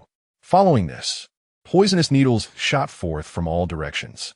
Li Xuanxiao lured his pursuers into a trap he had meticulously prepared in advance to prevent such scenarios. The relentless pursuers either succumbed to the puppet's poison needles or became ensnared by the vine's innate formation, ultimately falling victim to its toxins, or perhaps igniting a series of explosions. By the time Li Xuanxiao had traversed 100 miles, the pursuit had ceased. It is resolved. You little thief, do you think my golden core realm is merely for show? A limping elder descended from the sky, having lost all his subordinates in one fell swoop. He was exceedingly enraged. The opponent was indeed worthy of having cultivated to the extraordinary golden core level. However, the mere thought of possessing this extraordinary golden elixir made the total demise of his subordinates seem worthwhile. The limping elder prepared to pierce Li Xuanxiao's chest with a single strike.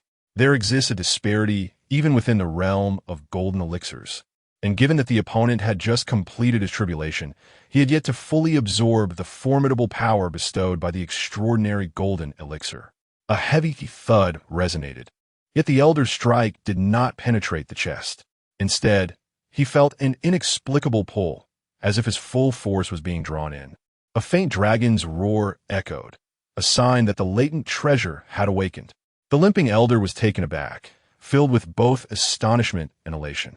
With the latent treasure in his possession and the extraordinary golden elixir, he could not help but laugh maniacally, grateful for the heaven's bounty. However, in the next moment, a wave of dizziness washed over him, and he felt his strength waning. Unbeknownst to him, a minute wound had appeared on his finger. The venom of the gold and silver blood serpent was at work. Once, Li Xuanxiao, a master of the perfected golden elixir, had succumbed to the toxin despite her powerful bloodline. The limping elder's prowess paled in comparison to hers. As the poison coursed through his body, he met his demise instantly. The blessings of the heavens and the perils of fate often arrive simultaneously. The crux lies in which one you can seize. Li Xuanxiao, concerned that the toxin might not be lethal enough, did not hesitate to deliver a finishing blow. Without a backward glance, he fled. Having no time to examine the corpse, greed could no longer be afforded. His vision blurred, teetering on the brink of collapse. He knew he must find a place to recuperate. Chapter 43. The rule's 5 shadowy puppets scurried away in different directions, while the true Li Xuanxiao employed the art of earth escape. Moving swiftly beneath the ground like a nimble gopher, he needed to find a place to rest as soon as possible. This perfected golden core would undoubtedly attract considerable attention. He was likely already being targeted. Li Xuanxiao continued to excavate at an angle, ensuring forward momentum while maintaining depth. The 2 puppets worked fervently while he nestled between them, heavily closing his eyes. He felt exceedingly weak. Before succumbing to slumber, he instructed the puppets to slow their digging, but not to cease entirely as they shifted tasks. Subsequently, Li Xuanxiao adjusted his breathing rhythm, gradually relaxing, as if entering a tranquil world detached from reality. He sat there in serene stillness, resembling a slumbering statue. However, beneath his seemingly tranquil exterior, a series of wondrous occurrences unfolded. Li Xuanxiao's consciousness gradually delved into his body, meticulously exploring and repairing the meridians and acupoints that had been damaged during his previous tribulation. Simultaneously, he remained attuned to the subtle changes in his surroundings, ever vigilant of the external world. The insights gained after the tribulation brushed against his soul like a gentle breeze, stirring ripples within. Drawn by this force, Li Xuanxiao involuntarily sank into a deeper contemplation. He began to reminisce about the myriad hardships and fortuitous encounters he had faced since embarking on his cultivation journey. Reflecting on the cycle of life and death, the impermanence of all things, he pondered the true meaning and value of his existence within this vast universe. Thus, it was not until 3 months later that Li Xuanxiao finally awakened. At the golden core stage, he fed upon the spiritual energy of heaven and earth, no longer requiring sustenance from grains. Therefore, even after abstaining from food and drink for 3 months, he felt invigorated. This sensation was exquisite. After savoring this feeling, he finally recalled his current surroundings. The 2 puppets turned to look at him upon his awakening. Strangely, at that moment, Li Xuanxiao sensed an air of grievance emanating from the puppets. Indeed, even puppets could not endure prolonged labor. He promptly summoned them back into his palm, transforming them once again into wooden figures. Like a gopher, he broke through the earth.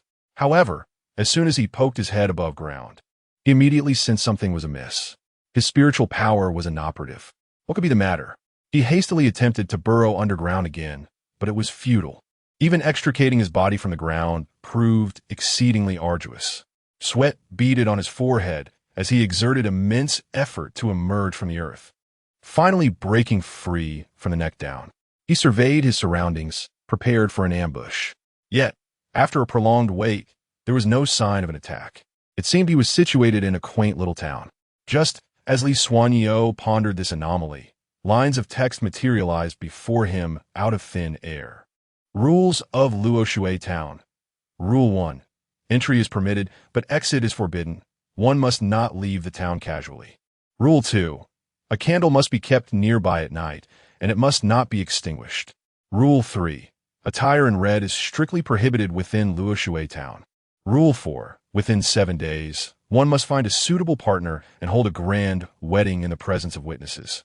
Rule 5. New residents of the town must report to the government office within 3 days. Rule 6. Those who enter the government office will permanently lose their 5 senses. Rule 7. The mountain deity temple is a safe haven. Rule 8. Dangerous beasts may inhabit the mountain deity temple. Rule 9. There are no constables in the town. Rule 10. Individuals dressed in black are constables, and their words must be heeded. Rule 11. Town residents are forbidden from disclosing any information about the town. A total of 11 rules lingered for a moment before vanishing from sight. What am I doing here? Is this still Zhongzhou? Li Xuanxiao seated himself on the ground, taking a moment to gather his thoughts. Soon, clarity emerged. It appeared he had inadvertently stumbled into a certain celestial paradise. These so-called paradises are, in fact, the resting places of many powerful beings who have perished at the fusion stage. These beings possess the ability to alter the realms of reality through their own will. However, the rules they established cannot stray too far from reason or reality. After their demise, their essences transform into nourishment for the heavenly path, ultimately dissipating into the world. Many powerful beings, unwilling to accept their end, devised rules to seal off certain locations, preventing their spiritual energy from leaking. The more individuals they ensnare, the stronger their essence becomes, potentially allowing them to achieve resurrection. Yet, the areas trapped by these beings are rich in spiritual energy, conducive to cultivation, hence referred to as celestial paradises. Some daring cultivators actively seek out these places governed by powerful beings, often rushing in without hesitation, only to meet their demise. However, if every being at the fusion stage were to adopt such a reckless approach, or if powerful sects were to rely on their fusion stage members, the consequences of resurrection could lead to countless innocent lives being lost. Thus, this practice is strictly forbidden by the great sects, and upon discovery, the rules of such places are forcibly dispelled, leading to the obliteration of the fusion stage being souls. Truly, I am fortunate, blessed beyond measure. Li Xuanxiao reflected on the rules he had just encountered, noting many contradictions. For instance, Rule 5 states that new residents must report to the government office within 3 days. Yet Rule 6 declares that those who enter will lose their 5 senses permanently. Additionally, Rule 9 asserts that there are no constables in the town. Rule 10 states that those clad in black attire are constables. As the twilight deepened, Li Xuanxiao recalled Rule 2, which mandated that he must have a candle by his side when night fell. He strolled along the cobbled street, the town enveloped in an unusual stillness, as if the traces of human existence had vanished. Here, Li Xuanxiao was unable to wield his magical powers, which stirred a sense of unease within him. Soon, he spotted an inn, its lights ablaze. The young attendant, noticing a stranger, lazily lifted his gaze and inquired, "Would you like a room, esteemed guest?" Chapter 44. Breaking the rules at the inn. Li Xuanxiao fished some coins from his pocket. At that moment, several cultivators entered from outside. "Senior brother, what on earth is happening here? I can't use any magic, and I can't leave. I've never encountered such a bizarre situation before." "I don't know either. Let's find someone to inquire," he replied. The innkeeper had just handed Li Xuanxiao the key to his room. The senior brother among the trio, Wen Qi, approached and cupped his hands in greeting. "I am Wen Qi, a disciple of Qingmen Mountain. May I ask what is going on here?" "Qingmen Mountain?" Li Xuanxiao searched his mind, but found no recollection of this sect.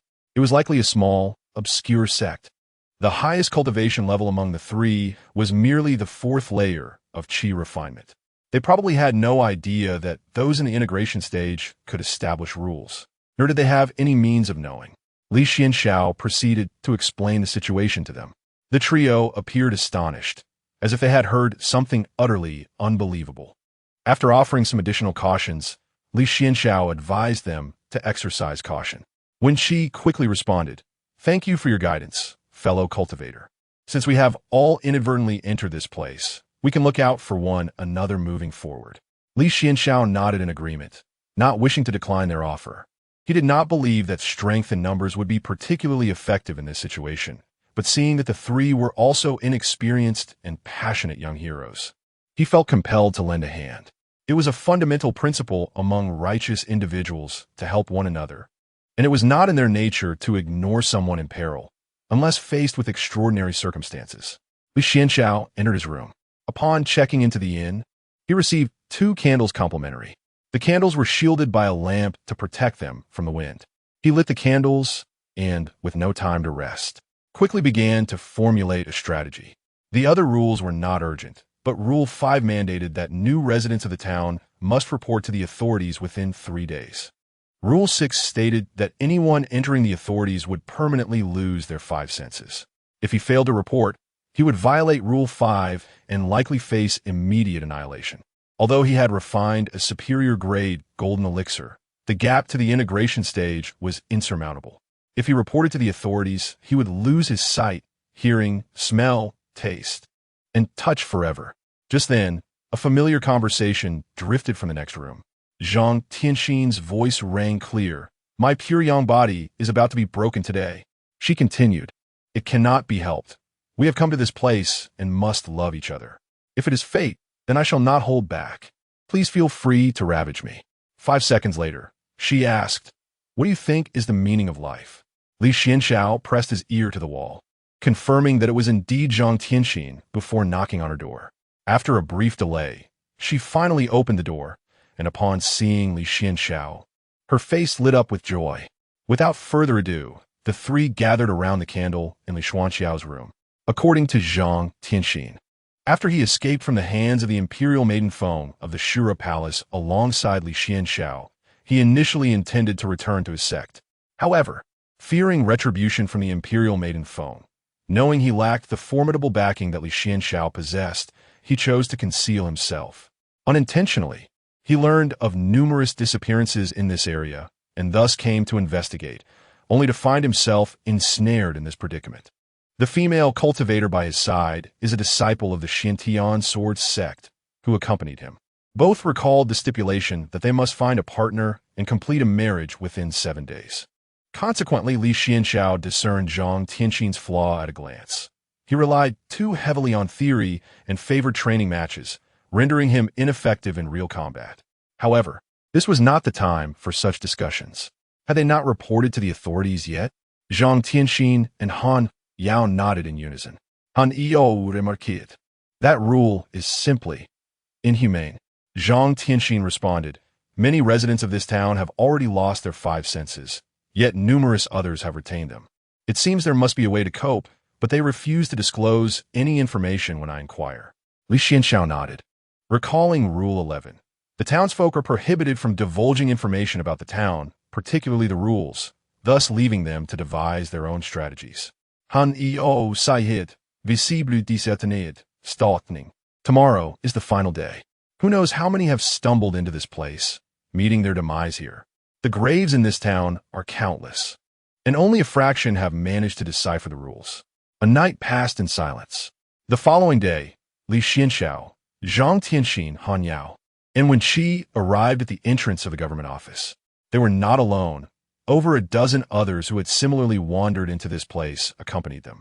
As they walked, they observed many individuals seated despairingly on the streets, awaiting the inevitable approach of death. Stripped of their 5 senses, they felt nothing, touched nothing, and heard nothing, merely allowing time to slip away. In this entire town, the number of normal individuals was scant. Witnessing this scene, the thought of becoming like them was more tormenting than death itself. Standing before the government office, the group exchanged glances, none daring to step inside first. As time ticked away, Zhang Tianxin could no longer contain himself. I must see what lies within. I shall take the lead. Li Xuanxiao glanced at him. Having already discerned through previous interactions that, aside from his lack of intellect, Zhang Tianxin possessed commendable qualities, Li Xuanxiao reached out to stop him, for he had already contemplated a strategy the previous night. What he needed to consider now was how to communicate his problem-solving approach to the others. The townsfolk are forbidden from voluntarily disclosing information about the town, now that they were considered residents of the town, even if they understood the solution. They cannot share it with one another. Otherwise, they would be violating the rules. A gentleman does not intervene in such matters. When one witnesses another enduring suffering and possesses the desire to assist, it is only natural to extend a helping hand, especially when the cost of aid is minimal. However, should the price of such assistance demand a sacrifice as profound as one's own life, one may justifiably refrain from intervening. In such moments, there is no need for guilt, for one must first cultivate self-love before extending love to others. If Li Xuanxiao were to encounter such a predicament, he would not hesitate. Yet at this moment, he conceived a method that adhered to the established rules. The directive was clear: no active disclosure of information. Indeed, all avenues for problem-solving lay within the confines of the regulations. He approached the gathered crowd, who regarded him with puzzled expressions. With a sword pressed against his forehead, he dulled his senses. First, he blinded himself, then numbed his ears, and finally rendered his sense of smell inert. This startling display caused the onlookers to instinctively recoil, fearing he had lost his sanity. Why would he deprive himself of his senses before even reporting to the authorities? Li Xuanxiao remained silent, turning towards the government office. A voice within him inquired, "Who approaches?" To which he replied, "Li Xuanxiao, a new resident of Luoshui town." Upon departing the government office, the spectators were astonished to discover that at that moment, his senses had been fully restored. If all who entered the government office were destined to permanently lose their senses, then those who had already forfeited them would retain them upon entry. Chapter 45. The merging phase. Is the Imperial Maiden Feng experiencing menopause? Why does she incessantly seek me out for combat? Li Xuanxiao had just concluded a fierce confrontation with the Imperial Maiden Feng and returned to her secluded abode. She exhaled softly, a sense of frustration washing over her. Sooner or later, she would exact vengeance on that wretched being. The previous incident had yet to be settled. Li Xuanxiao found herself reminiscing about a certain youth named Murong Mo. She reached up to touch her shoulder, reflecting on the boy, who was not entirely disagreeable. Memories of that moment flooded back to her. She had never encountered such an experience in her life. As a saintess from birth, she occupied an exalted status, one that rendered her beyond reproach. Gazes directed at her were considered profoundly disrespectful. Yet there she was, appearing so delicately before that boy in the cave. At that time, Li Xuanxiao had been in a state of extreme weakness, a condition she had never before encountered, nor had she met a youth like him. What a pity that he perished so abruptly.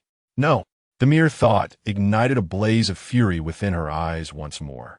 That scoundrel, the Imperial Maiden Feng, had been an adversary since childhood and now had the audacity to slay her benefactor.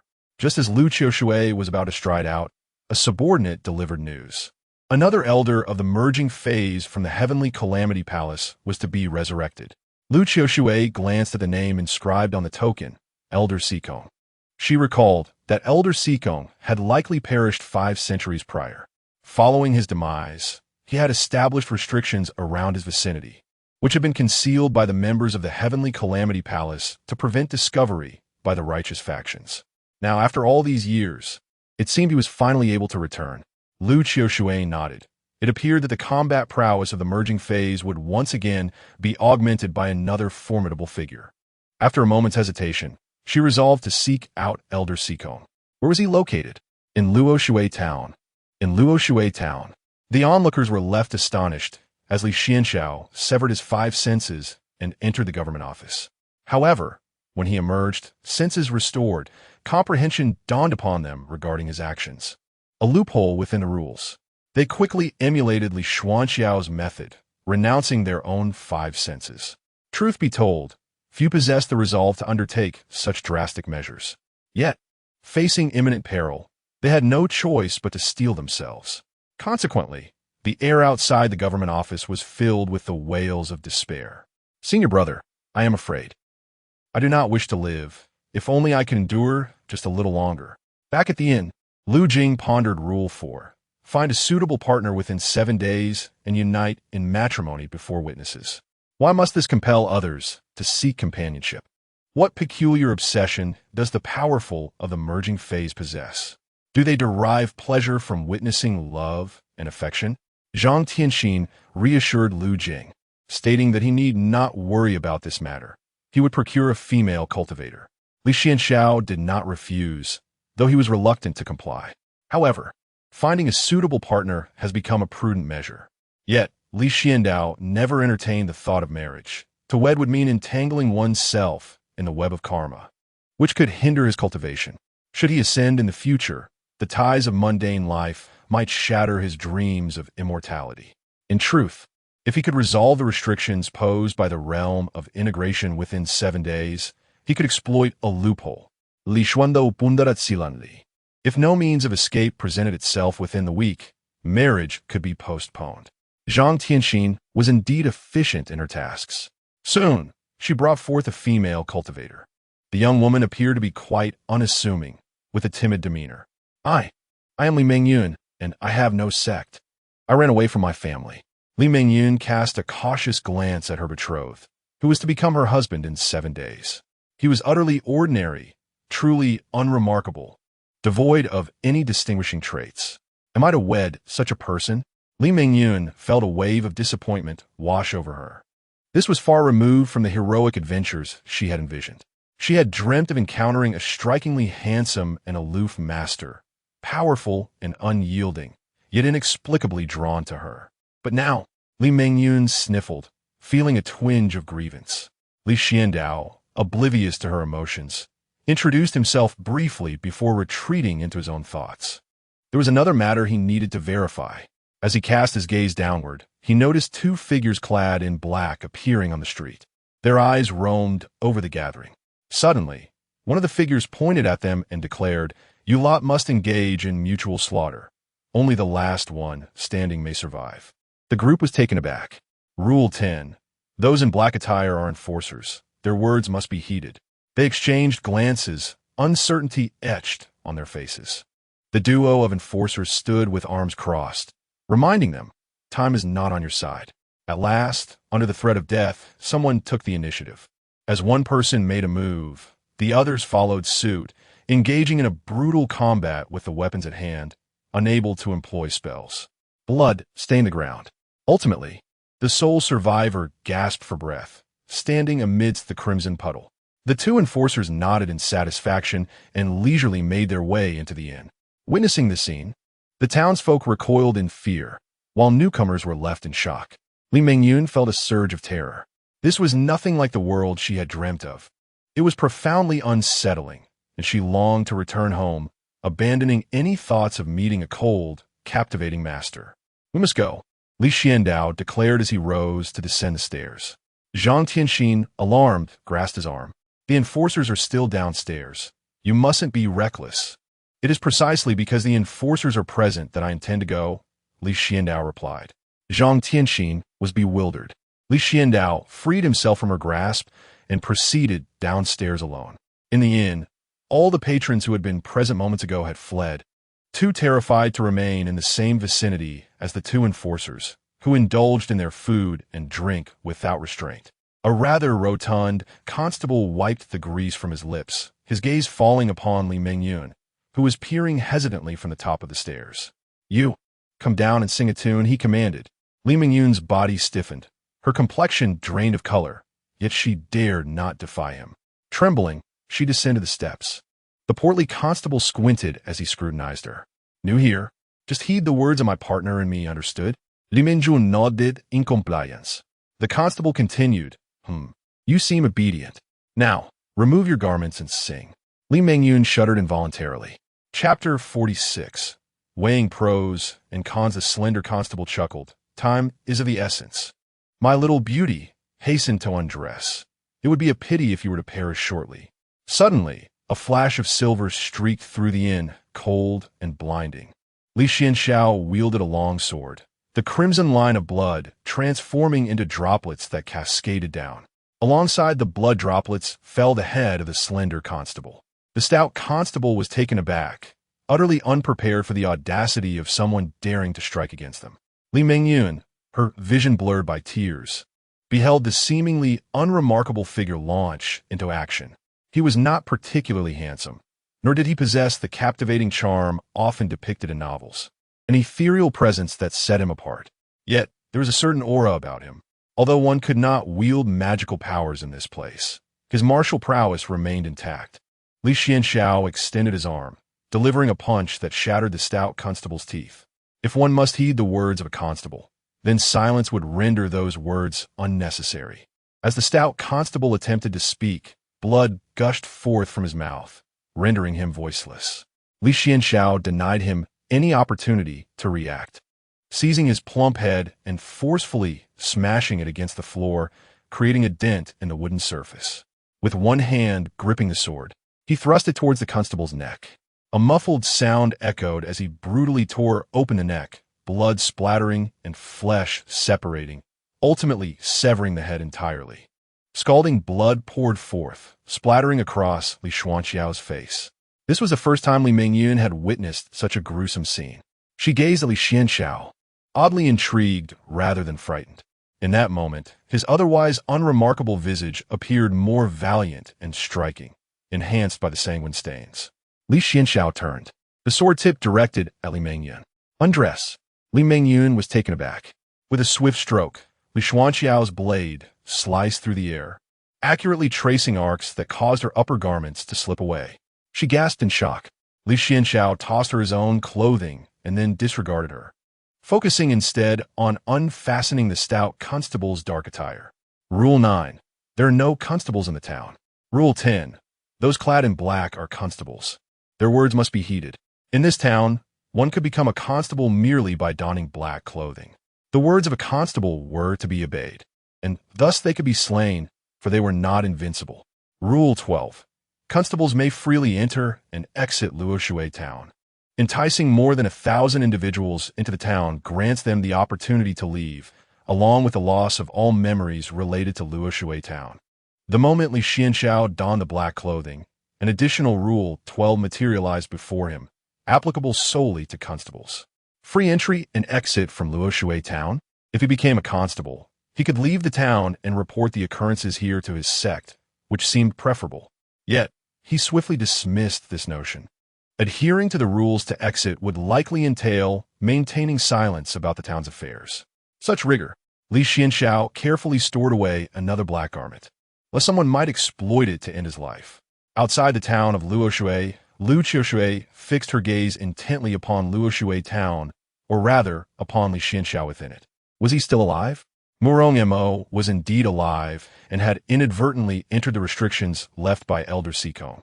Lu Qiushui had never anticipated encountering Li Xuanxiao, who was masquerading as Murong Mo in this place. To her, he should have perished at the hands of the imperial princess Feng. Subsequently, she had gleaned information from Shushan, confirming Muong Mustimiza. This news had cast a shadow over Lu Qiushui's heart. It was rare for someone like her to feel such sorrow in this world. Thus, when she encountered Li Xuanxiao again, she hesitated, contemplating whether to intervene and rescue him. However, she swiftly dismissed the thought. If she were to forcibly extract someone from the restrictions, it would inevitably disrupt the barrier established by Elder Sikong. With her current abilities, should she disrupt Elder Sikong's barrier, there would be no hope of reviving it. Was it worth sacrificing a formidable being from the Shura Palace for the sake of a disciple from Shushan who had once saved her? Lu Qiushui found herself ensnared in indecision. This was the harsh reality, not a romantic fantasy of female cultivators nor a thrilling tale for male readers. As the leader of the demonic sect, Lu Qiushui occasionally grew weary of her current existence. Perhaps, in some fleeting moment, she felt a peculiar interest in the young man, Li Xuanxiao, who had, in a sense, rescued her. Yet it ended there. Lu Qiushui could choose to save Li Xuanxiao, bestow treasures upon him, or elevate his status. Of course, only if it bore no burden upon her. It was akin to how humans often treat their beloved pets with treats. Such was the sentiment. However, should it require her to sacrifice something significant that would harm her, then Li Xuanxiao would need to deliberate. The weight of a being in the integration stage paled in comparison to Li Xuanxiao. She could certainly choose to save him for her own amusement. Yet, the Shura Palace was not hers to command. Forcibly intervening in the restrictions would be tantamount to slaying Elder Sikong. How could she explain such an act to the higher-ups? All for the sake of a Shushan disciple. It was not worth it. After a brief contemplation weighing the pros and cons, Li Xuanxiao made her decision. I shall consider you dead and compensate your family, she resolved inwardly. This individual seemed to have grasped the loopholes within Elder Sikong's established rules. Surely, no unforeseen events would arise. Nearby, a disciple from the Heavenly Kill Palace observed Li Xuanxiao donning the black attire of an enforcer, feeling a twinge of concern. What was there to worry about?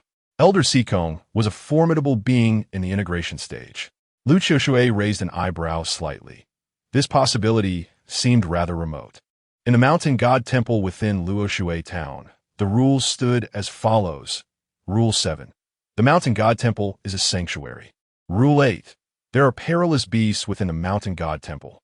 Li Xuanxiao held a candle as he ventured alone into the mountain god temple, enveloped by darkness. From the outside, the temple appeared modest in size, yet upon entering, one would discover an expansive interior. A colossal azure dragon coiled within, its immense form nearly occupying half of the temple space. Each scale glimmered with a chilling light, emanating an ancient and formidable aura, while its razor-sharp fangs resembled gleaming swords, instilling a sense of dread, as if it might unleash a thunderous roar at any moment. Standing before the azure dragon, an unparalleled pressure enveloped Li Xuanxiao, rendering him breathless. This terror did not arise from a physical threat, but rather from a profound reverence for the unknown power that resonated deep within his soul. The azure dragon gazed at Li Xuanxiao with a mocking glint in its eyes, and he met its gaze unwaveringly. Suddenly, the dragon's enormous maw opened wide, preparing to engulf Li Xuanxiao. Yet, he remained motionless. The dragon roared, extinguishing the candle's flame. Rule 2. A candle must be present at night, and it must not be snuffed out. In that moment, the solitary candle beside Li Xuanxiao was extinguished. Nonetheless, he stood resolute, allowing the azure dragon to bellow and display its menacing claws before him. The mountain god temple was a sanctuary. Chapter 47. Life and Death at Dawn. Li Xuanxiao gazed at Li Xuanxiao, who had boldly entered the mountain god temple, and let out a barely audible sigh. The crux of the barrier lay within the temple, and indeed, Li Xuanxiao was astute, albeit only half right. I shall remember you. You have saved my little one. But that is all there is to it. It seems this calamity was destined for you. Li Xuanxiao, having ascended to her current position, naturally understood the art of discernment. She cast another glance at the figure of the youth within the barrier before turning to depart. You few, remain here and await the revival of Elder Sikong. Yes, the power of the barrier was already sufficient. It was likely that within a day or two, Elder Sikong would awaken, and at that moment, all within the barrier would perish. Li Xuanxiao could not bear to witness the boy meet an untimely end. So be it. In Luoshui town, Li Xuanxiao stood within the mountain god temple, utterly unconcerned by the lurking Qinglong. Hurry, shouted the black-clad constables as they rushed to the temple entrance. Those inside, come out quickly. The rules of Luoshui town mandated obedience to the constables, yet he was a constable himself. Glancing at his attire, Li Xuanxiao contemplated his next move as the constables outside clamored loudly. Suddenly, Zhang Tianxin appeared, delivering a fierce blow that shattered a constable's throat. Although her cultivation was diminished, her physical prowess remained formidable. Stop! A constable yelled. Unheeding, Zhang Tianxin unleashed a flurry of punches and kicks. Dressed in black, she seemed to meld into the shadows of the night, swiftly dispatching all the constables outside the temple. Witnessing this, Li Xuanxiao began to strategize his next course of action. He shed the black garments, relinquishing his role as a constable, revealing a crimson attire beneath. Upon closer inspection, It was not truly a red garment, but rather his inner lining, soaked in blood, transforming the previously white fabric into a vivid scarlet. Rule 3. Red clothing is forbidden in Luoshui town. Indeed, red clothing was non-existent in Luoshui town. Rule 7. The mountain god temple is a sanctuary. Li Xuanxiao pointed his sword at the mountain god statue. The instant he donned the crimson attire, a new rule manifested before him. Rule 13. Destroy the mountain god to exit Luoshui town. The 13th rule emerged. The shrine revived, materializing before Li Xuanxiao. He was enveloped in a murderous aura. Prepared for battle. Before him stood a middle-aged man, exuding the essence of scholarly grace, refined and imbued with a sense of righteousness, reminiscent of a Confucian cultivator. "What is the matter? Young friend, permit me a word," the middle-aged man implored, urgency evident in his voice. Stalling for time, Li Xuanxiao's knees bent slightly, as if ready to erupt at any moment. The middle-aged man pointed a finger, and memories not belonging to Li Xuanxiao flooded into his mind. Zhang Haoran, the Haoran sword. He had gained a modest reputation, single-handedly sustaining a sect. However, his sword bore a flaw, which led him to covertly join the Tiansha Hall to compensate for its shortcomings. During a moment of unintentional breakthrough, Zhang Haoran inadvertently unleashed a catastrophic fury, resulting in the demise of all his disciples within his sect. Consequently, he was left devoid of any meaning in life, consumed by a singular desire for death. However, on his path to self-destruction, he encountered a small demoness who had transformed from a mayfly. The mayfly maiden proposed, "Since you seek death, why not spend a day with me?" In that fleeting day, Zhang Haoran experienced a lifetime's worth of emotions. The girl bestowed upon him a newfound purpose for living. Yet, as a mayfly, her existence was ephemeral, and to transcend her nature into human form, even for a single day, was an extraordinary honor. Zhang Haoran declared, "We have accomplished much. We have worshipped the heavens and the earth, and she has become my wife." Alas, despite this bond, he was powerless to save her. He had never witnessed a mayfly's fleeting life, and by the time he comprehended the situation, his beloved had departed from this world. That was her entire existence. He lamented, "I cannot resurrect her, even as a powerful cultivator in the merging phase. However, once I am gone, I may achieve it. Through this confinement, I can channel all my strength to grant her a second life, allowing her to live as she wishes." With tears brimming in his eyes, Zhang Haoran beseeched Li Xuanxiao. His voice choked with emotion. "Thus, my friend, this is not for my sake. I, too, am a man who deserves death. I merely wish to fulfill her dream. I implore you, she is innocent. Success is imminent. Please wait just a little longer. She has yet to see the ocean, experience the splendor of the capital, ride in a carriage, or savor candied fruits. She deserves it all." As he spoke, this powerful cultivator, now transformed into a shrine, knelt before Li Xuanxiao. "I can offer you anything. After my death, I shall repay your kindness. I only ask for a chance for her. If it is to descend into the depths of hell, let it be so. I only desire your life." In response, Li Xuanxiao pierced the shrine's head with his sword. "Ah!" Zhang Haoran was taken aback, his eyes filled with rage as he stared at Li Xuanxiao. "Why? Why?" Li Xuanxiao offered no explanation, having adhered to the principle of acting before speaking. "She granted you a chance. Her fate as a mayfly was sealed. Why do you insist on forcing matters? In her lifetime, she encountered you and saved you from despair. You accompanied her through her fleeting existence. Regrettably, your obsession is too profound, and you are relentless. How many innocent lives have been sacrificed by your hand? You are fixated on the fact that your beloved has yet to witness the capital's grandeur, ride in a carriage, or taste candied fruits. But what are those innocent souls you have slain? Who shall reclaim their lost lives? Zhang Haoran, I understand why your swordplay is flawed and why you fell into chaos during your cultivation. It is your choices that have led you to this moment. I refuse to accept this. I will not acquiesce." As the confinement of Luoshui town began to dissipate, Zhang Haoran's anguished cries echoed throughout the town. "Even in death, I shall not spare you. I will not let you go. I shall forever fixate upon you. I will drag you into the abyss of hell." In response to Zhang Haoran's curses, Li Xuanxiao remained utterly composed. This is all that you, Zhang Haoran, rightfully deserve. I shall take your life. Li Xuanxiao remained indifferent to his words. The town of Luoshui has completely vanished, along with the obliteration of Luoshui town. Countless bones that had inadvertently wandered into its grasp have also been interred. Chapter 48. Child, you are playing with fire. On the outskirts of Luoshui town, a disappearance unfolded. It appeared that Lord Sikong was preparing for his revival. The disciples of the Heavenly Kill Palace stationed outside could distinctly sense the changes in Luoshui town. Remarkably, this transpired sooner than the master had anticipated. Does this imply we can roam freely for a few days? Ha! Are you planning to indulge in flower picking again? I advise you against reckless behavior. Let us wait until we see Lord Sikong before making any decisions. The group bantered amongst themselves, entirely oblivious to the figures swiftly approaching them. Li Xuanxiao descended, not unleashing a fierce sword aura. The atmosphere remained undisturbed, devoid of even the slightest breeze.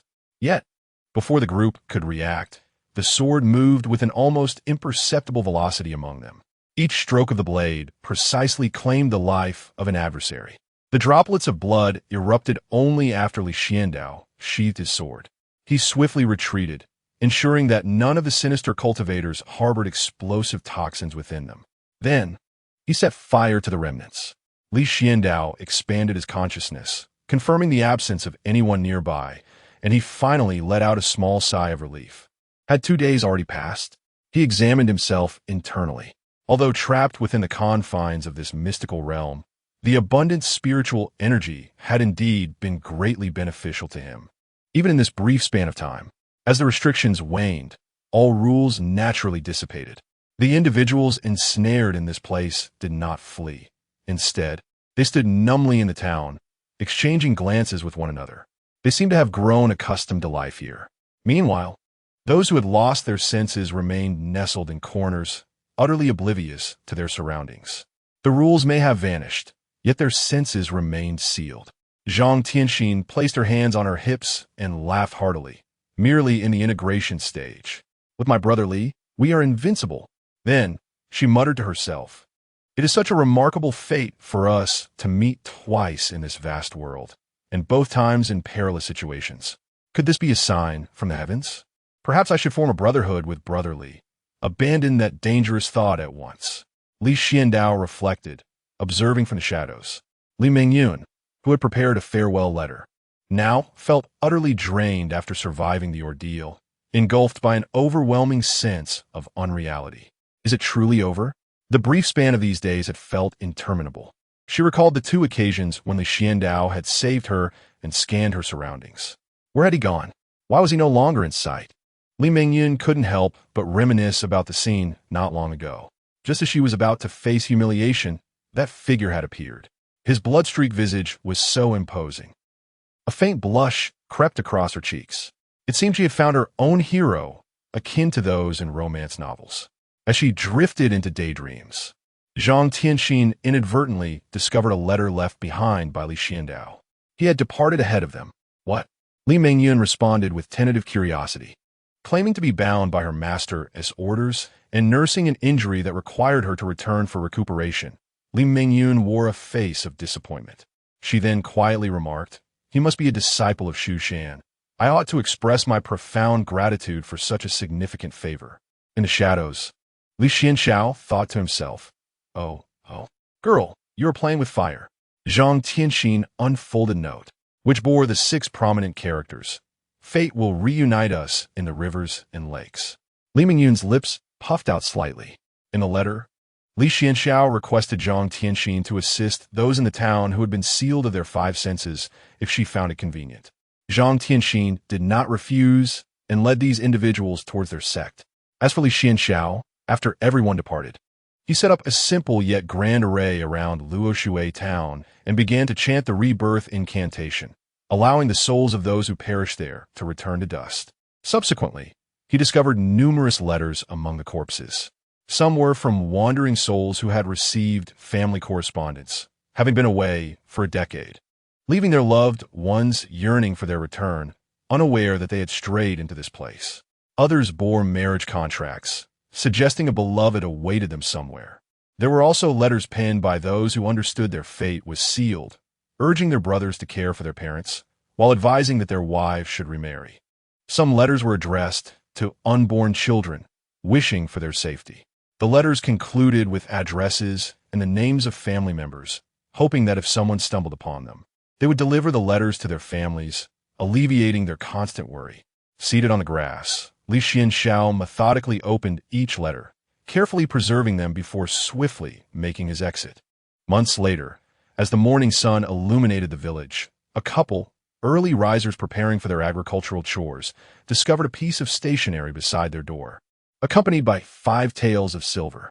The illiterate couple, along with their young son, took it to their eldest daughter-in-law for reading.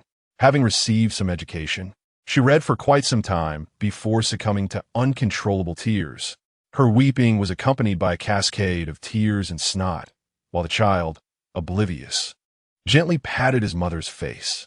From a distance, Li Xuanxiao let out a barely audible sigh. Indeed, Zhang Haoran's ephemeral maiden lived and died in the blink of an eye. He would willingly exchange his life for the hope bestowed upon him by this fleeting girl. Yet, behind this sacrifice lay the fragmentation of countless families. Why should the common people bear such injustice? After delivering the final letter, Li Xuanxiao hurried back to Shushan. The path of the heartless is never truly devoid of compassion. It is instead the path of the common people, marked by selfless love. Once one embarks on the journey of cultivation, why cling to the trivial matters of the mortal realm? In confusion, one suffers the pains of reincarnation. In enlightenment, the world expands. The myriad beings are subject to the cycles of cause and effect. If the world is filled with discontent, the more one clings, the greater the suffering. Zhang Haoran stands as the quintessential example of this truth. Are you saying that during my absence, the restrictions were broken? Elder Sikong is dead, and the outer disciples are still missing? Inside the Hall of Shura, Li Xuanxiao slightly raised her exquisite willow leaf eyebrows. The disciple who came to deliver the news stood frozen, paralyzed by fear. Suddenly, Li Xuanxiao broke into a smile, sending the disciple into a state of pale terror, trembling uncontrollably. Even the hall master found amusement in the situation. I underestimated him. You may leave now. Li Xuanxiao nonchalantly waved her hand. The disciple, feeling as if granted a reprieve, hurriedly exited. Li Xuanxiao's slender fingers gently tapped the armrest of her seat. To cultivate a perfect golden elixir and break the restrictions of the integration phase. He is indeed no ordinary individual. Alas, why did he not seek me out at the Shura Palace if he had not perished? Li Xuanxiao mused softly to herself. With a casual gesture, a circular mirror appeared before her. A gentle touch revealed a face within the mirror. I pay my respects to the hallmaster. How are you managing your undercover work in Mount Shu? Did you not inform me that Murong Mo had already died? How is it that he is still alive and well? What? Murong Mo is still alive? He was indeed dead. Fool! Li Xuanxiao clenched her hand in the air. The undercover agent clutched his heart, wailing in agony. Chapter 49. The undercover agent of Mount Shu. The undercover agent lamented. He should have returned to Mount Shu by now. We must locate him. Li Xuanxiao spoke coldly. The agent nodded repeatedly. Master, I understand. I will find Murong Mo. Shall we eliminate him? No. Simply lure him out of Mount Shu. Understood. After severing the connection, the agent rose from the ground once more. Murong Montak. Had he not perished long ago? The Murong family even held a funeral for him. I attended the feast and contributed 5,000 spirit stones. Could that have been a fade? Such a blatant deception for a banquet. My 5,000 spirit stones. The agent, known as Song Chi-Zai, was a disciple from Little Cheongfen. His journey as an undercover agent for the Shura Hall was fraught with twists and turns. Many years ago, he descended the mountain to explore and encountered Li Xuanxiao, who was also wandering below. At that time, she was nursing her wounds, disguised as a wandering cultivator residing in a small town. Song Chi-Zai was instantly captivated by her beauty, naively believing that love had arrived.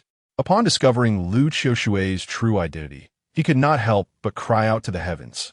Why? Why? Is it fate that keeps us apart?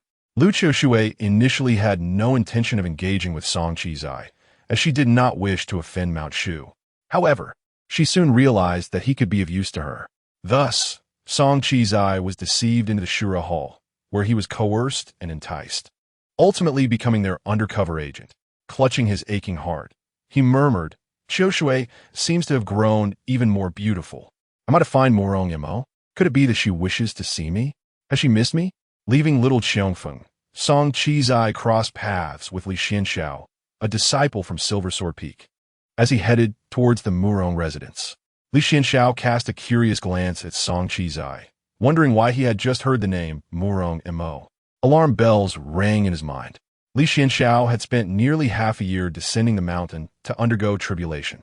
Upon his return, he exchanged the Mount Shu command token, explaining that he had failed his tribulation and returned to recuperate. Once back at Silver Sword Peak, he encountered his junior sister Zhao Lu, who was striding confidently about. "Brother, you have finally returned," Zhao Lu exclaimed, leaping 3 zhang into the air. She opened her arms to embrace Li Xuanxiao, who deftly sidestepped and lightly tapped her forehead with his finger. "Have you been practicing diligently?" "Indeed, indeed." Zhao Lu nodded vigorously, her large, bright eyes gazing at her senior brother. "Brother, did you succeed in your tribulation?" "Not all." Li Xuanxiao was unconcerned about revealing his cultivation level. He wore a spirit-concealing cloak and a spirit-concealing lining. The cloak had been left to him by an elder and, combined with his training in the concealment technique, allowed him to control his spiritual energy and achieve a state of obscured cultivation.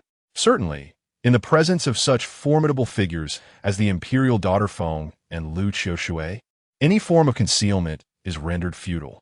Zhao Lu nodded slightly, murmuring softly, "Failure is not an option.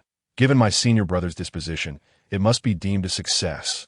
He claims to have reached the pinnacle of qi refinement, yet in truth, he should be at the foundation establishment stage. With this breakthrough, he will undoubtedly attain the golden core." Li Xuanxiao. "Junior sister, you have already embarked on a path to destruction. Is there any recent news from the sect?" Li Xuanxiao inquired. Zhao Lu deftly retrieved her notebook and relayed the latest gossip from the sect. However, Li Xuanxiao's mind wandered, contemplating the Shushan disciple he had encountered upon his return to the mountain gate, Song Qizai.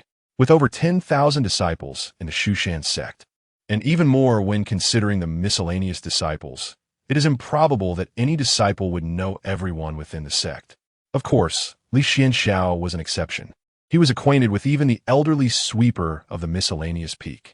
In his strategic musings, he even entertained the notion that the sweeper might be a reclusive master. This was due to the disdain and humiliation suffered by the canteen matron at the hands of Shushan disciples, which ultimately led to her demise. Subsequently, the old man unleashed his wrath, annihilating the Shushan lineage. Thus, Li Xuanxiao occasionally visited the miscellaneous peak to befriend the canteen matron. He had also intervened in a conflict once when a disciple, while eating fish, was slapped thrice by a still-flopping spirit fish. Angered, the disciple confronted the matron. As their argument escalated, Li Xuanxiao fortuitously passed by and swiftly acted as a mediator, even compensating the disciple with some spirit stones. Yet, he could not fathom why the matron regarded him with such peculiar eyes. After the sweeper learned of the incident, his gaze towards Li Xuanxiao became even more strange, tinged with a semblance of animosity. Li Xuanxiao reviewed his junior sister studies and then greeted several senior brothers and sisters. Upon learning of his failed breakthrough, they offered words of consolation. "Junior brother, you are still young. There will be plenty of opportunities ahead," and similar sentiments. Subsequently, Li Xuanxiao investigated the relationship between Song Qizai and Murong Mo. The two had previously undertaken missions together on multiple occasions. When the Murong family held a funeral for Murong Mo, Song Qizai even attended, presenting a gift of 5,000 spirit stones. Could it be that they shared a profound friendship? He sought to uncover the truth behind Murong Mo's death. Although Li Xuanxiao was confident that his actions in Murong Mo's demise were impeccably concealed, the presence of Su Wan, a phenomenon of extraordinary caliber, complicated matters. She had managed to deduce that he had slain Murong Mo out of infatuation for her. The sheer audacity of her reasoning left Li Xuanxiao astounded. Indeed, Li Xuanxiao, a diligent individual, could hardly compare to the abstract genius that was Su Wan. With minimal effort, she reached realms beyond his imagination. Li Xuanxiao inquired about Song Qizai's whereabouts. He had gone to the Murong family. Could it be that Song Qizai, having gleaned some unfathomable revelation from Su Wan, had taken it to heart and disclosed it to the Murong family? Li Xuanxiao paced restlessly within his chamber, hands clasped behind his back. A few days later, Song Qizai returned to Mount Shu. He had already visited the Murong family. When Murong Mo perished, his body was never found. So his family merely erected a symbolic grave in his honor. Song Qizai sought out those who had accompanied Murong Mo during his final moments. However, Senior Sister Su Wan was in seclusion, and Junior Sister Jiang Luo Shui displayed a complete indifference towards Murong Mo's fate. In fact, when Song Qizai mentioned Murong Mo's name, she seemed momentarily lost in thought, as if trying to recall who he was. Consequently, she dragged Song Qizai to discuss matters with Su Wan for quite some time. Song Qizai felt rather speechless. Nonetheless, he did acquire a crucial piece of information. Li Xuanxiao had also gone missing alongside Murong Mo. Thus, he made his way to Silver Sword Peak in search of Li Xuanxiao. However, for reasons unknown, Li Xuanxiao regarded him with an unsettling gaze. Perhaps it was merely a figment of his imagination, Song Qizai mused. Chapter 50. The Burden of Undercover Work. Brother Xuanxiao, were you present when Murong Mo was murdered? Song Qizai inquired. I was not. Then where were you at that time? How can you be certain that Brother Murong is dead? Did you see his body? Li Xuanxiao's expression remained unchanged, yet turmoil raged within him. This line of questioning was fraught with traps. During the fierce battle between the two powerful beings, the Wuwang Mountain was engulfed in chaos, and I took refuge, seizing the moment to escape. I did not encounter Brother Murong. After speaking, Li Xuanxiao sighed deeply, clenching his fists in frustration. It is a pity. Among us, Brother Murong possessed the greatest strength. Who would have anticipated encountering the Imperial Princess Feng and Li Xuanxiao? Those vile scoundrels. Brother Murong. Surely they must have been the ones to slay him. Song Qizai's gaze was piercing. So, you did not see Brother Murong's body? You cannot confirm whether he is truly dead? Indeed, however, we searched every inch of Wuwang Mountain afterward and found no trace of Brother Murong. After a brief silence, Song Qizai posited, do you think it is possible that Murong Mo is not dead? Impossible. Such is mere rumor. I burned his soul and recited the rebirth incantation. Yet, he knew better than to voice such thoughts, and instead asked, Brother Song, what do you mean by that? Have you discovered something? Naturally, Song Qizai refrained from revealing the information he had obtained from the demonic sect, that Murong Mo was still alive. Suddenly, a thought crossed his mind. Could it be that Li Xuanxiao had mistaken Murong Mo for Li Xuanxiao? Was Li Xuanxiao actually seeking Li Xuanxiao, but mistakenly believed she encountered Murong Mo? This notion clarified everything. Brother Xuanxiao, did you not just return to the sect a few days ago? Yes. Receiving this confirmation, Song Qizai was elated, increasingly convinced he was correct. He hastily took his leave from Li Xuanxiao to contact Li Xuanxiao. Once he departed, Li Xuanxiao wore a grave expression. Please, master, do not strike. I beg you. Iamdian. Have mercy. Song Qizai writhed in agony due to the death symbol. Li Xuanxiao, however, glared at him icily. Do you think this sovereign would misremember a name?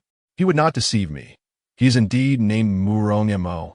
Master, I acknowledge my mistakes. Useless people deserve to die.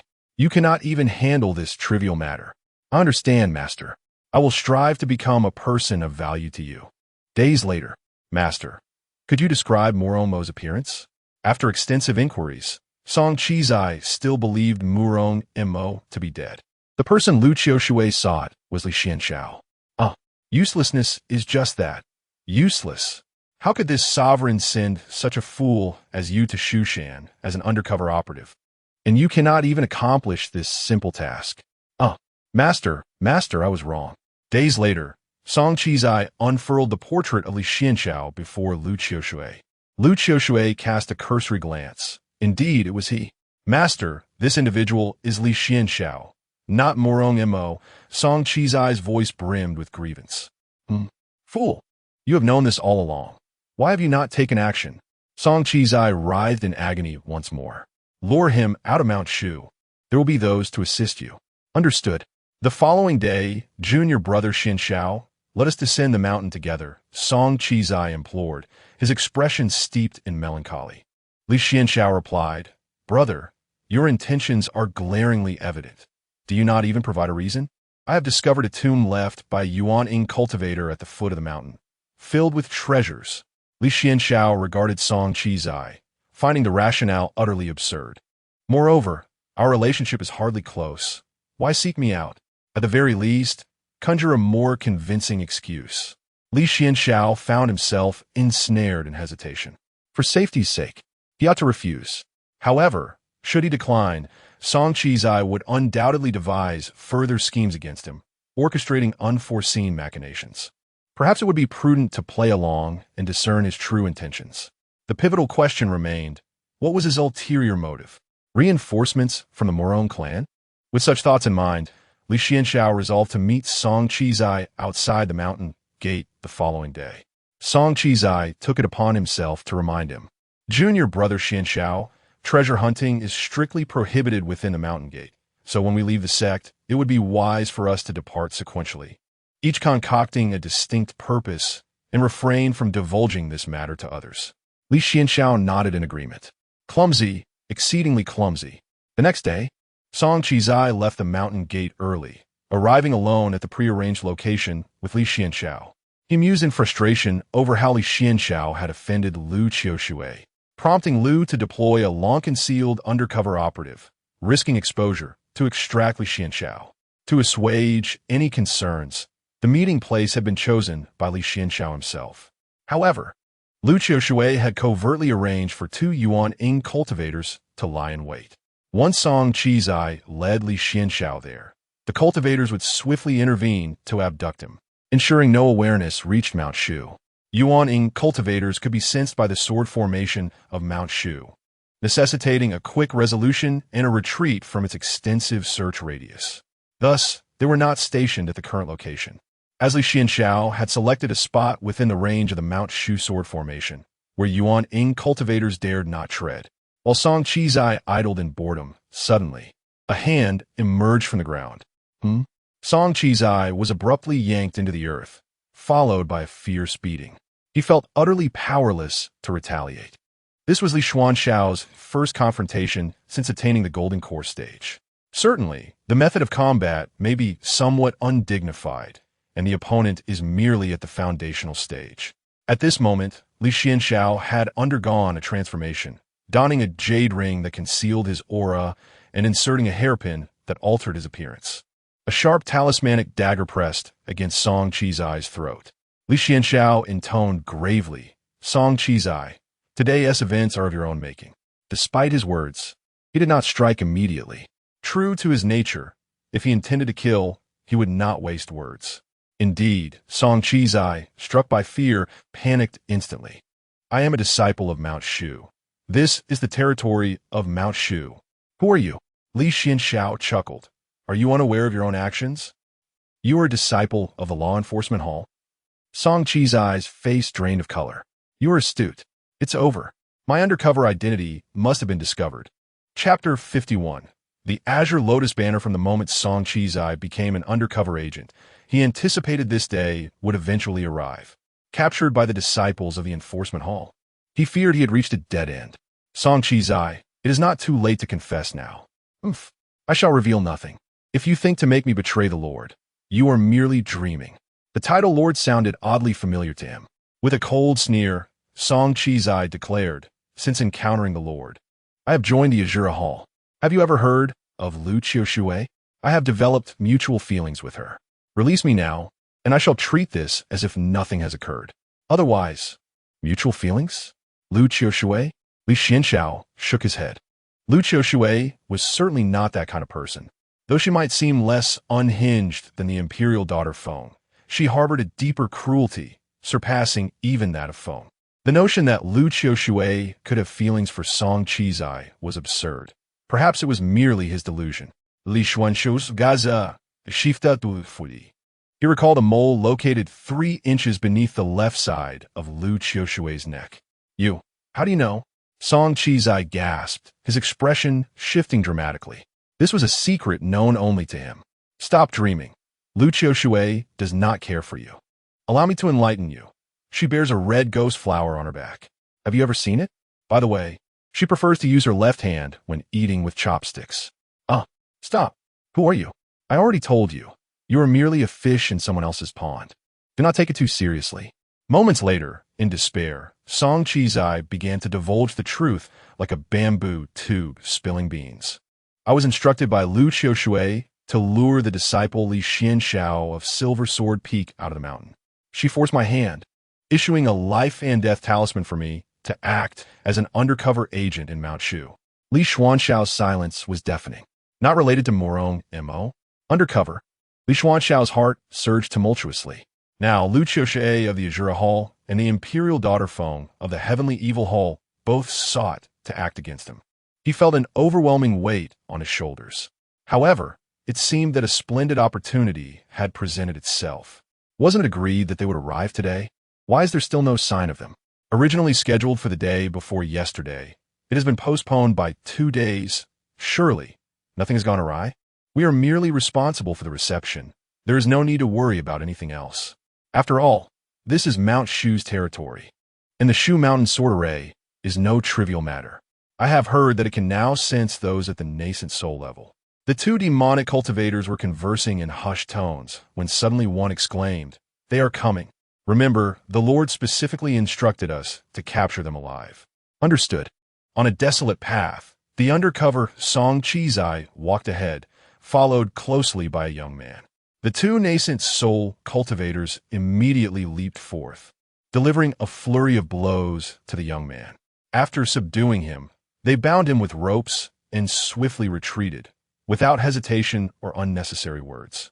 In the territory of Shushan, one must exercise utmost caution. 2 nascent soul cultivators dared not linger for even a moment, perpetually concerned about the leakage of their aura. They refrained from using flying vessels or floating conspicuously in the air, instead opting for the dense mountains and jungles, running day and night for several consecutive days. As for their intended target, he had been fed a slumber-inducing concoction and would not awaken for at least 10 days to half a month. Within the Shura Palace, by the Lotus Pond, Li Xuanxiao gazed at the spiritual fish swimming within. In the reflection on the lake's surface, she vaguely perceived the silhouette of a young man. How intriguing. Li Xuanxiao had little interest in the weak. Had the youth been merely that, she would have dismissed him entirely. However, his unexpected actions revealed him to be a promising candidate. Given time, he could undoubtedly become a pillar of righteousness, if only he could be taken under her wing. Yet, he had the audacity to deceive her, claiming to be named Morong M.O. This thought ignited a flicker of anger within Li Xuanxiao. Having encountered countless talented youths in her esteemed position, she rarely bestowed her attention upon them. Yet, it seemed that only this Shushan disciple, who had both saved and deceived her, managed to capture her interest. How curious. Why was Song Qizai so sluggish in his duties, failing to bring the individual forth? Li Xuanxiao tightened her grip on the life and death talisman, causing Song Qizai further distress. Just as these thoughts crossed her mind, a servant finally arrived with news. The person had been brought. Li Xuanxiao composed herself and stepped outside. Li Xuanxiao stood before the grand plaque within the hall, his hands bound. He surveyed the Shura Palace, and moments later, a figure appeared as if conjured from shadows, clad in a resplendent crimson robe that billowed elegantly. It seemed to be stained with the hues of the evening glow, radiating an enchanting brilliance that commanded attention. Her stunning visage, with skin as smooth as jade, brows like distant mountains, and eyes resembling the depths of serene lake, shimmered with a hint of coldness. Beneath her high nose, her scarlet lips curled into a subtle, enigmatic smile. At this moment, she raised her beautiful eyes, scrutinizing Li Xuanxiao with a piercing gaze.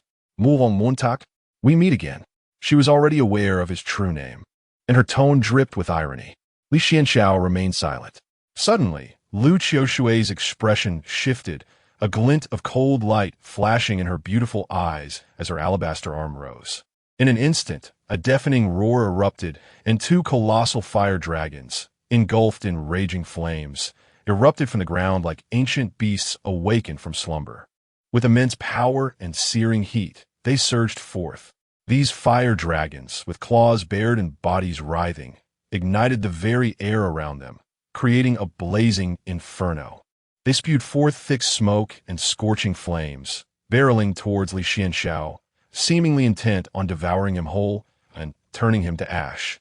Faced with the formidable strike of the renowned lord of the Shura Hall, Li Xuanxiao remained utterly unperturbed. A protective talisman surrounded him, rendering the flames that approached him ineffective. A fine smila grasa Li Xuanxiao's lips. Li Xuanxiao huffed in acknowledgement. Indeed, the concealed spirit technique of Shushan was formidable. This technique, invented by the previous sect leader of Shushan, primarily serves the purpose of concealing one's cultivation level. Although such powers are not exceedingly rare, the concealed spirit technique of Shushan stands unparalleled among its peers. Li Xuanxiao's form began to shift, soon transforming into a white-browed Taoist, holding a floating dust and adorned in a splendid cloud robe. This was Taoist Lingxiu, the current leader of Shushan. He lifted his head and spoke softly. "It is nearly time." Meanwhile, outside the Shura Hall, a breathtaking spectacle unfolded from a great distance. A dazzling white light surged past with astonishing speed, leaving behind a trail of pure white radiance that seemed to illuminate the entire sky. This was the formidable sword energy released by a flying sword. The might of that sword was indeed earth-shattering, cleaving through the thick clouds above while effortlessly breaking the long-standing restrictions of the area. Remarkably, this fierce sword energy did not dissipate rapidly with the passage of time. Li Xuanxiao, witnessing this scene from within the hall, instinctively understood the terrifying power contained within that single strike. In an instant, the entire hall began to tremble violently, and the atmosphere surrounding it became extraordinarily tumultuous. Had she not activated the protective formation of the Grand Hall in time, this magnificent structure would have been reduced to rubble in the blink of an eye. As the flying sword returned to Taoist Lingxiu's hand, the immense and boundless sword energy danced around him, as if imbued with sentience.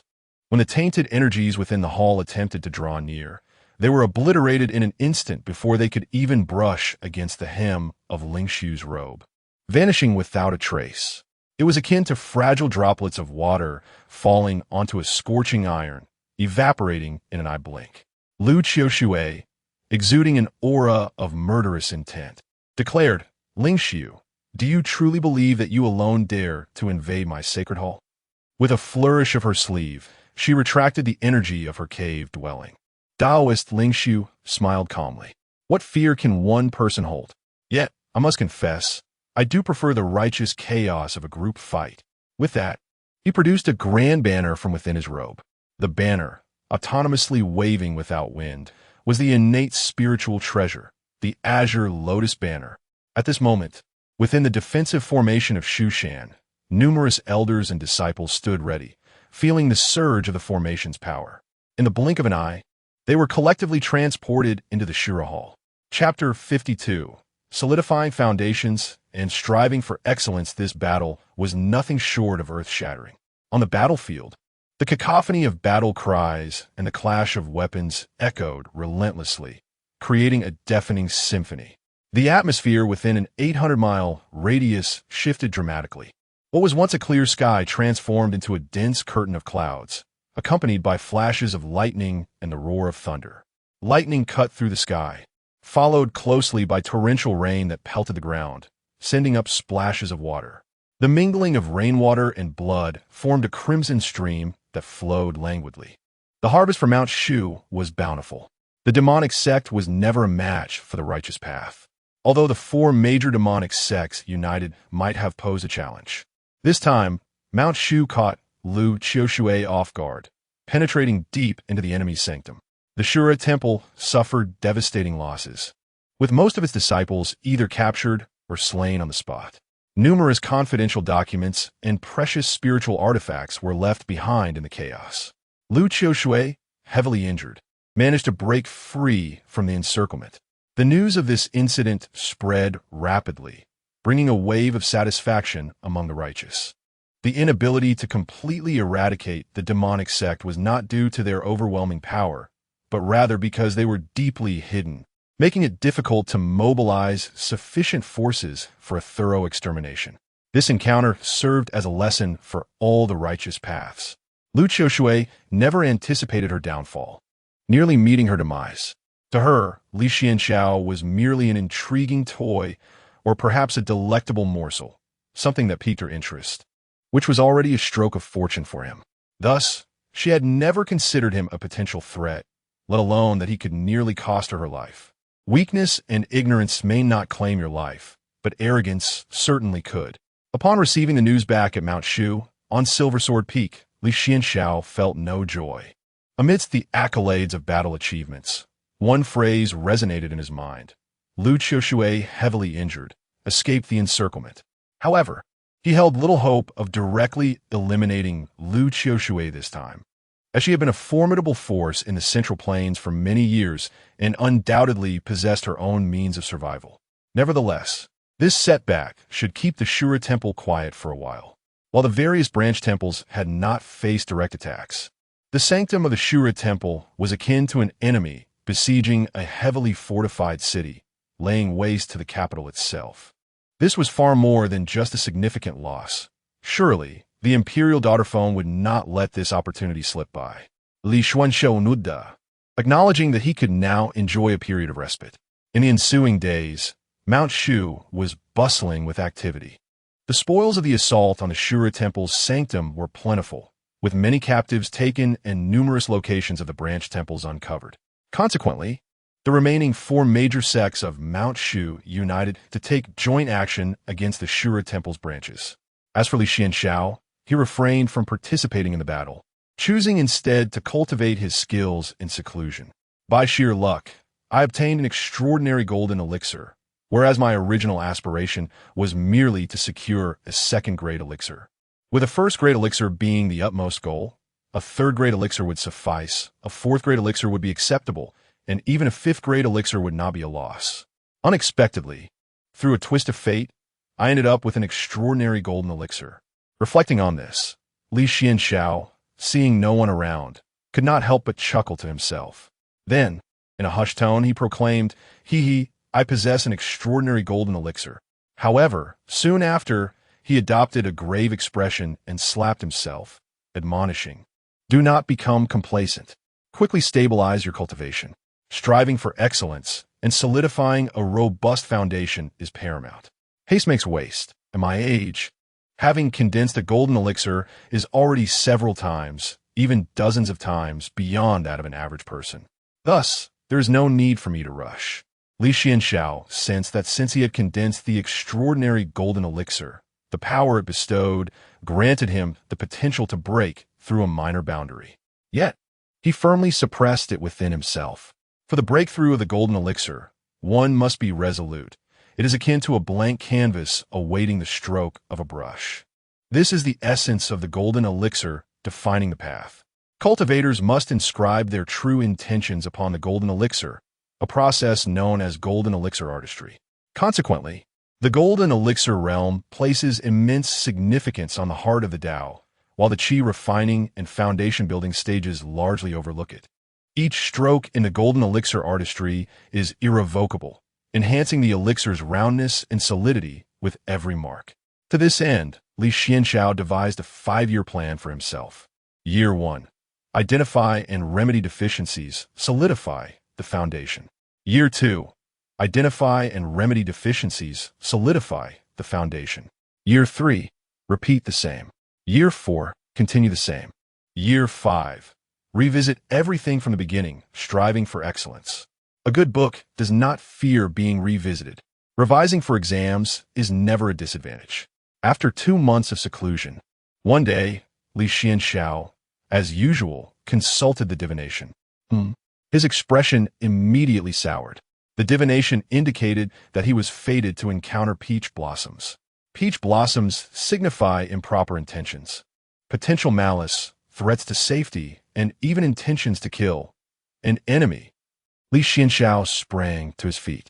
Soon, he deduced the source of this trouble with remarkable ease, as the opponent had yet to even enter the realm of qi refining. It was none other than Li Mengyun, whom he had met in Luoshui town. "Old man, is this the way to Mount Shu?" she inquired. "Yes, just a bit further ahead," replied the old man, cracking his whip. "But young lady, Mount Shu does not accept disciples at this time. You'll have to wait several years." Clearly, the old man had encountered too many seekers of immortality. Li Mengyun smilat. She was not there to seek immortality, but to find the one who had saved her.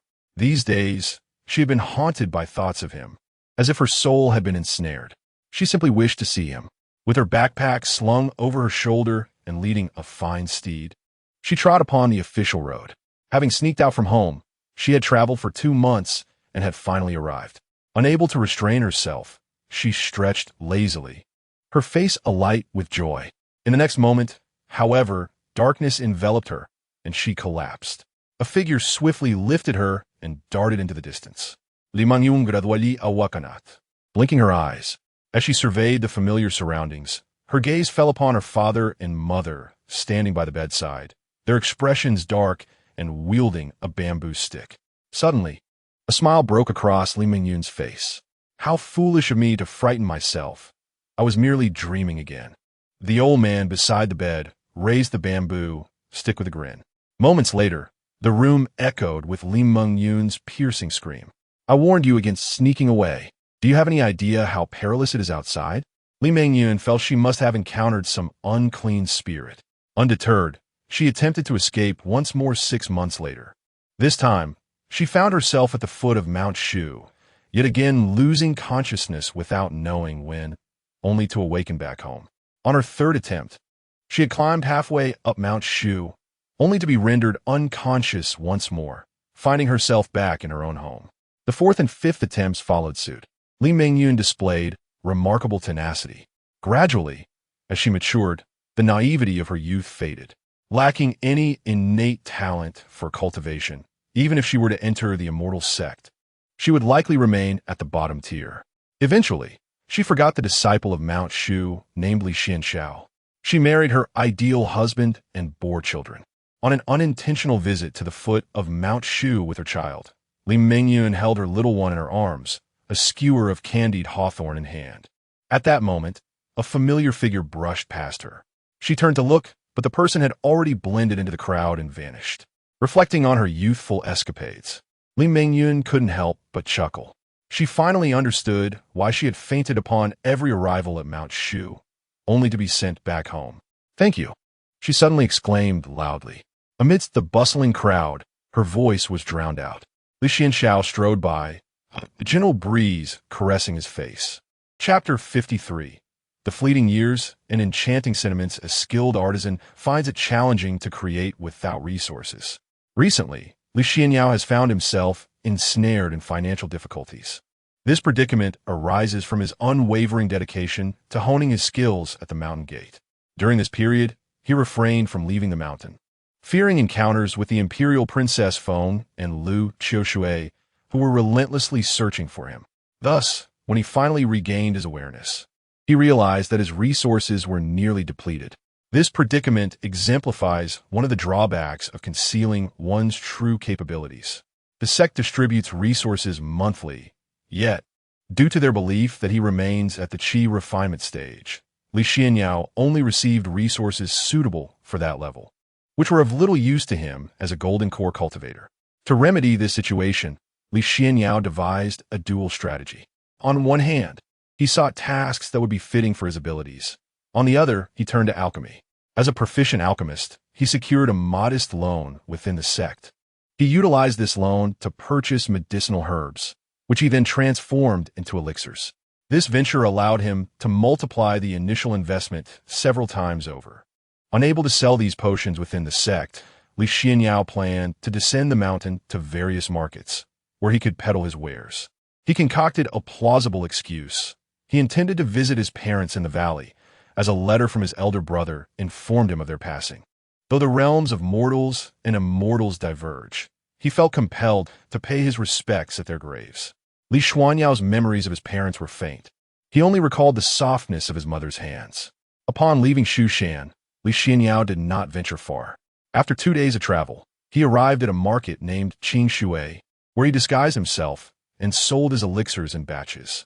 He then moved on to another market to continue his sales, offering not only spiritual elixirs, but also his crafted magical artifacts. Now, a golden core practitioner, he found that 2/3 of the artifacts he had previously made during the foundation establishment stage were no longer of use to him. He gifted some to his junior sister Zhao Lu, while the remainder was sold off in increments. This process was repeated across 4 markets before he successfully sold all his elixirs. Those who wished to purchase more were met with refusal, leaving some to speculate that he was disposing of stolen goods. Markets were safeguarded by various sects. Yet once beyond their confines lay a vast expanse of freedom where ill intentions could arise. Fortunately, his journey was devoid of any misfortunes. Subsequently, Li Xuanxiao made his way to his former hometown, Songyang Town. The prominently family had recently lost the elder couple. Their funeral was held for 7 days, and today marked the final day of mourning, as they were to be laid to rest. It was said that the couple had passed away peacefully in their sleep, a testament to their fortune. They had been blessed with a son and a daughter. The elder son thrived in the restaurant business while the younger daughter married a local scholar. However, what others did not know was that the Li family had a younger son, who was the true pillar of the family. When Li Xuanxiao first traversed into this realm, he felt grateful for the second chance bestowed upon him. In his previous life, he had suffered greatly from myotrophic lateral sclerosis. This life, too, was fraught with its own trials, as he often subsisted on tree bark and narrowly escaped freezing to death. Fortunately, he encountered the wandering elder master during his travels. Li Xuanxiao followed the old sect master, and as a result, his family was bestowed with great fortune, escaping the calamity that befell many others. Throughout the years, although Li Xuanxiao devoted himself to the cultivation within the sect, the care extended to his family remained considerable. Yet, he understood the chasm that lay between the realms of immortals and mortals. Having embarked on the path of cultivation, he had irrevocably bid farewell to his secular life. Moreover, should adversaries ever come knocking, unable to defeat him, they might unleash their wrath upon his blood relatives, thus inadvertently bringing disaster upon his family. Consequently, apart from writing letters, he had not returned home over the years. Hidden behind the willow tree at the entrance, Li Xuanxiao observed the throng of people arriving to pay their respects. The Li family was known for their benevolence, earning widespread acclaim in the town. Those who heard the news arrived in tears, mourning their loss. His younger sister, now grown, greeted the guests at the door, accompanied by a child who appeared to be his nephew. Witnessing this scene, Li Xuanxiao found himself at a loss for words. Memories flooded back of his sister as a child, trailing behind him in pursuit of bird eggs. Time seemed to dart past like an arrow, leaving him in a daze. The years slipped away, imbued with poignant sentiment, as seasons changed through multiple encounters. Upon his parents' burial, Li Xuanxiao offered 3 sticks of incense and bowed several times before taking his leave. He had intended to return directly to Mount Shu, but gazing upon the place of his childhood stirred a sense of nostalgia within him, prompting him to slow his pace. Suddenly, his gaze fell upon a desolate well within a courtyard. Despite the brightness of day, an eerie chill pervaded the air. Through the lens of his spiritual eye, he perceived the swirling energies within. Li Xuanxiao silently approached the dry well and stamped 1 foot down. Come fort. In an instant, it appeared as if countless black serpents writhed within the well, a torrent of hair surging forth like a tide. A figure clad in a white robe slowly emerged, her pallid face resembling that of parchment, devoid of color, with hollow, lifeless eyes. She was not a vengeful spirit, nor had she taken a life. Faced with this pitiable specter, Li Xuanxiao formed a hand seal and began to chant the rebirth incantation, intending to guide her to the afterlife. The female ghost emitted a sound of struggle. Li Xuanxiao replied calmly, having met your demise, hasten into the cycle of reincarnation. The longer you linger in this world, the deeper your suffering will be. No, please don't. Li Xuanxiao remained silent, completing the incantation. To his surprise, the ghost, relying on her own will, managed to hold on. What unfulfilled wishes do you possess? I await my husband. Li Xuanxiao paused, sensing that this was yet another melodramatic tale. He prepared to forcefully dispel the ghost. The ghost, aware of her inability to resist, realized that escaping the rebirth incantation had already exhausted her strength. Suddenly, Li Xuanxiao halted and inquired, "Your attachment is too profound. Why transform into a ghost with a mortal body instead of gaining power through the act of killing?" The ghost replied feebly, "I dare not. I have never harmed even a chicken in my life." "And how did you meet your end?" The story was simple. The ghost, named Su Xiao, was a performer in a brothel, offering her talents without surrendering her body. Later, she experienced a sudden infatuation with a scholar and left the brothel to come to this place. It happened that the scholar was to travel to the capital for examinations, promising to return and marry her. However, he never returned. Su Xiao waited for 2 long years, and one day during a heavy snowfall, while drawing water, she slipped and fell into the well, meeting her untimely demise. Due to the peculiar location of the well, it accumulated a heavy aura of negativity, transforming her into a vengeful spirit, still awaiting the scholar's return. The tale is somewhat cliché. Li Xuanxiao had heard similar stories not less than 100 times, perhaps even 80. He set up a formation around the well and addressed the ghost. "Within a month, if your obsession remains unfulfilled, this formation will forcibly send you into reincarnation. Remaining in this state among the living will ultimately lead to your soul's dispersal. Take heed." With that, Li Xuanxiao vanished into thin air. Chapter 54. All is fate. Nothing is in one's control. Li Xuanxiao departed from Sanyang town. As he traversed a rushing river, he noticed a child struggling in the turbulent waters, while bystanders shouted in alarm. Just as Li Xuanxiao prepared to discreetly cast a spell to rescue the child, he observed an unusual force lifting the child and tossing him back to the shore. Intriguingly, the rescuer was a water ghost. Water ghosts, having met with untimely deaths in the water or having succumbed to despair in rivers, lakes, or seas, are malevolent spirits that cannot reincarnate. They lurk beneath the surface, luring the living to their doom, thereby securing a chance at rebirth. Yet this particular water ghost was peculiar. Rather than inflicting harm, it chose to save lives. Li Xuanxiao sensed the essence of virtue emanating from it. Those who cultivate their spiritual path accumulate merit, which manifests during their tribulations. He landed on the opposite bank of the river, gently touching the water's surface to invoke the binding spirit technique, summoning the water ghost forth. Startled, the ghost bowed deeply, addressing him as a mortal master. "How curious you are, spirit. Instead of seeking a replacement for your own reincarnation, you choose to save others," Li Xuanxiao remarked. The water ghost managed a feeble smile, confessing, "Initially, I had intended to do just that, targeting an unfortunate soul who fell into the river. I thought it was fate guiding me towards rebirth.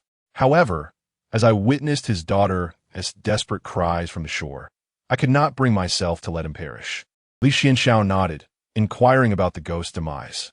The water ghost recounted, "Many years ago, I passed through this area during a great flood.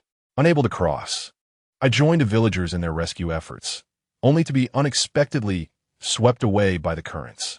After asking for the ghost's birth details and performing a calculation, Li Xuanxiao stated, 'You possess the merit of virtue. Upon my return to Mount Shu, I shall endeavor to grant you the title of River God, hoping you remain steadfast in your purpose.' Upon hearing this, the water ghost hastily expressed gratitude, but then stammered, 'I have one more request, esteemed master. I beseech you to grant it.' 'What is it?' 'I lost my parents in childhood and have no kin left. Years ago, I journeyed to the capital for the imperial examination, leaving behind an unwed wife. I had hoped to return victorious and marry her. Alas, I perished here and am bound to this river. I only wish to know my wife's well-being. Is she happy? I implore you to assist me.' Li Xuanxiao Bowser, a flicker of recognition crossing his mind. 'Huh? This tale sounds familiar. Is your wife named Su Xiao, residing in Sanyang town?' 'You have met my wife,' the water ghost exclaimed. Li Xuanxiao replied solemnly, 'Your wife has also passed, unable to escape the old well at your home. Even should you become a river god, you remain bound to this waterway, and it is uncertain when Mount Shu will act on this matter. Your wife will likely not endure until then. Her spirit may dissipate if she lingers in the mortal realm. The water ghost sighed deeply. If that is the case, then there is nothing to be done. I have wronged her in this life. Had she not followed this impoverished scholar, she would not have met such a fate. All is fate, and nothing is in one's control. In the quaint alley of Songyang town, rain began to fall. The sound of hurried footsteps echoed, each step leaving a damp footprint behind. A figure pushed open the door, and Su Xiao, peering from the depths of a dry well, glanced at the ominous, cloud-laden sky. Just as she was about to retreat back into the well, her expression froze. Suddenly, she burst into tears, exclaiming, "You have finally returned." Her first words were not of reproach, but rather a heartfelt relief. "I thought you had forsaken me. I never made it to the capital. I drowned in the water, becoming a water ghost, unable to return." Through her tears, Su Xiao lamented, "How foolish we both are. I fell into the well and perished too." As her form began to dissipate, she whispered, "I must go now. If you reach the underworld and truly encounter the king of hell, tell him that your husband wishes to become the river god. Perhaps he will grant me a favor." "I understand. Take care of yourself." "I am sorry for the pain I caused you in this life," the water ghost choked out. "Do not speak such words." With her lingering attachment dissolved, Su Xiao entered the cycle of reincarnation anew. Li Xuanxiao exhaled softly, observing the shattered artifact in his hand, now split in two. He clicked his tongue in dismay, muttering, "What a loss, an enormous loss. This meager merit is hardly enough to match the value of my artifact." Holding an umbrella, he walked away, lost in thought. Suddenly, he recalled a rather obscure game he had played in a previous life, created by a developer notorious for their penchant for crafting lethal scenarios. The game featured two endings. The first, the easiest, saw the protagonist save the world, yet all those they cherished perished, leaving only a broken hero behind. The second was a hidden ending, where the protagonist not only saved the world, but also rescued everyone. Li Xuanxiao had attempted this countless times, restarting the game over and over again. Ultimately, after 3 months of relentless effort, he devised the perfect strategy to achieve the optimal conclusion. As he witnessed the protagonist finally attaining a joyous ending, lying in a hospital bed, a knowing smile graced Li Xuanxiao's face, as if the past 3 months of toil had not been in vain. Reflecting on this, a smile unconsciously appeared on Li Xuanxiao's lips. After over 2 decades of cultivation, he realized he had not changed and felt grateful for that. After concluding this journey, Li Xuanxiao returned to Silver Sword Peak. After deducting the small loan from the sect and its interest, he estimated he had earned around 40%. However, rather than pocketing this sum, he purchased spiritual herbs and precious materials to continue his alchemical pursuits. Selling the potions he crafted would yield further profits, creating a cycle of increasing wealth and capital. Naturally, all of this depended on the capabilities of the alchemist. The thought of spending his days in such serene monotony filled Li Xuanxiao's dreams with sweetness. In a few days, the decennial disciple selection of Shushan would take place, and he wondered what new disciples would join Silver Sword Peak. That evening, Li Xuanxiao found himself plagued by a nightmare. "Should you dare to harm her even slightly for the sake of your disciples, I shall eradicate your entire lineage.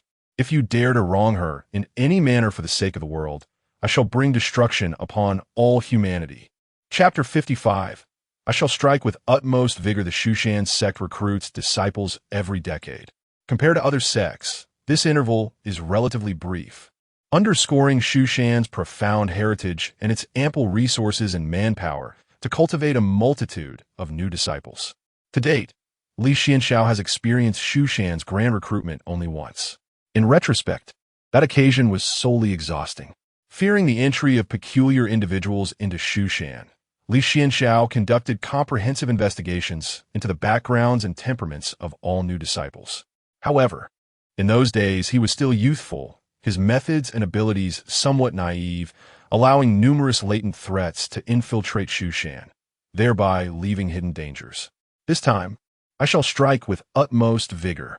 With time remaining before Xuxian's disciple recruitment conference, Li Xuanxiao resolved to enter seclusion, confining himself within the alchemy chamber. Wholly devoted to concocting elixirs to procure the resources necessary for his cultivation. After all, what unforeseen events may transpire next is beyond anyone's knowledge. Having a reserve of resources brings a sense of calm. Before entering seclusion, Li Xuanxiao routinely surveyed Xuxian. On the surface, it appeared he was merely enjoying the scenery during his arduous training, but in reality, he was discreetly assessing any potential dangers. All seemed tranquil at Xiaoqiang Peak. Li Xuanxiao meticulously noted his observations. At Longzhou Peak, a pair of Taoist partners were embroiled in a breakup. The conflict stemming from the female's discovery that her partner had long harbored affections not for her, but for her brother. Li Xuanxiao found this perplexing. A senior brother at Dazhu Peak had recently suffered a failed breakthrough, leaving him despondent and often descending the mountain. Notable observation: is there a potential for him to turn dark? At Shaozhu Peak, a junior sister was isolated by her peers out of jealousy for her beauty, instigated by a senior sister. This warrants special attention. Xuxian's facade of leadership, Taoist Lingxiu. The true leader, Li Xuanxiao. In a remarkably brief span, these trivial matters were resolved. Li Xuanxiao made his way to the miscellaneous peak. Upon seeing him, the canteen matron hurriedly grasped a small mirror, quickly touching up her makeup. The janitor, conversing with her, stole a glance at Li Xuanxiao, his expression filled with unrequited longing. Li Xuanxiao discerned the janitor's affections for the matron. However, the matron seemed somewhat simple-minded, genuinely so, with an intellect akin to that of a teenager, which led to her frequent victimization. Apart from the janitor, Li Xuanxiao was the only one who treated her kindly. The reasoning behind this was rather absurd. In Li Xuanxiao's imagination, the janitor was, in fact, a reclusive master of Xuxian, known to only a select few, weary of conflict and engaging in sweeping, having fallen for the matron's innocence.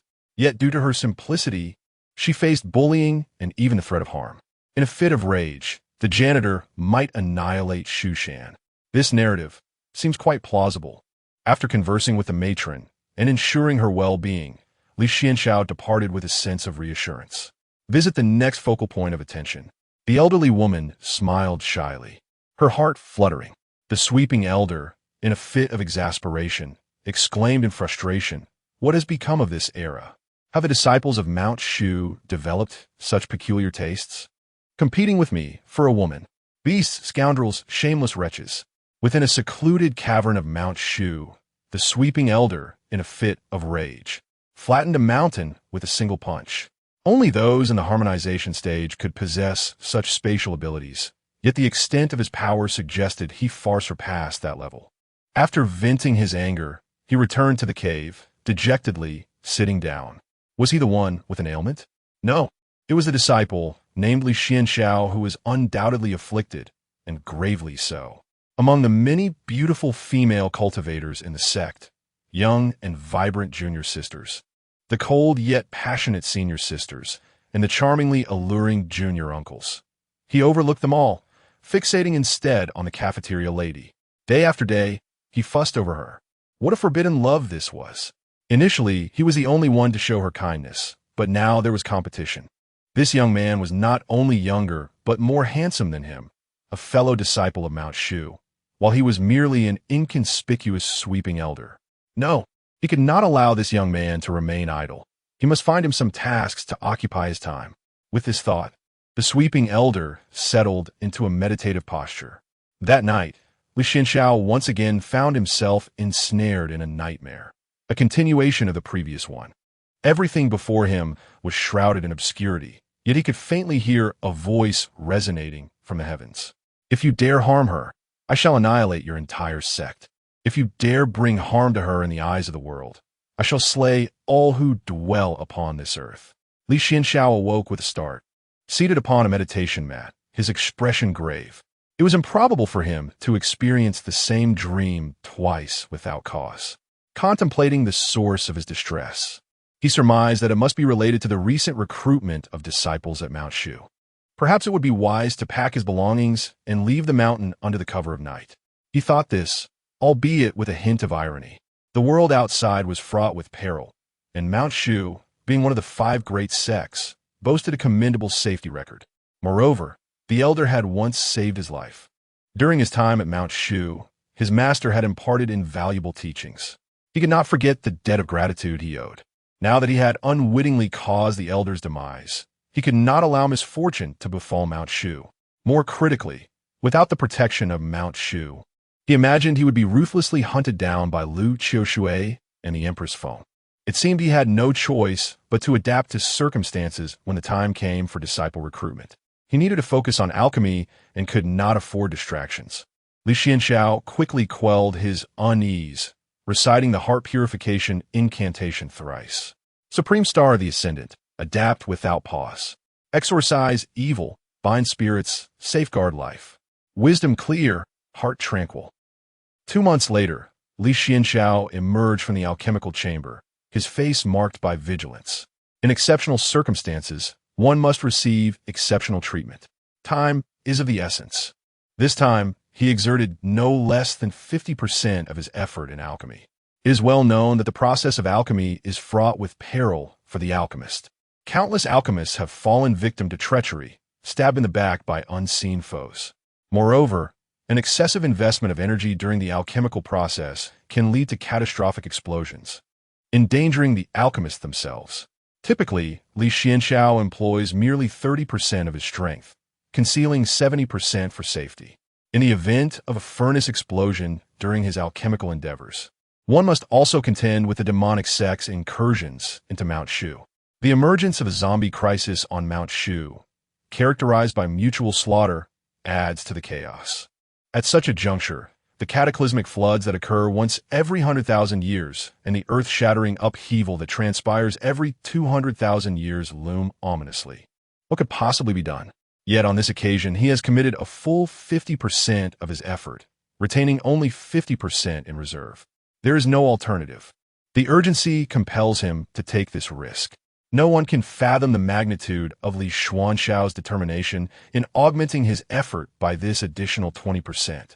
The next challenge lies in the distribution of these elixirs, which must be sold in batches across various markets. Another formidable dilemma awaits. Chapter 56. The mantis stalks the cicada. While the yellow bird awaits in the bustling marketplace of Fengming, an unremarkable rogue cultivator had set up a stall. His elixirs were genuine and fairly priced, enticing a throng of cultivators to gather around. Li Xuanxiao's first avatar bore a smile, while 500 meters beneath the ground, his second avatar lay concealed. 3 miles away, nestled within a parasol tree, was his third avatar. It was evident that these two were indeed his manifestations.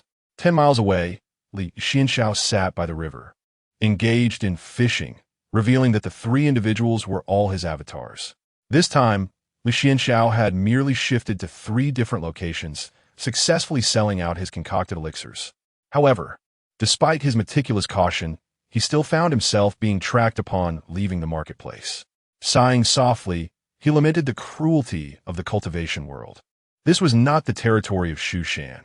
The marketplace was jointly managed by several surrounding sects, a veritable melting pot of various beings. 4 cultivators at the peak of foundation establishment and 1 at the initial stage of golden core. Li Xuanxiao swiftly assessed the number and cultivation levels of his pursuers. He had already noted their presence while in the marketplace, and the moment he exited, they had discreetly followed. Rather than striking immediately, he feigned ignorance, maintaining his pace. Although the first avatar of Li Xuanxiao was merely at the qi refining stage, using the poison he carried, it would not be difficult to eliminate those at the foundation establishment stage. The critical factor was the golden core cultivator. The venom concocted from the gold and silver blood serpent resided with his second avatar. Thus, to confront these 5, both the first and second avatars would need to act in concert. The first avatar continued at a steady pace, while the second avatar stealthily trailed the 5 individuals. The mantis preys on the cicada, while the yellow bird lies in wait. The first avatar arrived at a prearranged escape route. At that moment, the golden core cultivator quickened his stride.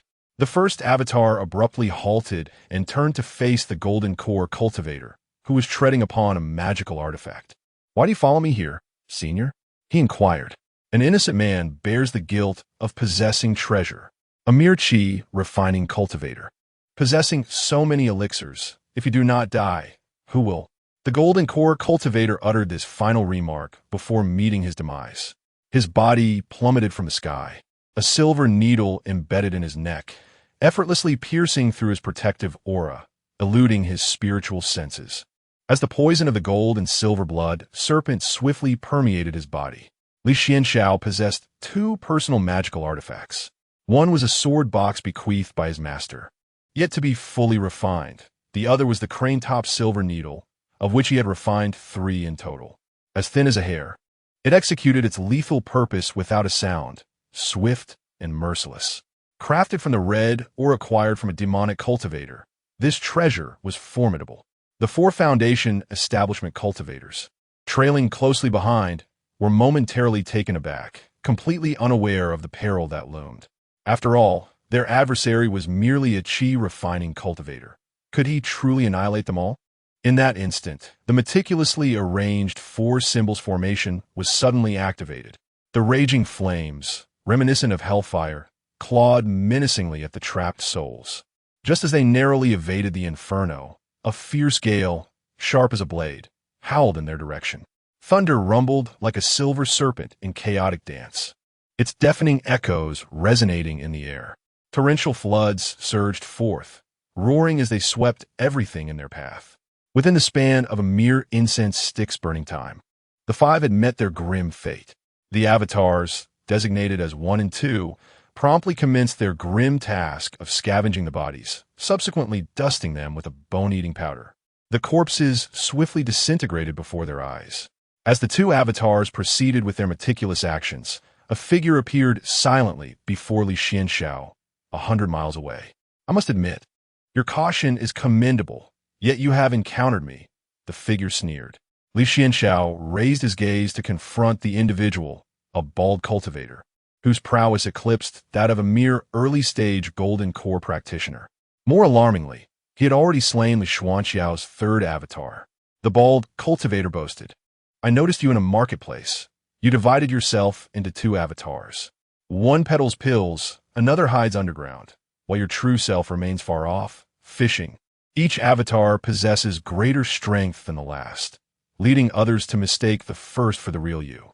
If the second is revealed as an avatar, they will assume the third is your true form. In reality, you possess 3 avatars. He clapped his hands in delight. Such skill is truly impressive. Unfortunately, your tactics are too crude. They can only deceive those of lesser cultivation. Before me, you're utterly exposed. Moreover, your avatars severely weaken your true self. The strongest of your avatars has already fallen to my hand. Once an avatar perishes, the caster suffers as well. I have seen through your strategy. With a flourish of his sleeve, the bald cultivator unfurled a treasure umbrella. This magical artifact specifically counters your silver needles. Now, how will you respond? Let me impart a final lesson. Those who scheme against others will ultimately be ensnared themselves. Below, Li Xuanxiao's expression grew solemn. His crane-top silver needles were formidable, yet they were thwarted by this umbrella. Their power was limited, suitable only for ambush, while the umbrella created a turbulent aura around the bald cultivator, disrupting the trajectory of the needles as they approached. The umbrella loomed over him. Li Xuanxiao drew his sword. The 1st and 2nd avatars were insufficiently powerful to sway the outcome of the battle, and the 3rd had already perished. He pointed his sword, and suddenly, for golden chains sprang forth from behind the bald cultivator, ensnaring him unexpectedly. The sword was a feint. Its true purpose was to control the golden chains. However, it was evident that those chains could not restrain the opponent for long. Li Xuanxiao produced another object, an artifact, a gleaming rod. The bald cultivator turned his head just in time to see the glistening hook behind the rod. What a cunning trick, he exclaimed. Li Xuanxiao's true aim was the umbrella under the bald cultivator's control. Seizing the opportunity, 2 crane-top silver needles struck from either side. The true Li Xuanxiao sat within the depths of the cave, for the bald-headed monk had erred in his assumptions. There were not 3 incarnations, but 4. From the very beginning, the adversary had never laid eyes upon Li Xuanxiao's true form. From the first marketplace to the final one, the genuine Li Xuanxiao had remained concealed in this very place. Once the bald monk had targeted him at the initial marketplace, Li Xuanxiao had devised a plan for ambush. Yet, in the aftermath of his victory, Li Xuanxiao felt no semblance of joy. The opponent had nearly approached his true essence and had already discerned 3 of his incarnations. How terrifying! It compelled me to expend 50% of my strength in response, and I was fortunate to have encountered no unforeseen circumstances. This technique of external incarnation bears significant flaws. Firstly, as the bald monk had pointed out, the strength derived from the external incarnations is drawn from the true body. It may suffice against those of lesser cultivation, but when faced with a formidable opponent, it falls short. Moreover, should an external incarnation be vanquished, the true body would consequently lose that portion of strength and sustain injury. If, at that critical moment, the adversary were to discover the true body, it would be exceedingly perilous. Chapter 57. Bionic Techniques. Li Xuanxiao gathered all his avatars and, with the spoils of this venture, returned to the mountain gate. Instead of heading directly back to Mount Shu, he chose to take a detour. The discovery of 3 of his incarnations in one go made Li Xuanxiao acutely aware of the shortcomings of the avatar technique. It was alarmingly easy to detect. Moreover, the speed at which he could contend with golden core cultivators was excessively slow. When the bald-headed cultivator appeared before his 4th avatar, he had already been poisoned. Yet, despite this, the battle dragged on for a full 15 seconds. Suddenly, Li Xuanxiao halted his advance, sensing disturbances in the spiritual energy from afar. Someone was engaged in combat. No, it was a spiritual beast embroiled in a fierce struggle. A waterfall cascaded down, and within the waters, an octopus was being valiantly beset by 5 cultivators. Master, this octopus is quite the formidable adversary. It possesses an ancient bloodline and is cultivated into an 8-armed form, which is exceedingly rare. We must not let escape today. Upon uttering these words, the 5 cultivators unleashed their respective techniques. The octopus, unable to withstand the onslaught, was ultimately struck by a magical seal and fell unconscious. Elated, the 5 swiftly ensnared the creature with a treasure rope and departed hastily. This place was not suitable for lingering. However, once they left, the true form of the octopus emerged once more from the water, revealing that the 5 had only taken a single tentacle. Its disguise was so masterful that even 2 cultivators of greater cultivation level failed to discern it. The octopus chuckled softly, preparing to swim away swiftly. Suddenly, it felt an involuntary loss of control and subsequently fainted. A figure swiftly dragged the octopus underwater, vanishing into the distance. The figure was none other than Li Laolu. Li Laolu had witnessed the entire sequence of events and was about to depart himself, as he had not realized that the octopus had employed a decoy. Yet, being the cautious Laolu, he had habitually lingered on the battlefield for a moment. This brief wait resulted in an unexpected gain. It is said that in ancient times, there were no standardized techniques. After the emergence of humanity, all knowledge was derived from the myriad clans. For instance, techniques were inspired by the tiger's claw, the dragon's bone-tempering skill, and the eagle's talon-piercing art, among others. This practice is referred to as bionic techniques. Li Xuanxiao mused that he might draw inspiration from the octopus to rectify the flaws in his avatar technique. He quickened his pace, arriving at the escape route he had previously devised, dismantling the formations and various traps. He then proceeded to the alternative escape route, dismantling the array and traps there as well. These formations and traps could not activate without his initiation, thus he was unconcerned about anyone inadvertently stumbling into them. After making a wide detour, Li Xuanxiao returned to Mount Shu and vanished abruptly. It was only after a familiar figure passed by that he dared to reveal himself and depart. That figure was none other than his abstract talent peer, Senior Sister Su Wan. For beings of such abstract caliber, it was prudent to keep a low profile. Ever since Li Xuanxiao had clarified matters to Su Wan, she had not sought him out again. Li Xuanxiao deliberately avoided her again. Consequently, the two had little interaction during this period, which pleased Li Xuanxiao immensely. After walking for a while, he slipped away once more. The second gifted contestant, Jiang Luo Shui, skipped by, seemingly on her way to find Senior Sister Suwan. The relationship between these two is indeed quite intricate. Li Xuanxiao mused as he returned safely to Silver Sword Peak and entered his humble abode. Upon entering the secret chamber, Li Xuanxiao seated himself upon the meditation cushion, exhaling deeply. Each time he returned to his little sanctuary after venturing out, the comfort and security felt utterly delightful. After resting briefly, he laid out all his recent acquisitions. First were the various materials he had exchanged for through alchemy, herbs, precious materials, and a variety of crystals for cultivation. Then came the treasures he had pilfered from the ambusher. These artifacts could not be utilized as they were. They required dissolution to revert to their primal state. Among them was a volume of martial arts. The divine elephant subdues the abyss, a body refinement technique. Upon realizing that mastering it would leave him completely bald, Li Xuanxiao immediately abandoned the thought of practicing it. It was not that he feared it would mar his appearance, but rather that a bald head would draw undue attention. Best to sell it when the opportunity arises. His final acquisition, which he deemed the greatest of all, was the octopus trapped in a cage. Li Xuanxiao turned it over, and the creature gazed at him with trepidation. Though it possessed the bloodline of an ancient spirit beast, its innate talents were not in combat, and it was rather timid. Alas, he was destined to become the creature's nourishment. His blood and body were treasures in themselves. Li Xuanxiao solemnly bowed. "I beg your pardon. I am Li Xuanxiao, and I wish to seek your guidance." 2 months later, Zhao Lu arrived at the hut to find her senior brother absent. She retrieved her enchanting powder, preparing to sprinkle it on his pillow. This time, having learned from her previous experiences, she measured out a small dose, intending for a gradual effect. Unfortunately, her senior brother was acutely sensitive to toxins. Just as she was about to lift his blanket, she suddenly spotted a sticky object. "What is this?" As she unveiled the blanket, a small octopus came into view. Zhao Lu exclaimed, "The sky is falling." At that moment, Li Xuanxiao walked in.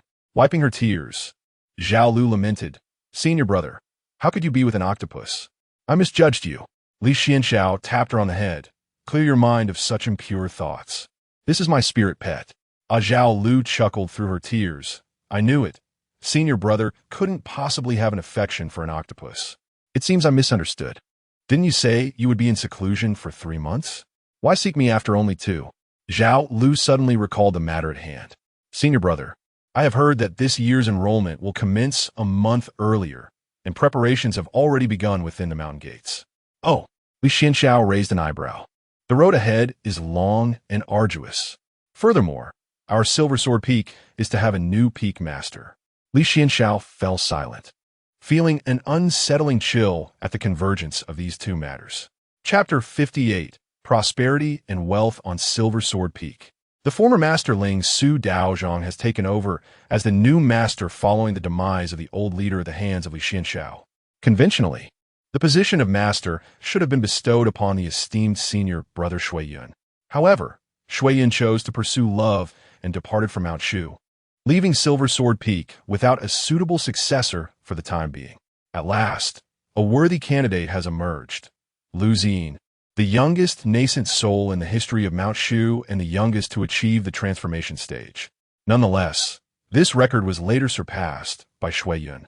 After a 15-year seclusion, Lu Ziyin has finally emerged to assume the role of master of Silver Sword Peak. Salutations to the master. Lu Ziyin acknowledged with a nod. Casting a glance around, Silver Sword Peak, not counting the miscellaneous disciples, currently has 18 direct disciples. Henceforth, we must all work together to strengthen Silver Sword Peak and Mount Shu, he urged. The collective response was resolute. We shall wholeheartedly assist our senior brother. Lu Ziyin, being of the same generation, is the first among the young disciples to take on the mantle of master. He proceeded to discuss several matters of importance. With the recruitment of new disciples approaching, Lu Ziyin, having just taken charge of Silver Sword Peak, was determined to make a significant impact. He intended to seize this opportunity to descend the mountain in search of promising talents, hoping for a stroke of fortune.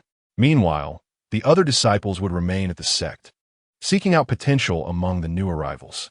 Although Mount Shu attracts aspirants from all corners of the world, It is inevitable that some potential talents might miss the opportunity to join for various reasons. Thus, the master's journey down the mountain serves the dual purpose of scouting for exceptional disciples. Junior brothers Xuanxiao and Zhaolu, you are still in the chi refinement stage. Please focus on your cultivation within the cave. Leave these matters to the other senior brothers and sisters, Lu Xin advised. His considerations were quite thorough. On one hand, those in the chi refinement stage should primarily prioritize their cultivation, and on the other, it would be somewhat embarrassing for them to venture out to recruit new disciples. Zhaolu had no objections, but Li Xuanxiao interjected, "Thank you, senior brother, for your concern. However, I have recently broken through the chi refinement stage and entered the foundation establishment stage. As recruitment is vital for the future of Silver Sword Peak, I would like to contribute my modest efforts." Several senior brothers and sisters turned their attention to him, their senses confirming the truth of his claim. Junior brother, you have finally broken through the chi refinement stage. Congratulations. Keep it up, junior brother, but do not become complacent. You are still far from your senior brother's golden core stage. Forget his words, junior brother. Do not rush. Be patient in your cultivation. The group exchanged heartfelt banter, clearly delighted by Li Xuanxiao's breakthrough. Lu Xin remarked, "Your enthusiasm is commendable." Li Xuanxiao continued, "Senior brother, if you are to descend the mountain in search of talents, I would be honored to accompany you."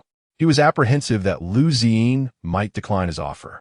Thus, he added another remark. This time, the breakthrough was successful. Initially intending to descend the mountain for a journey to fortify his state of mind, he encountered an opportunity as the Shu Mountain was recruiting disciples. He thought it would be a lost chance, but fortunately, his senior brother was also descending the mountain, allowing him to accompany him and learn extensively.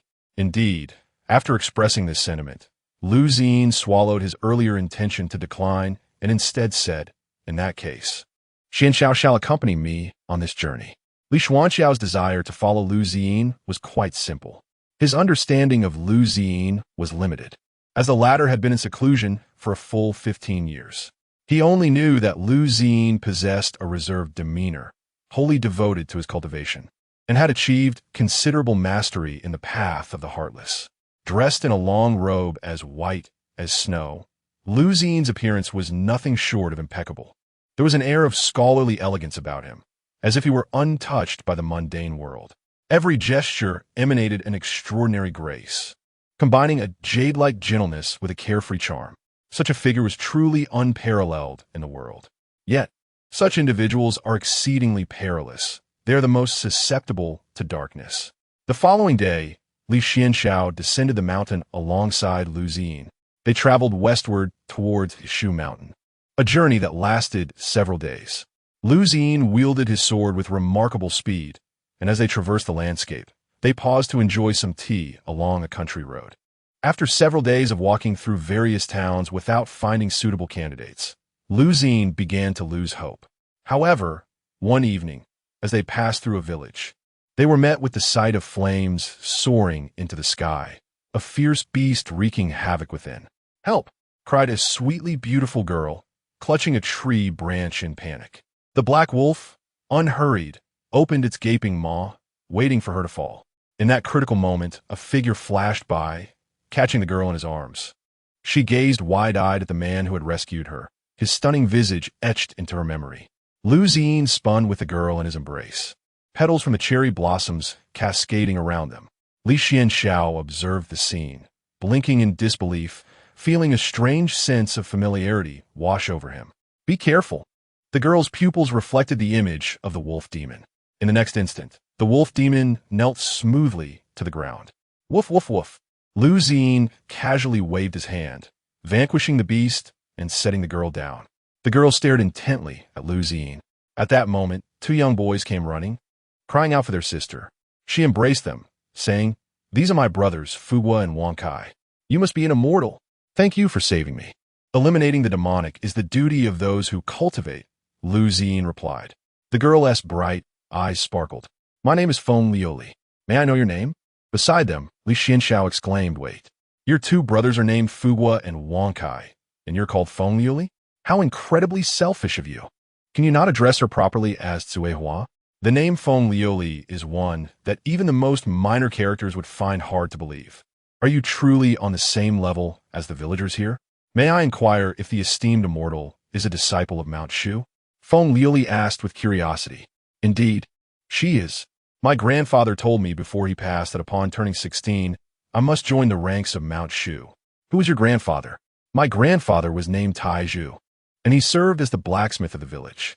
Just as this conversation unfolded, a group of villagers armed with various farming tools approached menacingly. This calamity-bringing star must be dealt with. It is her presence that has brought misfortune upon our village. Calamity-bringing star. Is it not enough that you have caused the demise of your own family? Do you now seek to bring ruin upon us as well? Chapter 59. Ordinary fate. Kill her. Kill her. Lu Ziyin shielded Feng Liuli behind her. Li Xuanxiao furrowed his brow, sensing something amiss, and quietly retreated behind Lu Ziyin. Who are you? Step aside, for today we intend to slay this fated star of calamity, declared the leader of the group. A star of calamity? Lu Ziyin's expression remained impassive. Upon her birth, a meteor had fallen, followed shortly by her grandfather's death, and ever since, fierce beast had periodically descended upon the village. If she was not the fated star of calamity, then who was? The notion of a fated star of calamity is sheer nonsense. Such a thing does not exist in this world. Merely a fabrication. Who are you? How do you know this? I am Lu Ziyin, the master of Silver Sword Peak in Mount Shu. Mount Shu? Even a simple country dweller was familiar with its renown. Observing Lu Ziyin's demeanor and attire, it was evident she was no ordinary person. Lu Ziyin continued, If you doubt my words, I can ascertain the truth. She then inquired about Feng Liuli's birth date, and, using her fingers, began to calculate. Lu Ziyin discreetly wiped the blood from her lips. See, I told you, her fate is ordinary. Li Xuanxiao remarca. It does not seem very ordinary. The villagers, recognizing Lu Ziyin's status as a disciple of Mount Shu, gradually dispersed. Lu Ziyin scrutinized Feng Liuli once more. Her aptitude and roots appeared quite mundane. Yet, why was her fate so peculiar? At this moment, Li Xuanxiao interjected. Could it be that she is the reincarnation of some powerful being? Lu Ziyin nodded thoughtfully. Li Xuanxiao continued. I examined the corpse of that fierce beast earlier. It should not inhabit this area, and it is not migration season. Thus its presence here is not coincidental. This girl may possess a unique bloodline that attracts such beasts. Lu Ziyin glanced at Li Xuanxiao in surprise. She had not expected this junior disciple, whose cultivation and talent were rather unremarkable, to possess such keen observational skills. Some powerful beings, upon nearing death, can obscure the heavenly secrets to facilitate their reincarnation, arranging for their next life a lineage and talent. This is not uncommon. Yet, why did this girl possess only bloodline without any talent or roots? At that moment, Feng Liuli spoke. My grandfather told me to go to Mount Shu when I turned 16.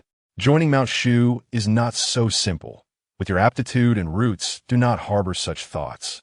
Lu Ziyin replied, No, I must join Mount Shu. Why? To become stronger? Or to seek revenge against those villagers who wish to harm you? Lu Ziyin inquired. Feng Liuli shook her head. No, it is to protect more people. My grandfather said that a true strong person is willing to uphold the freedom of the weak as their boundary. He also said that no matter what happens, I must never lose hope in this world. Lu Ziyin nodded in approval. The journey to Mount Shu will not be easy. I am not afraid. Lu Ziyin glanced at the charred remains of the grass hut that the villagers had set ablaze behind the girl. With some time remaining before the sect begins accepting disciples, it would be prudent to impart a few skills to the girl, lest she encounters peril on her journey to Mount Shu. Just as he was about to speak, Li Xuanxiao interjected, Brother, the sect is currently in a state of heightened activity. Although there are several senior brothers and sisters at Silver Sword Peak, the multitude of affairs necessitates a steadfast leader. As the current master of Silver Sword Peak, it would be wise for you to return to the sect, especially since you have not discovered any celestial seedlings on this excursion. Lu Ziyin replied this. I can manage the matters here. Given that the situation had been articulated so clearly, Lu Ziyin saw no reason to further decline and nodded in agreement.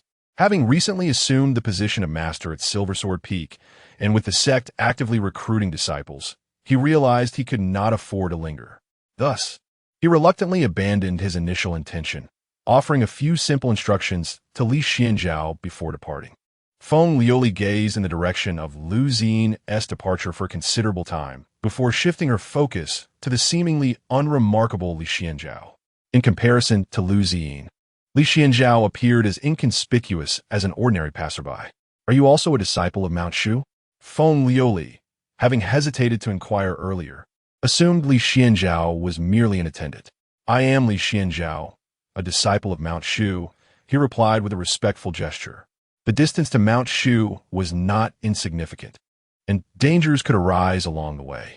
"I shall teach you a few self-defense techniques," he offered. "Thank you," she responded, recalling how Lu Xian had nearly suffered a mishap while calculating her birth chart. Li Xuanxiao, wary of repeating such an endeavor, refrained from doing so. In the days that followed, Li Xuanxiao assisted Feng Liuli in reconstructing a thatched cottage, foraging for fish in the river, and hunting wild game in the mountains, ensuring that Feng Liuli and her two younger brothers enjoyed delectable meat. Fortuitously, one day coincided with Feng Liuli's birthday.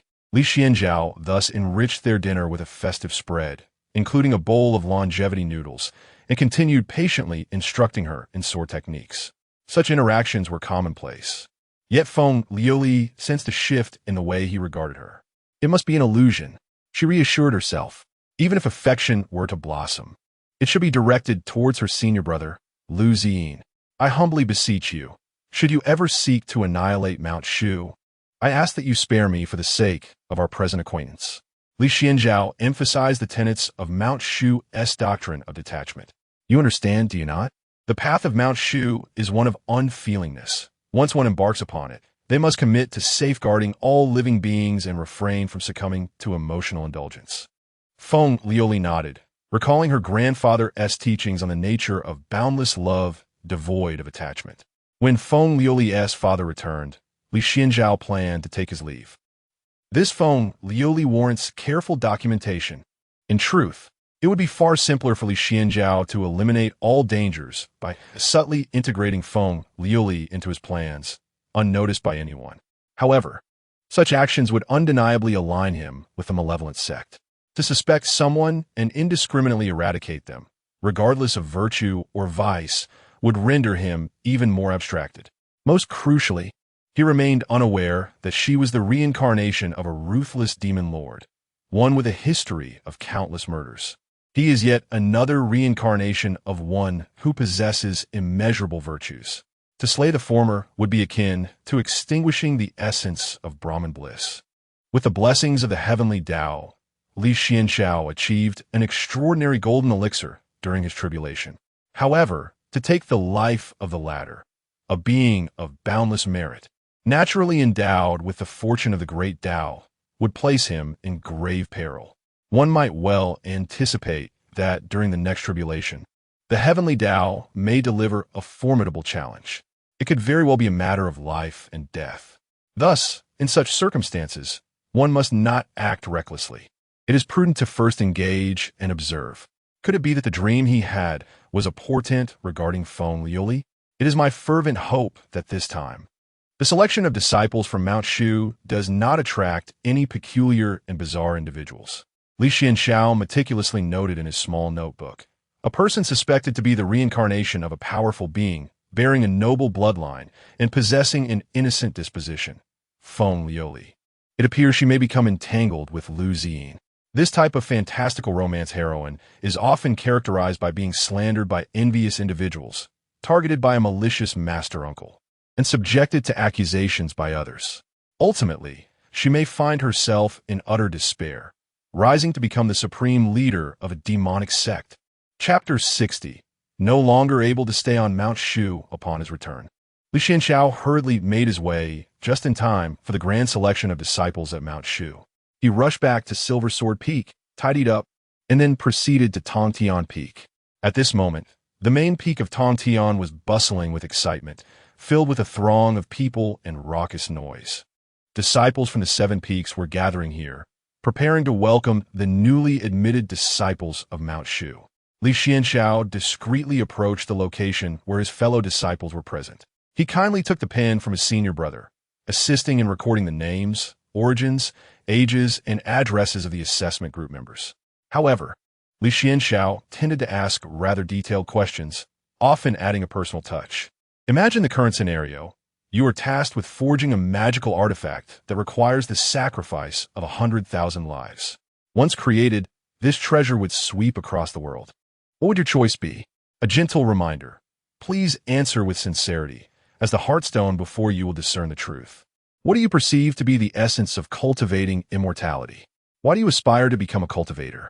How well do you comprehend the life of a cultivator? What are your views on the ethical standards of cultivators? What are your future ambitions and developmental goals? What is your perspective on love? Other disciples swiftly completed their information reports. When it was Li Xuanxiao's turn, he had just recorded the third entry. He held no authority to select or dismiss any disciple. He could only note down those worthy of attention. Li Xuanxiao possessed a list, categorizing risk levels into 4 tiers: low risk, moderate risk, considerable risk, and significant risk. As for safety levels, there were none. No one could be deemed absolutely safe, including himself, who could also succumb to darkness. Li Xuanxiao nodded, finding the disciples' responses satisfactory. A promising candidate indeed. He couldn't help but smile with approval. Naturally, the addition of a competent cultivator to Mount Shu would benefit all. By the way, what is your name? Yi Fan, replied the disciple. Li Xuanxiao thought to himself, what a formidable name. He glanced at the youth and nodded slightly. Young man, strive diligently in your cultivation. Next, your name? I am Han Li, came the reply, eliciting a look of astonishment from Li Xuanxiao. He cleared his throat, realizing he had lost his composure. Ah, it must merely be a coincidence with the name, he reassured himself. The world is vast, and many share the same names. When did he become so unsteady? He needed to be cautious not to reveal any signs. What if he left a poor impression on the future protagonist, especially one who was even more prudent than himself? Name, Wang Tong. My son Wang Tong possesses the stature of the earth. Li Xuanxiao Musa Silanli. You are with that Yi Fan, aren't you? However, this Wang Tong was of mixed spiritual roots, and why was his head so pointed? Among the trio, only the young man named Han Li exhibited decent aptitude, yet even though it was merely satisfactory, falling far short of ordinary standards. Moreover, just moments ago, he witnessed a dispute over cue positions. The authentic Han Laoma would never engage in such behavior. It seems he had indeed overthought the matter. It was merely a name that bore a resemblance. He had been overly cautious. Li Xuanxiao couldn't help but chuckle. In truth, sometimes it is perfectly acceptable to relax one's mind. The world is not fraught with peril, as one might imagine. After all, it is just a name. With this thought, Li Xuanxiao exhaled, feeling considerably more at ease. Next, a name, Su Fengyan. Thud. Li Xuanxiao toppled from his seat, one hand grasping the table while his legs trembled slightly, struggling to regain his composure. What on earth? Su Fengyan. What brings him here? Li Xuanxiao reseated himself. Hailing from Beiliang, a place known for its hardships, particularly the white-clad ones. Is this the Su Fengyan, whose comrades are all eccentric yet claim to harbor great love? The one who sacrificed 300,000 troops, only to retreat with a host of women? Curiously, this young man, named Su Fengyan, possessed commendable cultivation talent, likely to become a disciple of Shushan. Brother Xindao, you appear rather unwell. Is it due to the fatigue from your journey? Perhaps you should rest, suggested a senior sister nearby. Li Xuanxiao waved his hand. It's nothing. I simply felt a sudden pang in my chest, an old ailment. He retrieved a small notebook, inscribing, Su Fengyan, significant risk, accompanied by 3 quotation marks. Brother Xindao, we meet again. A familiar face emerged. Feng Liuli. Li Xuanxiao forced a smile, expertly noting her information. By the time everything concluded, the sun had set in the west. All registered disciples had been assigned to the servant's peak, with assessments set to commence the following day. What is the matter? Why do I feel such unease within? Within the cave dwelling, Lu Ziyin, the master of Yingjian Peak, concluded his meditation. He had ended this seclusion upon sensing the approach of his life and death tribulation. Yet, He remained unaware of where this calamity lay. Lu Ziyin produced a precious pearl, a congenital spiritual treasure bestowed upon him by the sect leader, Ling Xuanxiao, not long ago. It would assist him in identifying his life-and-death tribulation, and at that moment, the pearl began to glow. Lu Ziyin frowned slightly, silently departing his cave. The closer he drew, the brighter the spiritual pearl shone. Ultimately, he arrived at the servant's peak, observing 3 disciples yet to enter. His gaze was instantly captivated by the slumbering Feng Liuli, the pearl swirling in response.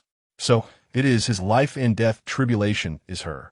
The life-and-death tribulation is a calamity that cultivators may face due to the celestial path's retribution. Once one surpasses this tribulation, their path of cultivation will become smooth sailing. However, if 2 individuals are mutually marked by this tribulation, their fates become intertwined with misfortune. If they cannot resolve it, they risk becoming demons instead of merely being injured or killed. Lu Ziyin let out a silent sigh. Fate is such. What can be done? He turned and walked away. He could have slain Feng Liuli, yet he refrained from doing so. As a practitioner of Shushan, this would have betrayed his principles. Should he have acted thus, it would inevitably have given rise to inner demons, undermining the very foundation of his cultivation. He recalled the words previously spoken by Feng Liuli. A true stronghold is willing to allow the freedom of the weak to serve as a boundary.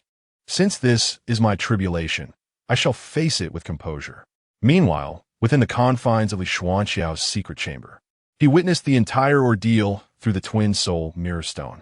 Shushan was indeed unbearable for another moment.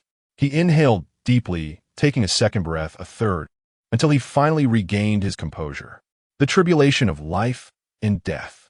Such a trial can only be traversed in one of 2 ways.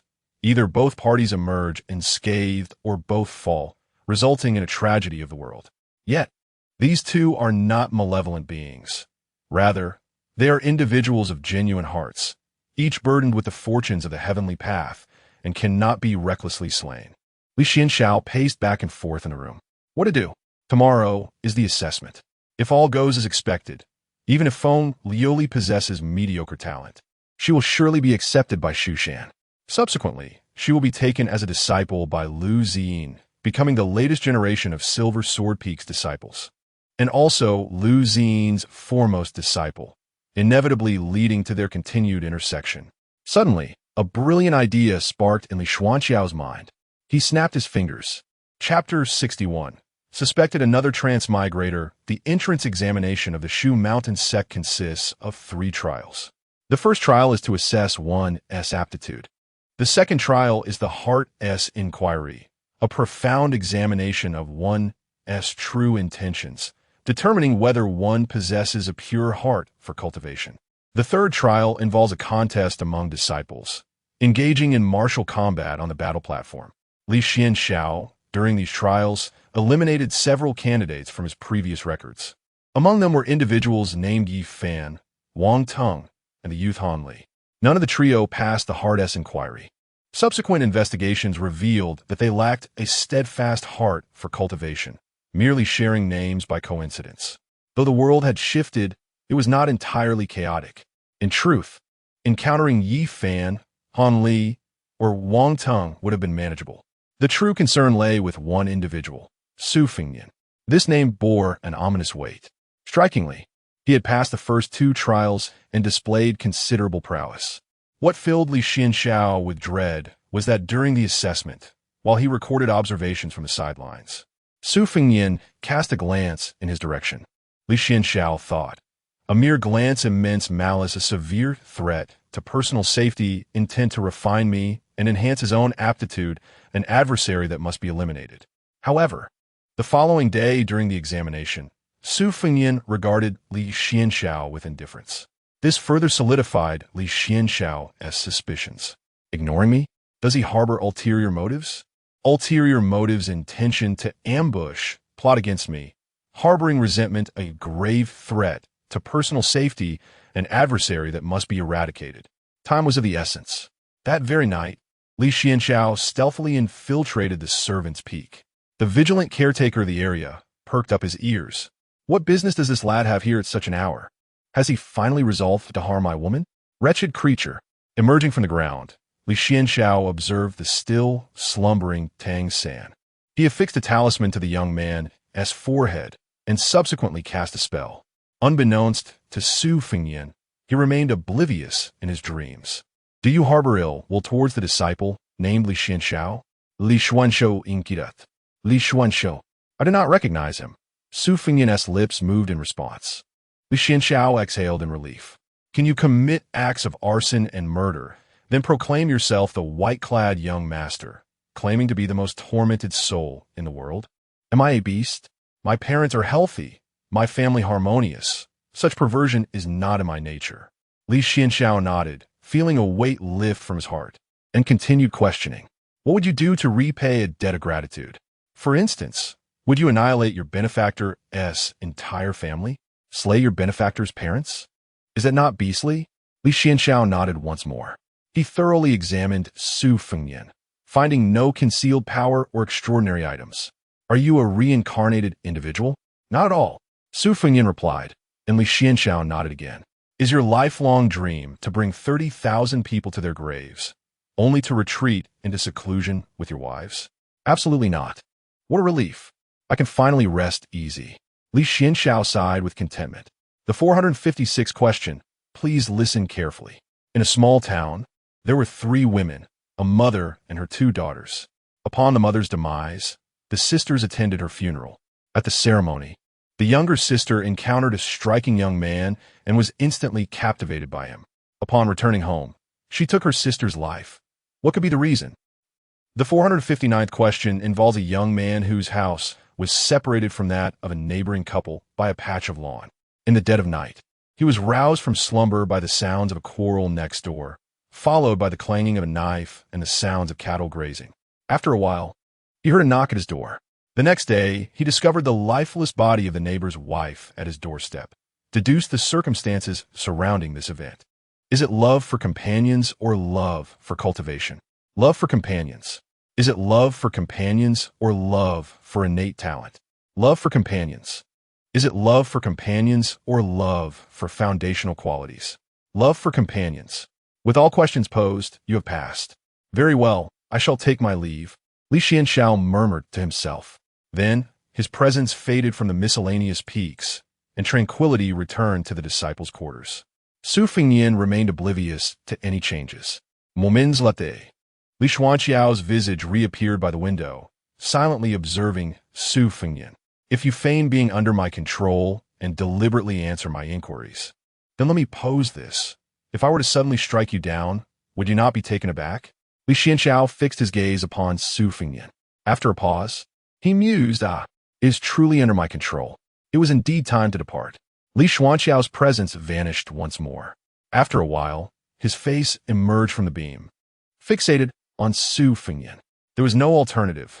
Your name is simply too formidable. Having become a taboo of sorts, caution is imperative. With all inquiries concluded, Li Xuanxiao finally exhaled deeply. He had confirmed that it was merely a case of sharing a name, and this individual did not possess antisocial tendencies. The risk level could be reduced to a lower threshold. Your name is... Li Xuanxiao mumbled. This name is dangerously intriguing. Just as he was about to leave, he suddenly heard the other party say, I am not named Su Fengyan. Are you not Su Fengyan? Li Xuanxiao inquirat perplexa. My surname is Su, and my given name is Feng. On my journey to Mount Shu, I encountered a senior cultivator. Upon learning my name, he found it amusing and suggested that when I registered at Mount Shu, I should introduce myself as Su Fengyan. Li Xuanxiao froze, cold sweat breaking out on his back. What? What did you say? Recall the situation thoroughly. Under Li Xuanxiao's prompting, the other party delved into his memories. Haha, your name is truly amusing. Quite delightful. It's nothing, just thought that if you altered a character, it would be even more interesting.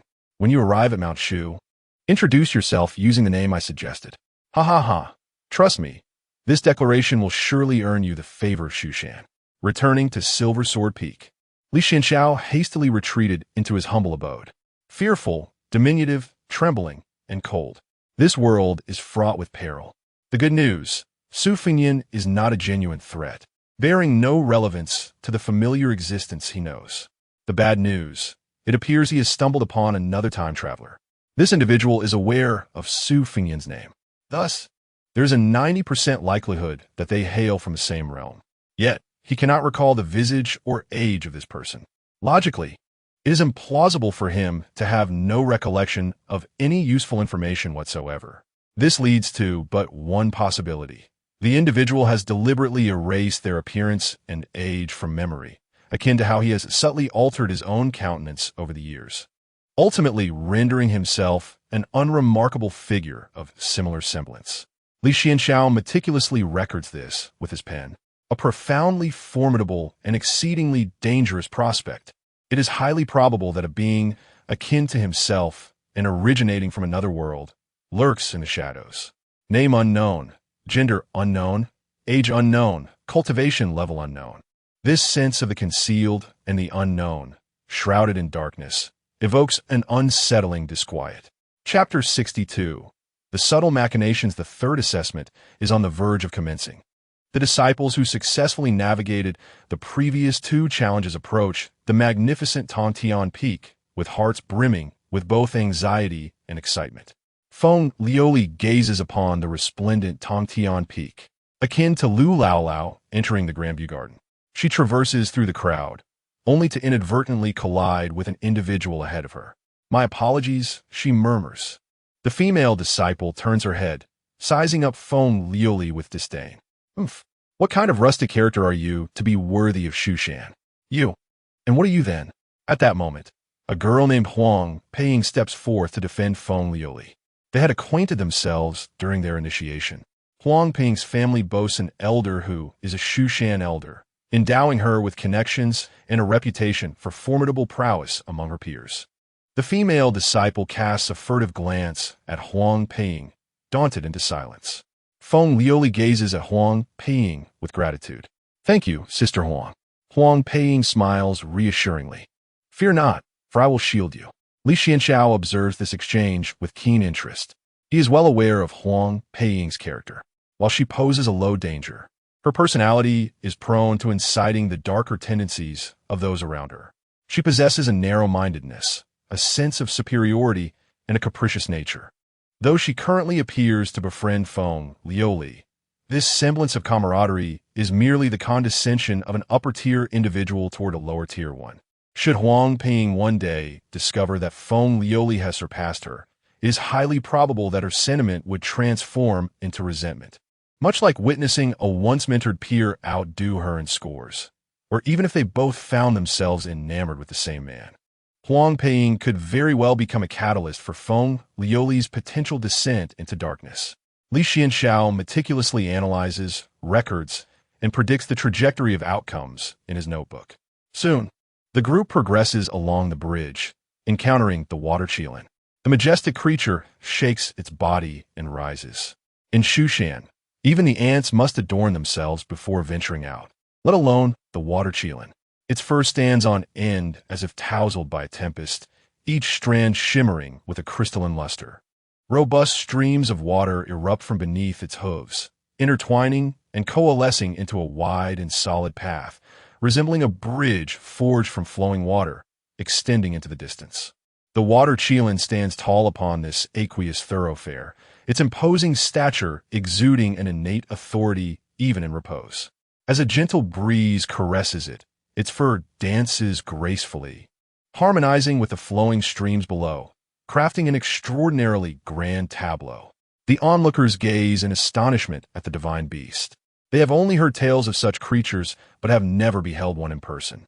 Suddenly, the water Qilin strides towards the crowd, prompting the uninitiated disciples to instinctively take a step back. Nearby, a Shushan disciple reassures them, "Fear not, for the Qilin is gentle in nature, and those who can approach it are individuals of celestial affinity." Upon hearing those words, the crowd, which had initially intended to disperse, came to a halt, eagerly anticipating the approach of the Qilin. The Qilin gracefully navigated through the throng, and Huang Peiying's eyes sparkled with delight. Was it coming towards her? Her father had once told her she possessed an innate wisdom, and now even the water Qilin seemed to favor her.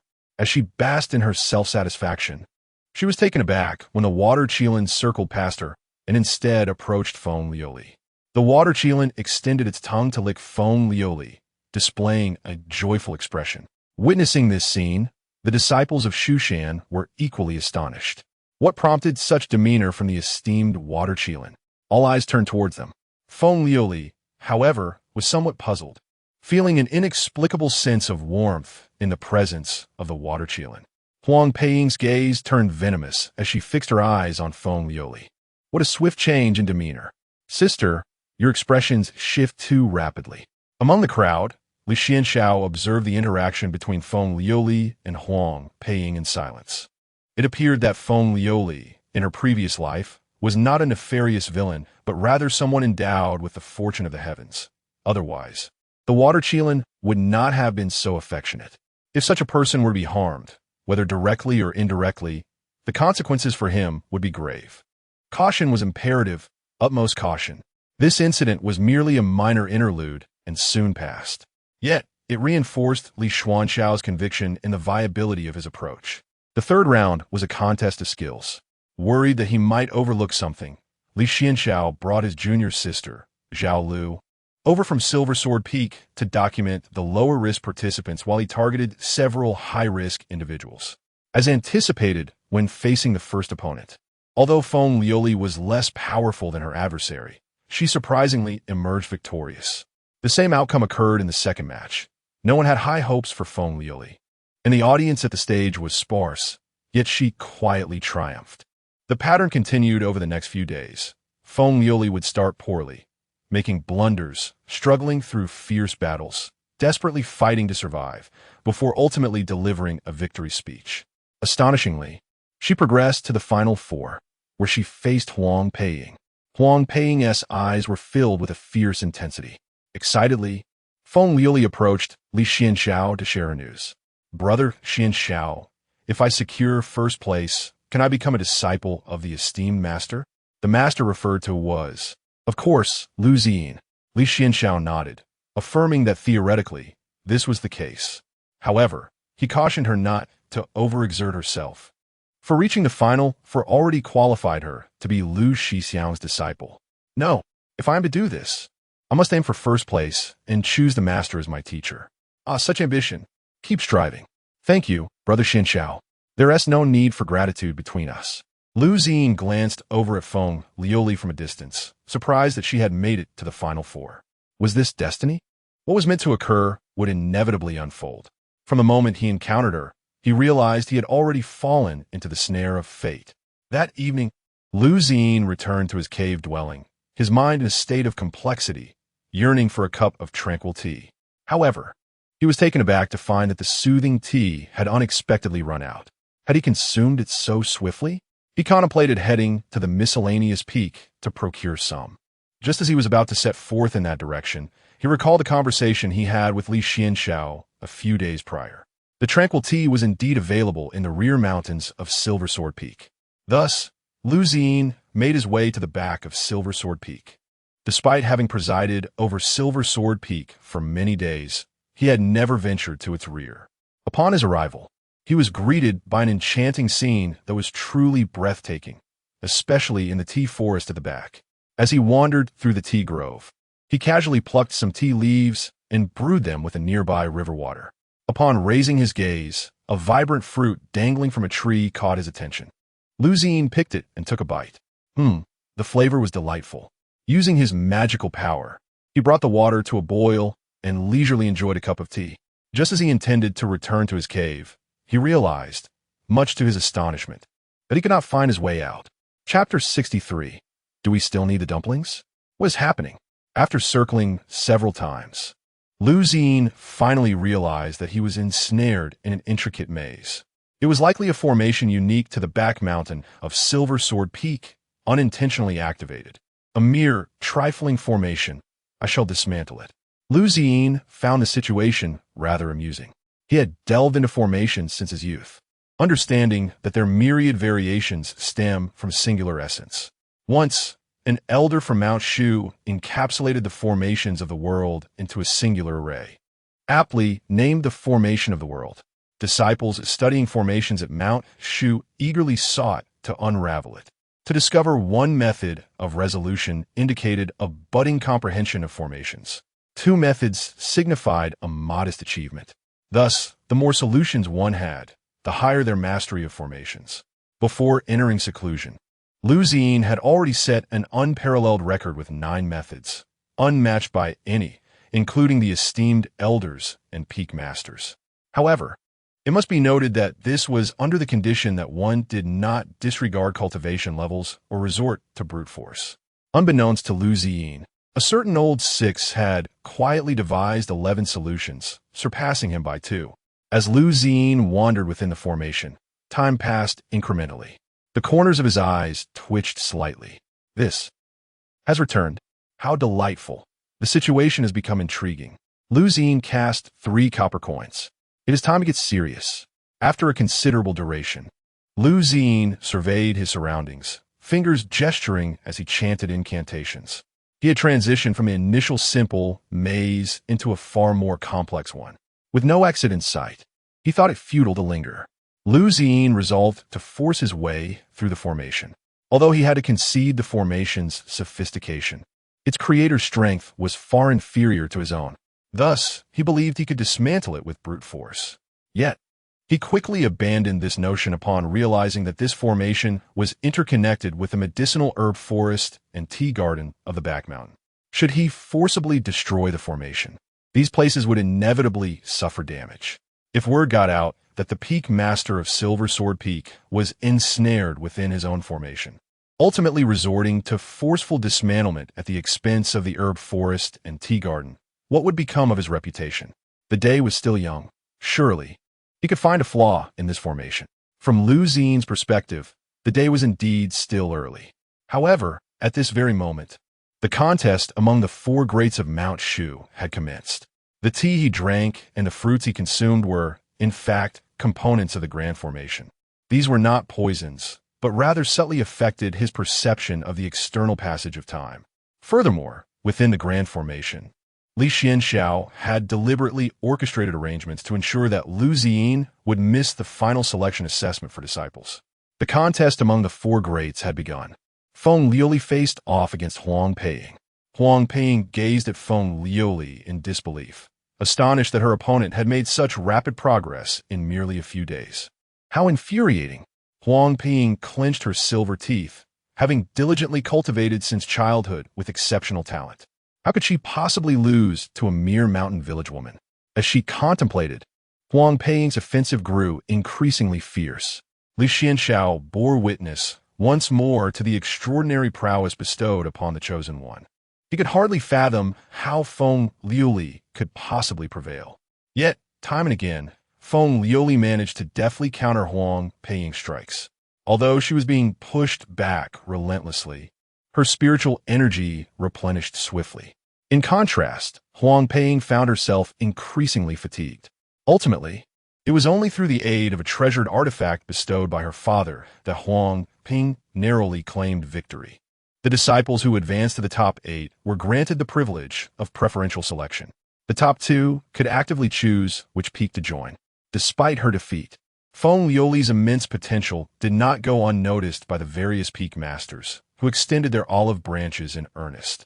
However, Feng Liuli's gaze remained resolutely fixed upon the direction of the Silver Sword Peak. Regrettably, the person she sought was absent. Master Lu was nowhere to be found. Where had senior brother Lu gone? No one knew. It was imperative that this disciple, Feng Liuli, a prodigious talent, not be snatched away by another peak. It was too late. How could senior brother Lu falter at such a critical moment? Feng Liuli, to which peak do you wish to belong? I wish to join the Silver Sword Peak under Master Lu. Lu Xiying, Taoist Ling Xu's gaze fell upon the empty seat of the Silver Sword Peak. Such an important occasion. And yet Lu Xiying was absent? The rules dictate that since Lu Xiying is not present, we may have the opportunity to claim this disciple first, remarked the master of Shaoqiong Peak, revealing their eagerness to seize the opportunity. Indeed, let it not be said that we old folks bully the younger generation. It is quite astonishing that Master Lu's nephew is missing from such a significant event, commented the head of Shaozhu Peak, who was the first to extend an invitation. Feng Liuli, my Xiao Zhu Peak comprises only female disciples. What say you? Shall we disregard those insufferable men? Feng Liuli clasped her hands in gratitude, replying, I sincerely appreciate the goodwill of all the Peak Masters, but I have long admired Master Lu and wish only to join the Silver Sword Peak. Had you triumphed over Huang Ping, you would possess the right to choose freely. However, you did not best her. With Lu Xin absent, should you miss this apprenticeship conference, you shall have to wait another decade to become an inner disciple, the master of Xiao Zhu Peak cautioned. Feng Liuli's expression turned anxious as she frequently glanced in the direction of Silver Sword Peak. Make your decisions swiftly, or you shall indeed become an outer disciple. I. Feng Liuli found herself at a loss, unable to decide. Just then, a voice suddenly rang out. Feng Liuli, would you be willing to join my Silver Sword Peak as my disciple in place of my master? Huh? The proclamation took not only the several Peak Masters by surprise, but also Taoist Li Xuanxiao, who sat in the position of the sect leader, as they turned in astonishment to gaze at Li Xuanxiao. Old man, am I not your master? To take a disciple in your stead? Have you sought my approval? Li Xuanxiao raised the jade slip in his hand. Li Xuanxiao suddenly recalled that this was before he had become the sect leader when he had lost to this young lad in a game of chess, resulting in a total of 2 jade slips lost. According to the wager, Li Xuanxiao could invoke this jade slip to request Li Xuanxiao to perform an act that does not contravene moral principles. However, Li Xuanxiao did not anticipate that Li Xuanxiao would present the jade slip at this juncture. He glanced at the disciple named Feng Liuli, whose talent was unremarkable, yet she had managed to penetrate the top 4. Perhaps it reminded Xuanxiao of himself. Average talent, yet unwavering perseverance. The several Peak Masters simultaneously turned their gazes towards the sect leader, Li Xuanxiao, who could only nod in acquiescence. Everyone then assumed this was Li Xuanxiao's tacit approval.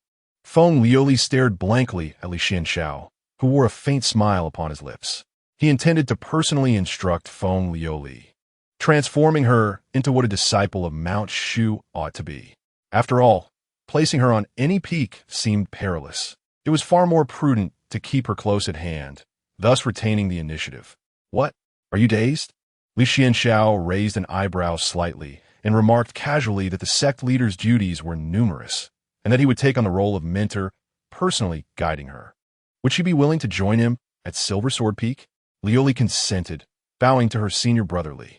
She then turned to Li Xuanxiao Taoist, offering a respectful bow and greeting her master. Li Xuanxiao Taoist waved his hand and closed his eyes once more. It was of no consequence now. Chapter 64. The stars of humanity shine brightly, a cultivator in the Qi refining stage, taking on disciples on behalf of a master. No. Li Xuanxiao has now reached the foundation establishment stage. This notion does seem rather absurd. However, upon further reflection, it becomes understandable. The Silver Sword Peak has the fewest disciples among the 7 peaks. After Ling Su was promoted to sect leader, Lu Xin took over, but coincidentally, he was not present at this time. The sect leader, seeking to bolster Silver Sword Peak, entrusted disciple Li Xuanxiao with the task of recruiting disciples, thus counting them as Silver Sword Peak's own. This arrangement falls well within reason. At this very moment, within the grand formation, Lu Xin's fury reverberated in his mind. Impossible. How could this be? How could I be so foolish as to fall into another maze? The design of this maze is astoundingly clever, with large traps ensnaring smaller ones, each linked inextricably, as if escape were eternally out of reach. Lu Xin loathed his lack of skill, lamenting his repeated entrapment. His once immaculate, snow-white robe was now sullied with withered yellow leaves and murky soil, clinging to his garments and rendering him increasingly disheveled. Furthermore, his aura had become chaotic. At this moment, Lu Xin had long forgotten the matter of recruiting disciples in Mount Shu. He gazed at the grand formation before him, vowing not to return until it was broken. This was a matter of his dignity. Reciting incantations, he continued to deduce the formation's intricacies. Logically, entering from the life gate in the east, breaking out through the rest gate in the southwest, and then re-entering through the north gate should suffice to dismantle the formation. Indeed, this was the most fundamental of formations. Yet, as Lu Xin entered through the life gate, he found no rest gate. Instead, he unwittingly fell into another grand formation. Maintaining his composure, Lu Xin continued for what felt like an eternity. Suddenly he paused. At last, he had located the formation's core. Exhaling deeply, he felt a sense of vastness wash over him, as if he had accomplished something extraordinary. His gaze fell upon a blue-covered book resting upon a stone. Opening it, he examined it closely. This was, astonishingly, the 10th method of breaking formations. How could this be? My records have been breached? Lu Xin then realized that he was not in the true core of the formation, but rather in a deliberately set false core. Moreover, within this false core, the 10th method for breaking formations had been placed to assist him in unraveling the current entrapment. At Silver Sword Peak, Feng Liuli followed Li Xuanxiao to the summit. As she stepped onto the length of the giant's sword, she blinked in bewilderment, gazing at the solitary figure of her senior brother Xuanxiao. Li Xuanxiao inhaled deeply and exhaled slowly. This was perhaps the most daring decision he had ever made. Nonetheless, it was the best method he could conceive to seize the initiative.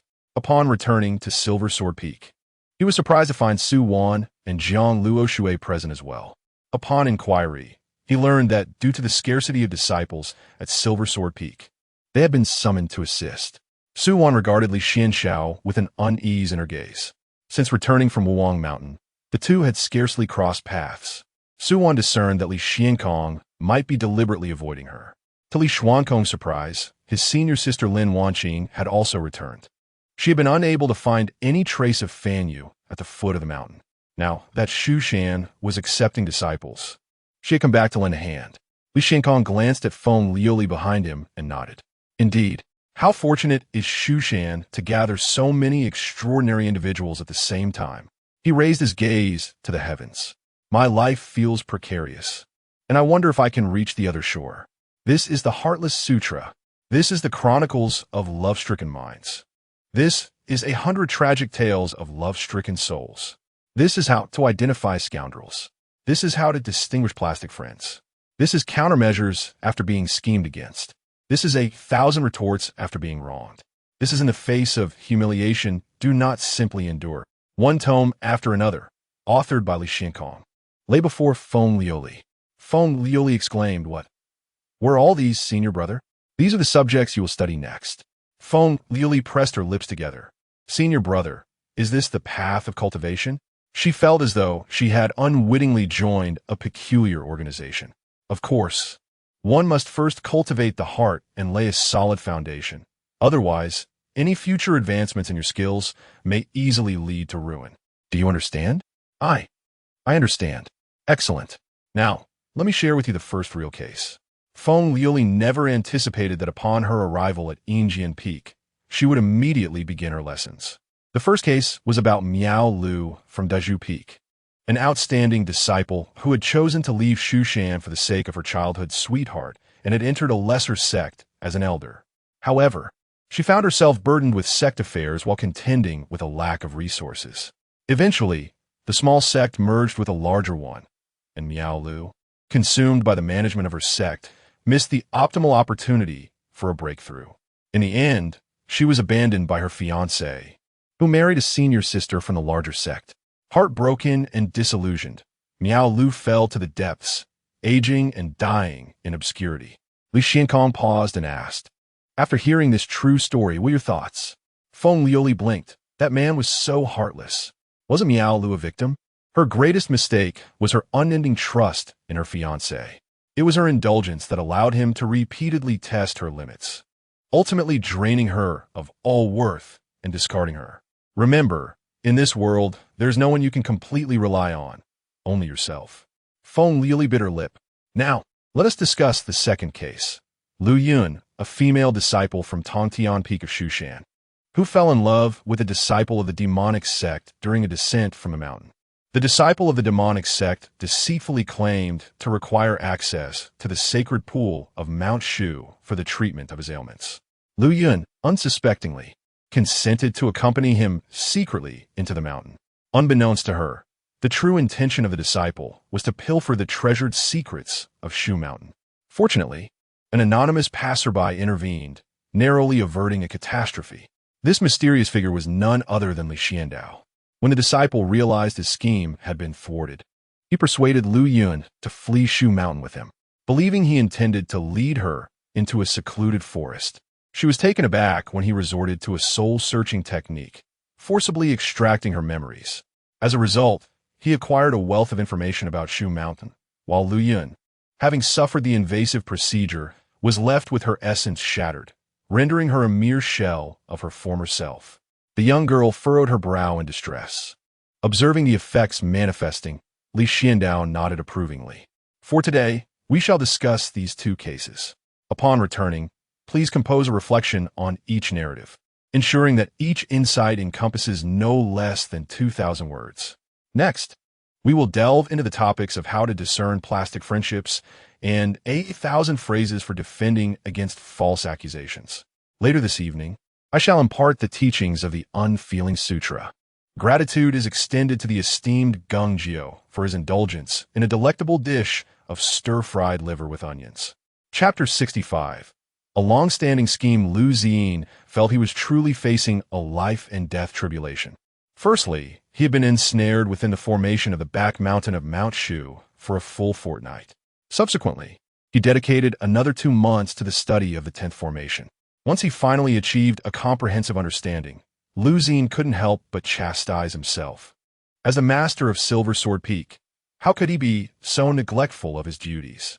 The recruitment of disciples at Mount Shu had already passed, and Silver Sword Peak had not acquired a single disciple. According to tradition, the remaining disciples of Silver Sword Peak were ineligible to recruit new students. Only he, as the Peak Master, had that privilege. Yet, he had unfortunately missed the disciple selection meeting. However, there was a silver lining. Li Xuanxiao had taken in Feng Liuli as a disciple on behalf of his master. Was this fate? Even in his absence from the meeting, Feng Liuli had still joined Silver Sword Peak. Lu Ziyin realized this was his destiny, an unavoidable life-and-death tribulation. If that were the case, then let it come.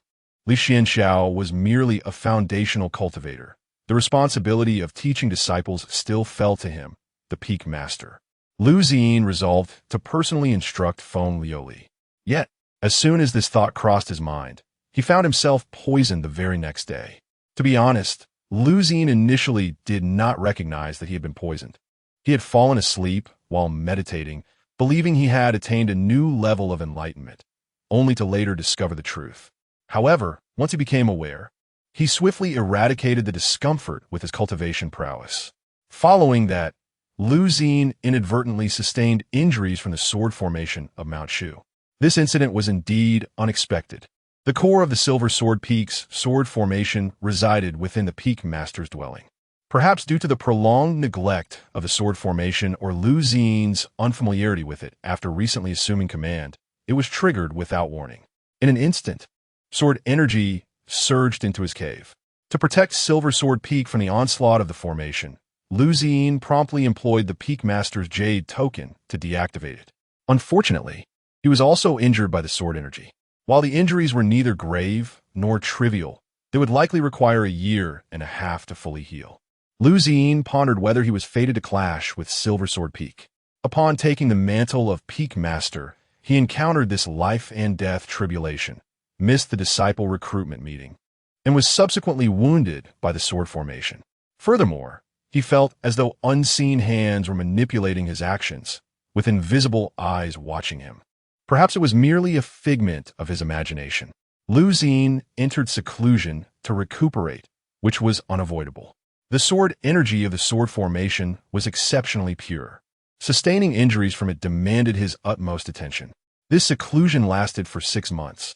A year later, Lu Ziyin emerged from his retreat, his injuries having fully healed.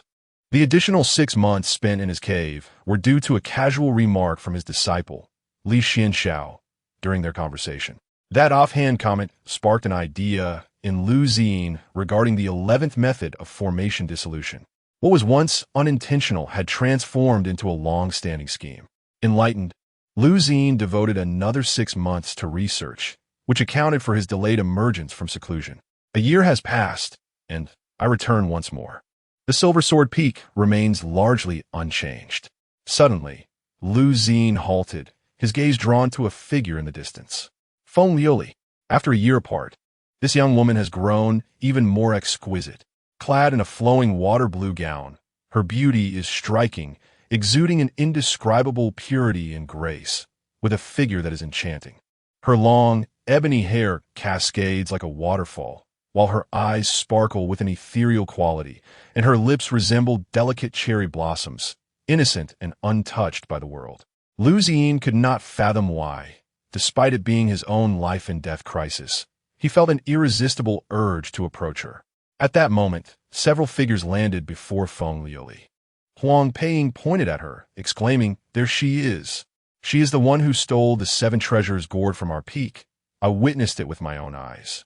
Lu Xin furrowed his brow, recalling that Huang Peiying had been on amicable terms with Feng Liuli. Huang Peiying smugly declared, "Feng Liuli, return the 7 treasures gourd to us at once." "What gourd? I know nothing of it," Feng Liuli replied, feigning ignorance. "Stop pretending." One of Huang Peiying's followers, another female disciple from their sect, chimed in, "I saw her do it too." Feng Liuli wore a perplexed expression. "Me? What gourd? What are you talking about?" "Quit the act," Huang Linqing interjected, halting his daughter Huang Peiying, then turned to Feng Liuli. "Have you been to Longzhou Peak recently?" Feng Liuli nodded, "Yes. I went there earlier to deliver medicine to the herb garden as instructed by my senior brother." Huang Linqing continued, "It was during that time that the 7 treasures gourd from our herb garden went missing." "What do you have to say for yourself?" "It was not taken by me." "Umph," Huang Peiying scoffed. "Just because you say it wasn't doesn't make it so." "Let's search her cave." "Yes." "Make her hand over her storage ring. She might have hidden it in her clothes." Her companion echoed eagerly, "I did not steal it. You had no evidence. Why accuse me?" Feng Liuli protested, her face a mask of grievance. Soon, the commotion attracted a multitude of disciples. Some were there to fetch medicine from Silver Sword Peak, others passing through on errands, while some simply sought to witness the spectacle. "What is happening?" one inquired. "I heard it involves Feng Liuli from Silver Sword Peak stealing something." "How can that be? Stealing treasures is utterly immoral. They say someone saw it happen." In truth, the precious item was concealed within Huang Peiying's sleeve. Feng Liuli, in her quest to prove her innocence, would undoubtedly lead them to her cave for inspection. Meanwhile, Huang Peiying plotted to feign the discovery of the item, ensuring that the narrative would turn against Feng Liuli, solidifying her guilt in the eyes of others. With her arms crossed and a disdainful expression, Huang Peiying regarded Feng Liuli with contempt. "Compete with me? What makes a mere country girl think she deserves to enter Shushan or rank among the top 4? What are you even worth?" Observing this scene from a distance, Lu Xin's brow furrowed in concern. He glanced back at Feng Liuli, who stood with clenched fists, her face flushed in response to the crowd's gossip and slander. Such a kind-hearted and innocent young girl, confronted with such baseless accusations, must surely feel utterly helpless. Indeed, she has never encountered the insidious nature of humanity. With her head bowed and tears streaming down her cheeks, she appears to have already succumbed to her sorrow. Observing the pitiful girl, who is unjustly maligned, Lu Xin feels a stirring in his heart. He is on the verge of stepping forward to defend Feng Liuli when she suddenly raises her head, points her small finger, and declares loudly, "Huang Peiying, you sit on a bench with nothing but your bare bottom. Your words are as hollow as your character. I see you as a chili pepper in a gutter, sly and venomous. Today, I shall show you what a little knife can do." Upon finishing her spirited retort, an enveloping silence descends upon the gathering. Lu Xin, who had been eager to advocate for the unfortunate girl, is momentarily taken aback by the unexpected twist of her words. Chapter 66. Examination of the Tao heart. Before the crowd could fully comprehend the situation, Feng Liuli suddenly stepped forward, seizing Huang Peiying's wrist and lifting her hand. As her sleeve fell away, a precious item was revealed within. Huang Peiying's expression shifted dramatically. Feng Liuli smiled, recognizing the 7 treasures gourd. "It had been in your possession all along. Why are you still searching for it? Oh, could it be that you intend to frame me? Then, feigning a search in my abode, you would secretly raise the treasure in your hand, claiming to have found it within my dwelling?" The crowd erupted in an uproar. Feng Liuli looked triumphantly at Huang Peiying. "Do you know Huang Peiying?" The newly paved road at Longzhou Peak is utterly flat. Huang Peiying wore a perplexed expression. There are no stones. With your intellect, you still contemplate setting a trap? Perhaps you should return home and ask your father to procure some brain-enhancing herbs for you. You. Huang Peiying's eyes widened in disbelief as she stared at Feng Liuli. Is this truly the Feng Liuli she knew? Wasn't she supposed to be at a loss for words, leading everyone to her abode to clear her name? Or perhaps, after being slandered, simply insisting it wasn't her? Followed by a fit of tears, this was the Feng Liuli she recognized. Yet, looking at the Feng Liuli before her now, Huang Peiying could no longer contain herself and slapped her across the face. The sound of the slap echoed sharply. Feng Liuli, gripping Huang Peiying's wrist, retaliated with a swift backhand. Oh, how eager you are! Look at her frantic state. After failing to slander me, she resorts to violence. Am I being attacked? It took Huang Peiying a moment to process the situation. Enraged and humiliated, she found herself unable to break free from Feng Liuli's firm grasp. At that moment, Huang Linqing, witnessing someone daring to strike his daughter, was incensed. He threw a punch, bellowing unbridled. As a cultivator at the nascent soul stage, Huang Linqing did not exert his full strength. After receiving the blow, Feng Liuli merely staggered back several paces. Do you take me for a fool? Huang Linqing's eyes bulged with fury. Feng Liuli gazed at him, a smirk playing on her lips. Suddenly, she collapsed onto the ground. Someone, is there no one at Silver Sword Peak? Hurry and summon the Law Elder. I cannot endure this. They conspire against me, a mere chi refinement cultivator, being bullied by a nascent soul practitioner. Is it no shame? Veins bulged on Huang Linqing's forehead, his rage palpable. Lu Ziyin observed in astonishment. Is this truly Feng Liuli? Surely I have mistaken her identity. What on earth transpired during my year of seclusion? The commotion swiftly escalated to the law enforcement hall. Huang Peiying and her father were already in the wrong. With their deliberate provocation and Huang Linqing's aggression towards a fellow disciple, it wasn't long before the verdict was rendered. Huang Linqing was stripped of her position as the elder of Shushan and sentenced to 10 years of confinement. Huang Peiying, having instigated discord, received a penalty of 3 years' salary and was assigned to work as a laborer on the miscellaneous peak for a year. Upon hearing this verdict, Huang Peiying was left in a state of shock. As Feng Liuli passed by her, she whispered, peeling open a pomegranate with no flesh, still lacking in strength, "Dear sister." After saying this, she skipped away, feeling a delightful sense of satisfaction from her taunt. At that moment, she unexpectedly encountered the long-secluded Lu Ziyin. Feng Liuli exclaimed in surprise. Disciple Feng Liuli of Silver Sword Peak pays her respects to the Peak Master, Senior Brother Lu. You have emerged from seclusion. Lu Ziyin remained silent, lost in thought. I heard you joined Silver Sword Peak. During my recent retreat, I had no knowledge of how you have adapted to life here, he said. Feng Liuli nodded. I have adapted very well. The senior brothers and sisters take great care of me, especially Xuanxiao's senior brother, who has taught me much. Adapted very well? How modest of you. I cannot shake the feeling that you have already thrived here, Lu Ziyin remarked. Xuanxiao's cultivation is still in the foundational stage. And with the pressing demands of training, if you wish, you may come and cultivate by my side. Feng Liuli hesitated briefly before politely declining. Thank you for your consideration, Senior Brother Lu, but as the Peak Master, you have many responsibilities. I believe it is best for me to continue my training alongside Xuanxiao's senior brother for now. That is acceptable, Lu Ziyin replied, refraining from further discussion. He gazed at Feng Liuli, his expression complex. It seemed to him that she had undergone a significant transformation. Feng Liuli's lips curled into a gentle smile, reminiscent of spring blossoms unfurling. Her enchanting eyes sparkled like 2 crescent moons, luminous and alive with energy. Yet her thoughts betrayed a darker concern. I must remain vigilant against that wretched Huang Peiying and her family. Will they seek revenge during our next mission? I cannot find peace until she is dealt with. Lu Ziyin swallowed hard. After bidding farewell to him, Feng Liuli returned to Silver Sword Peak.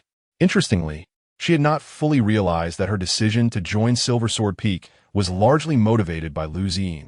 She had believed that through diligent cultivation with Xuanxiao's senior brother, she would eventually be able to stand by Lu Ziyin's side. However, as time passed, it seemed she was beginning to forget about him. Had it not been for today's encounter, she might have completely overlooked the fact that there was a peak master at Silver Sword Peak. Feng Liuli shook her head and murmured softly, "Why have I lost that initial feeling I had when I first met Senior Brother Lu?" She could never forget the moment they first crossed paths. It felt as if destiny had intervened, stirring her heart. In that instant, she grasped the meaning behind her grandfather's words about being destined for greatness. Yet, merely a year had passed, and while everything remained unchanged, she pondered why that feeling had dissipated. Upon returning to her cave dwelling, Feng Liuli resumed her training for the day. Suddenly, a knock echoed from outside her chamber. "It is Li Xuanxiao. Open the door. I must inspect your Dao heart." Feng Liuli instinctively tidied her hair, glanced at the dressing mirror, and then opened the door. "Brother Lu has emerged from seclusion. Are you aware?" Li Xuanxiao inquired as he entered. "Indeed, I encountered him not long ago," Feng Liuli replied. Li Xuanxiao nodded and continued. "Let us proceed with today's lesson on how the heart of steel is forged. Please recite the 5th paragraph." Feng Liuli pressed her lips together and stated earnestly, "The most precious possession of a cultivator is life, for one only has a single chance at it. Therefore, a cultivator's life should be lived thus. When a Shushan cultivator reflects upon the past, let be without regret for wasted years or shame for a life of mediocrity. In this manner, when the time comes for her to depart, she can proclaim that she devoted her entire life and energy to the most noble of pursuits, the quest for peace and development across the 9 provinces, and the endeavor for the happiness of the people." Paul Kacha, Feng Liuli. Chapter 67. "I forgive you, I shall take her life," exclaimed Miss Huang, her fury palpable. "Calm yourself, miss," urged the maid. "She is a disciple of Mount Shu. What of it? This wretched woman has brought me nothing but disgrace, and caused my father to lose his position as elder. I must eliminate her." Huang Ping retorted angrily. The maid persisted. "Miss, she is a disciple of Mount Shu, and according to the sect's rules, you would face execution as well, bringing ruin upon our entire family. Shall I simply swallow my indignation?" With a sly smile, the maid suggested, "Have you forgotten her origins? A mere peasant woman. We could disguise someone as bandits and annihilate her entire family, thus avenging you." Huang Peiying's eyes sparkled with realization. What a splendid idea. In Dafan village, it must be said that since Feng Liuli's departure, the village had experienced a remarkable tranquility. Yet, Feng Liuli's family still resided on the outskirts, accustomed to their solitude. Under the cloak of night, several figures swiftly approached Dafan village. "Eliminate them. Leave none alive. Are there still relatives within the village? Best to eradicate it entirely." Before long, 5 figures descended upon Feng Liuli's home. At that moment, her father, Guzi, was busy forging iron, while her 2 younger brothers, Wang Kai and Fu Gui, played in the yard. The sudden appearance of 5 individuals startled them greatly. Before any words could be exchanged, the ground erupted with several enormous hands that dragged the 5 intruders into the depths below. The courtyard fell silent once more. The entire occurrence transpired in an instant. An abrupt appearance followed by an equally swift disappearance, as though nothing had transpired. Guzi and his children were left in a daze.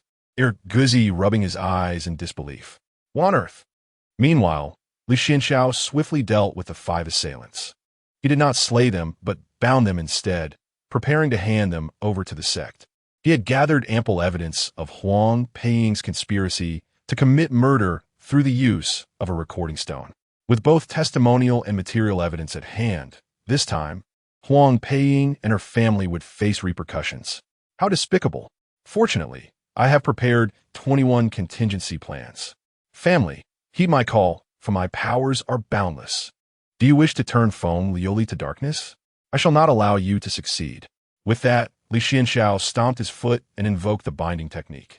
In moments, the local land spirit emerged. Greetings, esteemed immortal. Land spirits, city gods, and river deities are all recognized by the imperial decree, and many sects possess the right to summon them, including Mount Shu. Upon encountering a disciple of Mount Shu, the humble spirit readily addressed him as esteemed immortal. Have you remembered the instructions I entrusted to you? The land spirit nodded vigorously. Indeed, esteemed immortal, rest assured, I shall do everything in my power to protect this family from calamity. Li Xuanxiao handed a talisman to the other party, stating that it could be used to contact him in case of any mishap. This was his reward. To serve a celestial being is a privilege for a humble deity. Let us assist one another, and you may call me Taoist friend. The land spirit feigned reluctance as he accepted the bag of spirit stones. With a smile, he reached in and discovered a piece of paper. Upon closer inspection, it revealed itself to be a survey. Please fill out this questionnaire along the way. Li Xuanxiao's voice chimed in from the side. The land spirit glanced at the first question. Your enemy is clinging to a tree branch at the edge of a cliff, desperately trying not to fall. How would you ensure their demise? 1. Step on their fingers. 2. Set them ablaze. 3. Break their fingers one by one. The land spirit was taken aback. Meanwhile, within the alchemy chamber, Li Xuanxiao, who was controlling his doppelganger, sipped a cup of enlightenment tea. He had never left Mount Shu. Through interactions with the ancient spirit beast, the octopus Xiaoba, Li Xuanxiao had refined the technique of his external incarnation. Furthermore, he had forged a pact with Xiaoba. By entering into a contract with his spirit companion, Li Xuanxiao could enhance the external manifestation of his abilities using Xiaoba's bloodline, rendering it more exquisite. Now, the external incarnation resembled a severed tentacle of Xiaoba, meaning that the doppelganger had become an integral part of Li Xuanxiao's being, making it increasingly challenging to discern the real from the false. In fact, the false could very well be the true essence. Additionally, the range of motion had expanded, ensuring greater safety during future travels. Li Xuanxiao affectionately patted Xiaoba's small head as it munched on a cabbage. Do not underestimate the cabbage. It is quite costly. With Xiaoba around, Li Xuanxiao's consumption of precious materials had accelerated. The resources he had amassed were dwindling rapidly, indicating that it would soon be time to initiate his financial plan. Xiaoba, when you have a moment, let us complete the 12th edition of the survey. Xiaoba suddenly froze as Li Xuanxiao presented a questionnaire. Remember to answer with your true heart. Otherwise, I shall sense it. Do not worry. This is merely an ordinary survey. Even if you answer incorrectly, it is of no consequence. Do not be anxious. Li Xuanxiao's expression was one of kindness. Xiaoba felt an ever-present sense of impending doom should it answer incorrectly. Before long, the 4 assassins sent by Huang Ping voluntarily surrendered at Mount Shu. The reason for the quartet was simple. One had already been poisoned. According to the mysterious Figure S instructions, they could still survive if they confessed the mastermind's identity at Mount Shu. Otherwise, without the antidote, they were destined for death. Soon, Huang Ping was summoned for a confrontation. Feeling guilty and cornered, she was further distressed when the other party produced a recording stone as evidence, capturing the entire conspiracy between her and her maid. Overwhelmed, Huang Ping collapsed to the ground. This time, it was not only Huang Ping who was implicated. The entire Huang family bore the consequences. Aware that the situation had spiraled beyond her control, Huang Ping desperately pleaded with Feng Liuli in the Grand Hall. Please, spare me. I too was bewitched. We once shared such a close bond, and I have aided you in the past. Do you not remember? It was merely a moment of folly. I deserve to be punished. I truly do. The onlookers remained silent, observing this poignant scene. Feng Liuli, witnessing her plight, could not help but sigh and shake her head. Huang Ping grasped her hand, weeping profusely. My dear disciple, one must cultivate magnanimity. A wise person can endure much. Learning to forgive is an essential lesson in life. An elder offered words of comfort. Though the Huang family may have no significant merits, they have endured hardships. Now that Huang Ping has erred, let her mistakes and merits balance out. Liuli, grant her a chance for redemption. Indeed, others chimed in. After a lengthy pause, Feng Liuli reopened her eyes. When will the cycle of vengeance cease? I forgive you. Thank you. Thank you, Liuli. We are still friends, are we not? Thank you. Huang Ping exclaimed with unrestrained joy, clutching Feng Liuli's hand and sobbing in relief. I was truly foolish, I truly was. Lu Ziyin smiled with satisfaction. Indeed, this was the Feng Liuli he knew.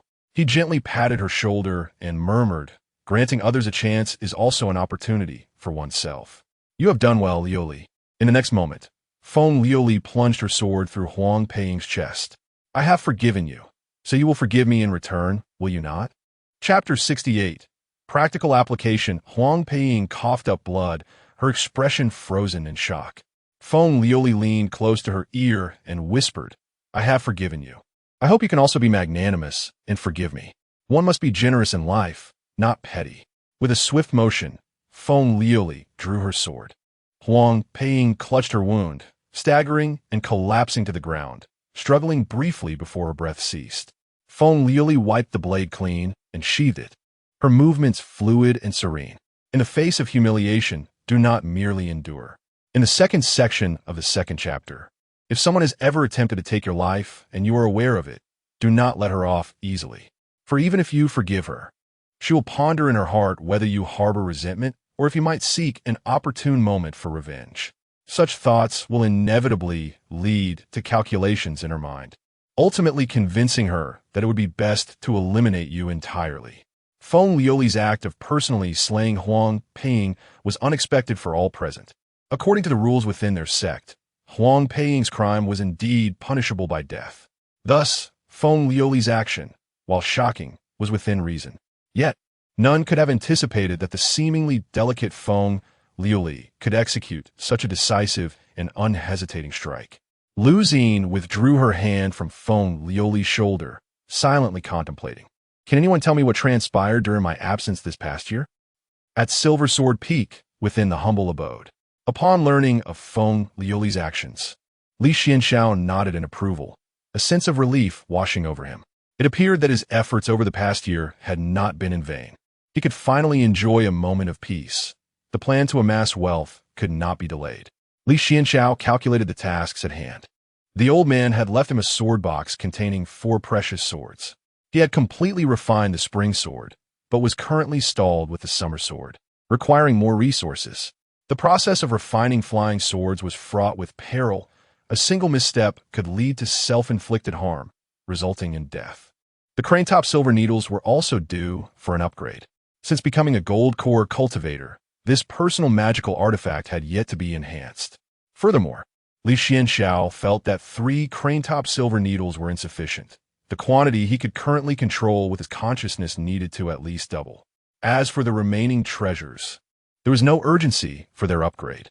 Though he had solidified his realm after becoming a gold core cultivator, he had not effectively honed or reviewed his own techniques and divine abilities. He had merely reviewed them over 300 times, a fact that left him quite unsettled. The primary technique Li Xuanxiao practiced was the path of emotionlessness. Cultivation techniques, Changchunju, a method that effectively extends lifespan, where the pursuit of immortality is paramount in the realm of cultivation. Whether strong or weak, the gentle breeze caresses the mountain ridge, and irrespective of one's might, the bright moon illuminates the great river. Wudu Shixinju, a toxic scripture that enhances longevity. Qixing Fan Hunju, a toxic scripture that significantly increases lifespan.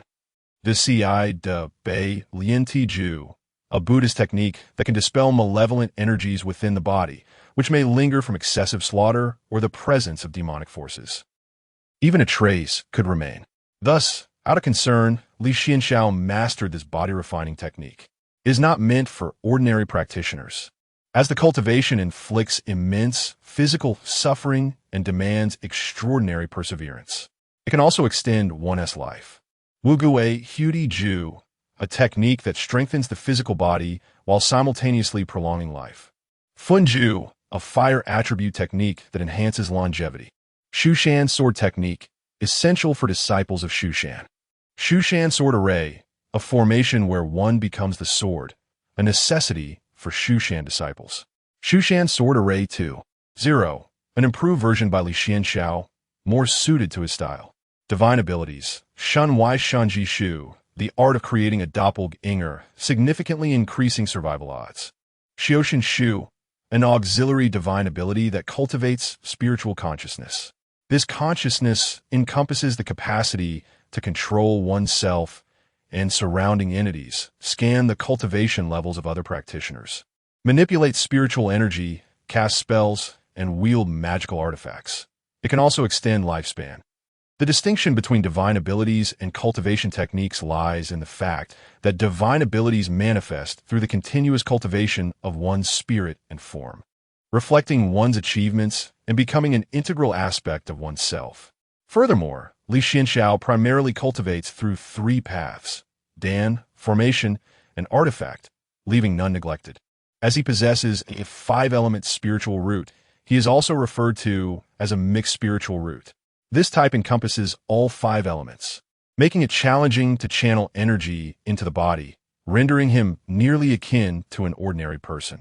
Many years ago, an elder opened the heavenly gate for Li Xuanxiao, granting him the qualification to seek immortality and wisdom. Single spiritual roots, known as heavenly spiritual roots, allow for the swiftest cultivation of attribute-specific techniques, facilitating breakthroughs. However, cultivating techniques of the other four elements proves more laborious, if not impossible. Individuals like Zhao Lu and Su Wan possess single spiritual roots, with some even having mutated spiritual roots, which are exceptionally powerful. Mutated spiritual roots arise from the interdependent evolution or sublimation of the five elements, manifesting as light, wind, thunder, ice, and more. Yet, Li Xuanxiao has discovered his own path. A five-element spiritual root necessitates the simultaneous cultivation of gold, wood, water, fire, and earth attributes. Each type of spiritual energy both constrains and complements the others, making the quest for balance and integration a formidable challenge. In the early stages of cultivation, those with five-element roots often experience slow progress due to dispersed focus, lagging behind other practitioners. However, once they surmount numerous obstacles and successfully breach their cultivation bottlenecks, their prolonged practice with various energies endows them with superior mastery and application abilities, allowing them to effortlessly wield a multitude of spells and divine abilities. One can adeptly shift one's spiritual attributes in response to the realities of combat, rendering the enemy utterly defenseless. A steady accumulation leads to a powerful release. As the old adage goes, practice diligently if one seeks to improve. Li Xuanxiao emerged from his humble abode, raising his gaze to the skies above Silver Sword Peak. There exists no serene passage of time. Rather, it is the present self shouldering burdens for the sake of a future self. The wealth accumulation plan has officially commenced, with the aim of amassing a substantial fortune, followed by a period of intense and focused cultivation. Chapter 69. The Secret Realm. Oh, deceitful senior brother, with the arrival of a new junior sister, you have forsaken me. Zhao Lu stamped her foot in frustration by the riverside. Indeed, during this period, Li Xuanxiao had been so preoccupied with Feng Liuli that he had neglected the care of his junior sister, Zhao Lu. This incited jealousy within her, and she sulked alone. At this very moment, within the humble abode, the entire Silver Sword Peak lay under the dominion of Li Xuanxiao. Every lamentation uttered by junior sister, Zhao Lu reached his ears without fail. He felt compelled to enhance the emotional guidance for her, lest she succumb to darkness. Li Xuanxiao found himself rather helpless. Fortunately, due to his years of nurturing, junior sister Zhao Lu possessed commendable virtues, rendering her a low-risk individual. He merely needed to pay attention to her emotional well-being. After a brief moment, Li Xuanxiao transmitted a message into her mind.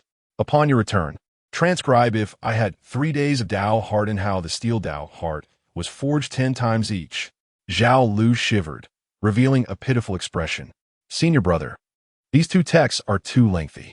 You shall not eat until you finish transcribing them, he declared. Deceitful senior brother, if I must, then I will. Zhao Lu murmured softly. At that moment, Li Xuanxiao added, Feng Liuli transcribed them 20 times. In that case, I shall write them 30 times. Zhao Lu replied without hesitation. Very well. 30 times it is, he affirmed. Zhao Lu blinked, feeling as though she had fallen into a trap. Thus commenced Li Xuanxiao's plan for resource accumulation. There are several avenues for a cultivator to earn money, primarily through undertaking tasks or selling elixirs and magical artifacts. However, the tasks from the sword-holding pavilion were rather cumbersome and inefficient. More critically, within the sect, he only possessed foundational cultivation. Therefore, Accepting tasks meant for golden core cultivators would easily raise suspicions. Selling elixirs and magical artifacts was feasible, yet required borrowing funds from a sect. If he continually borrowed and quickly repaid, others would undoubtedly question his intentions, drawing unwanted attention. Thus, only one path remained. Li Xuanxiao had received word that the Shaohan's secret realm was soon to be opened. This realm was accessible only to those with a maximum cultivation of the golden core stage. The secret realm was a blessing bestowed upon numerous cultivators by the Tao of Heaven, concealing abundant treasures of heaven and earth, yet fraught with both opportunity and peril. The realm would only open at specific times, and once that time elapsed, it would expel all cultivators within. For Li Xuanxiao, the greatest advantage of this secret realm lay in the fact that the highest cultivation level permitted was the golden core stage, thus mitigating the likelihood of facing opponents of higher realms. It is important to note that the entrances to the secret realm were not singular. They were distributed across various locations, manifesting in unexpected places. Prior to their appearance, the area would exhibit unusual fluctuations in spiritual energy. Li Xuanxiao had previously dispatched a clone to locate a suitable and safe entrance. This journey could last anywhere from a month to several months. Nonetheless, he remained somewhat apprehensive, especially considering that Lu Xin wandered about Silver Sword Peak daily. Thus, Li Xuanxiao, seizing the opportunity before his departure, intensified the rigor of his lessons. Today, he recounted a true tale that transpired with a disciple of the Xiantian sword sect. A decade prior, this disciple had chanced upon a white snake, barely clinging to life. Moved by compassion, he captured a wild chicken and offered it to the serpent. Fast forward 10 years, and a graceful woman clad in white, with an ethereal beauty, appeared before him. She inquired, "Dear friend, do you recall how, 10 years ago, you saved a white snake with a wild chicken?" The disciple was overjoyed, believing the snake had attained its form and was here to express gratitude. He asked, "Are you that very white snake?" To his astonishment, the woman's countenance darkened with rage as she drew her sword and struck him down, exclaiming, "I am the daughter of that wild chicken. After 10 long years, I have finally avenged my father. The great vengeance is fulfilled." Upon concluding this tale, Li Xuanxiao turned his gaze to the two students present in the classroom. Zhao Lu and Feng Liuli exchanged incredulous looks, their expressions reflecting astonishment at the unexpected twist. After class, each student was instructed to compose an essay of no less than 5,000 words, articulating their interpretations and insights regarding the story, supported with examples, which would be reviewed upon their return. Senior brother, Zhao Lu raised her hand. "Is there something you wish to inquire?" "No. It's about senior brother Lu organizing a field training expedition for the Silver Sword Peak's Qi refinement disciples." "Oh." Li Xuanxiao raised an eyebrow. "When was this announced?" "The news arrived this morning." Li Xuanxiao silently criticized Lu Xin for perpetually seeking to create more work for him. The Qi refinement stage, which meant both Feng Liuli and Zhao Lu would be participating. "When is the departure?" "It is said to be tomorrow." "Tomorrow, indeed." Li Xuanxiao pundaratudfuri. That very evening, he equipped Zhao Lu and Feng Liuli with an entire set of the old 6 gear. Although it appeared to be a storage ring, it would release toxic mist upon sensing another's presence. If ambushed, one could feign offering the ring. What seemed to be mere clothing would, upon attempts to unfasten it, automatically shoot out poisonous silver needles to deter any would-be assailants. He provided an antidote, along with powders effective against foundation establishment and golden core stages, stressing the importance of cautious usage. Now, let us reiterate the guidelines for our descent. Zhao Lu and Feng Liuli exchanged glances and recited in unison. "Speak of safety. Prioritize safety. Safety first, engrave it in your hearts. Safety first, prevention is key. Avoid trouble, do not instigate. The path of life stretches long and wide. Companionship of emotions by our side. When faced with accusations, speak promptly, preserve the scene, remain vigilant. When confronting foes, collaborate in battle, prioritize control, then rescue the injured. If your heart stirs, remain composed, verify identities, bring the sect along. Handsome appearances are mere illusions. Kindness may conceal deceit. Strangers do not trust lightly. Guard against the wicked who may mislead. Recite these principles often. Remember them well, for their benefits are profound. Safeguard peace. Let all families rejoice. Li Xuanxiao nodded in satisfaction. By the way, who will lead this expedition? Feng Liuli replied. It will be senior brother Lu personally at the helm. Li Xuanxiao nodded once more. I'm quite uneasy about this. That evening, the cave of Lu Xin, the master of Silver Sword Peak, collapsed, resulting in the destruction of his dwelling. Lu Xin gazed at the fallen cavern, and a nearby disciple suggested, Senior brother Lu, allow me to lead the descent this time. It is merely 2 disciples of the Qi refining stage. No, I shall lead the team myself. Lu Xin insisted.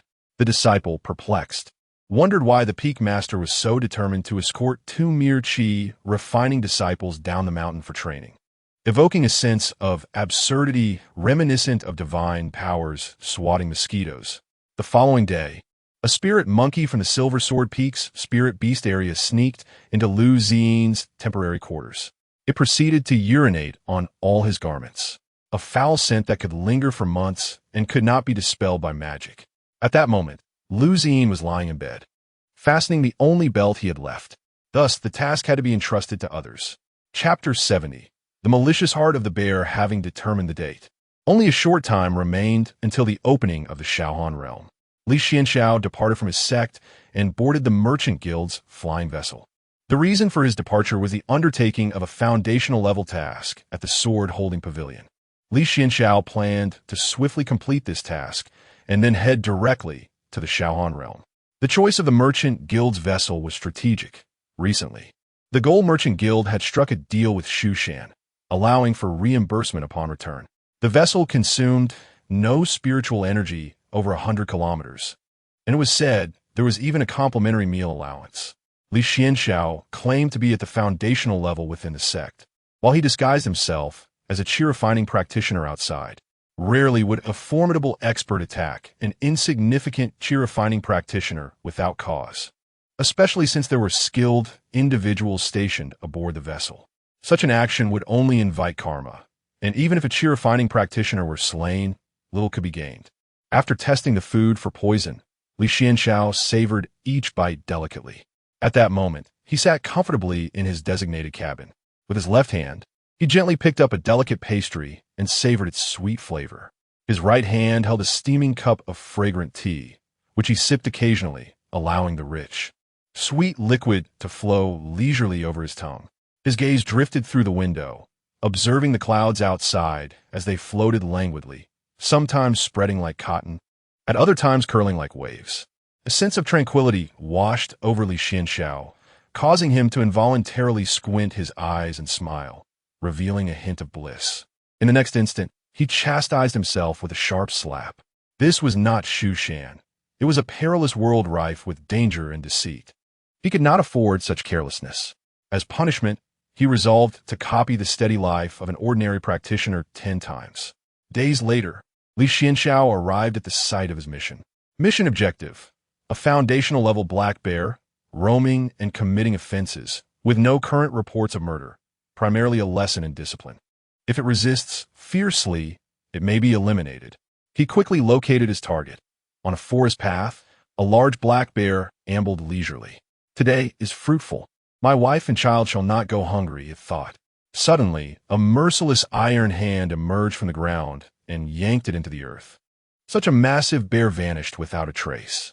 Below ground, the black bear endured a brutal beating. Soon after, a voice, akin to that of a demon, echoed in its ears. Do you realize you have committed a crime? Spare me, great one. I have never taken a life since becoming sentient, pleaded the black bear, clutching its head. I have a family. Please do not kill me. Li Xuanxiao tapped its head lightly. I know you haven't killed anyone. Had you reeked of blood, I would have dispatched you with a single strike. The bear, realizing its error, vowed, I shall change. I had no choice. Food is scarce in this forest. Wouldn't he adventure elsewhere? Other places belong to different monsters. This is the agricultural record. The soil here is fertile, and cultivating something to sustain your family is not a problem. Many thanks, master. The black bear bowed repeatedly in gratitude. Having swiftly resolved the issue of the bear demon, Li Xuanxiao departed. heading straight for the Shaohan realm. After Li Xuanxiao left, the bear demon, who had been thoroughly beaten, quickly returned to its den. "Husband, why are you back so late? What happened to your face?" Another black bear hurriedly emerged from the cave. "Don't mention it. I encountered a cultivator who gave me a good thrashing." "Another righteous cultivator? This is too perilous. We should leave this place, dear." The black bear, brimming with confidence, replied, "What is there to fear? As long as I possess the 100 beasts fire, I can slay as many as I wish without becoming tainted by bloodlust." The 100 beasts fire is a mystical art inherent to this black bear, much like how Li Xuanxiao encountered the octopus, Xiaoba. Within the black bear flows a trace of ancient spirit beast bloodline. Though merely a branch, it inadvertently mastered the 100 beasts fire and thus embarked on its own cultivation journey. It is also aware that as it slays more, it will surely attract the attention of various sects or the demon-hunting divisions of dynasties. Even though the 100 beasts fire can purify its taint, it acts with utmost caution, often killing enough, sensing the right moment, and then hastily fleeing to another location, leaving no survivors. It refrains from unnecessary roars and even erases its footprints. Indeed, as the black bear anticipated, it encountered individuals attempting to capture it several times. However, upon realizing that it bore no bloodlust, they assumed they had mistaken the person. Moreover, due to its swift kneeling, it managed to escape unscathed each time. Today was no exception. Yet, a vague sense of unease lingered in the black bear's heart. Thus, it informed its wife of their plan to leave the area the following day and find a new place. The black bear glanced around.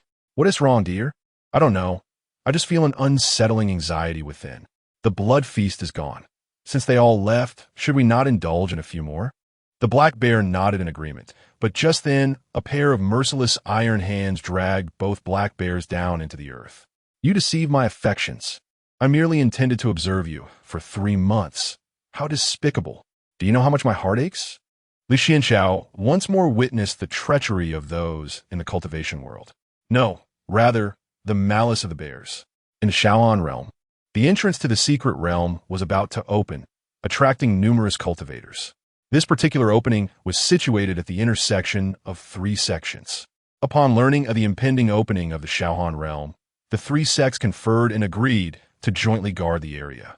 Consequently, the entrance here was devoid of bloodshed among them. In contrast, the other entrances were chaotic, having descended into utter turmoil before even entering the secret realm. The crowd anxiously gazed ahead as the previously tranquil space began to tremble ever so slightly, as if an invisible force was awakening. Soon after, a faint glow emerged from the void, gradually intensifying into a brilliant radiance. As the light grew ever more resplendent, a vast circular aperture silently materialized before them. This opening resembled a profound vortex, endlessly swirling. The entrance to the little cold realm had manifested. In an instant, someone boldly surged forward, plunging into the unknown. The treasures within were claimed on a first-come, first-served basis, and the one who entered first undoubtedly held the greatest advantage, yet simultaneously faced the gravest peril. Consequently, the crowd jostled eagerly toward the entrance, accompanied by the occasional exclamations of frustration. After a while, the entrance to the little cold realm fell into silence once more. Occasionally, 1 or 2 latecomers hurriedly arrived. After another lengthy pause, the entrance was utterly still. Just as the threshold to the little cold realm was on the verge of closing, a figure darted in with lightning speed, slipping through as swiftly as a whisper. Chapter 71. Brother Li Xuanxiao opened his eyes. He sensed that his true self had entered the secret realm. Emerging from the ground, he stealthily observed Feng, Liuli, and Zhao Lu as they retreated into the distance. Still feeling uneasy, he deliberately created a doppelganger to keep watch. The Qi refinement stage posed no significant dangers. Due to an unexpected incident involving the originally designated leader, Lu Ziyin, the team was now led by the 11th senior brother, a man of earnestness and integrity. The journey commenced surprisingly smoothly, but a minor mishap occurred in the latter half. They encountered a beast tide, a large-scale uprising of ferocious beasts.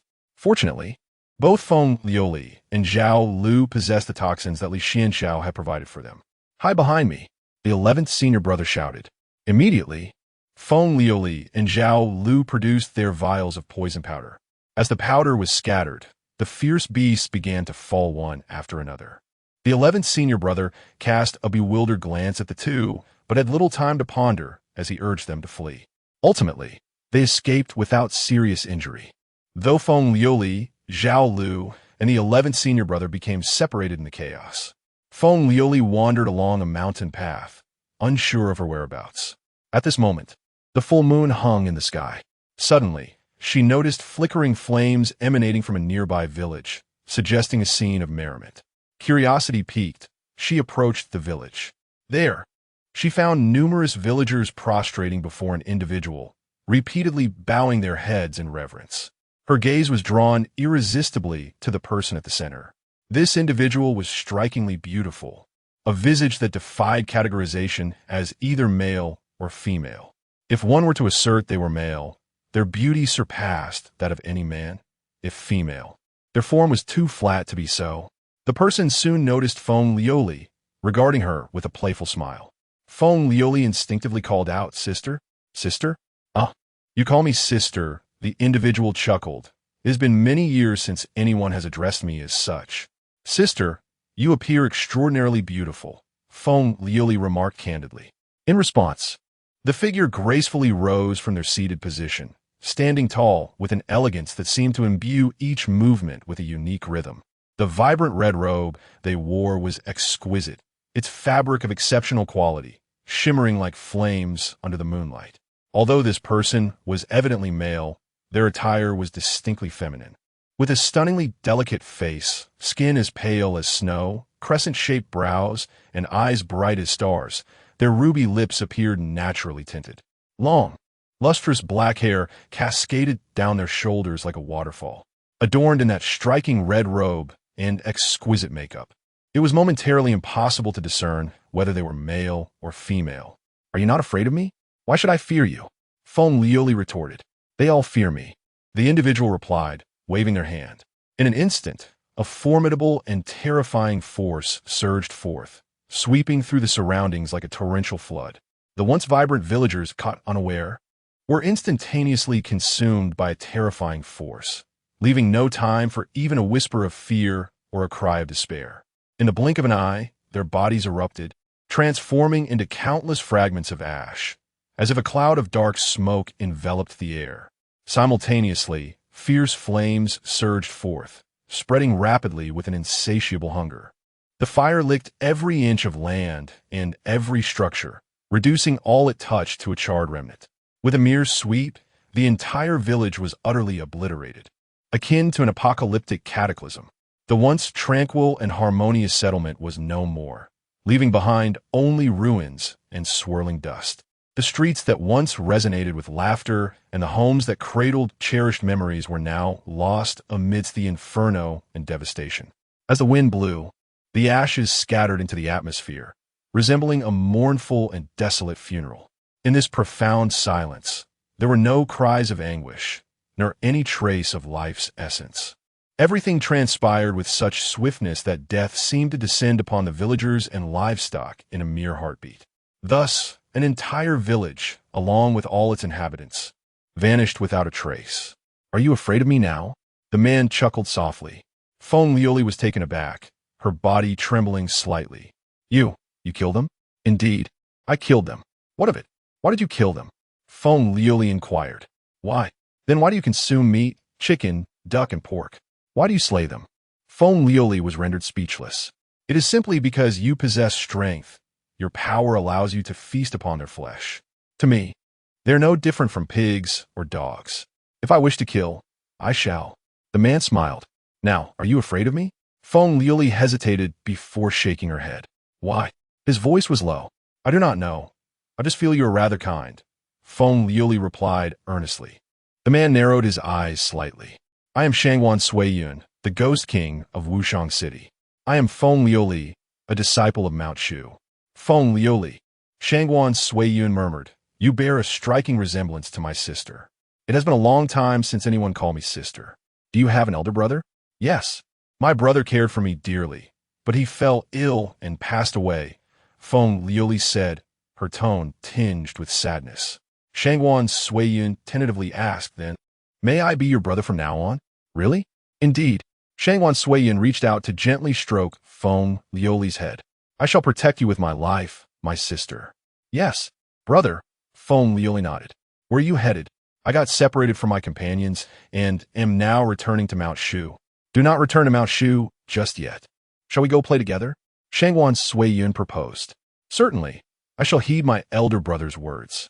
Shangwan Suiyun and Feng Liuli ran through the rain, sharing their innermost thoughts beneath the moonlit sky. They traversed the ancient path, listening to the rhythmic sounds of horses' hooves as couriers hastened on their journeys. While the merchants sang mountain ballads in a tongue unfamiliar to them, they savored candied treats, seated in a tea house, captivated by the storyteller weaving tales of legend.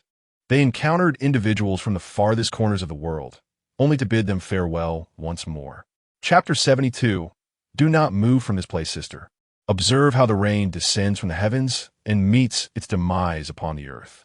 Each droplet witnesses a distinct scenery. And is this process not akin to the journey of life itself? Feng Liuli, with concern, inquired, "Brother, what troubles you? Why such sudden musings?" "It is nothing. I merely realize that our parting is imminent, and the thought of separation fills my heart with sorrow." Shangwan Suiyun sighed before continuing, "Sister, come with me. Let us return to my supreme city, where we can revel in joy and freedom together for all eternity. But I am a disciple of Shushan, and I have my family there. I cannot abandon them." "What being a Shushan disciple? Do you look down upon me as a practitioner of the unorthodox path?" Shangwan Suiyun's expression darkened. "Of course not. You are my brother. However, I cannot bear to part from the people of Shushan. They have treated me well." "Umph. They are but a band of hypocrites, self-proclaiming as righteous sections. If you wish to go, then go. I shall not impede you." Shangwan Suiyun stood abruptly, turning away like a petulant child. Feng Liuli tugged at his sleeve, exasperated. "You are an adult now, yet your temper resembles that of a child. I too wish not to part with you." "Then how about this? I shall return for a brief visit to bid farewell to my seniors and master." Shangwan Suiyun's eyes lit up with joy. "Really? You would truly accompany me back to Supreme City?" "Yes, as long as I am with my brother," she affirmed. Shangwan Suiyun embraced Feng Liuli tightly, exclaiming, "My dear sister, my affection for you has not been in vain." As night fell, he gazed fondly at Feng Liuli, who was soundly asleep. With his head resting on his hand, he watched her with tenderness. The scorching summer sun blazed overhead, the temperature rising steadily, accompanied by waves of heat that enveloped him, akin to being trapped in a vast steamer. The air was thick with warmth. Each breath felt scalding, as if it could sear the throat. Shangwan Suiyun waved his hand lightly, and soon a refreshing breeze swept in.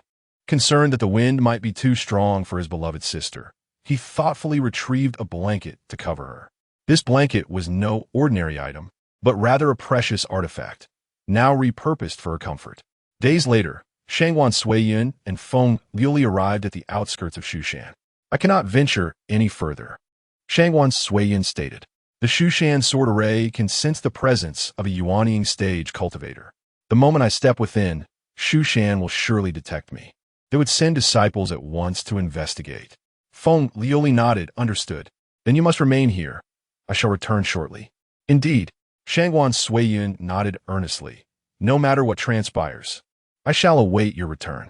As Feng Liuli took a few steps, she suddenly turned and embraced Shangwan Suiyun, murmuring, "If only you were truly my brother." "What nonsense are you speaking? I am indeed your brother." Shangwan Suiyun gently wiped away the tears from Feng Liuli's eyes. "Why are you crying for no reason?" "It's nothing," Feng Liuli replied, dabbing at her tears before skipping away. Shangwan Suiyun settled down in the pavilion where he had promised to wait for her. Feng Liuli called out, "Brother, you must wait for me here." Shangwan Suiyun shouted back, "Rest assured, no matter what happens, I will be here waiting for you. Whether the heavens collapse or the earth shatters, I will be here for my sister." Suddenly, the formation of the sword array of Mount Shu was activated. Shangguan Siyun's expression shifted as he beheld over a dozen figures materializing before him. Demons and malevolent spirits dared to invade Mount Shu. Attack, he commanded, chanting incantations. Shangguan Suiyun formed hand seals, and a beam of light shot forth from his hands, transforming into a magical artifact that exuded an eerie aura. As soon as the artifact appeared, the atmosphere shifted dramatically. Dark energies surged like a tidal wave, blotting out the sun. This formidable malevolence swept over the disciples of Mount Shu, who felt an overwhelming force crashing towards them. The incoming flying swords were rendered as fragile as twigs, easily swept aside by this dark power. Various potent talismans and magical items lost control, tumbling to the ground like kites severed from their strings. Gasps filled the air as the cultivators displayed expressions of terror, none anticipating the sheer might of Shangguan Siyun's artifact. "I am here, waiting for my sister. Who dares to obstruct me?" Shangguan Suiyun scoffed. "The cultivators of Mount Shu are no more than this." Just then, a commanding voice resonated from the heavens. Shangguan Suiyun looked up to see the previously tranquil sea of clouds suddenly stirred as if by an invisible hand, rapidly dispersing in all directions. In an instant, a blinding light erupted from the depths of the sky, piercing through the thick fog like the first rays of dawn. Following this, a colossal sword emerged from the heavens, its sharpness unparalleled. As this flying sword appeared, it emanated an alarming pressure that sent shivers down one's spine, descending directly upon Shangguan Suiyun. He felt as if he were standing beneath an erupting volcano, an intense and violent force pouring down upon him, nearly suffocating him. Gathering all his magical energy, he declared, "I am waiting for my sister. Those who stand in my way shall perish." A thunderous clash ensued as the two forces collided, with Shangguan Suiyun clearly at a disadvantage.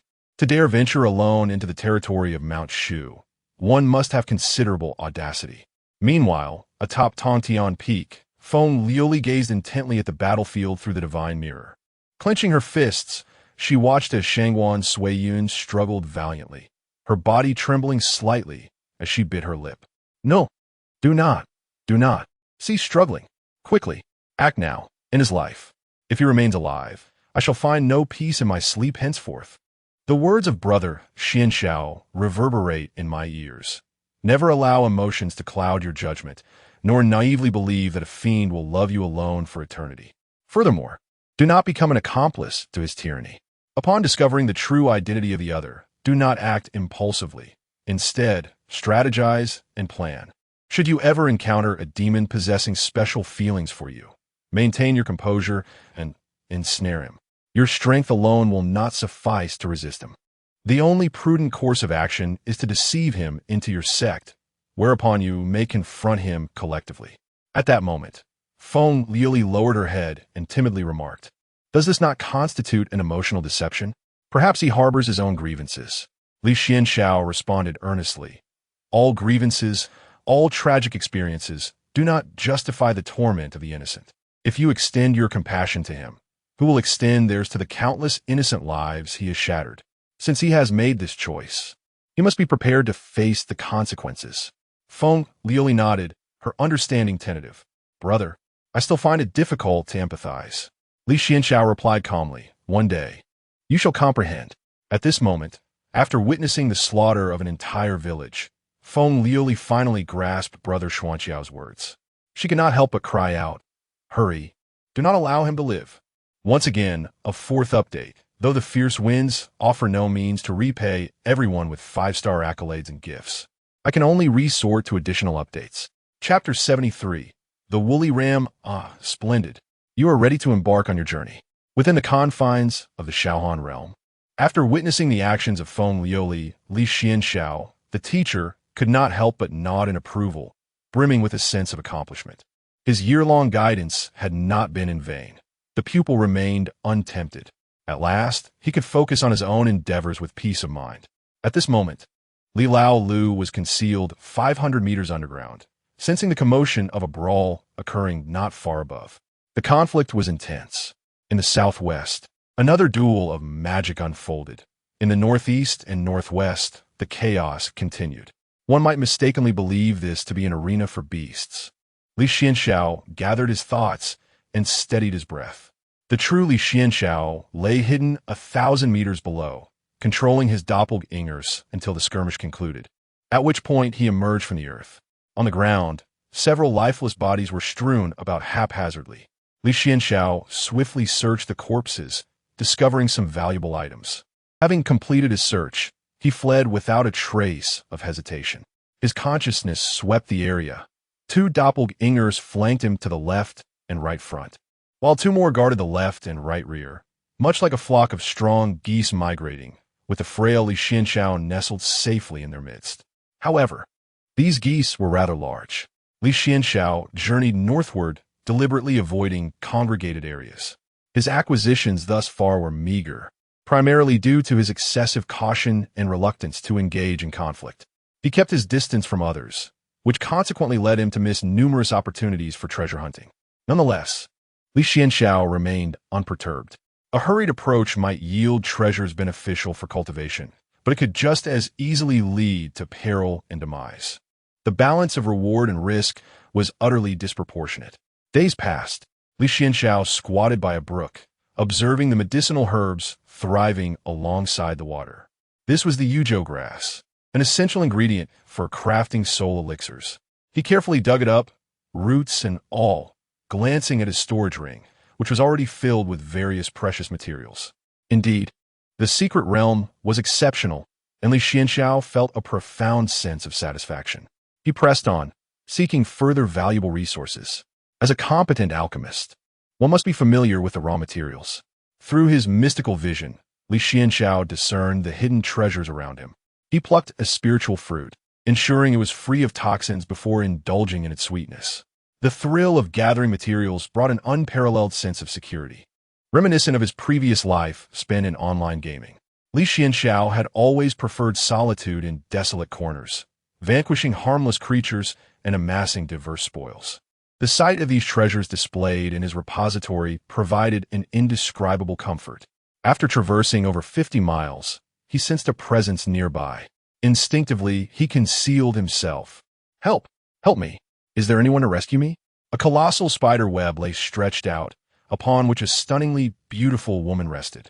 Her body trembled slightly, her once fair skin now pale from fear and cold. Her limbs were tightly bound by resilient silk strands, rendering her utterly immobile. The threads seemed to possess a life of their own, constricting tighter and tighter. A large brown spider crawled slowly toward her, its grotesque visage sending shivers down the spine, with sharp fangs glinting ominously. As it drew nearer, the woman's breath quickened, her eyes filled with despair and helplessness. The monstrous arachnid reached her side, beginning to ensnare her further in layers of silk, wrapping her securely as if she were a meticulously crafted cocoon. "Help! Someone, please save me!" she cried repeatedly, her voice gradually weakening. "Please, I don't want to die. The washing bone flower I just found.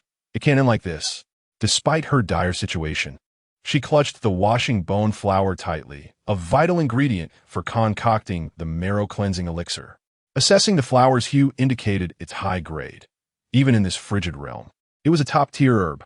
At that moment, a figure that had lurked in the shadows for years finally sprang into action. Li Xuanxiao stepped forth, resolute and unwavering. His speed was astonishing, a fleeting silhouette that the woman could scarcely discern. A smile crept on her lips. "Come save me, oh handsome hero." Suddenly, the washing bone flower vanished from her grasp. "You, son of a—" Li Xuanxiao swiftly retreated, the flower in hand. The woman's expression contorted with fury, her eyes ablaze. With a surge of power, she broke free from her bindings, and the spider that had once sought to harm her halted its advance. She leapt onto the arachnid, commanding, "Chase him. Don't let him escape." The spider, her spirit companion, had initially been intended to lure the hero with the washing bone flower, setting the stage for a dramatic rescue, followed by her ambush to claim both life and treasure. However, she had not anticipated that her adversary would prove even more despicable. Not only did he stand idly by, but he had also taken advantage of her plight. Scanning her surroundings, the woman realized that his presence had vanished entirely. He runs swiftly, she seethed, trembling with rage as she patted her chest, muttering, "Calm down. Stay composed. There will always be missteps. I must not let a small loss lead to a greater one." After regaining her composure, she commanded the spider to weave another web to bind her, then retrieved a precious item from her storage ring. "Oh dear, help! Is there anyone who can save me?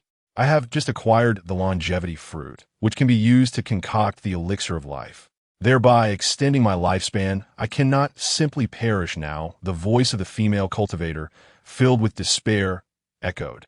In the next moment, a shadow darted past. The female cultivator blinked, realizing that the longevity fruit in her grasp had vanished. Fury consumed her entirely. "Are you not finished yet?" Grabbing hold of sheep to shear it, the female cultivator immediately sprang into action, pursuing the shadow with fervor. She summoned a magical artifact, her gaze fixated on the silhouette before her. A silver hairpin transformed into a streak of light, piercing through the figure. A sense of vengeance surged within her as she delivered another venomous strike to the foe's back, sending them crashing to the ground. "Having endured my poisonous grasp, do not expect to return alive." The figure writhed on the ground, their complexion turning a deep shade of purple. Where is my longevity fruit?" The adversary bore no storage ring. With a splat, the individual morphed into the tail of an octopus. Such an impressive spell.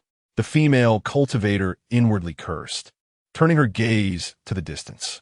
There, she beheld a figure swiftly incapacitating her spiritual pet spider and fleeing with its lifeless body. The female cultivator exclaimed, "You scoundrel! Stand right there." Chapter 74. A kind-hearted bystander disappeared, fled swiftly. The female cultivator's face flushed with rage, her eyes nearly bursting with fury. She had just lost 2 precious herbs in one breath, and even her tamed spirit beast had vanished.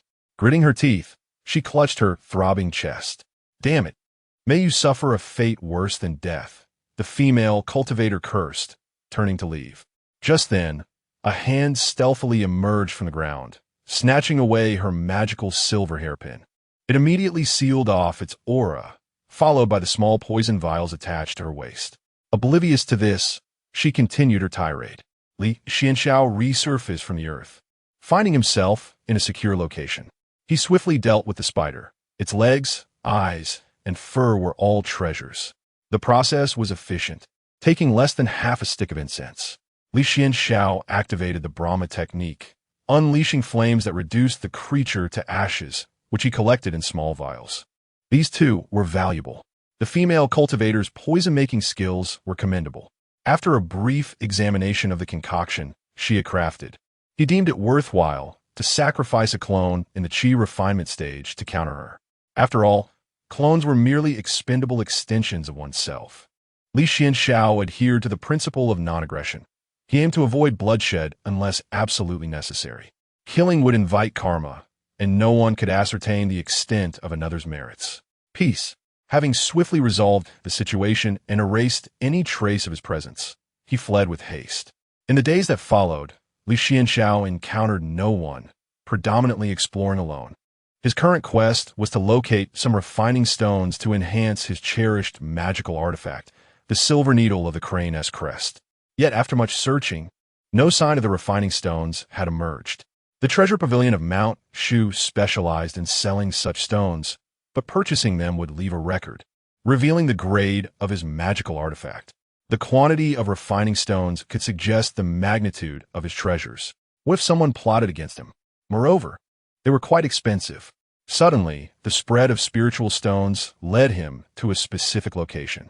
Refining stones, and in considerable quantity. Li Xuanxiao halted, sensing something amiss.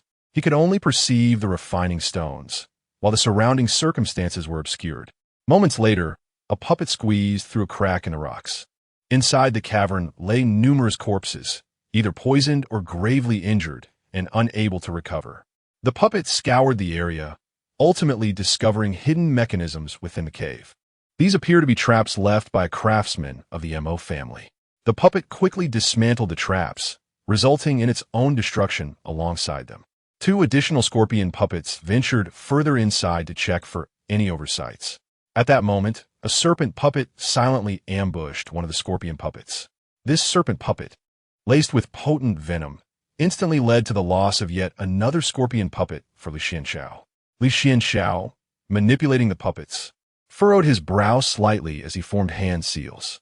He commanded the scorpion puppet to engage in combat with the snake puppet. This was a clash among the puppeteers of the Emo family. The opponent snake puppet was formidable, yet could not withstand the overwhelming number of Li Xuanxiao's scorpion puppets. With a swift motion, he deployed 3 more. For reasons unknown, the opposing puppeteer fell victim to Li Xuanxiao's strategic timing, allowing 3 scorpion puppets to sever the snake puppet's body. In the forest, a figure darted swiftly, wielding a magical artifact resembling a brick, a subtle smirk playing on his lips. Today, I shall teach you what it truly means to be a puppeteer. The notion of battling puppets? He thought it far simpler to incapacitate the puppeteer directly. Employing a reverse search technique, he aimed a brick at the puppeteer. He had already spotted the puppeteer's silhouette, barely restraining the urge to shout. Suddenly, a cloud of toxic mist erupted from beneath him. The puppeteer froze, collapsing to the ground. Upon awakening, he felt an icy chill. Glancing down, he realized the good news. His enemy had spared his life. The bad news: he was left with nothing but a scant pair of undergarments.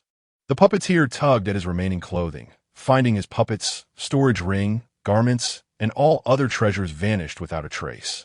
Was this aura a disciple of Shushan? Li Xuanxiao, with a nose plug for poison protection, donned a toxin-resistant robe, a detoxification pearl in his mouth, and protective talismans affixed to his forehead and shoulders. Traversed a forest thick with poison. The air was thick with toxic mist. Each time the outermost protective barrier, namely the talisman, changed color, it signified that over 10% of its efficacy had been depleted, prompting an immediate replacement. As he navigated the toxic woods, Li Xuanxiao was taken aback by the presence of a Shushan disciple. Assessing the individual's features, he recalled his meticulously compiled Shushan character dossier.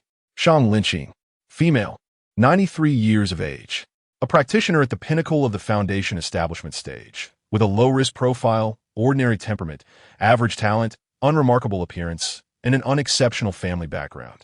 In summary, quite ordinary. Due to certain circumstances, the disciples of Shushan had not participated in this minor winter realm. This Shang Linqing had likely sneaked out.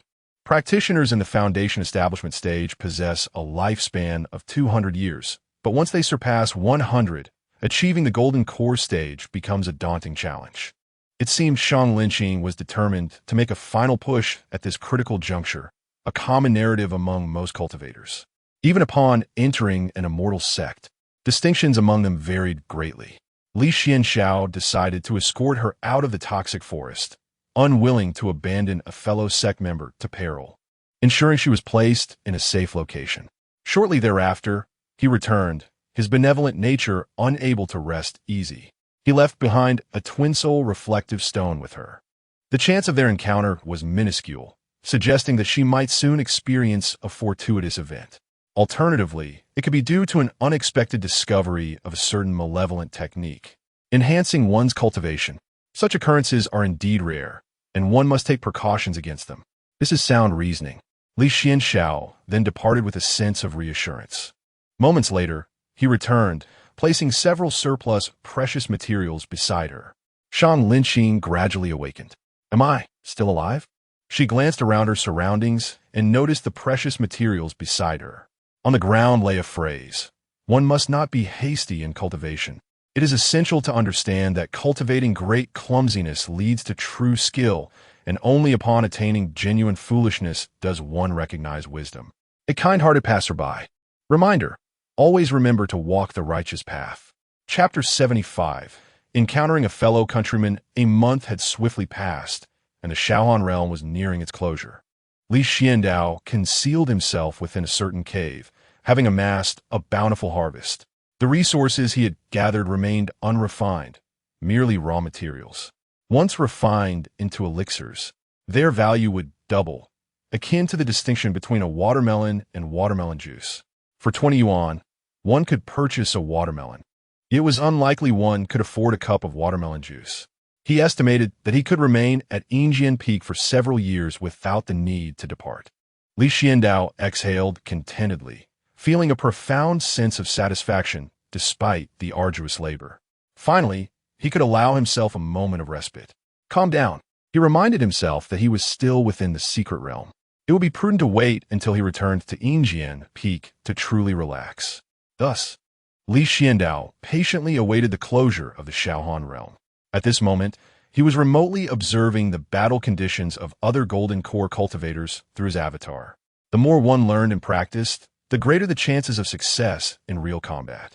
Suddenly, all cultivators within the Shaohan realm sensed an overwhelming force, causing their bodies to momentarily stiffen, Li Xuanxiao included. A chill ran down his spine as he instinctively utilized Earth escape to burrow into the ground. In that instant, golden characters appeared before him, shimmering with light. Dear friends, welcome to the Shaohan realm. I have left a treasure site within this secret realm, containing various rare resources and techniques. A special reward for you all. However, you must answer my questions. What is this? What is this treasure site? It was the first time he had heard of such a thing after entering numerous secret realms. Could it be a relic left by some great being? The crowd buzzed with speculation, their faces alight with anticipation. Li Xuanxiao swiftly scanned the golden characters, his expression turning grave. All right, please listen carefully to the questions. First question, odd changes, even remains unchanged. Please answer the next line. Second question, Imperial Palace Jade, liquid wine. Please answer the next line. Third question, how are you? Please answer the next line. Please read your answers aloud to qualify for entry into the treasure site. Li Xuanxiao gasped in shock. The information he had previously received from Guyu at Shushan indicated a high probability of another transmigrator existing. Now he was certain there was indeed another transmigrator besides himself. No, perhaps not just one. Based on his experiences from countless female and male-oriented novels, he surmised, for female audiences, meeting a fellow countryman brings tears to the eyes. Romance is even sweeter. For male audiences, transmigrators kill their fellow countrymen first. Moreover, this transmigrator had intentionally left behind the treasure site and posed these questions, seemingly in search of another like himself. The implications were chilling. A treasure site? More like a burial ground, he mused. Ignoring the situation, Li Xuanxiao began to recite a calming incantation to dispel his distractions. Otherwise, one might involuntarily utter the answer to the question, as the odd remains unchanged while the even transforms. One must observe the symbols within their respective quadrants. Although the other party explicitly requested a loud recitation of the answer, who can ascertain whether they might deliberately employ a trick, causing the thoughts conjured in one's heart to be revealed. Those who engage in deception must remain ever vigilant against being deceived themselves. Li Xuanxiao recited the heart purification incantation several times before reopening his eyes. The golden characters before him had vanished. It seemed he must exercise greater caution in the future, ensuring not to disclose elements from his original world. The Shaohan realm began to seal itself once more, repelling outsiders. Li Xuanxiao navigated his way out of the Shaohan realm without incident and returned to the sect. This time, he made an exception by utilizing the wind-riding car bestowed upon him by Fan Yu, which enabled him to travel at an astonishing speed. Originally intended for Lin Wanxing before Fan Yu's reincarnation, it ultimately found its way into Li Xuanxiao's possession. Riding the wind-riding car, he returned to Mount Shu in half the time it previously took him to journey. Upon completing his mission at the sword-holding pavilion and placing the jade slips, he turned and vanished into the earth, perfectly evading the approaching Su Wan, the progenitor of the abstract realm.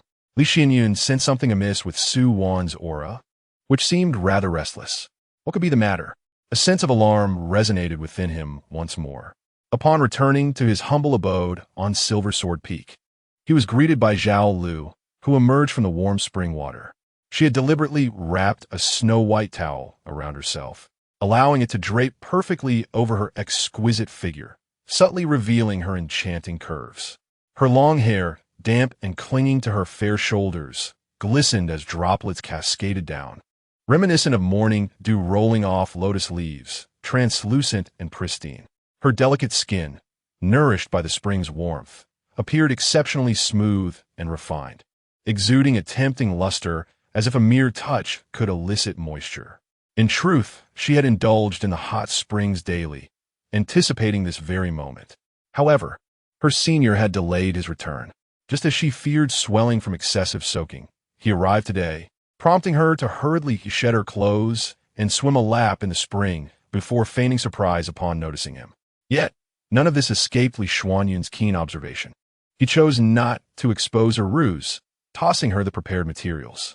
Focus on your cultivation. Have you reached the foundation establishment stage? Li Xuanxiao suddenly perceived a change in his junior sister's aura. Indeed, Zhao Lu exclaimed joyfully, having reached foundation establishment, though she was still far from her senior's golden core stage. Li Xuanxiao's expression darkened slightly. Who informed you that I possess a golden core? Just a guess. Zhao Lu replied candidly. Given your cautious nature, isn't it normal to conceal one or two realms? Li Xuanxiao fell silent. Senior brother, do tell me quietly, what grade of golden core have you attained? Third grade? Surely it can't be first grade? What golden core? Li Xuanxiao waved his hand and remarked. This golden core is not the same as that golden core. What I have developed is not the conventional golden core recognized in the realm of cultivation, nor is it in the context of Shushan.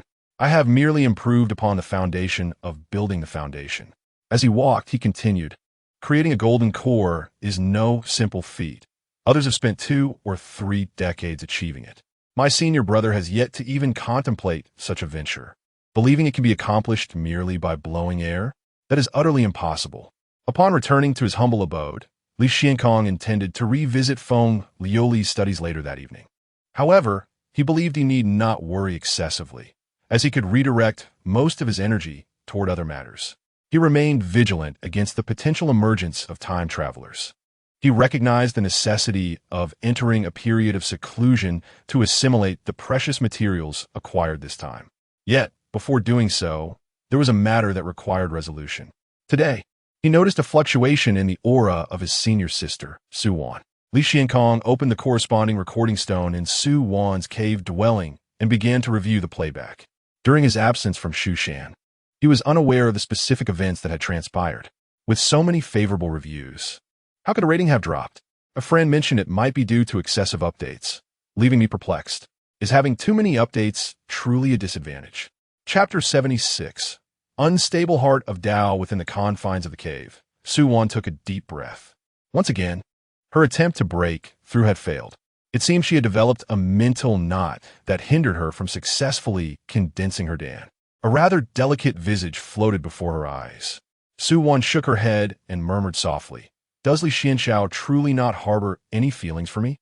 Then why does he treat me in such a manner? Why did he help me back then, when I was falsely accused and publicly shamed, with no one to stand up for me?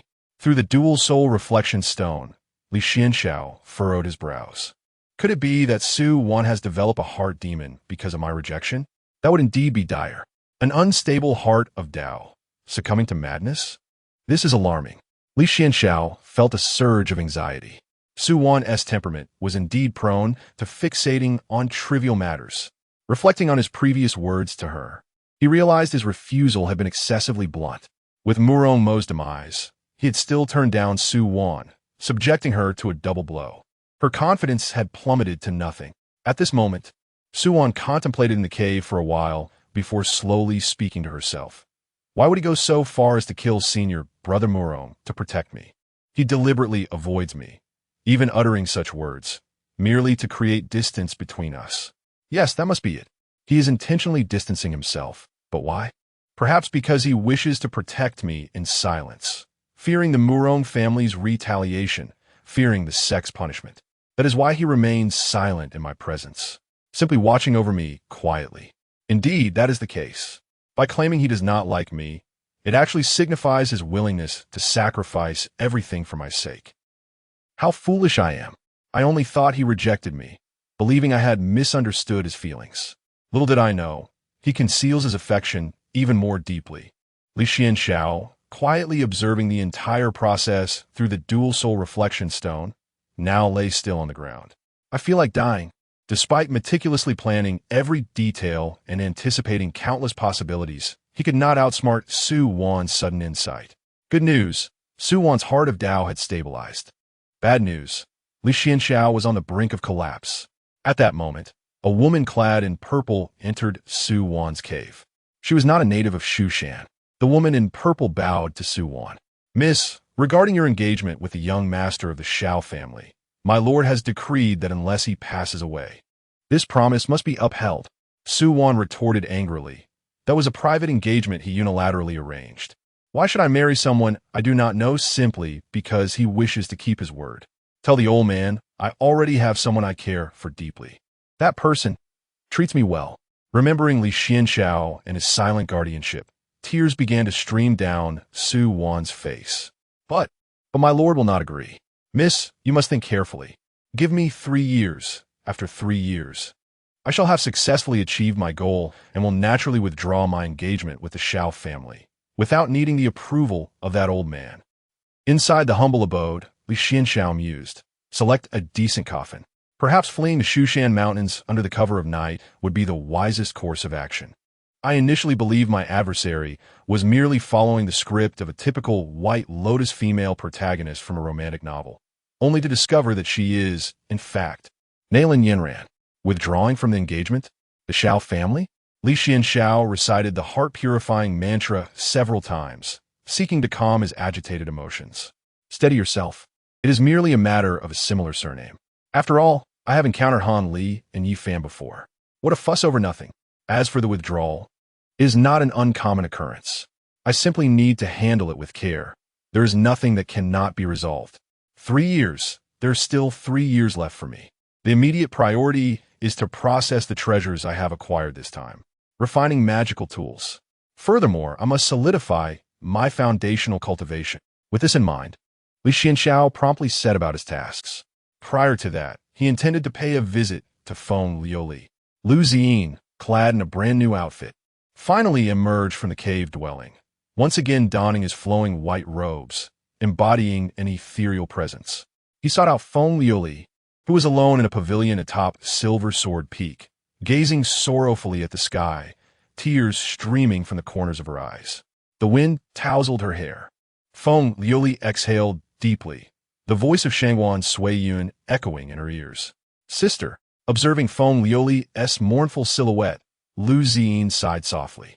He had already heard of the affair between Feng Liuli and Shangwan Sui Yun, though the latter was a member of the demonic sect, and all else may be false. Her love was undeniably genuine. He placed a reassuring hand on Feng Liuli's shoulder and gently consoled her. Paths that diverge do not conspire together. Do not be too sorrowful. I understand that what you have accomplished is no small feat. You have already exerted enough effort. Feng Liuli shook her head through her tears, exclaiming, I'm still too young. Do not regret the actions you have taken. Lu Ziyin spoke earnestly, his voice gentle. Life presents 3 keys: acceptance, change, or departure. If you cannot accept, then change. If you cannot change, then depart. He tenderly patted the girl's head. Cry, let all out. Although he belonged to the demonic sect and bore the weight of countless wrongs, he felt he could only be true to her. Feng Liuli lifted her tear-filled gaze to Lu Ziyin, saying, Brother Lu, I have failed the teachings of Brother Xuanxiao. It is all right, it is all right. If you feel discontent, I can personally guide you. Lu Ziyin resolved that since this trial was his to bear, he would not pass it on Li Xuanxiao. Feng Liuli shook her head, insisting, No, I simply have failed too greatly. I should have drawn Shangwan Sui Yun in deeper, ensnaring him like a fish in a trap, rather than acting hastily on the outskirts of Shushan, which ultimately allowed him to escape severely injured. I feel utterly useless.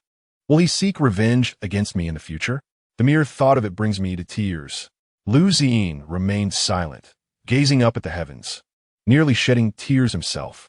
Where has that innocent, kind-hearted, and Navi Feng Liuli gone? In the shadows, Li Xuanxiao nodded in approval, unable to resist giving Feng Liuli a thumbs up. In retrospect, there is much to be gleaned, and the future holds promise. Although there was a misstep this time, failing to completely eliminate Shangwan Sui Yun, it nonetheless inflicted considerable suffering upon him. likely rendering him too fearful to show his face for at least a century. Chapter 77. Who Can Foresee? Upon returning to her cave dwelling, Feng Liuli discovered the precious materials left for her by her senior brother, Xianxiao. Her eyes sparkled with delight as she hurried over to examine them one by one. Indeed, her brother cherished her the most. Beneath the precious materials lay a note from Li Xuanxiao. Compose an essay of 10,000 words inspired by this incident.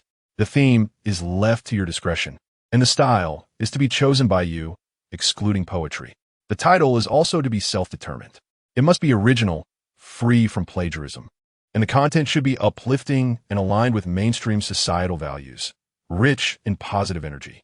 Inside the alchemy room, Li Xuanxiao posted a sign at the entrance indicating that no one was permitted to enter. Upon entering, he activated the surrounding formations. In the center of the room stood a dilapidated cauldron, battered and patched, its colors mismatched. Li Xuanxiao pressed a mechanism, and soon a brand new, higher-grade cauldron appeared, larger, stronger, and more powerful. He sat cross-legged, preparing to begin his alchemical endeavors. Clad in his postnatal spiritual treasure, the dragon armor, he offered a respectful bow to the three purities, praying for protection. May my endeavor not end in disaster. In truth, alchemy is not an overly complex undertaking. The primary goal of alchemy is to purify and retain the medicinal properties of raw materials, allowing them to merge with the newly infused spiritual energy to form potent medicinal spiritual energy. The second critical objective is to eliminate any harmful components present in the materials.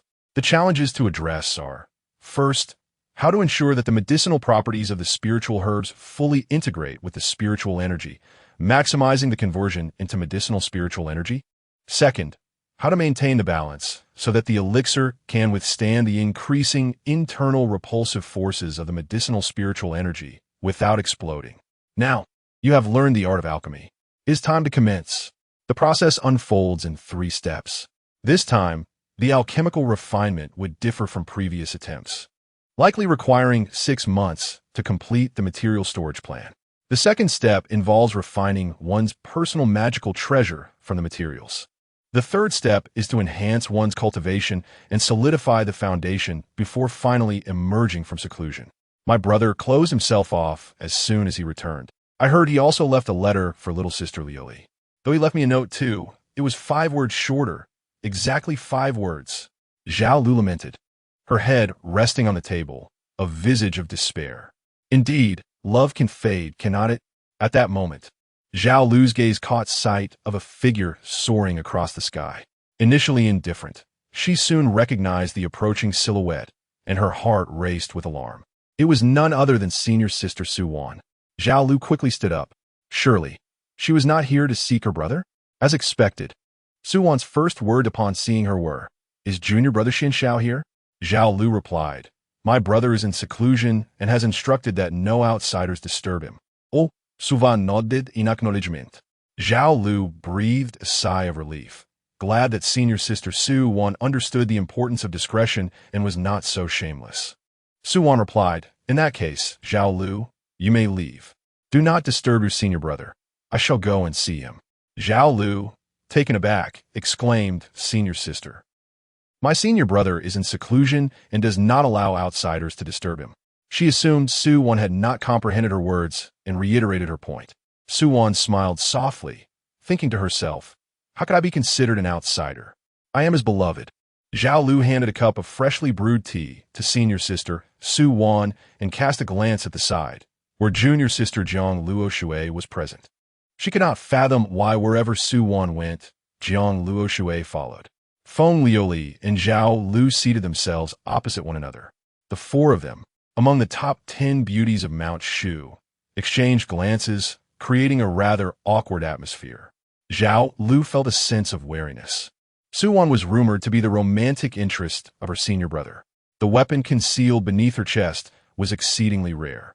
Jiang Luoshui, lively and spirited, was a cunning little sister who had also sought out her senior brother at Silver Sword Peak.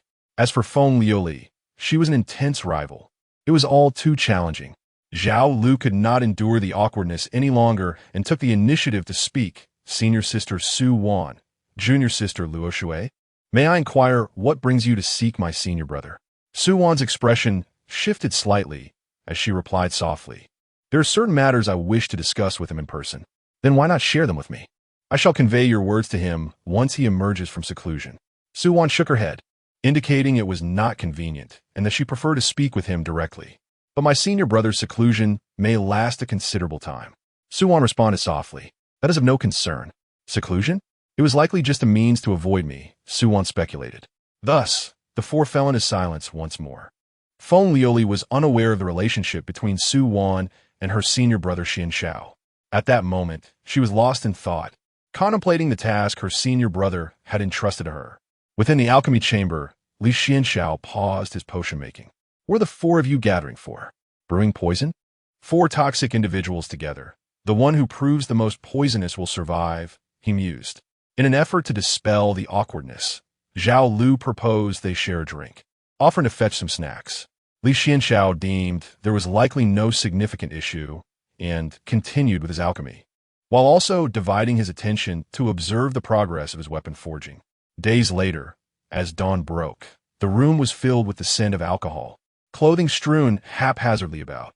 Zhao Lu lay sprawled on the floor in a star shape, while Jiang Luoxue clung to Su Wan's feet. Su Wan's head hung oddly from a beam, and Feng Liuli had her head buried in the ground, an even more bizarre sight. It was merely a few drinks. Parting some of his focus, Li Xuanxiao glanced outside and chuckled to himself, scaring his own self. Before long, the four of them began to awaken from their stupor. Since that is the case, I shall not see you off, dear sister, Zhao Lu remarked. Su Wan nodded in agreement, saying, Do not see me off, second sister. Next time, I shall come with third sister to enjoy drinks with you and fourth sister. Feng Liuli added, Let us drink together next time. I had a delightful time this round. Jiang Luoxue wrapped her arms around the three, exclaiming, We're the best of sisters. Li Xuanxiao, taken aback, thought, The entity named CPU nearly sustained damage. Leaning his head on his hand, he pondered for quite a while. Then, as if nothing had happened, he resumed his alchemical pursuits. Bound by brotherhood? Who would have ever predicted such a turn of events? Chapter 78, Mount Shu Still Lives. By the grace of heaven, the alchemical process proceeded smoothly this time. After completing the elixirs, Li Xuanxiao ventured outside. Over the course of more than a month, he successfully sold all the elixirs he possessed in exchange for cultivation resources. Astonishingly, this process unfolded with remarkable ease. He had anticipated it would require significantly more time. Upon returning to the sect, Li Xuanxiao once again entered seclusion. The alchemy chamber was transformed into a forging room, with a rhythmic sound of metal striking metal resonating intermittently. The crane-top silver needle was originally a superior spiritual artifact. Spiritual artifacts are classified into inferior, medium, superior, and exquisite grades. Following spiritual artifacts, one may refer to treasures, which are similarly categorized. The innate and acquired spiritual treasures are not included in these classifications. These correspond to the realms of cultivators, ranging from chi refinement to great ascension. Artifacts that exceed the cultivator's realm require a more potent and precise spiritual consciousness. Therefore, the quality of an artifact is not determined by its rank alone, but rather by its suitability to the individual. Li Xuanxiao was initially at the foundation establishment stage. Logically, the artifacts he could manipulate should only be of medium spiritual grade. However, due to his mastery of divine transformation techniques and cultivation of spiritual consciousness, his awareness was formidable, allowing him to wield artifacts of a higher grade. Now that he had ascended to the golden core stage, it was only natural that his artifacts should also elevate. Yet the resources consumed, all the wealth accumulated over the years had been expended. Thus, 3 years swiftly elapsed. For cultivators, 3 years is but a fleeting moment. At Mount Shu, atop the Tongtian Peak, a meeting hall convened with the 7 peak masters and the sect leader, Taoist Lingxiu, in attendance. The topic of discussion centered on the business of the Mount Shu flying vessels. As the deliberations progressed, the master of Xiaoqiong Peak suddenly raised a matter. 5 disciples from Xiaoqiong Peak had gone missing within the Great Xia dynasty. Should they have met with misfortune, their jade talismans would have shattered. and Mount Shu would have been alerted. However, their talismans remained intact, devoid of any trace of their presence. Could it be that they were deliberately concealed? There exists such a possibility. It is highly likely that an accident has occurred. What does the great Xia dynasty say? They request that we await news, as they're searching with all their might. By the time they find them, it may be too late. Someone scoffed. At that moment, a soft voice broke the tension. If the esteemed elders agree, I shall undertake this mission. All eyes turned to the speaker, Lu Ziyin. Lu Ziyin, the master of Silver Sword Peak, since assuming her position, had been inadvertently harmed by the Mount Shu sword array on 3 occasions, suffered the misfortune of being urinated on by a spirit monkey, lost her way in the back mountain once, endured poisoning twice, and experienced cave collapses twice, resulting in the devastation of the Silver Sword Peak orchard. It could truly be said that she had accomplished nothing for Silver Sword Peak. The silver lining was that Lu Ziyin's cultivation had indeed improved. Consequently, the gazes of many disciples towards her became rather peculiar. This prompted Lu Ziyin to feel an urgent need to prove herself. Grant me this opportunity. Lu Ziyin's eyes shone with sincerity. A few peak masters nodded thoughtfully in response. After departing from Tongtian Peak, Lu Ziyin brimmed with ambition. This time, success was the only option. Failure was not to be entertained. He aimed to execute his plans with elegance and could not rely solely on himself. Ever since arriving at Yinjian Peak, every endeavor he wished to pursue had been thwarted by an array of unforeseen complications, as if a nefarious force conspired against him. This time, he resolved to enlist a companion, Li Xuanxiao. Suddenly, Lu Ziyin recalled this junior disciple. During their descent from a mountain, he had noted that although Li Xuanxiao's cultivation was modest, his meticulousness in tasks was commendable. However, it seemed that Li Xuanxiao had been in seclusion for an extended period. Lost in thought, Lu Ziyin returned to Yinjian Peak and immediately spotted the familiar figure. Li Xuanxiao had emerged from his retreat. Thank the heavens, everything was proceeding smoothly. Alchemy, sales of elixirs, and forging. His heating silver needle had transformed into a superior spiritual artifact. His cultivation had also progressed without any oversight. Shushan was still thriving. How delightful! As Li Xuanxiao prepared to relax, a figure landed before him. Senior brother Lu, he greeted respectfully. Lu Ziyin nodded. Junior brother Xuanxiao, you have finally emerged from seclusion. Is all well? Thank you for your concern, senior brother. All is well. Do you have time recently? Oh. Does senior brother have something to discuss? Lu Ziyin explained the circumstances and emphasized that the reward from this task would entirely belong to Li Xuanxiao. His expression remained unchanged, though his mind stirred with thoughts. He contemplated creating a little surprise for senior brother Lu. But wait, this time it seemed unrelated to Feng Liuli. The other party had not prepared to involve Feng Liuli in the mission. Li Xuanxiao silently apologized to his senior brother. It had become an unconscious habit to put him in tricky situations. After a moment's reflection, he realized joining senior brother Lu for the mission was an excellent excuse. After all, the 3-year deadline had arrived, and Sister Su One had successfully formed her core. She was about to annul her engagement, and the Xiao family, from which her betrothed hailed, was situated in the Daxia dynasty. This meant he wouldn't need to fabricate a rationale. Moreover, accompanying senior brother Lu to the Daxia dynasty ensured his safety, as he held great confidence in Lu Ziyin's abilities. Thus, he agreed. Lu Ziyin nodded in satisfaction and set a departure date with Li Xuanxiao, who then returned to make preparations. Although he had just concluded his seclusion, there were no pressing matters at Yinjian Peak. Despite being in retreat, he had not wholly immersed himself. His doppelgangers and puppets had diligently managed various tasks. Furthermore, there was his junior sister, Zhao Lu, a gossip enthusiast. Whenever she had the chance, she would brew tea and chat about the latest tidbits, which she then relayed to Li Xuanxiao, ensuring he remained well informed about both significant events and minor happenings. Certainly, the most significant aspect is that he possesses a comprehensive surveillance system for Shushan. Observing the disciples of particular concern on the twin spirit stones, he meticulously records each detail. For instance, he notes which disciples from specific peaks have encountered failures in their breakthroughs. He begins by thoroughly investigating the cultivation methods practiced by these disciples. delving into the mysteries and essence therein, while analyzing their habitual training characteristics and contemplating their potential weaknesses and strengths. Other matters requiring special attention are also taken into careful consideration. Ultimately, through his precise understanding of various factors, he adeptly guides each disciple toward discovering the pivotal clues needed to overcome their predicaments, all while remaining discreet about his contributions. Moreover, if a disciple experiences a series of unfortunate events that dampen their spirits, Li Xuanxiao deliberately orchestrates circumstances in the following days to bring them good fortune, thereby diminishing the likelihood of their descent into negativity. On one occasion, a disciple from Tongtian Peak faced a series of misfortunes. Initially, during a celebratory feast, he consumed seafood from the deep sea, which resulted in an allergic reaction.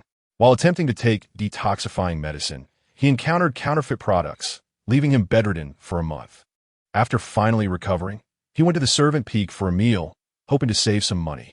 However, while purchasing inexpensive food, he accidentally toppled an entire shelf of vegetables, losing a month's worth of income. When he ventured out on a mission, he was ambushed by malevolent cultivators. Fortunately, after enduring a streak of calamities, Li Xuanxiao took note of him.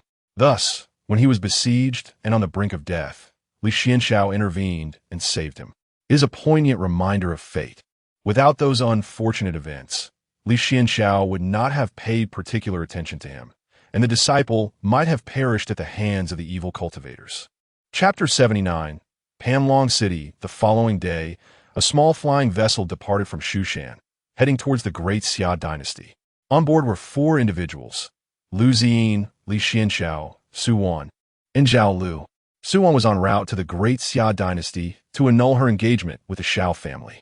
Upon learning that Li Xuanxiao would also be heading to the Great Xia, she decided to accompany him. As for Zhao Lu, she belonged to the Zhao family, which was part of the imperial lineage of the Great Xia.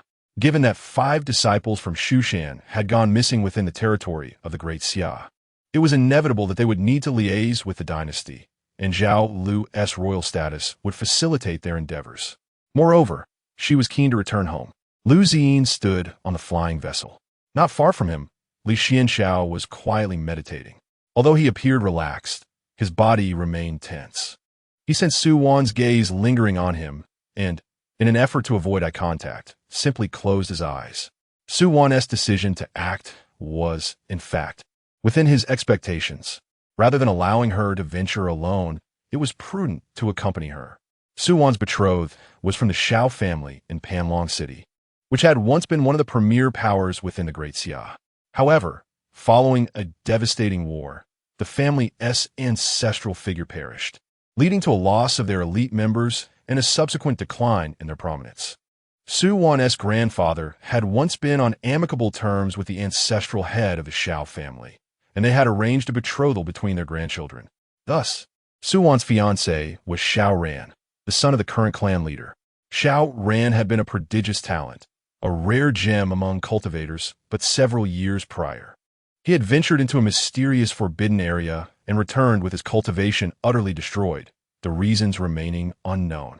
Li Xuanxiao rubbed his temples, feeling as though he were entangled in a narrative of countless words.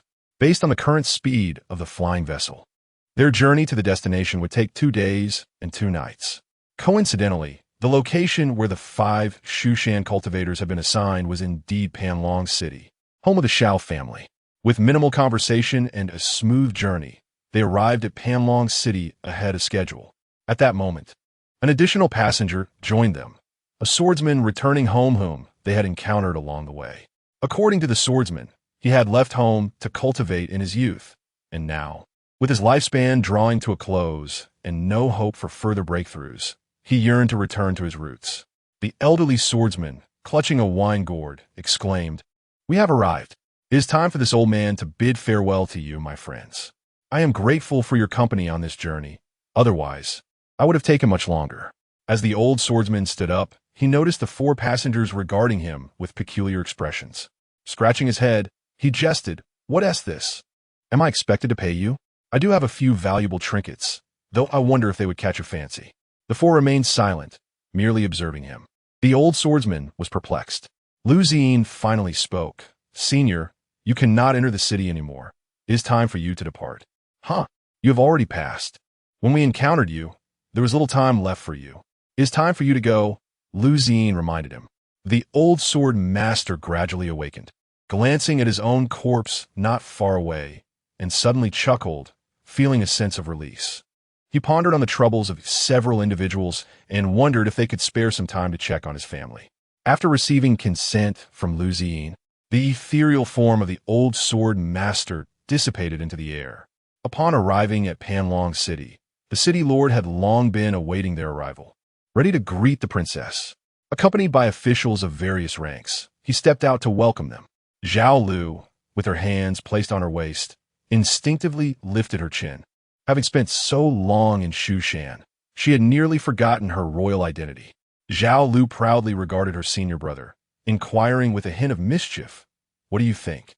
Marrying me means marrying a princess. Are you still hesitant?" Li Xuanxiao cast her a glance, signaling her to grasp the underlying message. While traveling, it was prudent to refrain from excessive intimacy and avoid unnecessary verbal or even visual exchanges. Embarrassed, Zhao Lu averted her gaze. The streets were lined with townsfolk offering their warm welcome, and their procession continued towards the city lord's mansion. Li Xuanxiao then spoke with brother Lu and temporarily stepped away from the group. Making his way to the location the old sword master had mentioned as home. He intended to bring back news, but upon arrival, he found the place deserted. Concerned, he sought to inquire with the neighbors, only to realize that there were none in the vicinity. After some time walking, he finally encountered a passerby. "People? I have no idea," the passerby responded. Initially believing the residents had relocated, Li Xuanxiao was about to leave when he heard the passerby continue. "Strangely enough, this area used to be home to quite a number of people, but one by one, they have all vanished." "Have many people disappeared?" Li Xuanxiao inquired. The passerby mentioned that some had previously gone to the government to raise concerns, noting that there had been numerous disappearances in the western part of the city. Yet the cases eventually faded without resolution. Though this seemed a trivial matter to the passerby, it set alarm bells ringing in Li Xuanxiao's mind. Feeling a sense of caution while out in the world, Li Xuanxiao promptly conducted a brief investigation. To his surprise, he uncovered a multitude of irregularities. For instance, regarding the missing populace of Panlong City, the locals recounted that there had been no fewer than dozens of large-scale disappearances. Initially, the numbers were small enough to go unnoticed, but as more people vanished, concern grew. The government and the Demon Suppression Bureau had intervened, yet ultimately, the cases led to no conclusions. While it was true that the stories shared among the townsfolk may have been exaggerated, the numerous empty houses in the city could not be fabricated. This was merely the result of Li Xuanxiao's investigation within half a day. His brow furrowed as he recalled the 5 missing disciples from Shushan. Given their shared fate of disappearance, could it be that they too had vanished as inexplicably as the citizens of Panlong City? An intense sense of urgency washed over Li Xuanxiao. Realizing the time was getting late and it was unwise to linger outside for too long, he made his way to the city lord's mansion. At that moment, the mansion was lavishly hosting a banquet in honor of the Shushan delegation. Li Xuanxiao sat quietly at the end of the table, silently lamenting the confluence of events. Why have so many matters converged at once? Senior Sister Su Wan is on the verge of breaking off her engagement, and now it has come to light that the disappearance of disciple from Mount Shu may be linked to the large-scale vanishing of citizens from Panlong City. Li Xuanxiao's expression grew solemn. At that moment, a servant approached with news. "Your Highness, the head of the Xiao family, Xiao Chengshan, has arrived with his son, Xiao Ran." Su Wan set down her wine cup, her brows arching in surprise. Li Xuanxiao inquired, "Senior Sister, shall we proceed?" "Right here, right now." Wishing everyone a happy new year, with a surge of updates. Until midnight tomorrow, a selection of 5 fortunate readers will be drawn from the 5-star reviews left by readers. Please pay attention to the author's replies. Each person will receive a red envelope of 50 yuan. Chapter 80. The Annulment of Engagement. Your Highness, the head of the Xiao family, Xiao Chengshan, along with his son, Xiao Ran, has arrived. A tall, middle-aged man entered the grand hall, accompanied by a handsome young man. Xiao Chengshan first bowed to the city lord, then turned to the princess, Zhao Lu, seated at the head of the table. "I pay my respects to your highness," He greeted her. Zhao Lu graciously returned the gesture. Next, he paid his respects to Lu Ziyin, the master of Shushan Peak, demonstrating his attentiveness to all present. Finally, he turned his gaze toward Su Wan. Dear niece, it has been a long time. You have become even more beautiful. My father sends his regards. I hope Uncle Xiao and Aunt Xiao are well. Indeed, all is well. Although Su Wan spoke to Xiao Qingshan, her eyes were fixed on the young man beside him, Xiao Ran. They had encountered each other in their childhood, yet neither held any significant memory of the other. Su Wan rose, seemingly on the verge of announcing the annulment of the engagement. Li Xuanxiao's expression grew serious. To sever an engagement in front of so many at the city lord's residence seemed rather inappropriate. It would be unbearable for anyone. Even if a fool were to show up, it would be embarrassing. Uncle Xiao, Miss Wan has come to discuss a matter, Su Wan stated. Please do not hesitate. Lu Ziyin and Zhao Lu were aware of Su Wan's purpose for this visit, yet they were taken aback that she would bring it up at such a moment. As Su Wan began to speak, her words turned into incoherent sounds. Everyone in the hall was taken aback. Oh, what language is that? Su Wan blinked. Hertang. No. Her mouth felt numb. In the next moment, she staggered and collapsed onto the table. At this point, Li Xuanxiao, from a corner, smiled calmly and remarked, It seems my senior sister Su Wan has had too much to drink.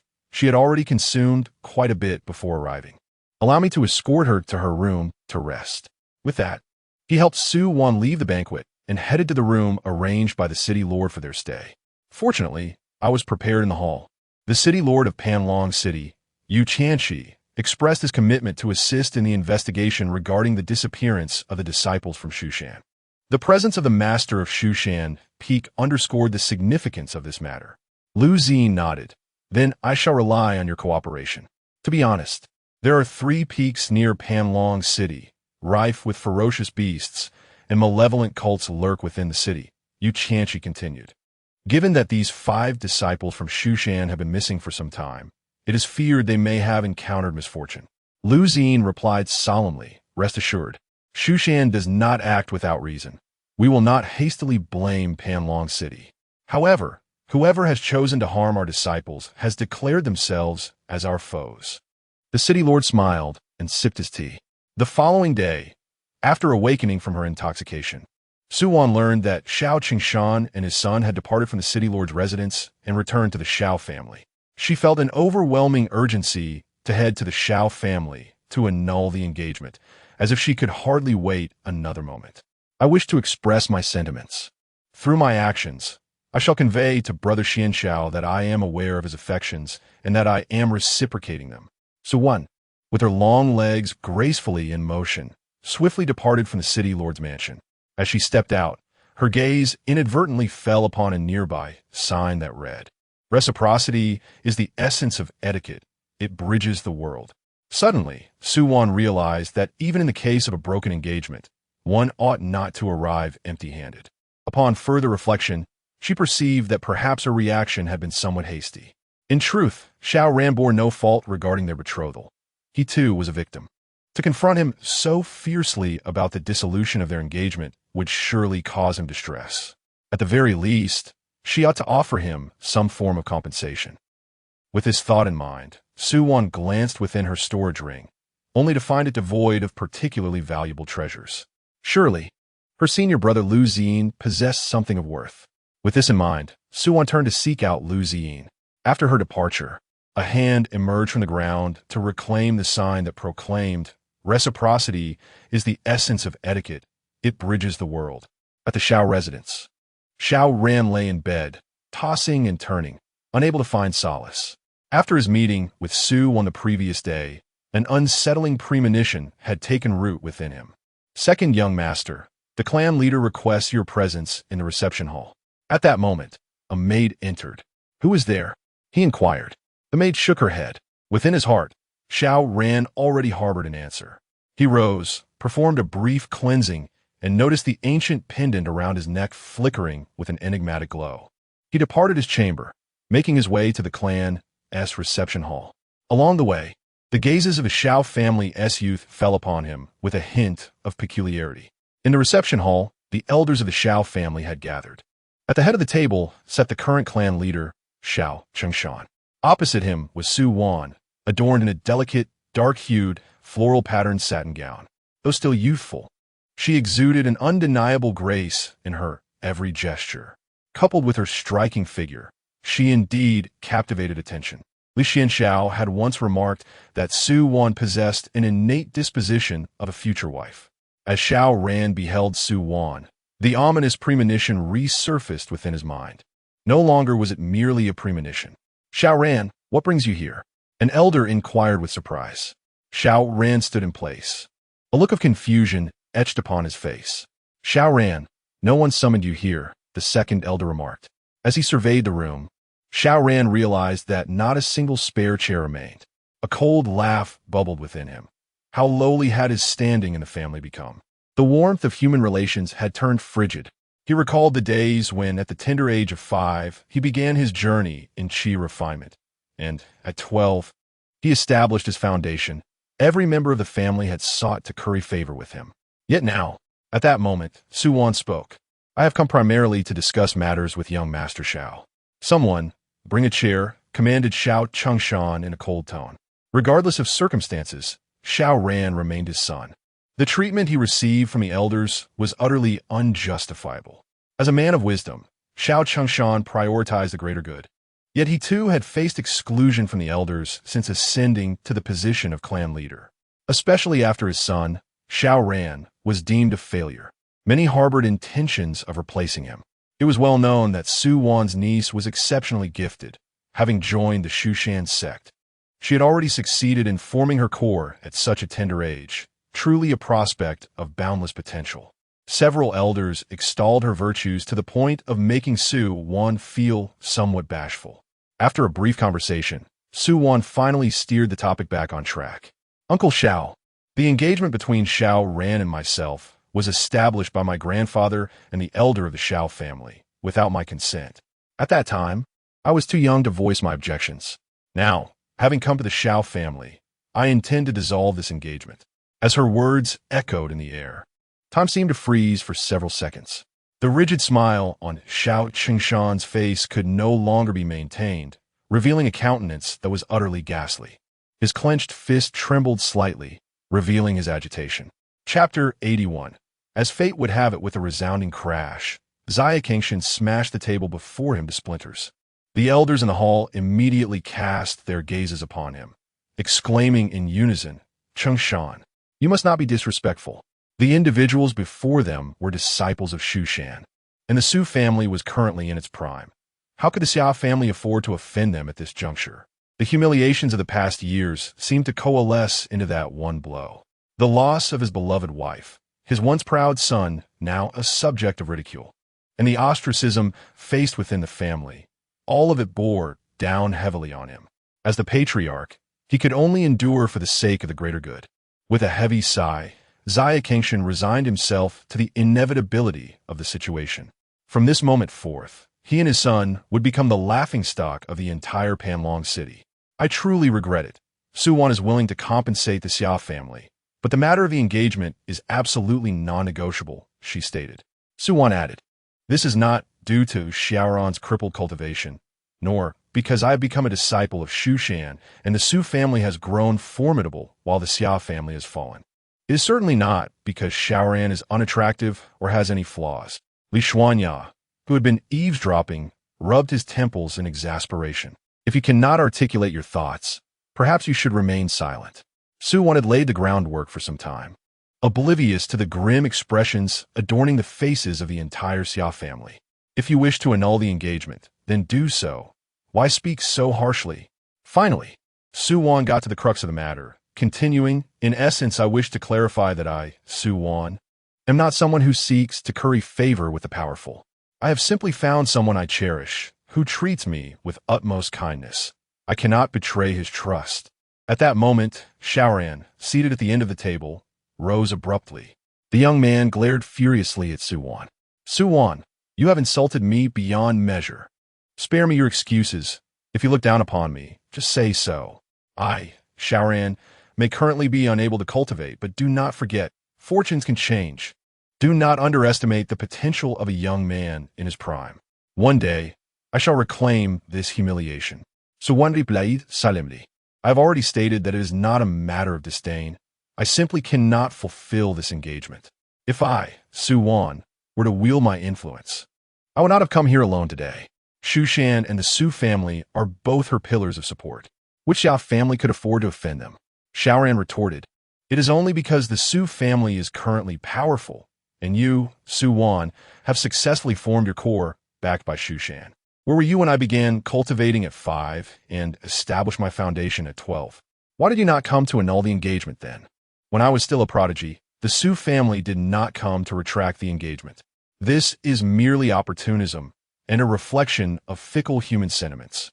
Today, I may appear to be at a low point, but do not make the mistake of thinking I shall remain so forever. Su Wan was no pushover.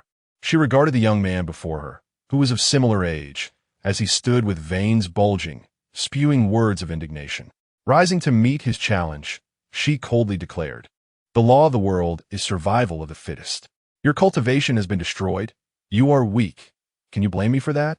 It is evident that you have overstepped your bounds by daring to intrude upon forbidden grounds." Very well. Su Wan, the expression on Xiao Ran's face twisted into a grimace. The myriad of taunts and insults he had endured since his cultivation was shattered reached a boiling point at this moment. One must remember the pride Xiao Ran once possessed. He had endured much, yet now, faced with a proposal to annul their engagement, his dignity was utterly trampled. Outside the conference hall, numerous young members of various families gathered, engaged in fervent discussions. Xiao Ran felt as though he might shatter his own teeth from clenching them so tightly, when suddenly he coughed up a mouthful of blood. Clutching his chest, he fell backward onto the ground. Su Wan's face revealed a flicker of compassion, yet Xiao Ran, with one hand pressed against the earth, struggled to rise once more. "Su Wan, I will remember today's humiliation," he declared fiercely, abruptly drawing a sword that hung on the wall. Su Wan's heart raced, fearing he intended to attack her, and instinctively, she unsheathed her own sword with a clatter. The elders present shifted their expressions simultaneously. Su Wan had not ventured to the Su family solely relying on her golden core cultivation. Rather, she had the formidable backing of her clan. If the Xiao family dared to harm her today, they would likely face annihilation tomorrow. Yet, given Xiao Ran's current state, could he truly inflict harm upon Su Wan? In an unexpected turn, Xiao Ran plunged the sword into his own chest, shocking everyone present. Su Wan's beautiful eyes widened in disbelief as she gazed at Xiao Ran. What was he doing? The blade pierced his heart with a deliberate intent. He sought to end his own life. Su Wan gasped in horror. As the sword lodged itself in his chest, Xiao Ran's eyes brimmed with hatred as he spoke to Su Wan. "Su Wan, if the heavens permit me to survive this day, I shall repay today's humiliation in full measure in the future." Witnessing this scene, Su Wan felt a pang of compassion mixed with astonishment at his resolve. She had not anticipated that he, too, was such a proud individual. "Our engagement has been annulled. I shall seek you out at Mount Shu in the future." The corners of Su Wan's eyes twitched slightly as she replied solemnly, "Very well. I shall await you at Mount Shu." "Hania." Xiao Chengshan lifted Xiao Ran in a rush. His wife had already departed. He could not bear to lose his child as well. "Quick, summon help," he bellowed angrily. Several younger members outside were instantly overwhelmed by Xiao Chengshan's imposing aura. His furious gaze fixed on Su Wan, instilling in her a sense of imminent peril, her countenance grave. Veins bulged on Xiao Chengshan's forehead, pulsating violently, betraying his extreme anger and agitation. His hands, strained from exertion, turned white at the knuckles, as though he might crush the very air he grasped. "The engagement has been annulled. Escort her out." Su Wan felt an overwhelming force bearing down on her. She instinctively took a step back, casting a glance at the fallen Xiao Ran, before retrieving an item from her storage ring. This is a specially formulated healing medicine from the Su family. Without hesitation, Xiao Chengshan reached out to accept it. Now is not the time for sulking. Just moments ago, Xiao Ran's sword strike. Who could tell if it was fatal? Unexpectedly, the severely injured Xiao Ran reached out and tossed the healing ointment aside. With great difficulty, he declared, "I do not require it. Take it away. If I am to die today, then it is fate's will. Should I survive, it will be a chance bestowed upon me by the heavens. My life is not meant to end here. One day, I shall return this humiliation tenfold." Having uttered these words, Xiao Ran lost consciousness. Su Wan cast a deep glance at Xiao Ran before turning to leave. "Very well. I shall await your return." Chapter 82. The 3-year deadline has arrived. Cough, cough, cough. Xiao Ran beheld the visage of his mother. He felt as though he had crossed into the realm of the dead, for it had been many years since he last laid eyes on her. Surely, upon witnessing him in his current state, she would be profoundly disappointed. Not. As the name echoed, Xiao Ran opened his eyes. "Father, am I still alive?" At that moment, Xiao Chengxian appeared haggard, as if aged by 70 or 80 years overnight. Gripping his child's hand tightly, he felt the warmth within, nodding solemnly. "You were but an inch away from death." Xiao Ren managed a faint smile and whispered, "Since heaven has granted me life, I shall prove to everyone." "Good." A shadow lifted from Xiao Chengxian's face. "This is indeed my son, Xiao Chengxian." Xiao Ren needed a rest in bed for a time. That sword strike had nearly claimed his life, yet it simultaneously ignited a flicker of hope within him. With great effort, Xiao Ran rose and stealthily made his way to his mother's grave. He sat before the tomb, gazing at the distant horizon. "Today's humiliation shall be etched in my heart. I shall not endure such an experience again." The names of Xu Shan, Su Wan, and the Su family loomed before him like 3 insurmountable mountains. Drawing a deep breath, he acknowledged his current plight.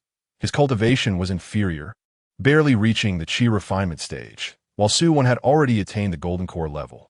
To the Xiao family, his declaration seemed nothing short of a jest.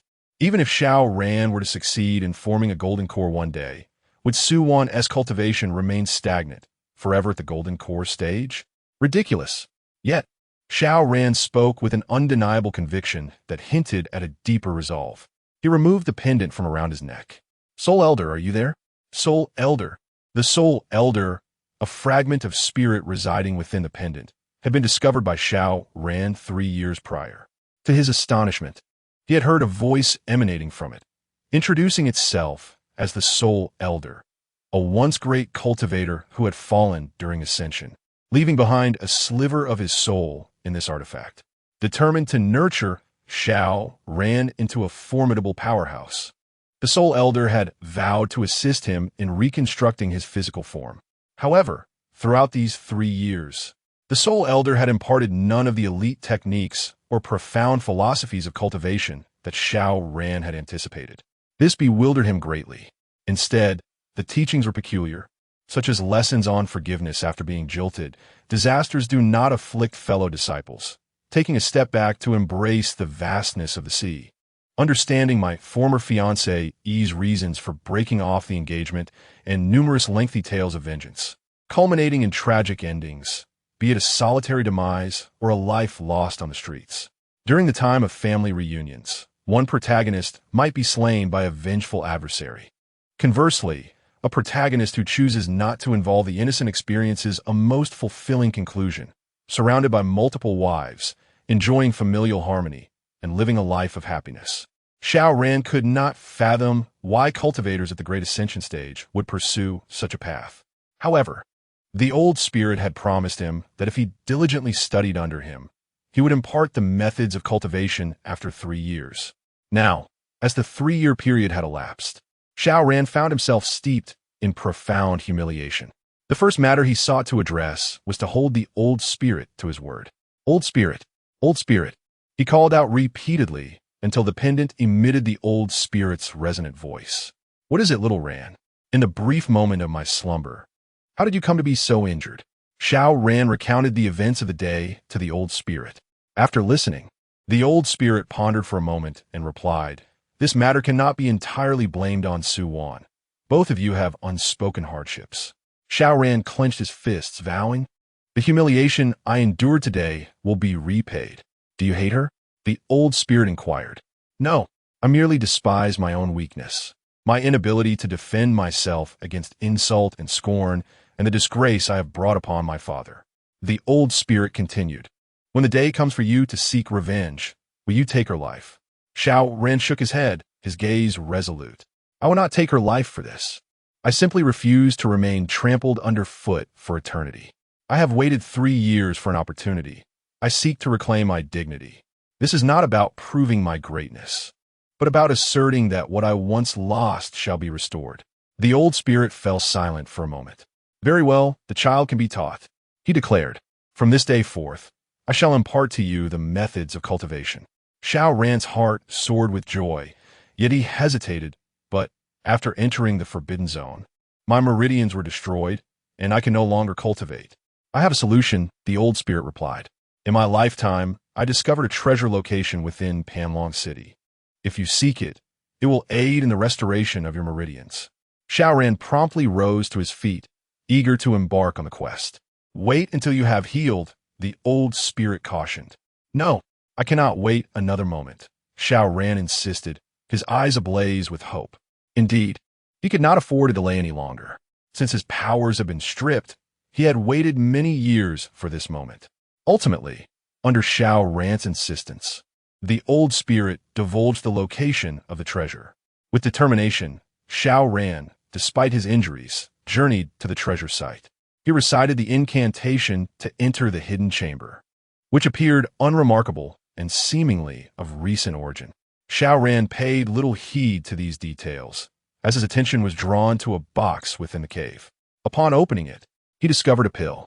This is, the old spirit's voice echoed from the pendant. Do not blame me for not warning you.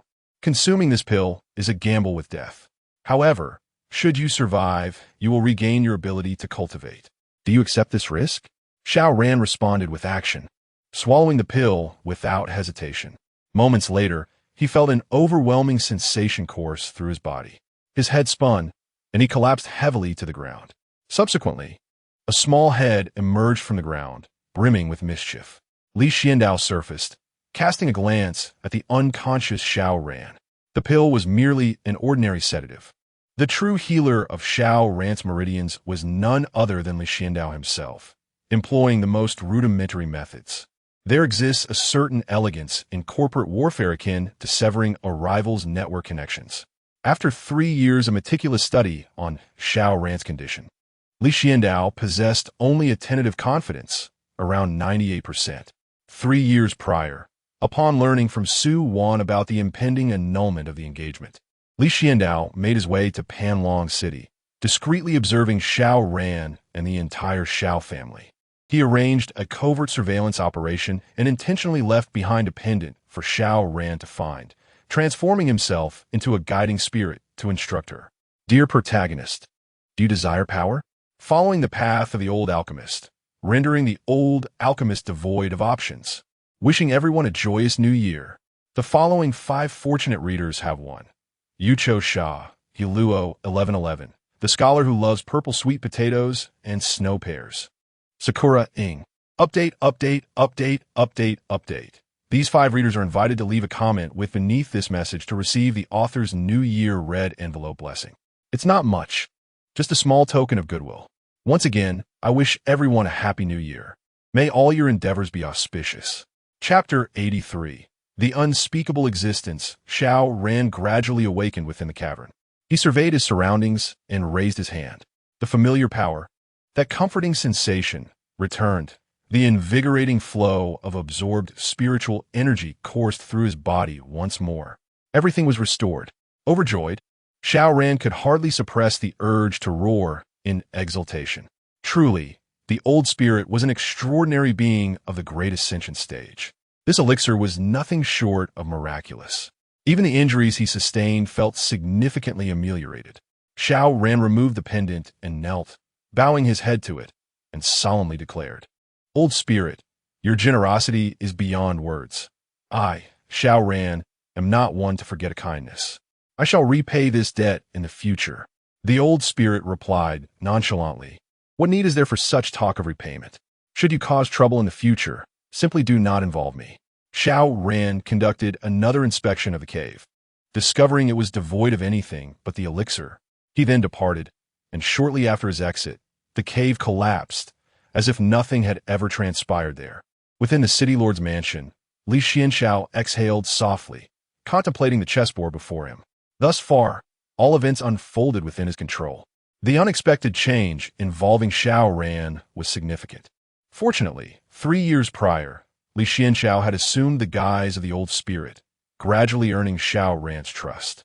This turn of events was akin to traversing another's path, allowing others to wander wherever they pleased. Henceforth, one may refer to me as the king of strategy from Mount Shu. This was, after all, a last resort. Standing before Li Xuanxiao was Su Wan, the progenitor of the abstract realm. Unpredictable, unspeakable, and impossible to gaze upon directly, she embodied an ancient, malevolent presence. One could never ascertain her thoughts, nor anticipate her next move. When one gazes directly at her, she assumes it as admiration.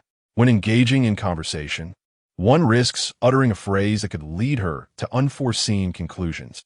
Had Su Wan become the sword-bearer, one could only imagine how the Trisolaran would fare.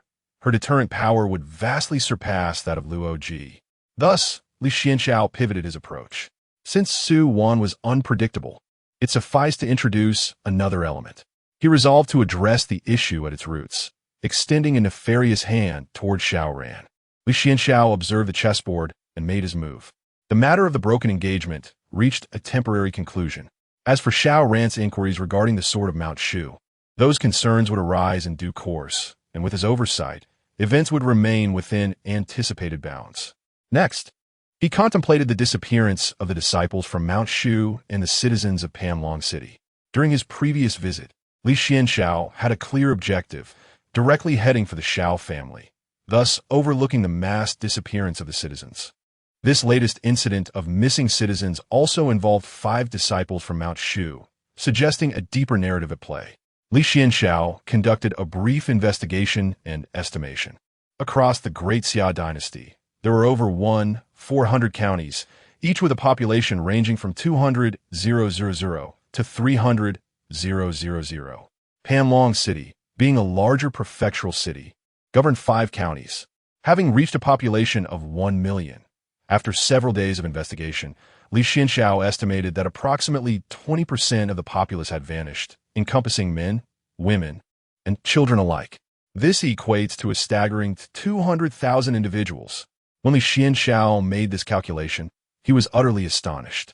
How could the officials of Panlong City and the imperial court remain indifferent to such a significant disappearance?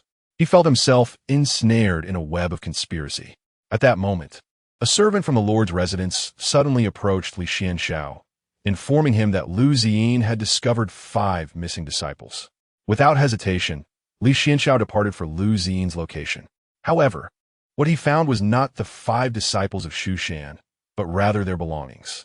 These were uncovered by the Demon Suppression Division while pursuing a cult stronghold. Lu Ziyin nodded, confirming they indeed belonged to Xu Shan. He turned to the cult leader and inquired, "Where are the others? Will you spare my life if I speak?" The reply came swiftly, "If you tell me, will I be spared?" The response was fatal. "You? No, I lack such power." It was an envoy from headquarters. By chance, they encountered those disciples and deceived them into a location where they were all slaughtered, claiming to possess sealing techniques that could suppress the jade talismans within Xu Shan disciples. Thus fearing no retribution from Xu Shan. "Where are they?" Lu Ziyin asked in a low voice. "I cannot say. The envoy will kill me. If you do not speak, I can kill you right now." Lu Ziyin retorted coldly. After a moment's hesitation, the individual relented and divulged the information. Li Xuanxiao cast a glance at the so-called cult leader, while Lu Ziyin seized the individual and swiftly made his way to the envoy's hideout, with Li Xuanxiao and the members of the Demon Suppression Division following closely behind. However, Lu Ziyin was too swift. By the time they arrived, he had already engaged in combat with one individual, presumably the envoy. An intense battle erupted in the skies. Countless citizens gazed upward, witnessing a dazzling white light streaking across the heavens like a bolt of lightning. Simultaneously, a mysterious azure light whistled forth. The 2 beams of light, one white and one blue, approached each other at an astonishing speed, colliding fiercely in mid-air. Following this, a sharp and piercing sound of swords rang out. Ultimately, Lu Ziyin descended from the sky, dragging the bloodied envoy with him. Observing this scene, The newly arrived city lord couldn't help but smirk. The peak master Shushan was indeed formidable. The envoy's cultivation was on par with Lu Ziyi's. Yet, while Lu Ziyi had only just turned 40, the envoy was over 300 years old. In terms of age, Lu Ziyi couldn't even compare to a fraction of the envoy's experience. Age signifies not only experience, but also combat prowess, strategies, and inherent depth. Unfortunately, in the realm of cultivation, it is challenging for youth to surpass genius. In a mere instant of confrontation, Lu Ziyi achieved an overwhelming victory. Grasping the envoy by the neck, he demanded, "Did you kill the disciples of Shushan?" Cough, cough. Who are you?" The master of Silver Sword Peak in Shushan, Lu Ziyi, spoke calmly. "Shushan." The envoy continuously coughed up blood, exclaiming, "How did you find me? Do you believe that by murdering the disciples of Shushan, you can remain unscathed?" Lu Ziyi addressed the arriving city lord. "I appreciate your efforts, esteemed lord and all present." "We have not been much help either," the city lord replied. "There is no need for Master Lu to be so courteous. However, I am curious as to how you intend to deal with this individual. Naturally, he shall be taken back to Shushan for the sect to handle." Just as they conversed, the envoy, previously bound by magical artifacts, suddenly erupted with power and broke free.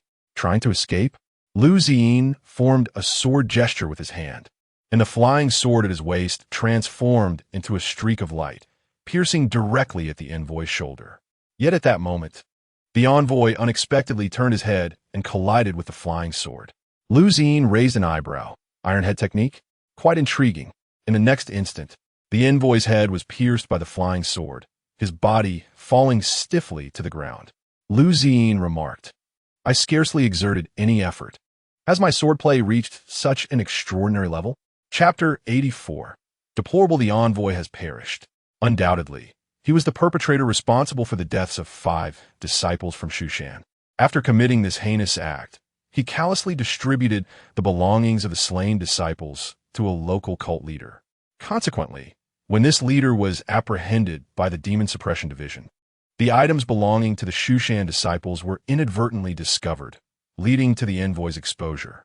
Following his defeat at the hands of Lu Ziyi, the envoy attempted to flee, only to be accidentally killed by Lu Ziyi. Within the city lord's manor, Lu Ziyi pondered deeply, gently stroking his chin with his fingertip. Although he had slain the murderer, there was no cause for concern. The matter had been satisfactorily resolved. He had ascended to the position of the Silver Sword Peak's leader and had successfully accomplished his first task. With a nod of satisfaction, he meticulously documented the entire incident on paper. This was a Shushan custom. After completing a mission, every disciple was required to submit a detailed report. Moreover, if 2 disciples undertaking the same task submitted conflicting accounts, it would indicate that errors had occurred during the execution of the mission. This unique regulation was said to have been suggested by an unnamed disciple to the former Shushan master. Consequently, many disciples grumbled, cursing the progenitors of that disciple. Yet, despite the inconvenience, it effectively mitigated numerous issues. Lu Ziyi glanced at his report, noting the neat and flawless handwriting. He gently blew on the ink to dry it. At that moment, Li Xuanxiao entered, addressing him. "Senior brother Lu, there is something I must discuss with you." "What is it?" Lu Ziyi inquired. "I went in search of that old sword cultivator we encountered previously, but his home is now abandoned," Li Xuanxiao replied. Lu Ziyi nodded, considering, after so many years, perhaps some misfortune has befallen his family, or they may have relocated. "Have you inquired with his neighbors?" "The neighbors have also vanished. In fact, many people from that area have gone missing," Li Xuanxiao explained. "Oh, missing?" Lu Ziyi responded, intrigued. "I heard this from the locals, but I cannot ascertain the reason. Perhaps they have all moved away," Li Xuanxiao speculated, continuing to draw Lu Ziyi's attention with his observations. "By the way, isn't there a noticeable decrease in the number of people on the streets of Panlong City? I've also heard that many are searching for their missing relatives. They wish to post notices, yet instead, they are being apprehended by the authorities. At first, I thought this might be related to the disappearance of the Shushan disciples," he murmured, shaking his head as he departed. Lu Ziyi blinked, contemplating the notion of widespread civilian disappearances. After providing his senior brother with a hint, Li Xuanxiao lingered at the door for a moment, watching as Lu Ziyin left the city lord's manor before he too departed. Within the city lord's manor, the city lord observed Lu Ziyin's exit through the twin reflection stone, his brow furrowing in concern, interfering in matters that do not concern him.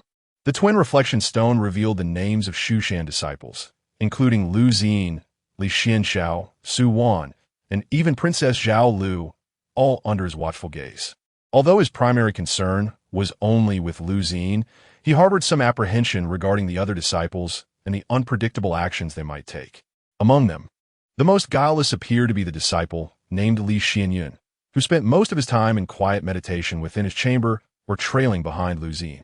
He dutifully adhered to Lu Ziyin's every word. Yet, one must ponder what one could truly expect from a foundational disciple. The real trouble lay with Lu Ziyin, who was indeed a variable. If he became aware of the events unfolding in the city, it would spell disaster. The city lord fixated on the image within the dual-born scrying stone, where only Li Xuanxiao remained visible. He found no desire to continue watching. At that moment, Li Xuanxiao reclined comfortably in his room, perusing the monthly report. Unbeknownst to him, he was being scrutinized by the city lord, who was in turn fixated on Li Xuanxiao. Beneath the ground, Li Xuanxiao observed the city lord observing him. Surveillance? How despicable! How could there be such shameless individuals who would place scrying stones within another's quarters? Indeed, the city lord had ulterior motives. With a significant number of disappearances, how could he possibly be unaware? Only the city lord could conceal such matters. Li Xuanxiao's Gaza Sharpanat. Was it merely the city lord? Or perhaps a higher authority? Even a royal family? He prepared for the worst. A sharp intake of breath escaped him. The horror of it all was overwhelming. Meanwhile, Lu Ziyin arrived in the city, inquiring about the missing populace. With nearly 200,000 people unaccounted for, it was a matter too grave to be hushed. Thus, Lu Ziyin effortlessly uncovered the figures regarding the missing, initially prompted by Li Xuanxiao's reminder. He had only intended to ask casually. However, upon inquiry, he discovered the staggering number of disappearances in Panlong City. This did not even account for those without family or friends. Lu Ziyin quickly recognized that something was amiss. He returned to the city lord's residence, where he encountered the city lord directly. Without preamble, he inquired about the missing populace in Panlong City.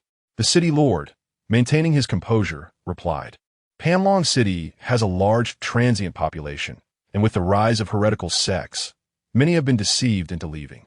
Recently, during a conscription for riverbank repairs, another group departed. Additionally, there had been a recent flood, leaving many citizens struggling to find sustenance.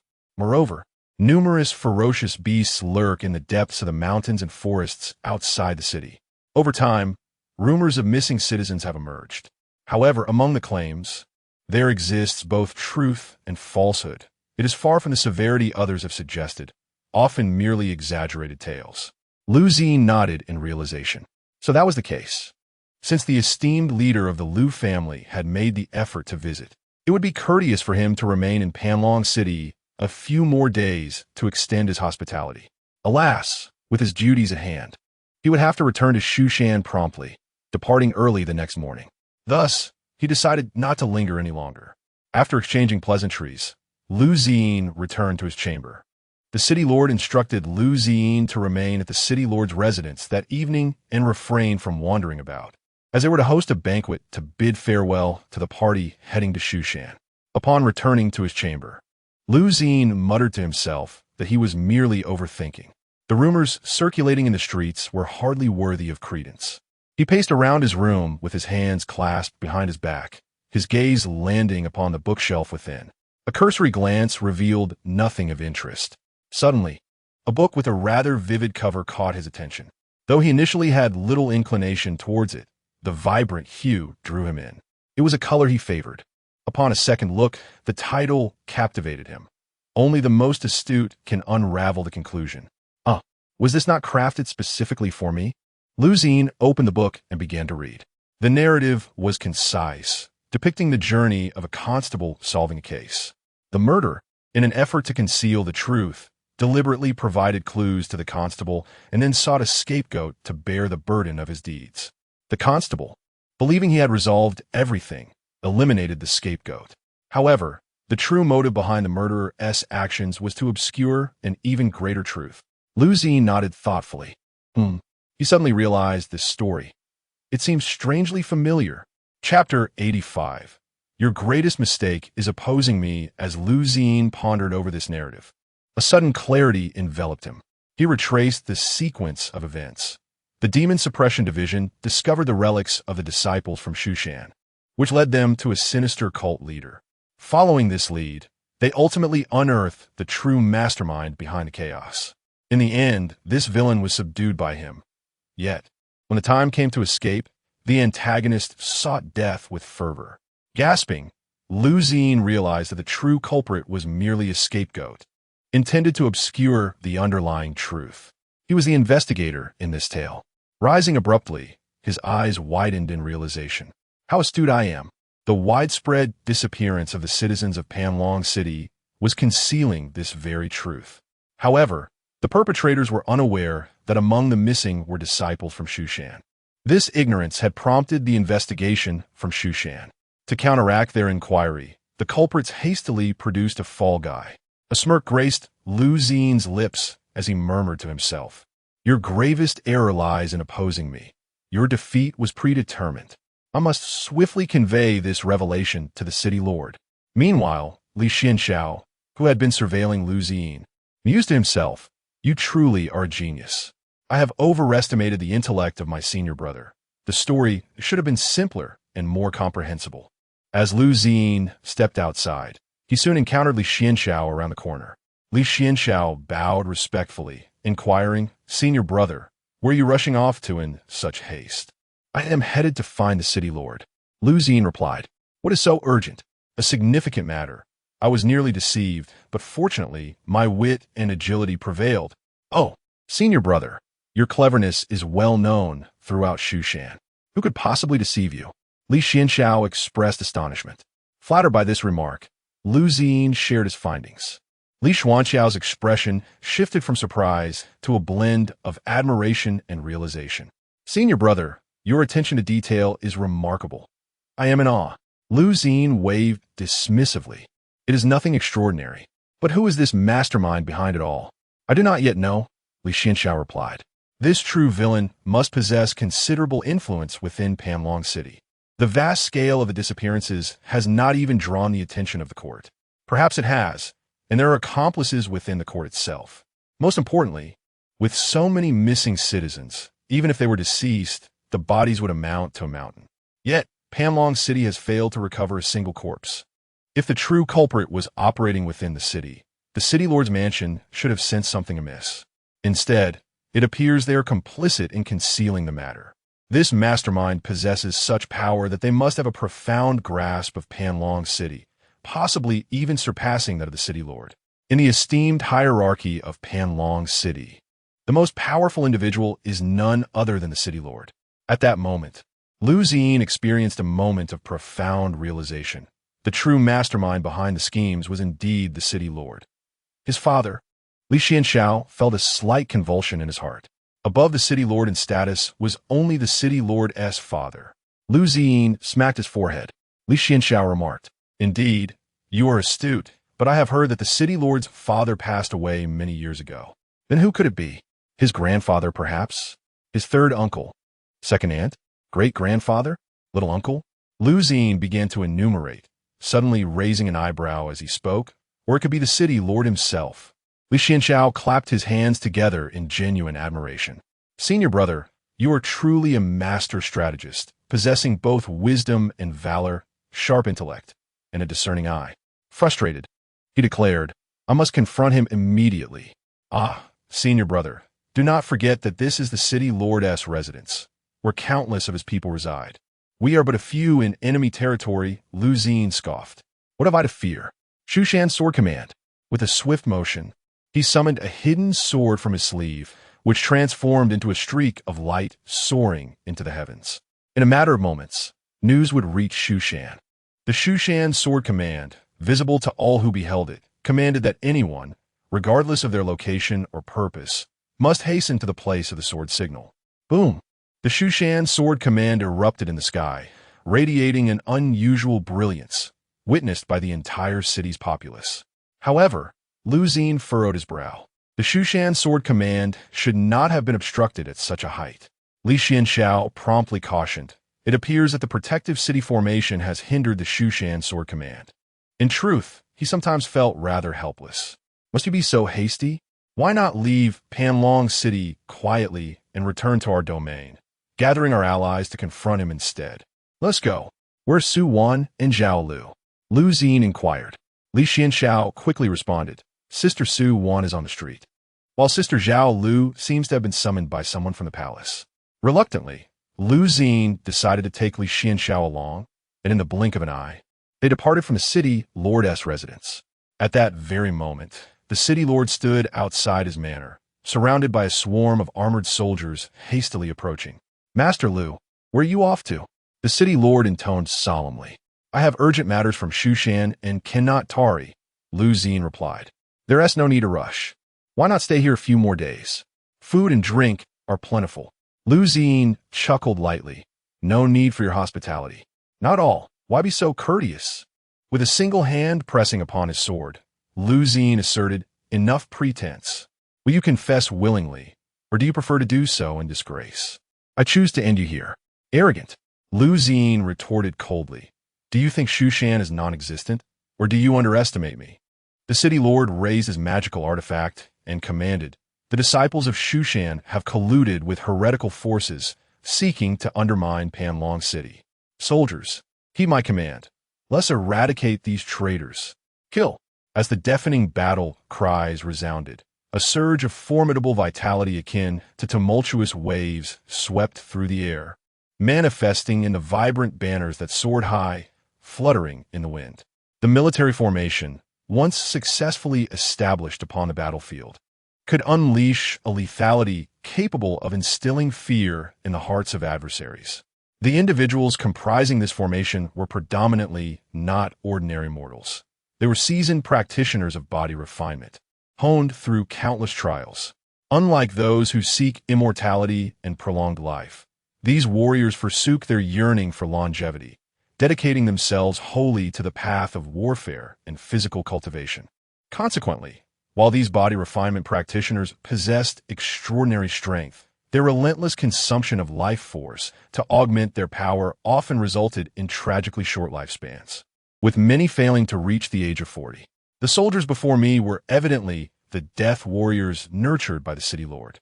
Their armor was inscribed with runes, intricately linked to the grand city defense formation, ceaselessly drawing upon true essence. "Xianxiao, remain behind me." Lu Xing slowly unsheathed his sword. "Friends, it is still not too late to flee. Rest well, for the new year brings an abundance of relatives, and I'm truly overwhelmed. My apologies to everyone. After the third day of the new year, I shall resume my fervent updates. I extend my heartfelt gratitude to all my esteemed readers for their support. 1,000 thanks. P.S. The winners have been announced. Please leave your contact information promptly." Chapter 86. No innocent souls under the sword, ladies and gentlemen. There is still time to retreat. Otherwise, there will be no innocent souls beneath the sword. The city lord smiled, having long heard of Lu Xing of Shushan, the foremost swordsman of the younger generation, and today sought his counsel. "One final question. What is your intent behind the slaughter of the many citizens of Panlong City?" "Cultivation." "Oh, with so many citizens, how do you intend to dispose of the bodies?" The city lord uttered 3 words, "The Wandering Soul's banner." Upon hearing these words, Li Xuanxiao's expression shifted slightly. However, it was evident from Lu Xing's demeanor that he was entirely unfamiliar with the Wandering Soul's banner. "What is this?" "A relic from ancient times capable of refining both the body and soul of others, rendering them utterly invisible." The city lord replied indifferently. "Among all records in Zhongzhou, there exists no treasure by that name." Li Xuanxiao understood, as he was a traveler from another world. In the novels of his past life, the Wandering Soul's banner was an artifact that could devour souls. Moreover, it was a classic magical artifact of the demonic path, capable of sealing both body and soul within itself, allowing for summoning in battle. It typically contained the souls and bodies of cultivators, but could also hold spirits and beasts. The inherent magical power of the Wandering Souls banner would grow with the quantity and quality of the souls it contained, transforming into a growing artifact. Yet in this world, such a treasure did not exist. Suddenly, Li Xuanxiao recalled another traveler like himself. Could it be him? But judging by the city lord's demeanor, it seemed unlikely. Evil and heretical beings, accept your demise swiftly. Lu Ziyin drew his sword. The darkened sky appeared to be shrouded by a massive black curtain, with thick clouds densely piled together, resembling undulating mountains, instilling a sense of heavy oppression. A blinding flash of lightning, akin to a silver serpent, suddenly sliced through the endless darkness of the sky, illuminating it as bright as day. In an instant, the brilliance of that lightning vanished, only to be succeeded by an earth-shattering, deafening roar of thunder. At this dramatic moment, Lu Ziyin abruptly unsheathed the sword at his waist. A glimmer of cold light flashed as the long sword was drawn. In that moment, a fierce sword aura erupted from the blade, swirling around him like a living dragon, intertwining with the streaks of lightning that pierced the night sky, creating a stunning and awe-inspiring spectacle. Simultaneously, the previously gentle drizzle transformed as if a colossal dam had burst, unleashing a torrential downpour from the heavy, dark clouds. The large raindrops pounded the ground fiercely, splashing into clouds of mist. Lu Ziyin entered the path with his sword. Since childhood, he had wielded the sword, and among his peers, none could rival him. Countless talismans and arrows shot forth from exquisite bows. Lu Ziyin barely glanced at them, simply striding forward. The sword aura defended against the enemy. He turned back to Li Xuanxiao, hiding behind me. Lu Ziyin surveyed his surroundings, looking around 8 times, then 12 times. Where's Li Xuanxiao? Do not worry about me, senior brother. I will not be a burden to you, Li Xuanxiao whispered into his ear. Lu Ziyin fell silent for a moment. This young man runs remarkably fast. However, it was indeed a wise decision. Remaining here as a Foundation establishment cultivator would only complicate matters for himself. With this thought, Lu Ziyin gripped the hilt of his sword tightly, raising it with a sudden force and sweeping it downwards. Accompanied by the sharp sound of slicing through the air, an invisible power surged forth from the blade. In the space between him and the others, an exceedingly thin, nearly transparent thread appeared out of nowhere, advancing with unparalleled momentum. As it passed, dust was sent flying, and the ground was forcibly torn apart, creating bottomless chasms. This formidable force was initiated by Lu Ziyin's sword energy. The howling sword energy seemed to possess boundless might, sweeping away the soldiers ahead like autumn leaves caught in a tempest. Those heavily armored warriors, once deemed invincible, found themselves powerless against this terrifying sword energy. The armor, intricately crafted from the hardest of mystical stones and inscribed with mysterious runes, crumbled as if made of paper. Shattered fragments of armor flew in all directions, and the entire dragon city trembled violently from this earth-shattering strike. You could call Lu Ziyin foolish or somewhat narcissistic, but he could never be labeled as weak. At that moment, a man stepped forward, crossing his arms defensively across his chest to block the sword. A radiant light seemed to swirl behind him, and a solid physical manifestation unfurled its arms in tandem. Yet, this was merely a temporary barrier. As numerous death warriors delayed Lu Ziyin, a magical seal descended from the heavens. The city lord had made his move. Not only the city lord, but 4 other cultivators at the transformation stage converged from 4 directions, joining forces to besiege Lu Ziyin. A furious shout rang out, "Rise!" Instantly, the ground began to tremble violently. Thick tree vines, akin to long dormant beasts, burst forth from the earth. They grew and spread at an astonishing speed, intertwining in an intricate web within moments.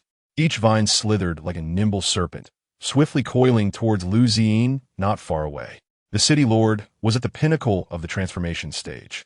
Lu Ziyin, at the initial stage of transformation, faced 1 at the pinnacle, 2 at the middle stage, and 2 at the initial stage, 1 against 5, yet he did not falter. Li Xuanxiao observed this scene from the shadows, nodding repeatedly. There was much to learn from senior brother Lu's combat. Unfortunately, Lu Xiying relied too heavily on his own strength. Perhaps all his innate talent had been invested in cultivation, leaving little for intellect. Originally, Li Xuanxiao's 20th plan involved feigning cooperation with the city lord, followed by retreating to Mount Shu for reinforcements. The city lord would not act against Mount Shu unless absolutely necessary. However, Lu Xiying directly unleashed the Shu Mountain Sword Order, which had been anticipated by others. Now, trapped within the city and besieged, it was fortunate that the situation remained within controllable limits. At the moment when 6 cultivators of the transformation stage were engaged in fierce combat, none took notice of the once densely packed soldiers on the ground, who now lay prostrate. Indeed, Lu Xiying's previous strike had repelled many, but not all. Yet, at this instant, every last one was sprawled upon the earth. The formation they had established significantly enhanced both their defensive and offensive capabilities, causing their resistance attributes to soar. Alas, formations cannot dispel toxins. Li Xuanxiao swiftly traversed beneath the surface. The geological veins of Panlong City were intact, and the city's protective array remained active, including the city lord. 5 cultivators at the transformation stage were present, clearly outnumbering Lu Xiying. Furthermore, these 5 were able to draw strength from the very essence of Panlong City. Even the most gifted genius, when faced with overwhelming odds, must eventually encounter the limits of their endurance. Chapter 87. The Wailing Souls, the Change of Heaven and Earth. Lu Xiying, your swordsmanship is indeed remarkable. If you surrender now, I might consider sparing your life.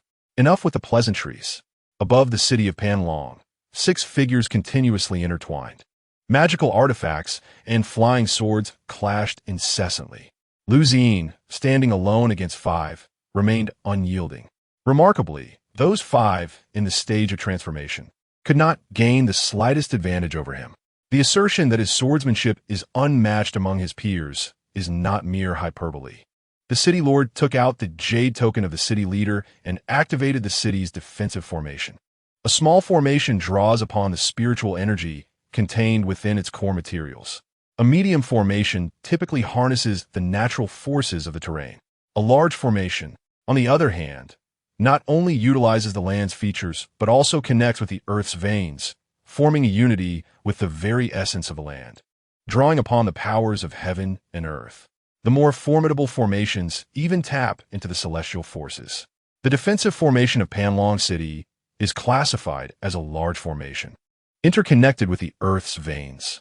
Its means of attack predominantly feature fierce flying swords.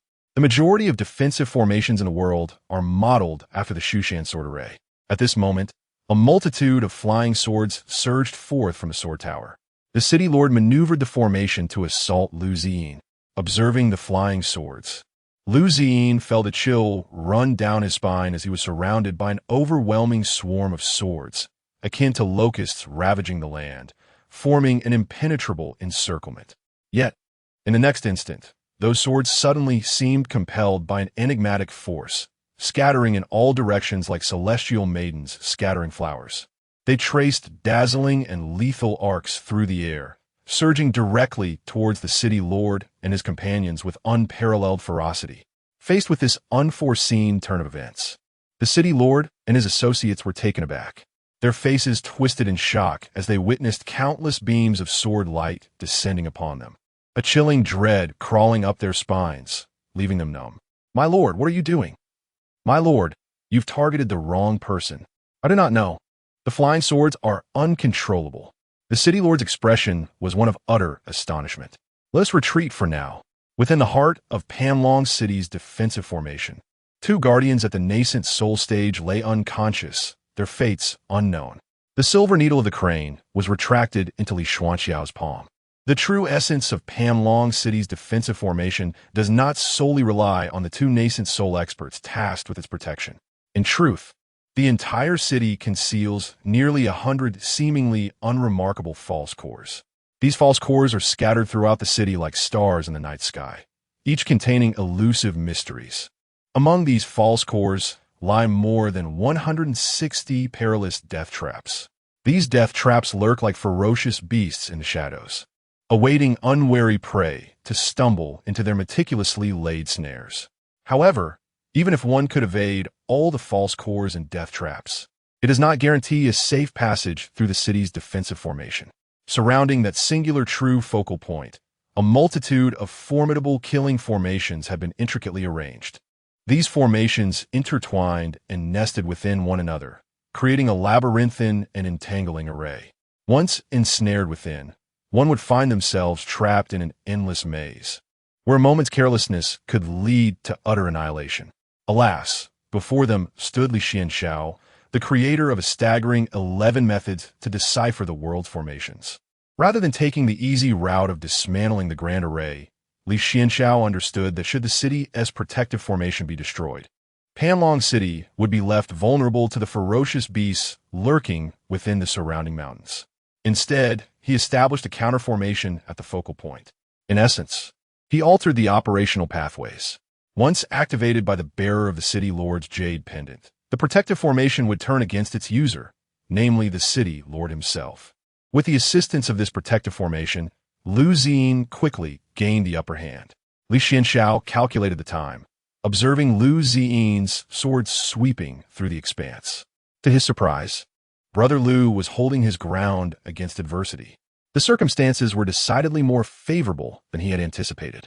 It seemed they had reached approximately 30 iterations, falling short of 50. Li Xuanxiao nodded and continued his calculations. The city lord, gazing at the shattered defensive artifact in his hand, glared at Lu Ziyin with gritted teeth. "You have forced my hand." A cultivator at the god transformation stage had already perished beneath Lu Ziyin's blade. 5 against 1, and yet they had lost one. The city lord muttered incantations, and with every syllable he uttered, the air around him began to tremble subtly, exuding an ominous chill. A formidable, malevolent aura suddenly erupted from the city lord. This chilling presence, laden with the scent of death, sent shivers down the spine. A massive banner materialized in the sky, fluttering fiercely in the wind, adorned with bizarre runes and patterns that glimmered with a sinister light.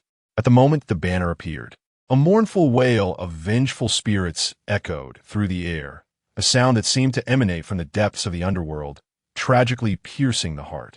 In an instant, the very heavens shifted in hue. A fierce wind howled, shaking the trees and stirring up dust and stones. Subsequently, the city lord swung his arms violently, bellowing, "Gather! Banner of 10,000 souls." The banner, as if obeying a command, began to whirl rapidly, gaining momentum until it transformed into a black whirlwind soaring into the sky. Countless vengeful spirits surged forth from the banner, clawing and reaching out in all directions, their faces contorted in fury, their resentment palpable. Lu Ziyin's expression shifted dramatically. What manner of artifact is this? The emergence of the banner of 10,000 souls thrust Lu Ziyin into a defensive position. The city lord wielded the banner, forcing Lu Ziyin to retreat step by step. The malevolent energy eroded the color from Lu Ziyin's sword-wielding hand. The city lord erupted into manic laughter. "Foolish child, step into my banner of 10,000 souls." Lu Ziyin coughed blood and plummeted from the air. The malevolent energy descended like a dark shroud. With a thunderous roar, a chasm opened in the ground. The city lord furrowed his brow, unable to discern the whereabouts of Lu Ziyin. Deep beneath the surface, Li Xuanxiao yanked Brother Lu's head and delved deeper into the earth. "The roles have been reversed, dear brother. How dare a mere foundation-building cultivator challenge us?" The black mist surged unimpeded into the ground, yet the target had vanished. Such swiftness! What manner of magical artifact is this? Li Xuanxiao, maneuvering the wind chariot, traversed the subterranean depths at an unimaginable pace. Originally, the wind chariot served as an escape vehicle or a means of travel, its name hinting at its ability to ride the winds. However, in Li Xuanxiao's hands, it had evolved into a new form of play, the earth-burrowing chariot. In the brief moment that the city lord was momentarily distracted, he turned to see several figures materializing around him, each possessing cultivation levels above the transformation stage. A woman clad in green stood atop a celestial crane, emitting a cold snort. "Surrender at once. You are no match for these golden armor guards." Zhao Lu crossed her arms, brimming with self-satisfaction. Chapter 88. The Hidden Hand, the Golden Armored Guards, an elite force supported for generations by the Zhao royal family of the Great Xia, are few in number, yet each member possesses cultivation levels above the transformation stage. Sustained by the Zhao dynasty, their duty is to safeguard the royal family. Upon returning to the palace, Zhao Lu's mother, filled with maternal longing, eagerly departed the palace to welcome her daughter. Unexpectedly, Zhao Lu arrived before her and explained the current crisis in Panlong City. Consequently, the Golden Armored Guards, originally tasked with protecting the queen, found themselves present at this location. As for how Zhao Lu had prior knowledge of everything and had sought help days in advance, one must inquire about Li Lu. Not only had Li Xuanxiao instructed Zhao Lu to swiftly send word to Shushan for immediate assistance in Panlong City, but he had also advised her to present the situation in a specific manner. The known enemy had cultivation at the transformation stage. Cultivation levels, chi refinement, foundation establishment, golden core, nascent soul, transformation, integration, tribulation, great ascension. Thus, it was preliminarily assessed that the enemy's strength might already surpass the integration stage. Given that this was enemy territory, a powerful being at the tribulation stage would suffice to resolve the matter. However, for safety considerations, due to the unknown enemy numbers, it was requested that a powerful being at the Great Ascension stage be dispatched. Moreover, as one individual at the Great Ascension stage could easily overlook details and be ambushed, it was ultimately requested that the sect assign 5 such beings to Panlong City to ensure the matter could be handled smoothly. At this moment, the sect leader, who had just received Zhao Lu's message, was left utterly bewildered. 5 Great Ascension beings to provide assistance. Was the calamity of world destruction upon them? The Wanhun banner indeed possesses the ability to challenge levels beyond its own and is a formidable treasure capable of unlimited advancement. However, for a practitioner at the transformation stage to rely on this artifact to confront several practitioners at the integration stage is a delusion of grandeur. The city lord, Yu Qianqi, having committed heinous crimes, was ordered to be apprehended and returned to the capital. None should assist his tyranny. Zhao Lu displayed her royal authority. The few transformation stage practitioners who had previously followed the city lord in ambushing Lu Xin, sensing the unfavorable turn of events, immediately fled. The city lord, Yu Qianqi, watched this scene with rage, blood oozing from his 7 orifices. It seemed that wielding the Wanhun banner came with its own set of repercussions. Capture him alive. Zhao Lu heard her senior brother's transmission and commanded immediately. Several integration stage golden armored guards quickly surrounded the city lord, who, despite his struggles with the Wanhun banner, was merely flailing in desperation. One guard deftly dislocated the city lord's arm. Another ensnared him with a magical artifact, while yet another chanted a Buddhist incantation to temporarily suppress the agitated Wanhun banner. Descendant, surrender, and you may live, the guards urged. The city lord, striving to maintain control over the Wanhun banner, resisted vehemently, declaring, I refuse to accept this. A surge of malevolent energy erupted violently from his body, causing him to suffer unprecedented injuries from the impact of this dark force. His once towering and imposing figure now resembled that of an exquisitely fragile porcelain, shattered into countless pieces in an instant. His limbs, torso, and head dispersed in an exceedingly horrific manner. Each fragment of his body danced through the air, trailing a mist of crimson, before crashing heavily to the ground, stirring up a cloud of dust. The entire scene was blood-soaked and eerie, sending shivers down the spine. The 10,000 Souls banner had turned against its master. Utilizing this malevolent artifact, one must remain perpetually vigilant against the peril of backlash. After devouring its master, the banner suddenly soared towards the heavens, vanishing from the confines of Panlong City in the blink of an eye. Just as the city lord met his demise, a small hand emerged from the ground, grasping the city lord's jade token tightly. With the jade token in hand, Li Xuanxiao swiftly took control of the city's defensive formation, aiming to intercept the 10,000 Souls banner. However, the banner abruptly vanished into thin air, as if it had slipped into another realm entirely. Li Xuanxiao's expression grew grave. The 10,000 Souls banner has disappeared. Shortly thereafter, reinforcements from Mount Shu arrived. In Panlong City, the city lord, Li Xuanxiao, lay dead. This incident rapidly spread through the streets and alleys, ultimately reaching the grand court of the Daxia dynasty. The entire court, both civil and military, was astounded, struggling to comprehend how such a horrific event could transpire under their jurisdiction. City Lord Li Xuanxiao had long been entangled in clandestine alliances for personal gain, and had unhingedly employed a mysterious and malevolent soul artifact to unleash a bloody massacre upon the innocent citizens of Panlong City. Preliminary estimates indicated that over 200,000 individuals had gone missing, inciting outrage among both deities and mankind. Such heinous crimes were intolerable. The Emperor of Daxia issued an immediate decree for severe punishment. Li Xuanxiao was dead, and his entire clan was to be exterminated. Meanwhile, the political landscape of Panlong City was engulfed in a tremendous storm, due to the extensive implications of Li Xuanxiao and his accomplices' misdeeds. Numerous officials associated with him fell from grace.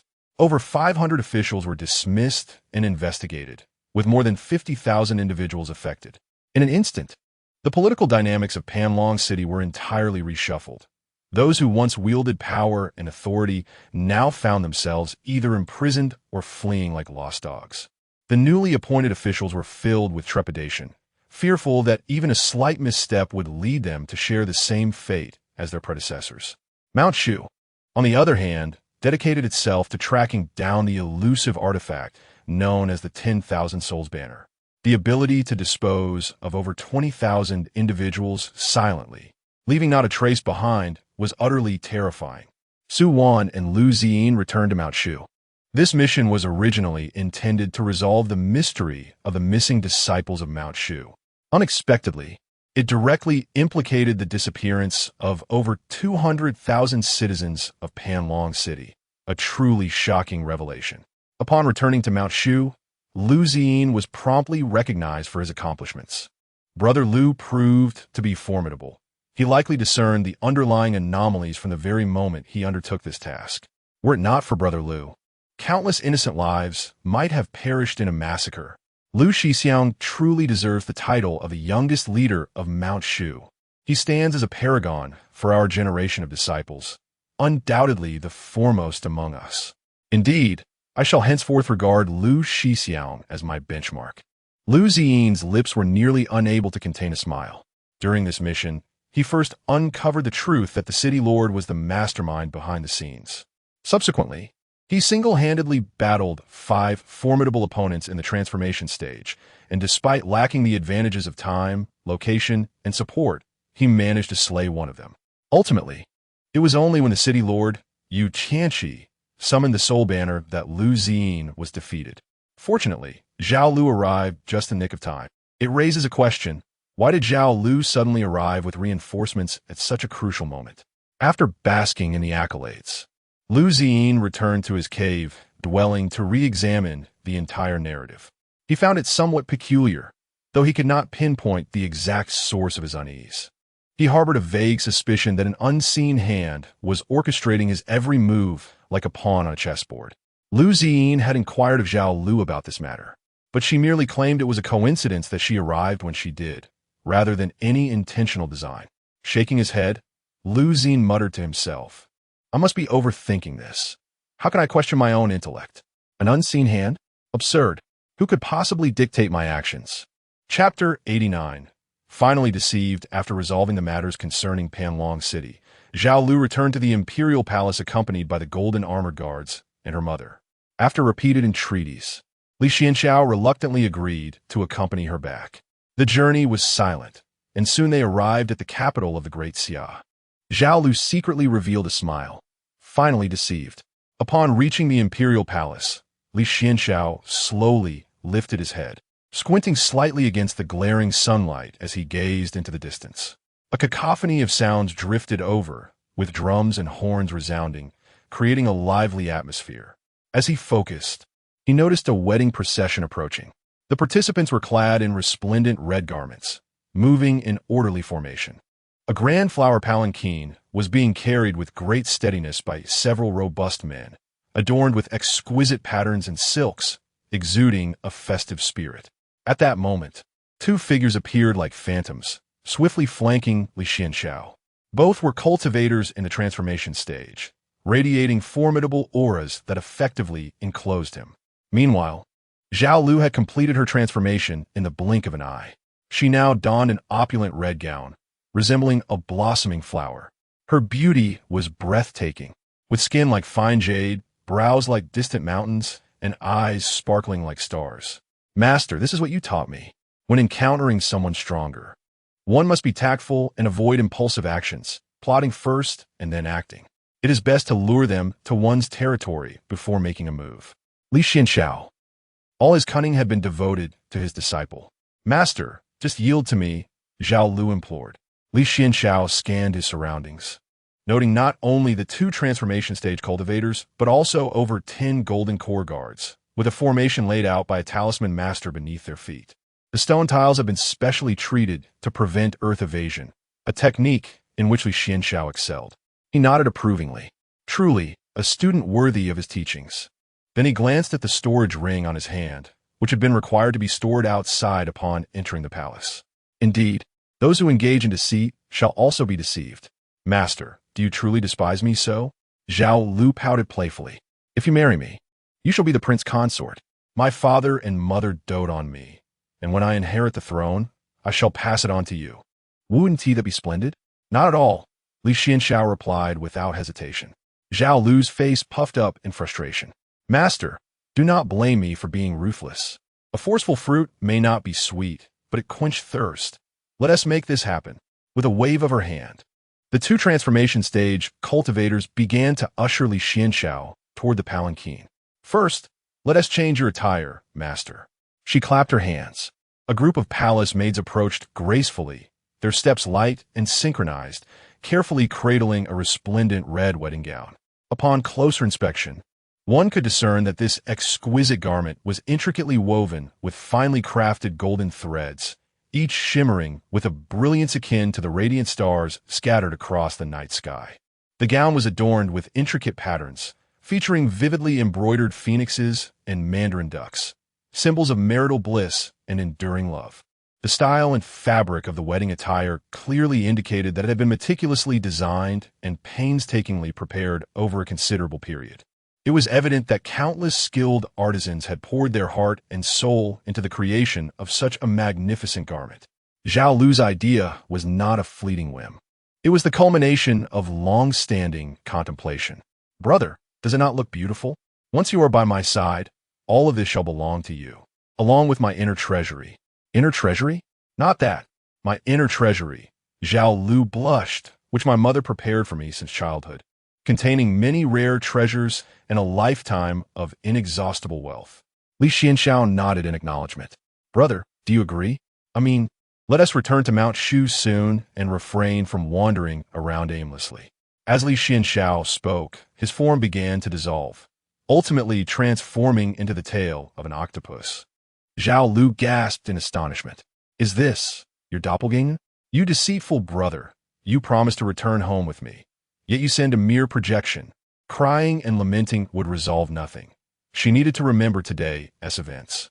In light of the theme of reciprocity in kind, she was tasked with composing a 10,000-word essay, accompanied by an 8,000-word postscript, elucidating the central idea and deepening the article's significance. The octopus tail emitted sounds before beginning to dissolve, leaving no opportunity for adversaries to study it. Upon returning to the imperial palace, Zhao Lu prepared to pay her respects to her father, the emperor. As she arrived at the emperor's chamber, a eunuch spotted her from afar and hurried forward to offer his greetings. Zhao Lu had always been favored by the emperor and had frequented his quarters since childhood. Moreover, having recently become a disciple of Mount Shu, the eunuchs understood the importance of ingratiating themselves with her. Thus, Zhao Lu followed the eunuch into the royal chamber. "How's my father?" Zhao Lu inquired. The eunuch wiped the sweat from his brow. "Princess, you have returned at last. His Majesty has been in a foul mood lately, and no one can console him. Only you might have the power to do so. Is it because of the incident in Longpan City?" Zhao Lu asked. "We as servants dare not inquire," the eunuch replied as they walked. Princess, allow me to announce your arrival. The emperor will surely be delighted to hear you are back. Zhao Lu nodded in agreement. The eunuch entered, and shortly thereafter, the chamber echoed with the emperor's furious voice. Get out! Get out! I wish to see no one. A moment later, the eunuch emerged, looking rather sheepish. Princess, observe this. It is I, your Luer, who has returned, Zhao Lu exclaimed. Begone, all of you. I wish to see no one, the furious emperor declared, his aged brows furrowing. Leave, I command you to leave. Zhao Lu, incensed, stamped her foot and turned to depart. Within the opulent chamber, the old emperor, his hair and beard as white as snow and his visage lined with deep creases, stood in a tempest of rage. His once clouded eyes now blazed with fury and despair as he frantically grasped at every object within reach. Exquisite porcelain, treasured scrolls, and lavish ornaments were seized and hurled mercilessly about the room. With each shattering sound, the chamber descended into chaos, strewn with shards of broken pottery and scattered debris. Curse it all! Where shall I find another puppet at the god transformation stage? And it is ultimately my own daughter who has led the golden armored guards I trained to annihilate my puppets. What use is this meager number of souls I have refined? Your Majesty, none among this cohort of candidates could solve the examination you set forth. Begone! The old emperor bellowed. They do not even know that Chao plus CO2 equals CaCO3. Nor do they recognize the price of the palace's exquisite liquor at 180 per cup. They are oblivious to gazing at the moon and longing for home. What sort of imperial examination is this? They might as well return home to sell sweet potatoes. Continue the search. Find that person for me, the one who knows that the vast expanse of the horizon is my love. What follows next? Know what an automobile is, what an airplane is. Yes, once more, let's restore our efforts and press onward. Chapter 90, Just Irrelevant People Shushan. Upon returning, Li Xuanxiao received the reward for the mission from the sword-holding pavilion. This reward was exceedingly generous. What initially began as a quest to locate 5 missing disciples unexpectedly uncovered a startling truth, which consequently inflated the reward significantly. Lu Ziyin had previously stated that he would take nothing from this reward, bestowing it entirely upon Li Xuanxiao. Li Xuanxiao graciously accepted without hesitation. Lu Ziyin gained a sense of accomplishment and reputation, firmly securing his position as the master of Silver Sword Peak. In contrast, Li Xuanxiao acquired valuable resources. Both individuals were destined for a promising future. Li Xuanxiao returned to his humble abode. As was his custom, he lit incense and sat in quiet meditation. With closed eyes, he meticulously revisited the arrangements he had made 3 years prior concerning Xiao Ran, reflecting on them 7, 8, even up to 70 or 80 times. After a prolonged period, Li Xuanxiao inscribed the points of suspicion regarding the recent events onto paper. Where had the soul-gathering banner vanished to? Did the lord of Panlong City, Yu Chanshi, possess any backing within the court? As a city lord, could he truly wield such power to deceive everyone? It seemed rather implausible. This matter warranted careful observation. The soul-gathering banner, out in the world, he had to be wary of a formidable antagonist capable of refining humanity at any moment with a soul-gathering banner. One, or perhaps multiple traversers aiming to eliminate him, including the imperial daughter Feng and Lu Qiushui, as well as the many infatuated souls of Shushan. Li Xuanxiao rubbed his temples. Why was his fate so arduous? Other novels did not depict such misery. Nevertheless, all issues could be distilled to a singular conclusion: his insufficient strength. If only his power were adequate, he would not fear the soul-gathering banner, nor would he dread the imperial daughter Feng and Lu Qiushui. He would not need to worry about being ensnared by other traversers. Cultivation. As the saying goes, the more tears one sheds in training, the less blood one spills during tribulations. Months later, at the Golden Thunder sect, Zhang Tianxin, accompanied by her junior sister, embarked on a mission, departing from the Golden Thunder sect to the designated location.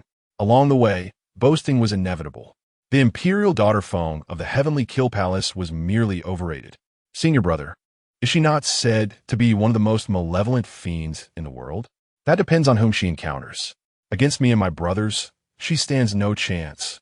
Zhang Tianxin declared, thumping her chest. When my brother and I infiltrated the Heavenly Kill Palace, we surged from south to north, and then from north to south, relentlessly fighting. Blood flowed endlessly, driving the imperial daughter Feng away. Senior brother is impressive. Just average, third in the world. Zhang Tianxin waved her hand dismissively. At that moment, a figure suddenly descended from the sky. Who dares to be so uncouth? The junior sister furrowed her brows at the unexpected and disrespectful arrival.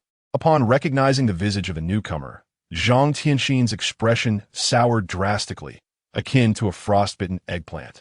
I Imperial daughter Feng? The Imperial Princess Feng donned a robe as dark as ink, its sleeves dancing gently in the breeze. Beneath the obsidian fabric, a pair of long, delicate legs emerged, their fair complexion reminiscent of freshly fallen snow, though her visage was currently shrouded in a cloud of gloom. She was indeed the Imperial Princess Feng, utterly enchanting. The junior sister involuntarily exclaimed. The expression of the Imperial Princess brightened considerably as she cast a glance at her. I had initially intended to take your life, but considering your penchant for honesty, I shall spare you this time. The junior sister immediately pointed her finger at the Imperial Princess. Do not be so arrogant. My senior brother spared you once, and yet you dare to appear before him again. You truly are like a sparrow challenging an eagle, oblivious to your own limitations. Upon finishing her words, she patted Zhang Tianxin's shoulder. It's your turn, senior brother. Zhang Tianxin's lips twitched slightly. The Imperial Princess suddenly smiled. Life and death are unpredictable. At Silver Sword Peak, Li Xuanxiao observed the leisurely stroll of senior sister Su Wan outside and, after some contemplation, decided against venturing out. Ever since their return from Panlong City, senior sister Su Wan had taken to wandering around Silver Sword Peak frequently. In truth, there were times when Li Xuanxiao felt inclined to report her presence. It was akin to being cornered by a notorious school bully. At that moment, Feng Liuli entered, holding a letter. Senior brother, this is a letter from your friend at the foot of the mountain. Li Xuanxiao was taken aback. Friend? Such a foreign term. Do I truly possess such a thing? He cautiously inspected the letter. Although correspondence arriving at Shushan was always scrutinized by the disciples, Li Xuanxiao remained uneasy. There were always schemers intent on causing trouble. The letter was from Zhang Tianxin, inviting him to dine together and mentioning an important matter to discuss. Zhang Tianxin was the practitioner from Jin Lei's sect whom he had encountered on 2 separate occasions. Li Xuanxiao ignited the letter, reducing it to ashes. He had no intention of attending the meeting, nor did he plan to respond. Ultimately, he wished to avoid trouble, and friends were the epitome of complication. Time passed. Why isn't he replied. Aboard a precipice, the Imperial Princess Feng was hoisting Zhang Tianxin aloft. How despicable! The Imperial Princess abandoned all pretense, dictating a threatening letter. Zhang Tianxin is in my grasp. If you wish to see him alive, come swiftly. No. You vile, despicable wretch. Zhang Tianxin cried out. This is the end. In the hands of the Imperial Princess, there is no chance of survival. The last time it was due to my friend Xuanxiao that I had a sliver of hope. But now it seems she is bent on avenging herself upon him.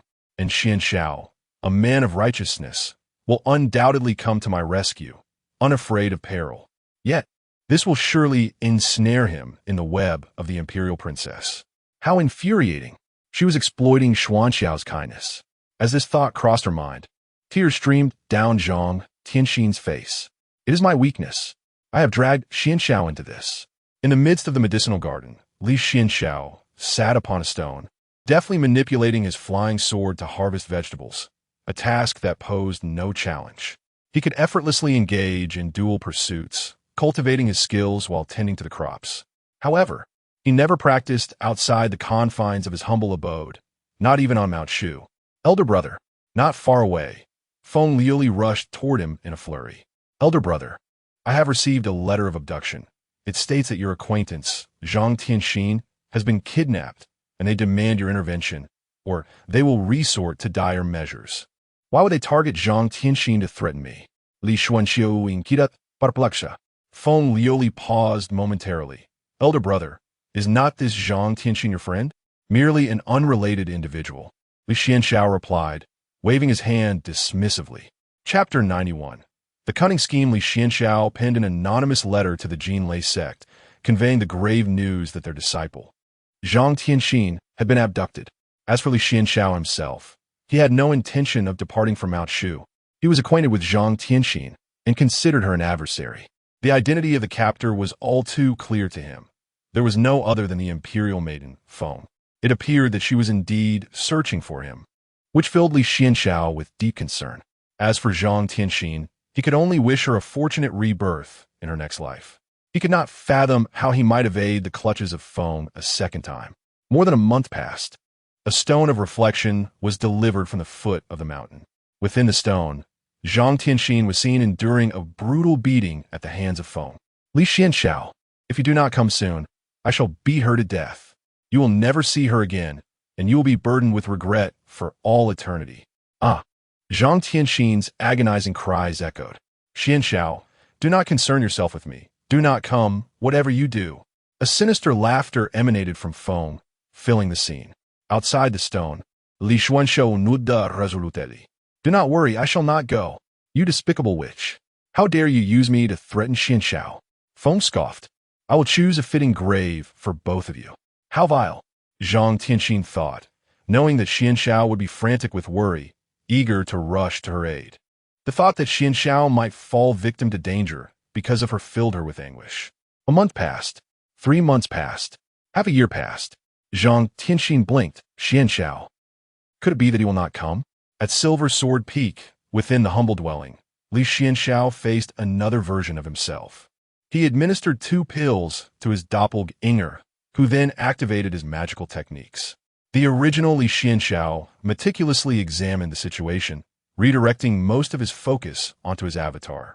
This time, he intended to journey to the grand capital of the Xia dynasty, a considerable distance away. Such a venture was fraught with peril, thus necessitating caution in the avatar's actions. In truth, he had previously accompanied Zhao Lu there, but at that time his original self had remained just outside the capital. Not far at all. This time, however, Li Xuanxiao planned to remain on Mount Shu, dispatching his avatar directly to the capital. He had prepared 2 spiritual pills and made modifications to his doppelganger, sacrificing much of its combat prowess to enhance its control capabilities. This particular avatar was the one Li Xuanxiao had mastered most thoroughly. If this avatar could not reach the Xia capital, then none of the others would stand a chance. He had gathered an array of poisons and powder, sacrificing many combat capabilities for the sake of control. In case of danger, he would have to rely on his shadowy allies. Additionally, he had 8 scorpion puppets at his disposal. As the original Li Xuanxiao entered a period of seclusion for cultivation, the doppelganger stealthily departed from Mount Shu, disguised, and boarded a merchant vessel that had long been arranged. The purpose of this journey is to investigate the circumstances in the capital of the Great Xia. Li Xuanxiao has an inkling that the matter concerning the refinement of 200,000 souls in Panlong City involves larger figures. He understands the necessity of early preparation. As the flying vessel hurtles forward, the scenery outside remains ever fresh, a panorama that never lingers. His divine sense sweeps across the landscape, landing on a young shepherd who is blissfully tending to his flock. The boy lifts his head, gazing with wide-eyed curiosity at the swiftly passing craft, his eyes brimming with longing and dreams of the unknown world. Not far from the riverbank, a couple is engaged in a fierce argument, their voices carried by the wind, shattering the previously tranquil atmosphere. Further afield, a group of chi practitioners is engaged in a contest of spells, each showcasing their supernatural abilities. Amidst the clamor of the mundane world and the misty embrace of the southern mountains, I find my mind adrift in distant realms. Time flows swiftly, unspoken tales of splendor and hardship fading into the ether. I yearn only to tread upon the palace of eternal life, seeking a semblance of leisure and tranquility. The landscapes along the way are mere passers-by. Only the serenity and resolve within me remain steadfast, accompanying me through each dawn and dusk. 3 days later, Li Xuanxiao, clad in coarse cloth, with a dark complexion and a scruffy beard, dons a conical hat as he follows a group of bodyguards towards the capital. With just a day's journey remaining, they are poised to reach the city by midday. This time, he enters under the guise of a merchant accompanying the trade caravan. 6 months prior, he had assumed a false identity as an inconspicuous merchant in the caravan. This marks his first foray into the city as such. With this guise, even if trouble arises, his true identity would remain undiscoverable. The snow in the capital is heavy, echoing the saying that on a yellow dog, it shows white, and on a white dog, it swells. The bodyguard agency has delivered them to this point, where dangers are generally scarce. The group prepares to return along the same route. Li Xuanxiao casts a lingering glance at the bodyguards. Along the way back, a band of enemies has long been lying in wait, ready to ambush the bodyguard team. Both parties consist of ordinary folk, yet the adversaries are armed with crossbows and have been strategically positioned. It is likely that the bodyguard team will not survive the return journey. The sect of Shushan has explicitly prohibited involvement in such grievances between commoners, stating that matters not concerning cultivators are to be left to the authorities.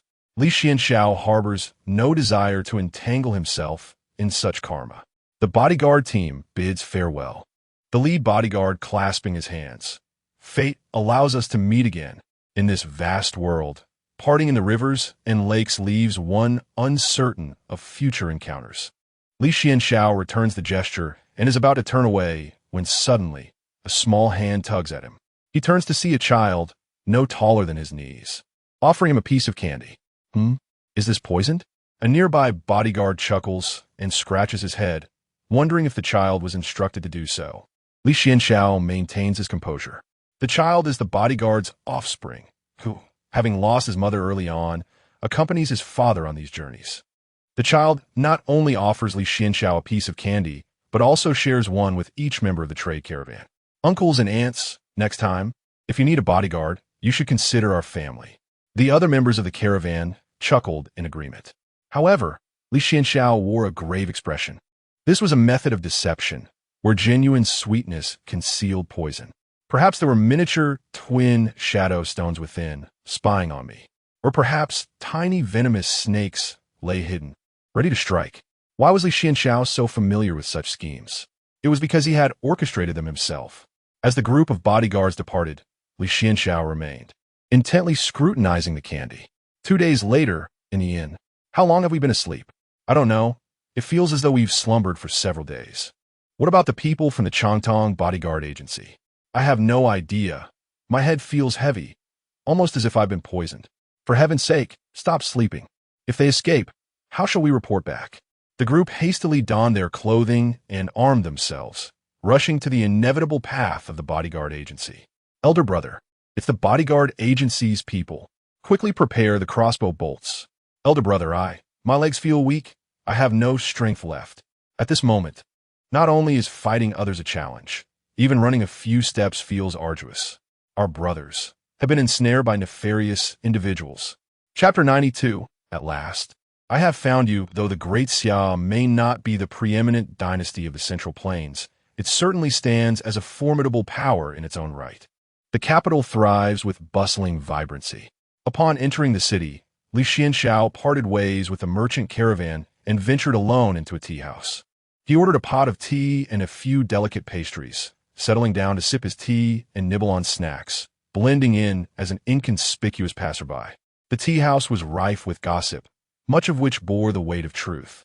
Li Xuanxiao, munching on sunflower seeds, perked up his ears to listen. Tea drinker, A. Have you heard?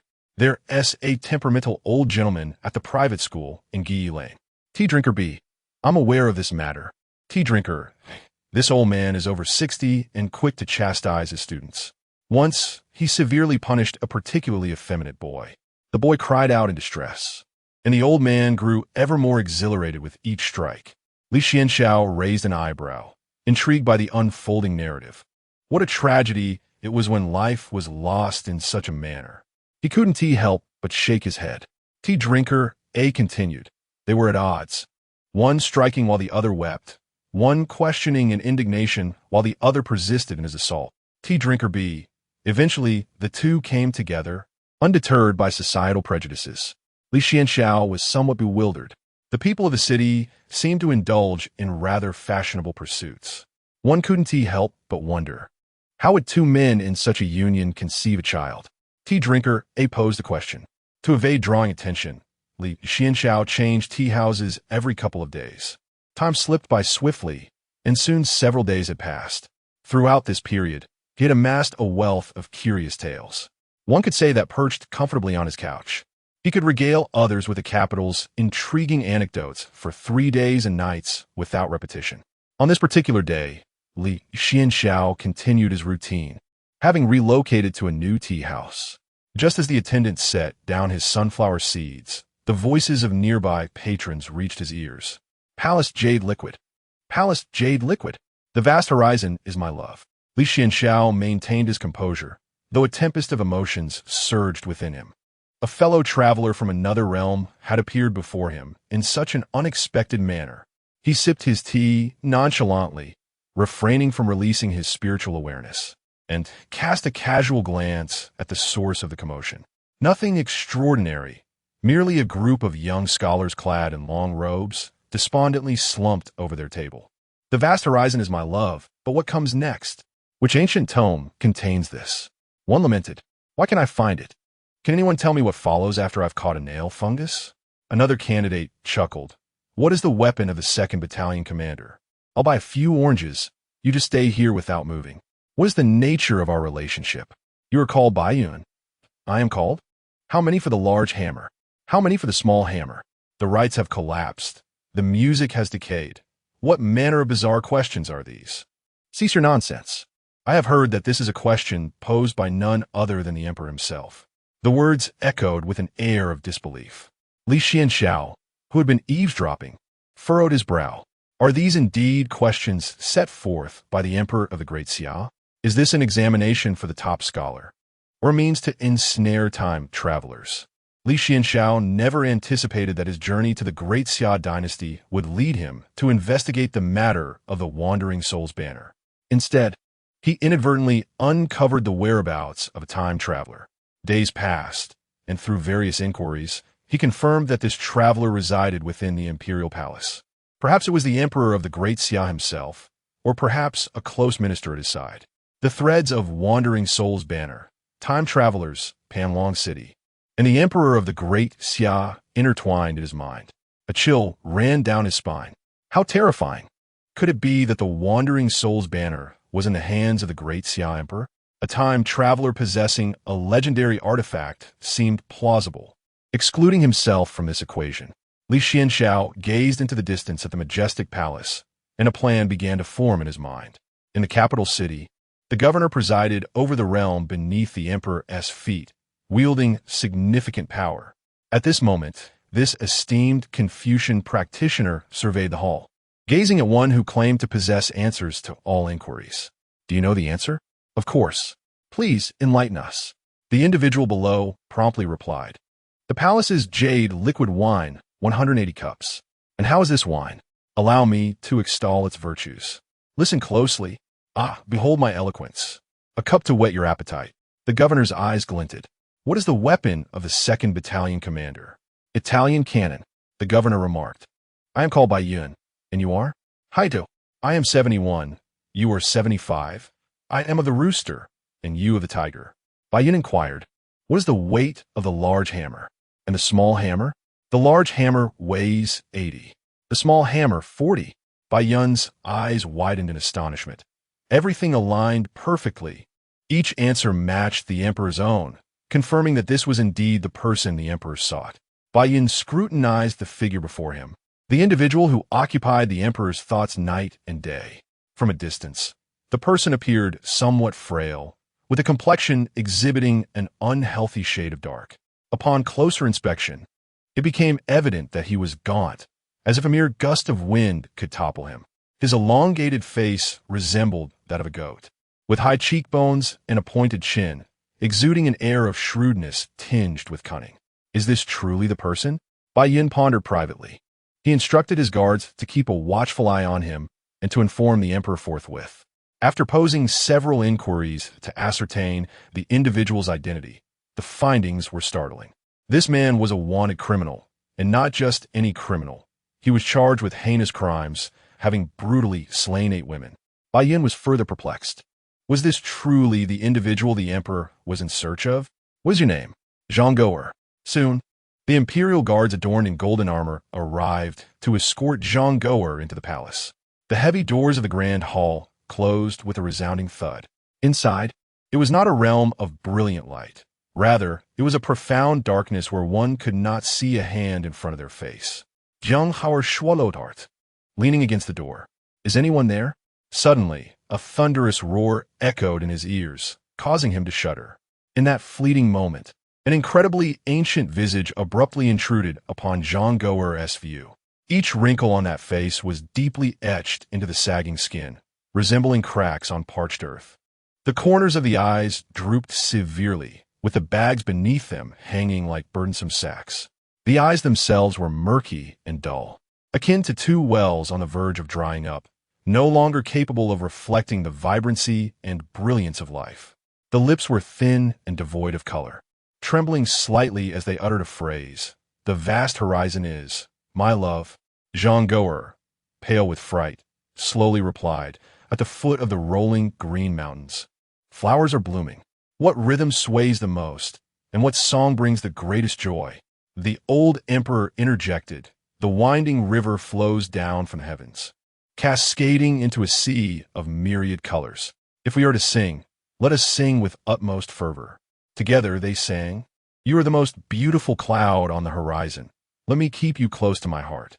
Brother, I have finally found you. The old emperor grasped Zhang Goer's shoulders, simultaneously weeping and laughing, overwhelmed with emotion. Chapter 93. Being true to oneself is sufficient. Zhang Goer found the old emperor's laughter far more terrifying than his cries. He swallowed hard and said, Big brother, I have finally found you. From now on, we shall feast and revel together. Big brother, your hand on my head is rather painful. The old emperor, gripping Zhang Goer's head, erupted into wild laughter. Big brother, could you please stop laughing? Your mirth frightens me. The old emperor seized Zhang Goer by the arm and strode purposefully towards the ascension platform, before hurling him onto it. It's done. I shall ascend. Brother, if you must blame anyone, blame your unfortunate fate. The old emperor gazed at Zhang Goer, puzzled. Why is it not glowing? Why is the ascension platform unresponsive? What is happening? At that moment, Zhang Goer trembled uncontrollably. The old emperor grasped Zhang Goer by his collar, demanding, What is the meaning of this? Why is it not glowing?